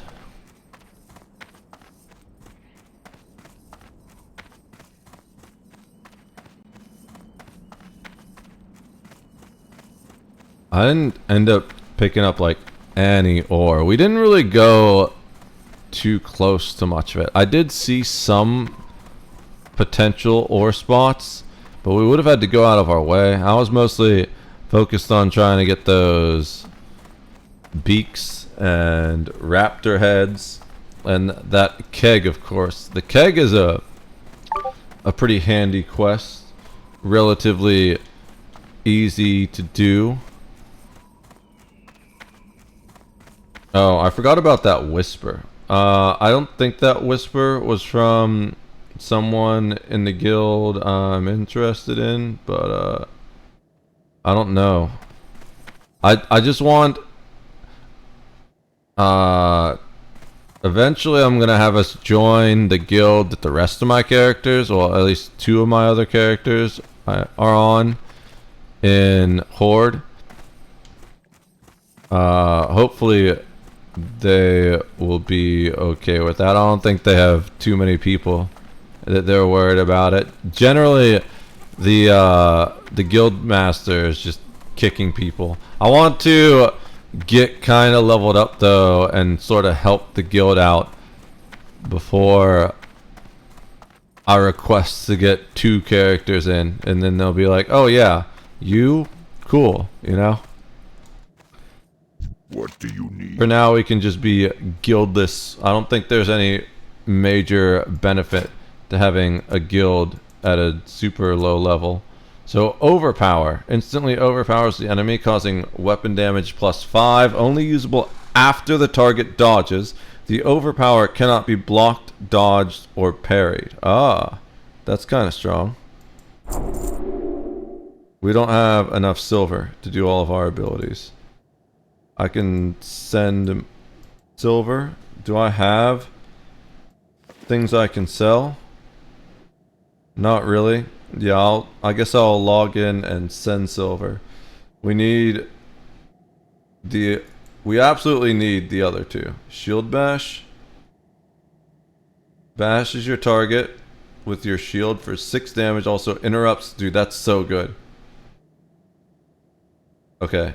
So we're going to send this guy 30 silver.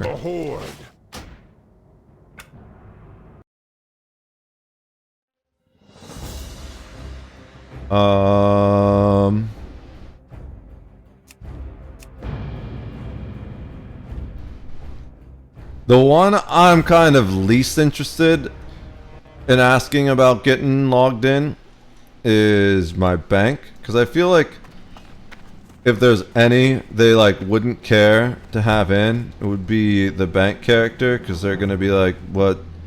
You just sit there.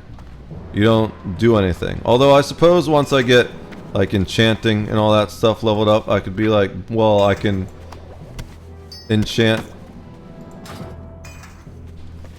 I can enchant stuff and make engineering things. Are we disenchanting? We're disenchanting both of these. The gloves. Actually, we might keep the gloves. Well, they require level 10. We can probably make... Oh, but it's strength? Actually, those gloves are pretty good. So, I want to make a shaman. And I think that would help the shaman a lot, actually. And we're saving the mace for the shaman. Healing spells for the shaman, that's sick. But we can get rid of the bow. We don't need the bow. So we can disenchant that. Alright. While I have... Oh, that's a different character that does the leatherworking. We can... Oh, we have 8 here, though? Okay, so we'll send that with the other stuff. I'm out of range.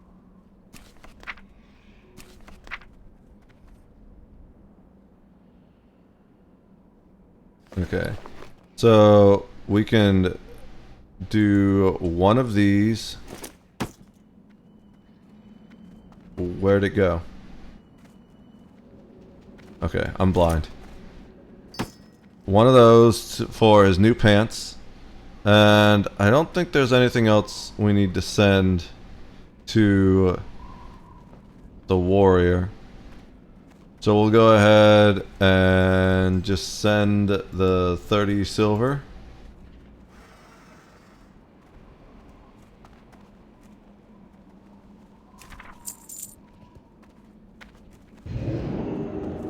Alright.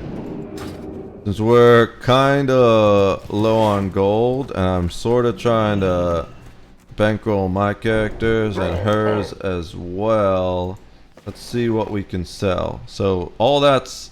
Ooh. Actually, we should send this to him too. All the rough stone. So we can use that for... And the copper bars. Or we can keep the copper bars for... later. Oh, we can send her... Dude, we can send her the peace blooms. Although she needs silverleaf anyway. Silverleaf is the hard thing to find. That's why we have all this. We can sell the strider meat. We don't need that. Okay. And both of those... Okay. Might be able to do those. Alright. We'll save the copper bars for whatchamacallit, engineering for now. But let's go do this. That's the wrong spot. I love the dead bodies in the tavern. I think that's so ironic. I want to know how this guy died here, though. Unless... Like, you can't even... I mean, I guess you can get up there, but you can't fall? Maybe all the way up? I'm not sure. Like, fall height from just the roof wouldn't be enough to kill you. Okay, so we need to sell these guys. Increases intellect and decreases stamina. Yeah, I don't think there's anything I'm playing that I really want to sacrifice stamina. But I'm sure someone might. Oh, those aren't super high, actually. You know what? We'll post it for 24 hours, and if someone buys it, someone buys it. Let's see. What did I say we were gonna sell? The shredder meat? That's probably cheaper to... Oh wow, people want this more than I realized. I've been wasting so much money selling this to vendors. Fair enough. They probably use it for leveling, cheap leveling. Wonder if it's cheaper than the boar meat. Yeah. It's almost the same price as boar meat. So we'll post that.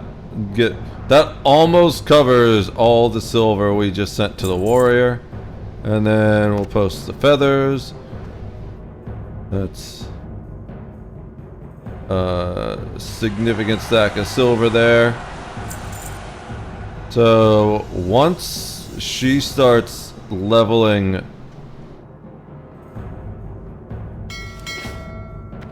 whatchamacallem,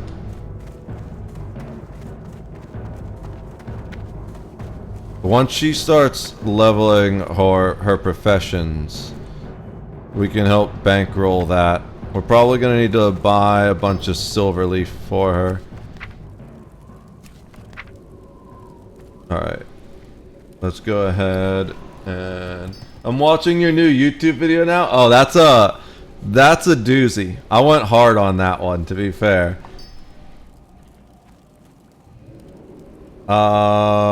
Let's see. I'm starting to give fewer fucks every single day. I'm just...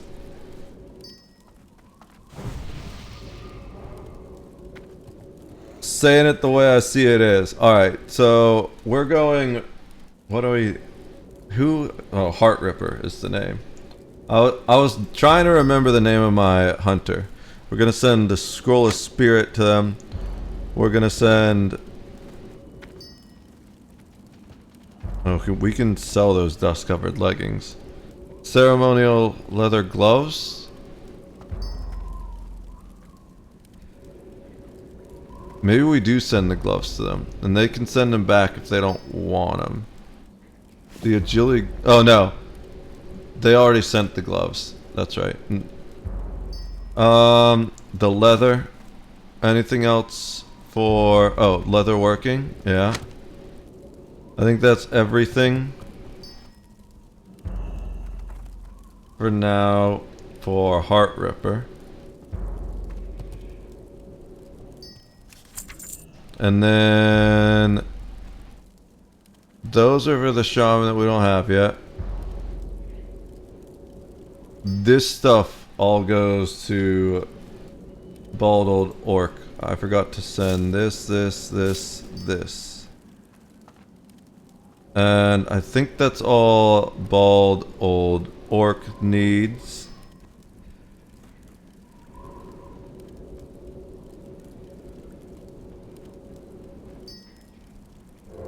Yeah, that looks good. We can sit on the linen for now till I figure out who needs... Actually...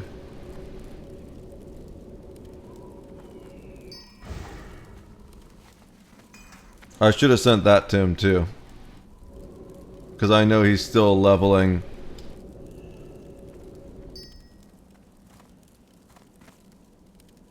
And then we can give Snow Ninja any that he doesn't use. If he... I don't know how many he needs to get to the next level for it, but that's fine.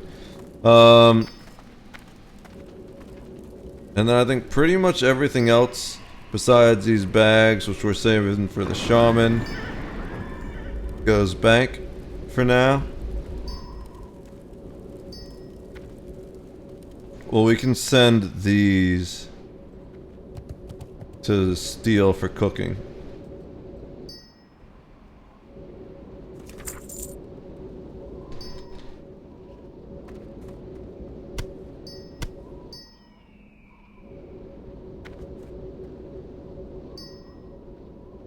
Yeah, everything else looks good.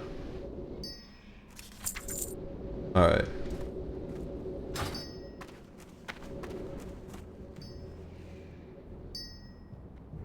Who did I even send those to?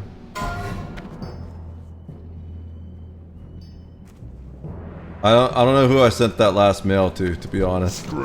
Oh well, I guess someone's getting free stuff. I don't remember picking the right name, but that's fine. I might have sent it to the right person. We'll hold on to that just so I don't forget what it's for. The rest of this trading materials, this will all stack so we can put it in the bank. And we want to sell those pants. Oh wow, we have a lot of Scorpion Stingers. We should sell send those to Steel Drifter so he can make those.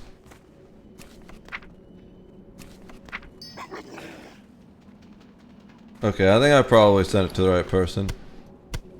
Because that was as mindless as it felt the first time. I just wasn't paying attention, really. I need to make more coffee.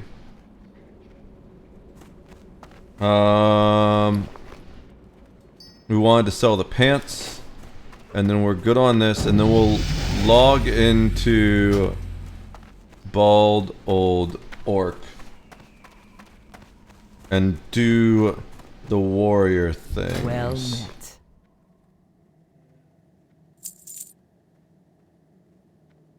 Be careful. That one of the things I need to do is remember to buy throwing weapons for him. Because I keep forgetting that I'm pretty sure warriors can use throwing weapons to pull. I gotta pee and I need coffee. We got it all put up now. Nice.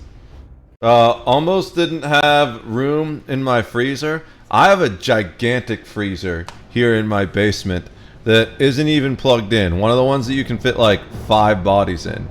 So if you ever need extra freezer space, Waldo, you can always send it to me.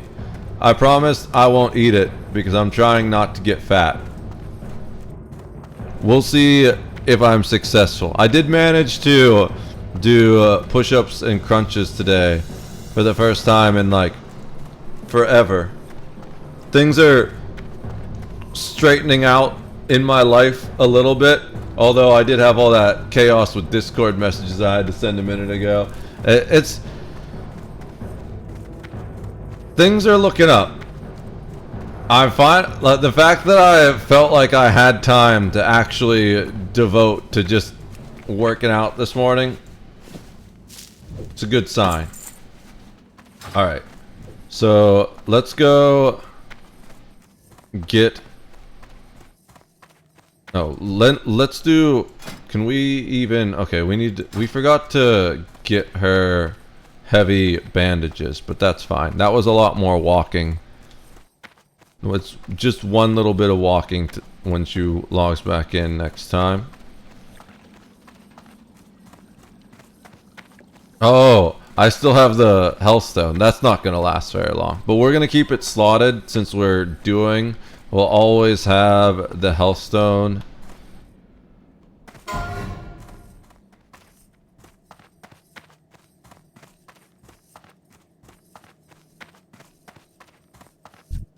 Alright. Require warrior training. So battle shout rank 2, shield bash rank 2, and then let's get all those things slotted. Was the other one we got up here overpower? Yes. So overpower is kind of niche. We're only going to use that on a dodge. And it costs a... It's not as much rage as I thought. It does cost rage, though. So yeah, we'll leave that there. I think everything else was just rank ups. Rend is rank 2 already, right? Yeah. So we got Fury, Battle Shout. That goes to rank 2. Wait.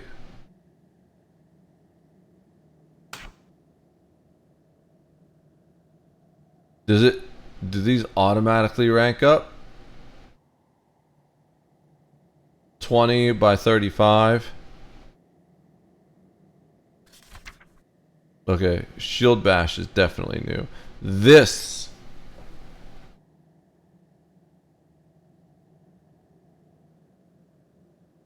we probably want here, I think.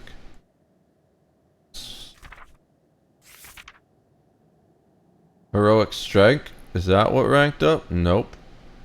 Rand rank 2. Okay, I think we have everything else slotted.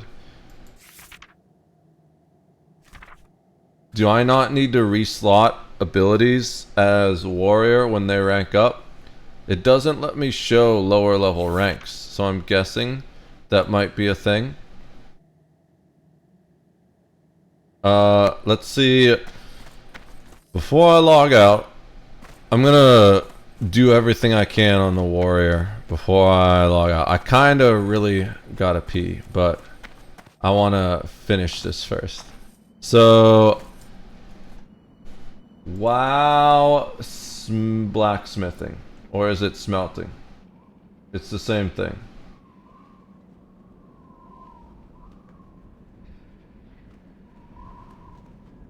So we go rough sharpening stones to level 30.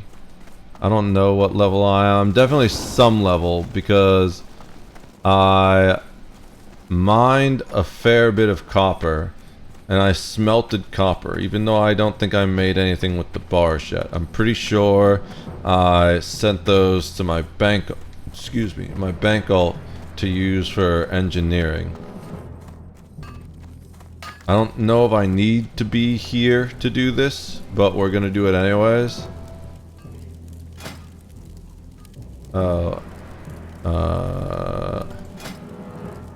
I need to be here if we're doing the stones, I think. Rough grinding stone, is that what we need? Rough sharpening stone.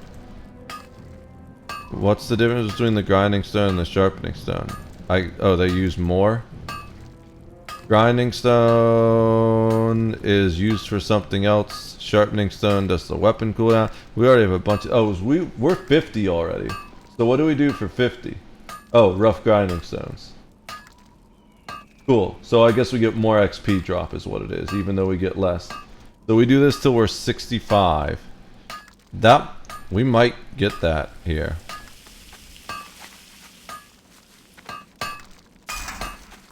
We need to save 10 of them.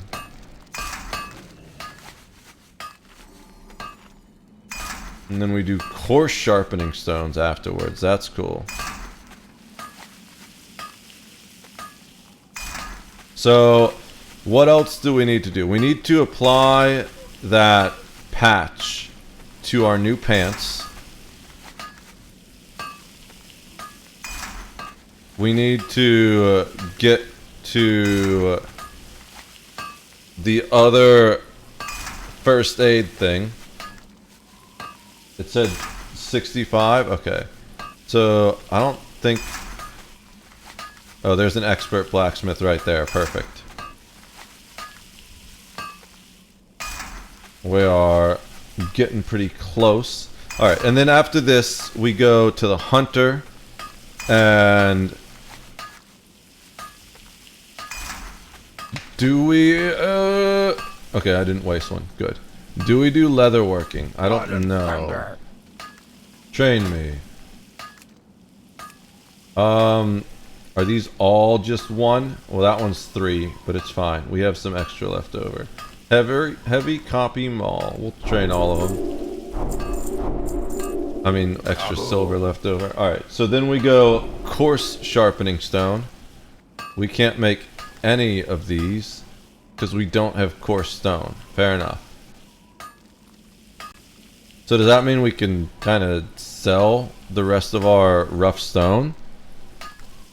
I don't know if we really need it a lot, and we could definitely use the extra silver right now. We need to save 10 of those. So, well, first let's do this before I forget. Add that to my pants. Get that 608 armor. Let's walk. I wish I could just have someone walk. I don't want someone to level my character for me. I'm not Elon Musk, but I do wish that I could have someone walk around Orgrimmar for me. You know? I suppose I could. I could like find a guildmate or something and be like, yo, I'll pay you 50 silver to just walk and I'm gonna follow you while I go pee or make myself coffee. Does anyone want to be my chariot? Who wants to be my chariot? Someone in chat. Just let me set to follow you while you walk around while I do other things.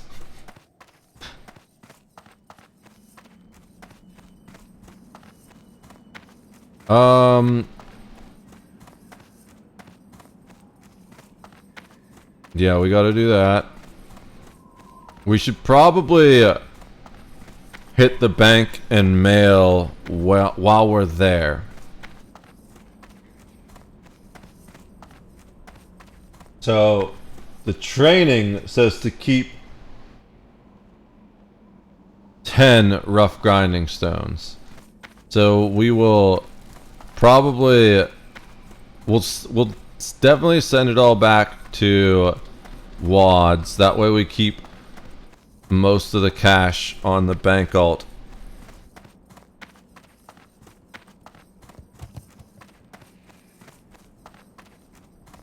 So even if Snow Ninja and I die, we can always bankroll the new characters and send their new gear again.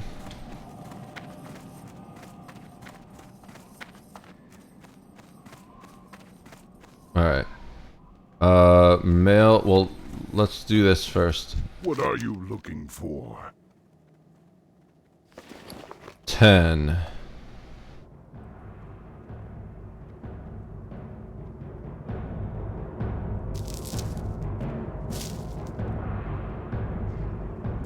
Oh, we already had 7 in there? We probably don't need that in there for now.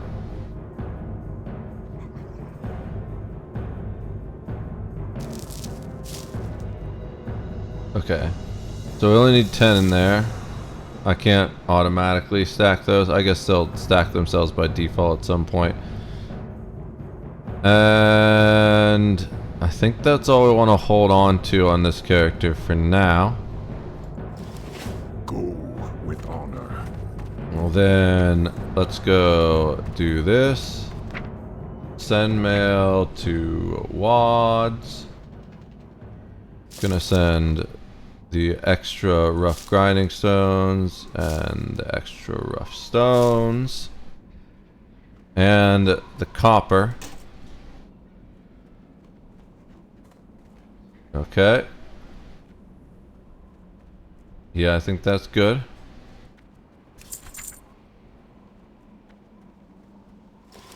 Pay her back for sending the silver we needed to make to get all our skills. So next thing is to walk all the way over here to this damn first aid trainer. This first aid trainer kind of annoys the piss out of me because it's so far away. And it's like the only thing over here too. Unless you're a priest. Because the priest trainer's over here. Something else is over here too, I think. But it's basically the only thing over here.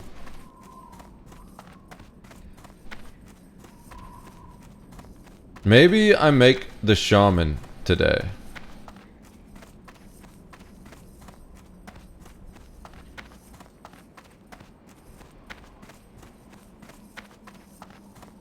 I had a shaman that died.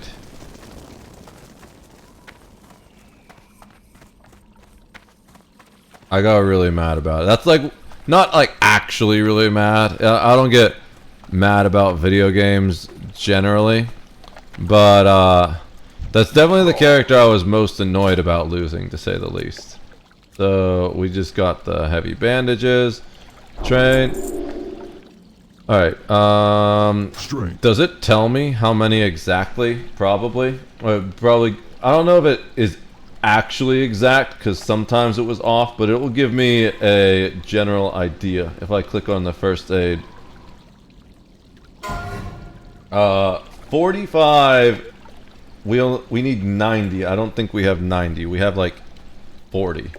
We have half of what we need to do that. Yeah. So we can just do all of them. While I make these first aid, I'm going to pee and make coffee. We can make 22. So we'll create all of the heavy linen bandages. Once we log back in, we'll give those to her. I don't think you need to be able to create them to use them. It's not like engineering. Engineering sucks as a skill, because I thought you could just make engineering stuff and give it to your own characters, but you can't. You need to be able to have that engineering skill to use it. And apparently you kind of need that for raids. But a lot of people level that last. That's probably what I'm going to do on my Warlock. Eventually I'm going to drop skinning for engineering. But right now skinning is good for leveling, for money making. And also for leveling my leather worker, I just send him all the leather. I'm gonna be done with these bandages before I even make my coffee. I'll be right back.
Okay, I just realized this whole time I forgot to change my category.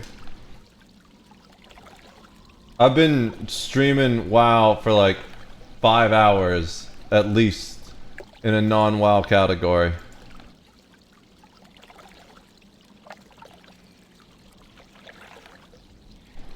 I'm like one of those titty streamers that streams video games and just chatting.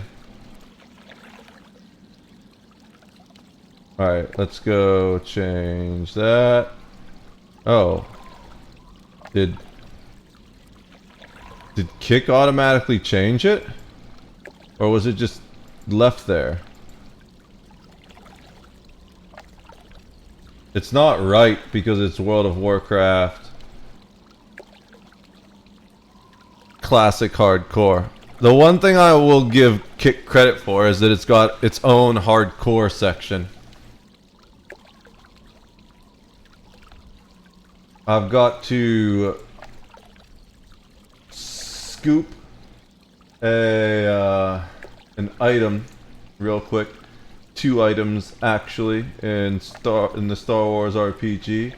Someone left them on the surface of the planet. I'm not surprised because it is a PvP planet. Most people don't generally want to stay around and loot, but they're just gonna leave it there. I'm not gonna let it go to waste, you know? So, what was... Why do I keep getting rid of that? I need that.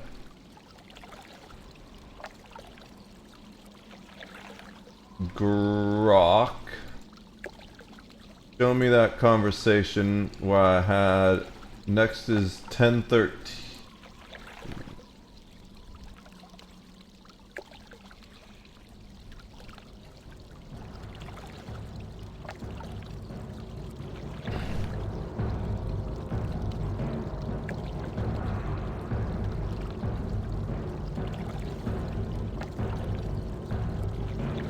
Okay. Alright, we're moving again. We finished our loot. Now we got that fixed. Okay. So we're done with that. The last thing we need to do on the warrior is nothing. We'll just save the extra. Oh, we can sell the old bandages.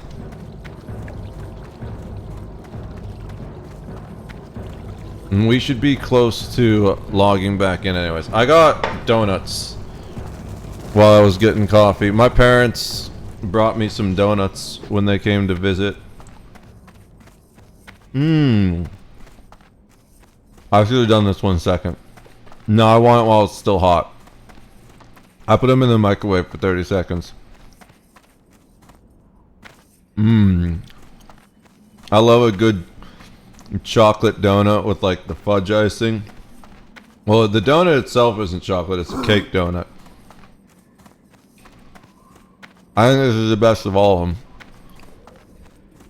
I like maple donuts too, but they kind of made their maple donuts a little too sweet.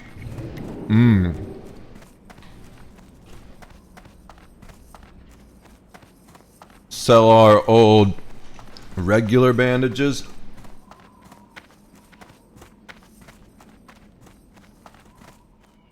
Greetings. Go in peace. Jack the new bandages on. Yeah, and then I think we're done on this character for now. Let me think.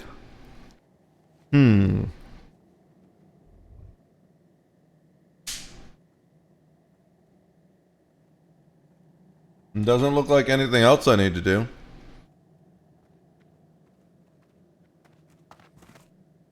I could level smithing more if I really wanted to, but we're not going to do that.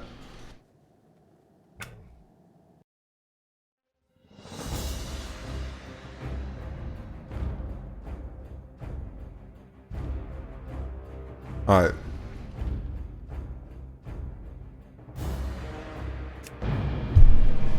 Let's accept that mail so I don't forget. What happens if you wait 30 days and the mail expires? Does it get sent back or does it just disappear into oblivion?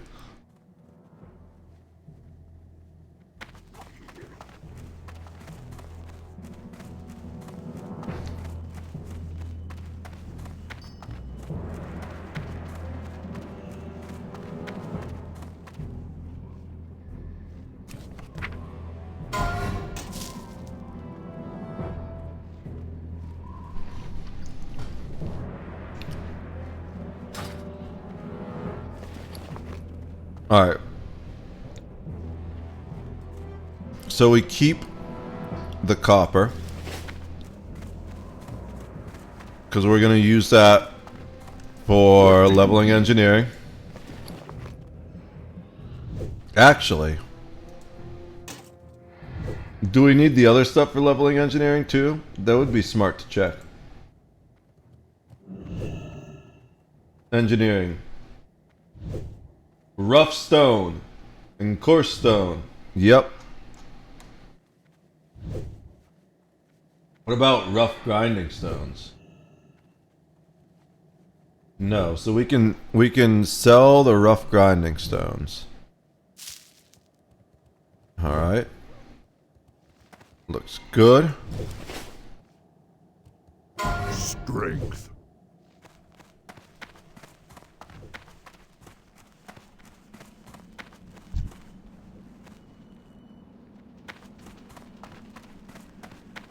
There's so many dead people in this tavern. What the fuck happened? I didn't mean to be in the tavern, but still.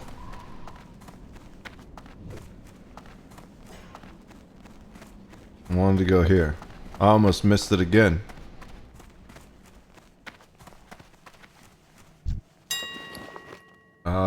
We got the rough grinding stones. Where are you?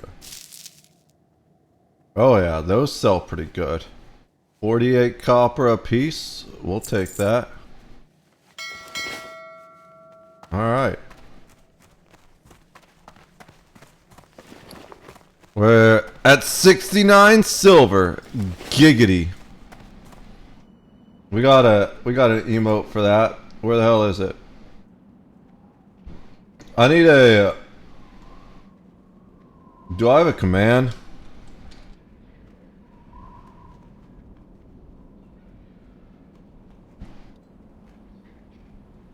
I need to make a command. Or... even better... Well, there's 2 G's, so maybe that's part of the issue. But even better, I should just,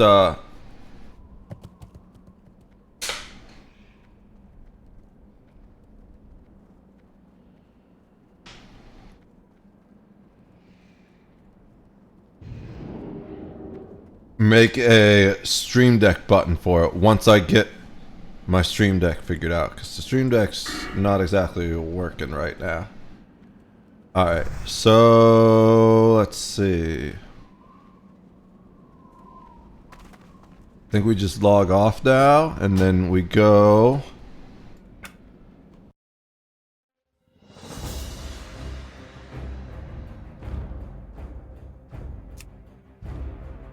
I want to do something on my Warlock before I forget. Because I've been forgetting to do it. I forgot to check demon skills when I leveled up. And I'm pretty sure we get one of the most important demon skills ever. Oh, that's not what I wanted to do. For the Horde.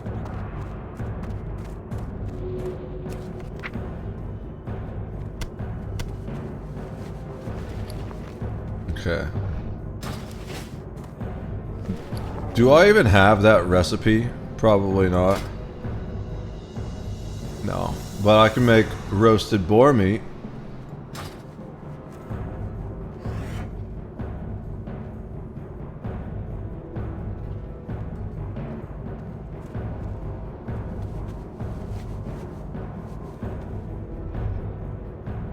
So...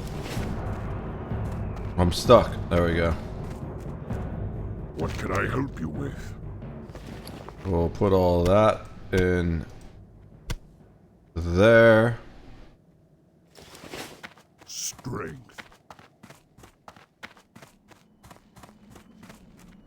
So we gotta check the demon thing.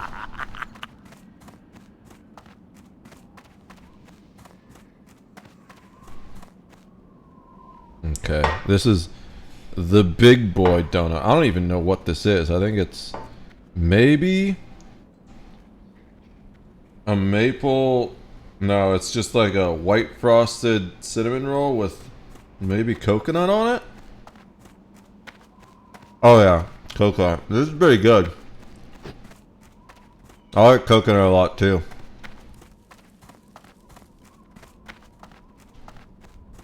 Mmm. This is so much sugar.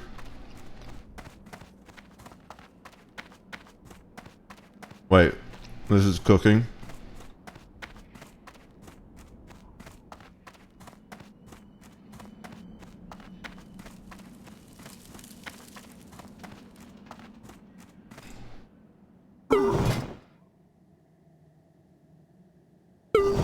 Come on, we're not that close.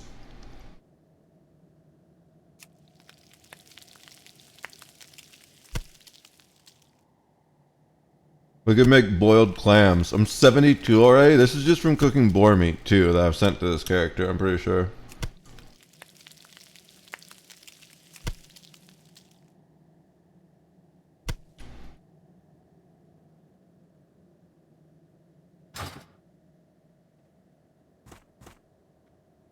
How are you? Okay. Be good. McGraw.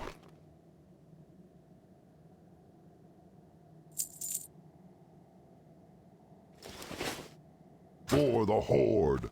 Isn't that a bagel? No, it's a like a cinnamon roll.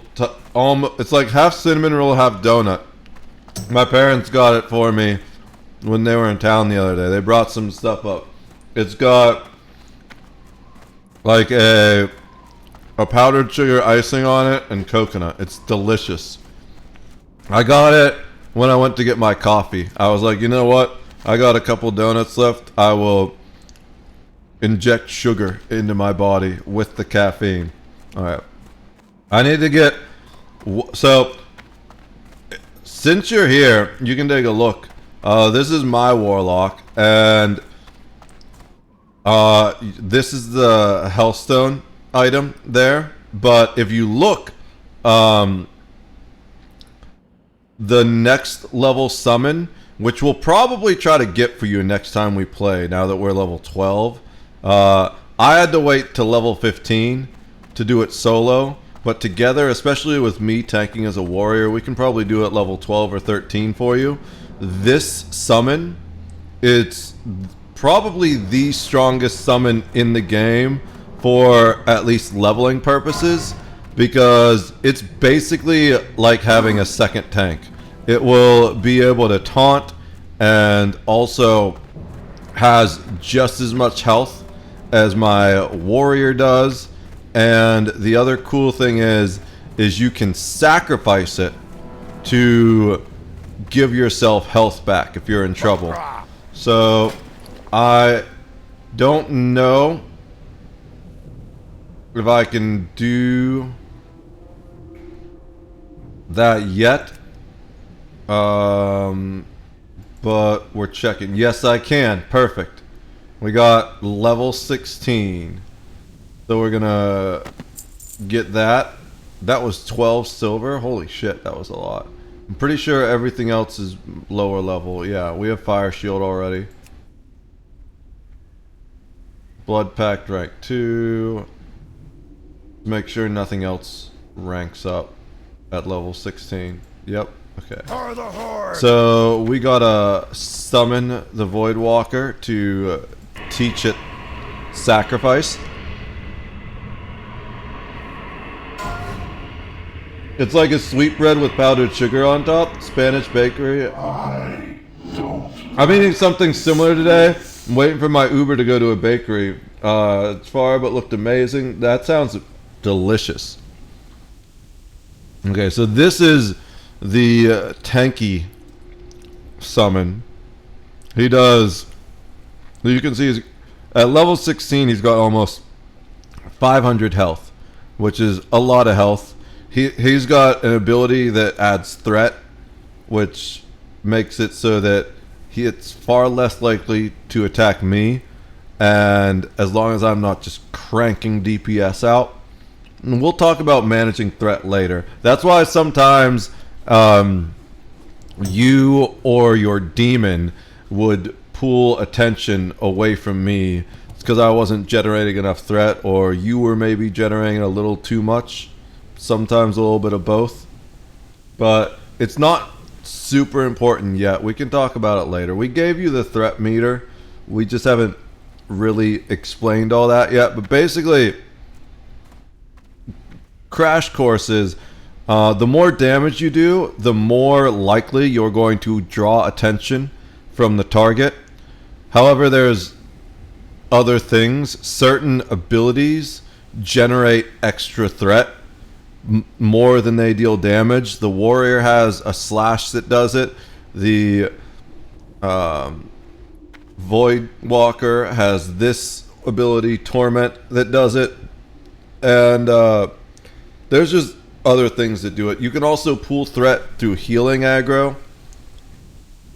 But really the most important thing is if you're taking too much attention off of your tank, wait and give your tank time to do damage and get their threat cooldowns. But now that we have this guy summoned, we can teach him sacrifice. We just got rend, which is sick. Alright.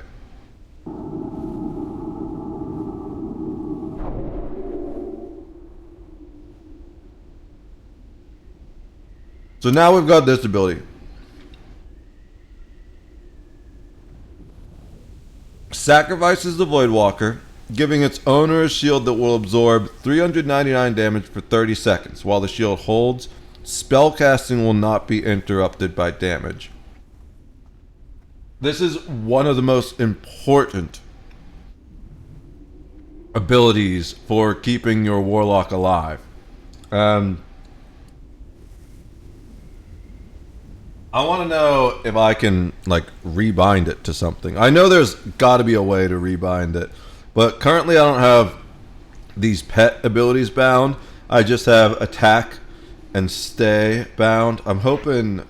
Oh, yes, I can. Perfect. So, we can put it there. Oh, no, it won't let me. Damn it. It will only let me put it on that bar. Well, that's bullshit.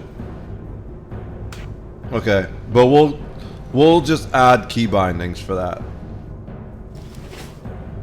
So that's pet ability 5, I guess, according to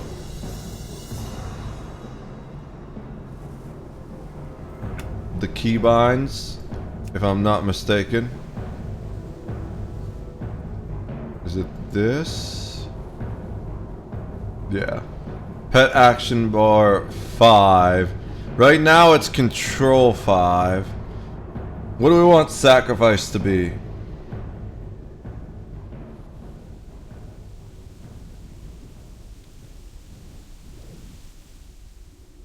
We can do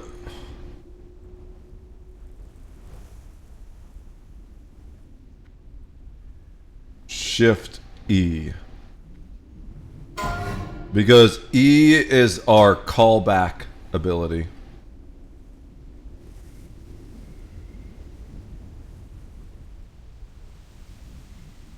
Attack, callback, sacrifice are what we have bound now. Now, the weird thing is that that is going to be bound for other things.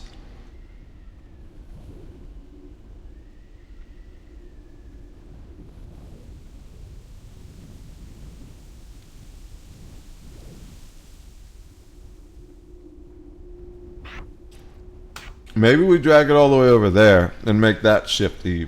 But we'll worry about it later. The important thing is the keybind to sacrifice is Shift E.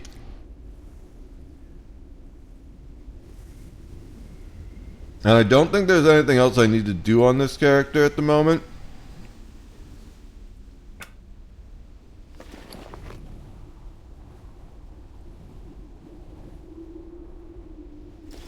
Yeah, so we're just gonna log out to save rend. One of the important things, Snow Ninja, about the game is when you get those world buffs, you can log out to save your buff. And that's actually a strategy you do for more difficult dungeons and for raids.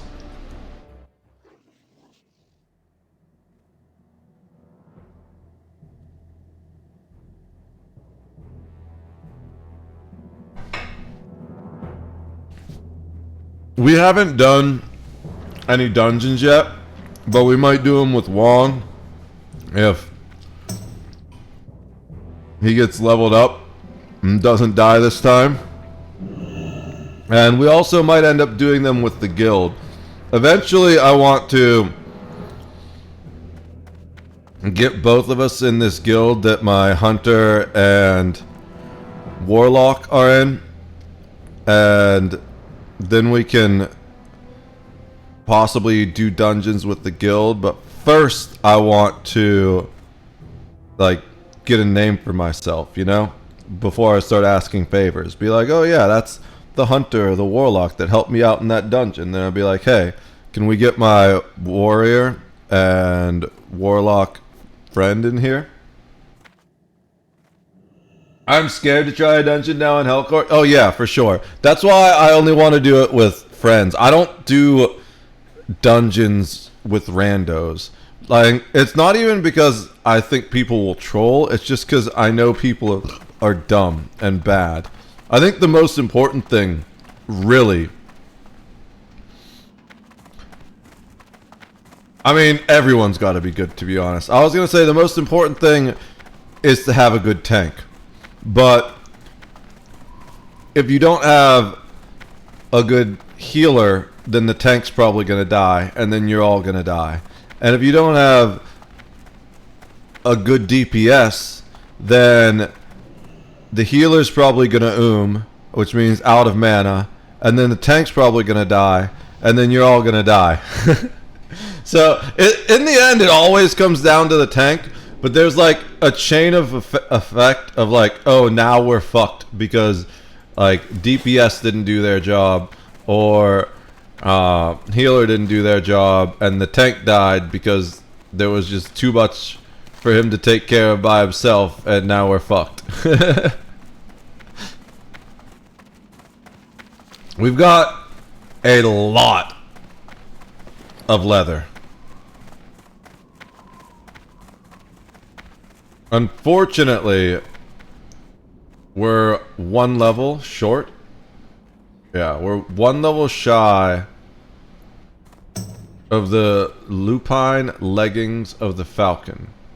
And I'll absolutely take that agility over the stamina and spirit. Plus, we will lose a little bit of armor. Because I don't think that armor stat is counting the plus armor, and we don't have medium. Although maybe we'll get medium by leveling up leather. Right now we can do light, and someone gave us the medium armor boost. How am I looking cash-wise? Oh, I'm good. I have almost a gold on this character. Holy shit. Why do hunters make so much money? I think it's because it's my leather worker, and I probably sold the leather working items. Oh, we wanted to get the orphans. We gotta get ourselves an orphan. I'm just Wong will leave us to die. Well, that's why I'm the tank, you know? So, the only downside of being a warrior tank is no self-heals. That's what I like about Paladin on Alliance. I wish there were a Horde Paladin. But, oh, we're here for this guy. I wish there were a Horde Paladin. I don't think you can tank on Shaman, really. Strength and honor. It'd be kind of cool if you could. Shaman is basically Farewell. the equivalent of Paladin for Horde. That's what they get instead of Paladin.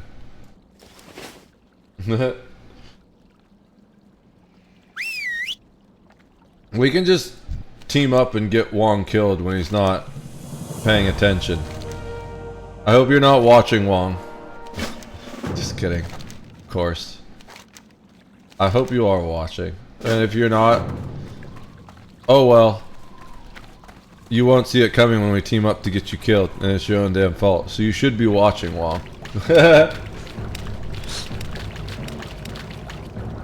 Alright,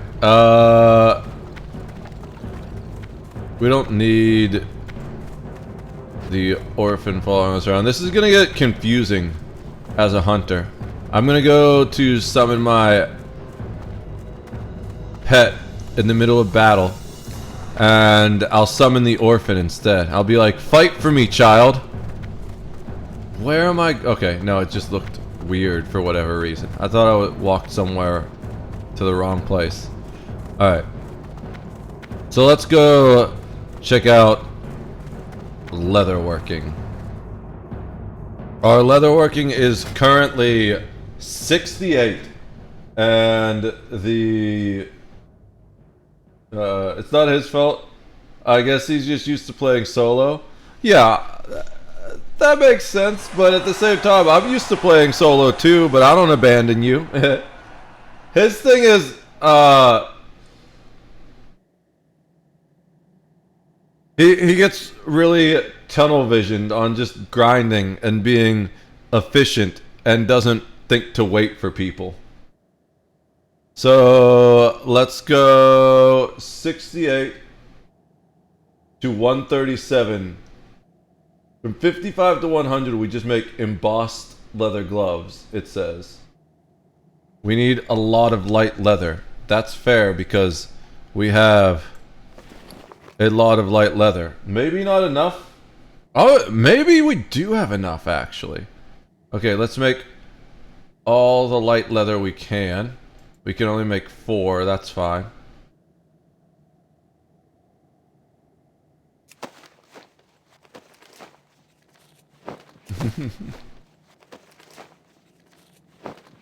Yeah, and don't worry, like, the whole point of the game is kind of to die, right? So, it's not that big of a deal when it happens. We need salt. Salt the wounds. Where are you? Leatherworking supplies. Just give me 20.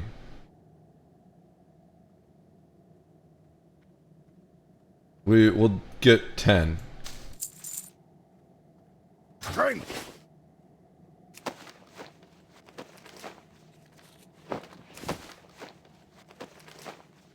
I don't know what cured light hide is used for, but we'll need it eventually, I'm sure.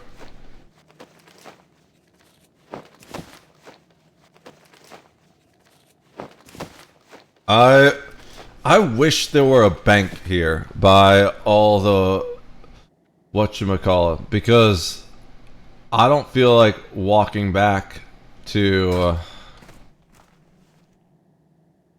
the can I make the strength and honor? Nope. We're gonna buy that, but I can't make the heavy kits yet.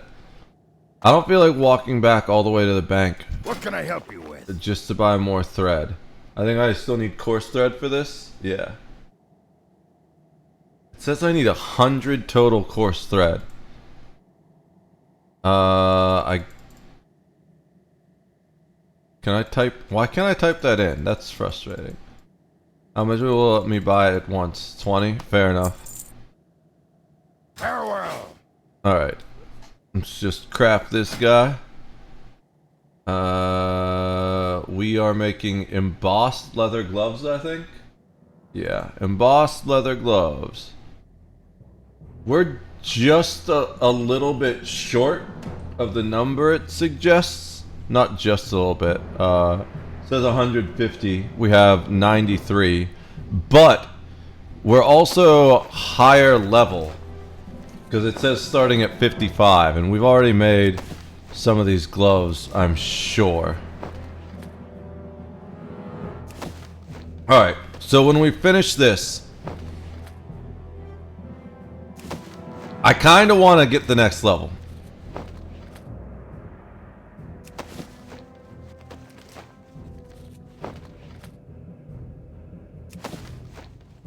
I haven't done Conscript of the Horde yet. So, what we do is go do the orphan stuff in whatchamacallit, Underworld. Then we, after that, Victory!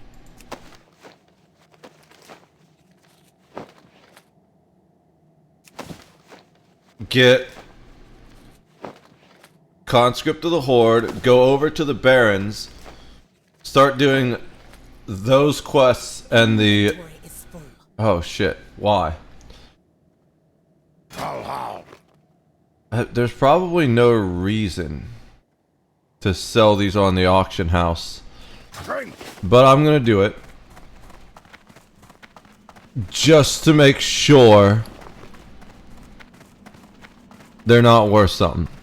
We can deposit the stuff we don't need right now.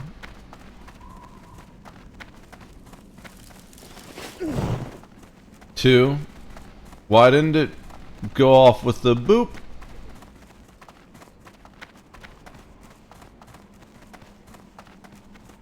And withdraw course thread if there's any in there, because I was buying stacks of that earlier.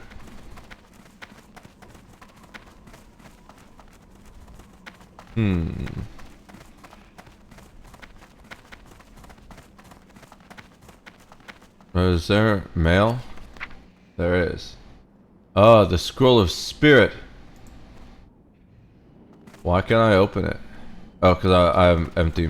I'm full. Duh. Lotar. Alright. So we don't need cured. We don't need medium. We don't need any more of the salt. We don't need the ruined leather scraps for now. We'll take the coarse thread. Probably don't need the linen cloth, and we can mail that. We'll take the light leather. We still have elixir of defense someone gave us. Alright. Yeah, that's looking pretty good.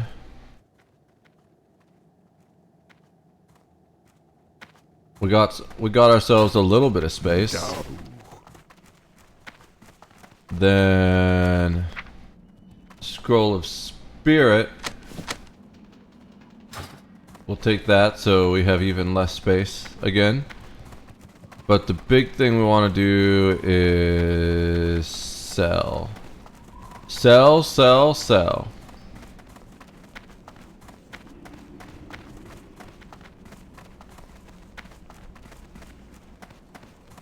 Okay. Let's go talk to this guy. So we're trying to sell these guys. Oops. I cannot put that there. Oh, that's right. We gotta use this. No results found. That's what I thought. Just wanted to be certain, you know? We'll hold on to the scroll. Part of me wants to put it away so it doesn't take up space and allows us to craft faster, but it's just barely faster by one slot. And the other part of me doesn't care.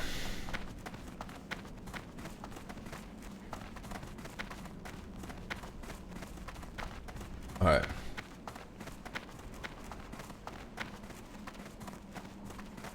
Leaf could use some of that right now. It's been months.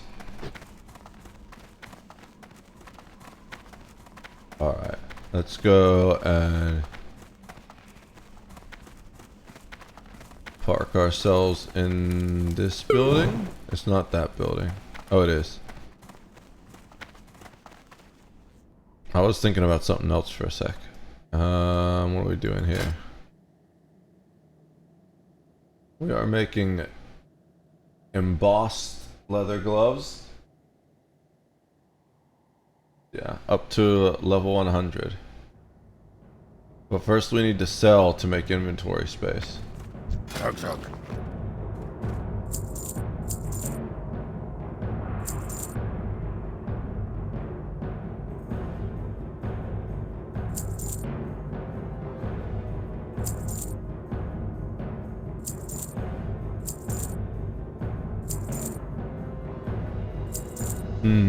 They're effectively less than each a silver a piece.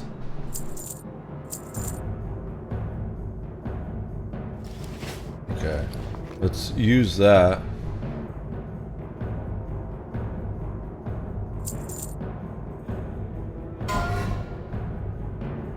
People are going to... Never mind, we'll just do the thing.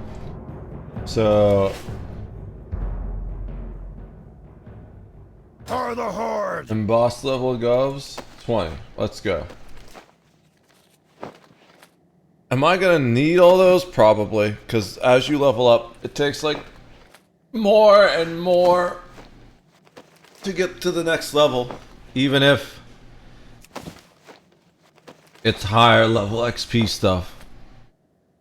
Eventually it gets to a point where it all has diminishing returns. Okay, that's empty.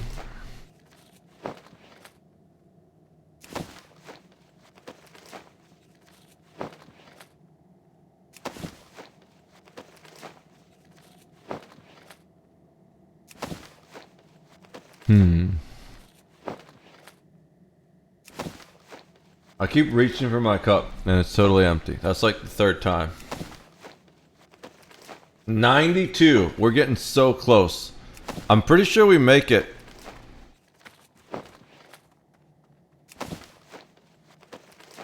It's looking pretty good for the Dems right now.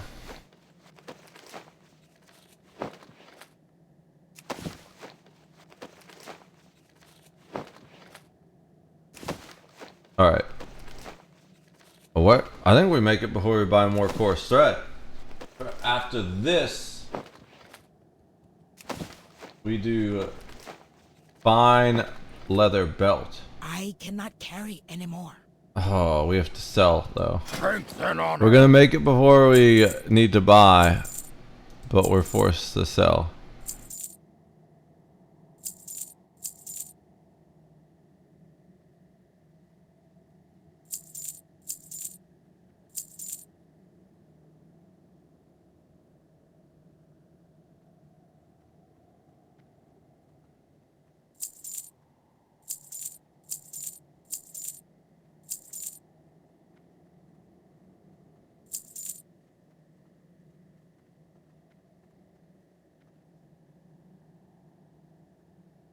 Okay. Farewell. Can make 3. 1 underway. As soon as you made 101. Perfect. Okay.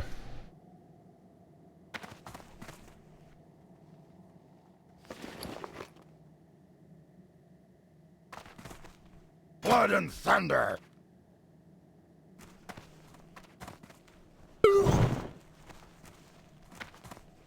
Alright.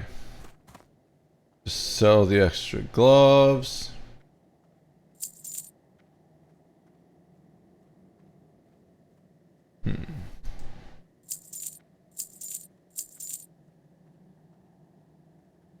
Send the crafting materials back to the bank. And Billy Mitchell figured this one out.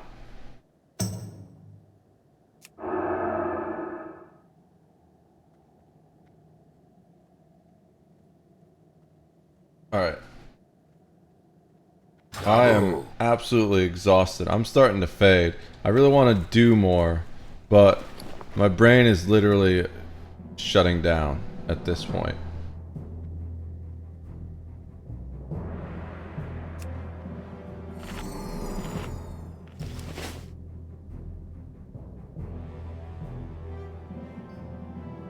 Doesn't he look like Waldo? Yeah, I see it. Alright. Let's do one more thing. We're gonna do one more thing. How did I do on gold? Ooh, we're over 1 gold now on this character. We don't want to get rid of the extra silver yet, because then we're gonna run out of enough silver to do basic things. So,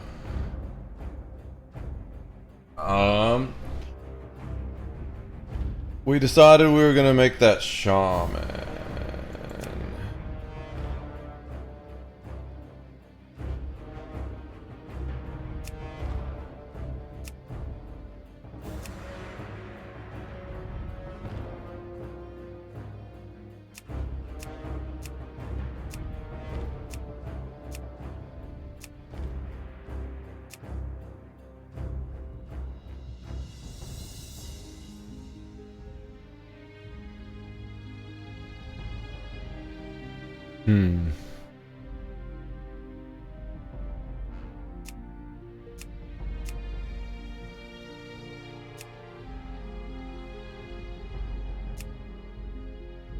Damn it. Why does it always disconnect me during the character creator? Oh, come on. That's like the big disconnect.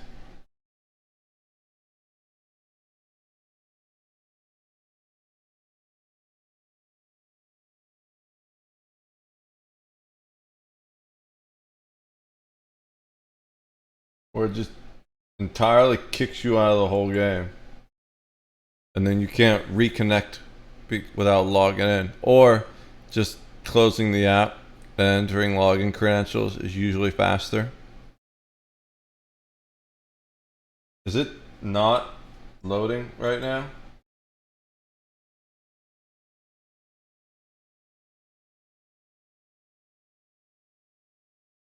Okay. There it goes. I just closed BattleNet, but apparently that doesn't need to be open for this to work. Alright, let's do this.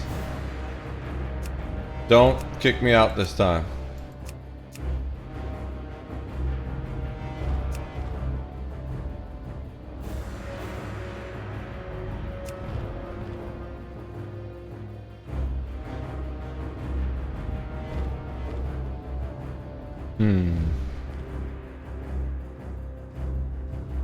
The face is what we were working on.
Yeah, let's try that.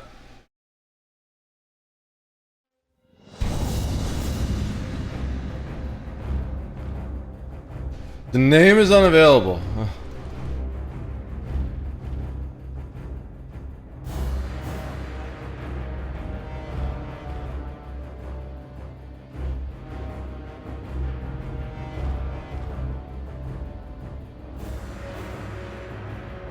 Damn it.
Alright.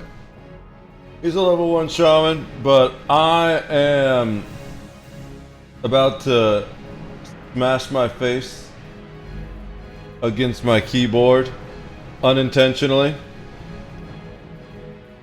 So let's do this.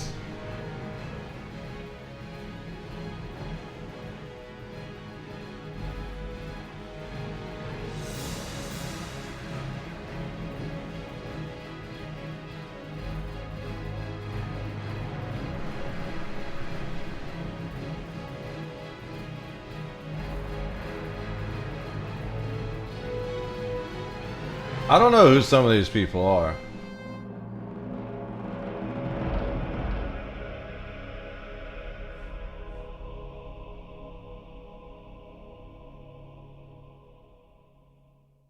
All right.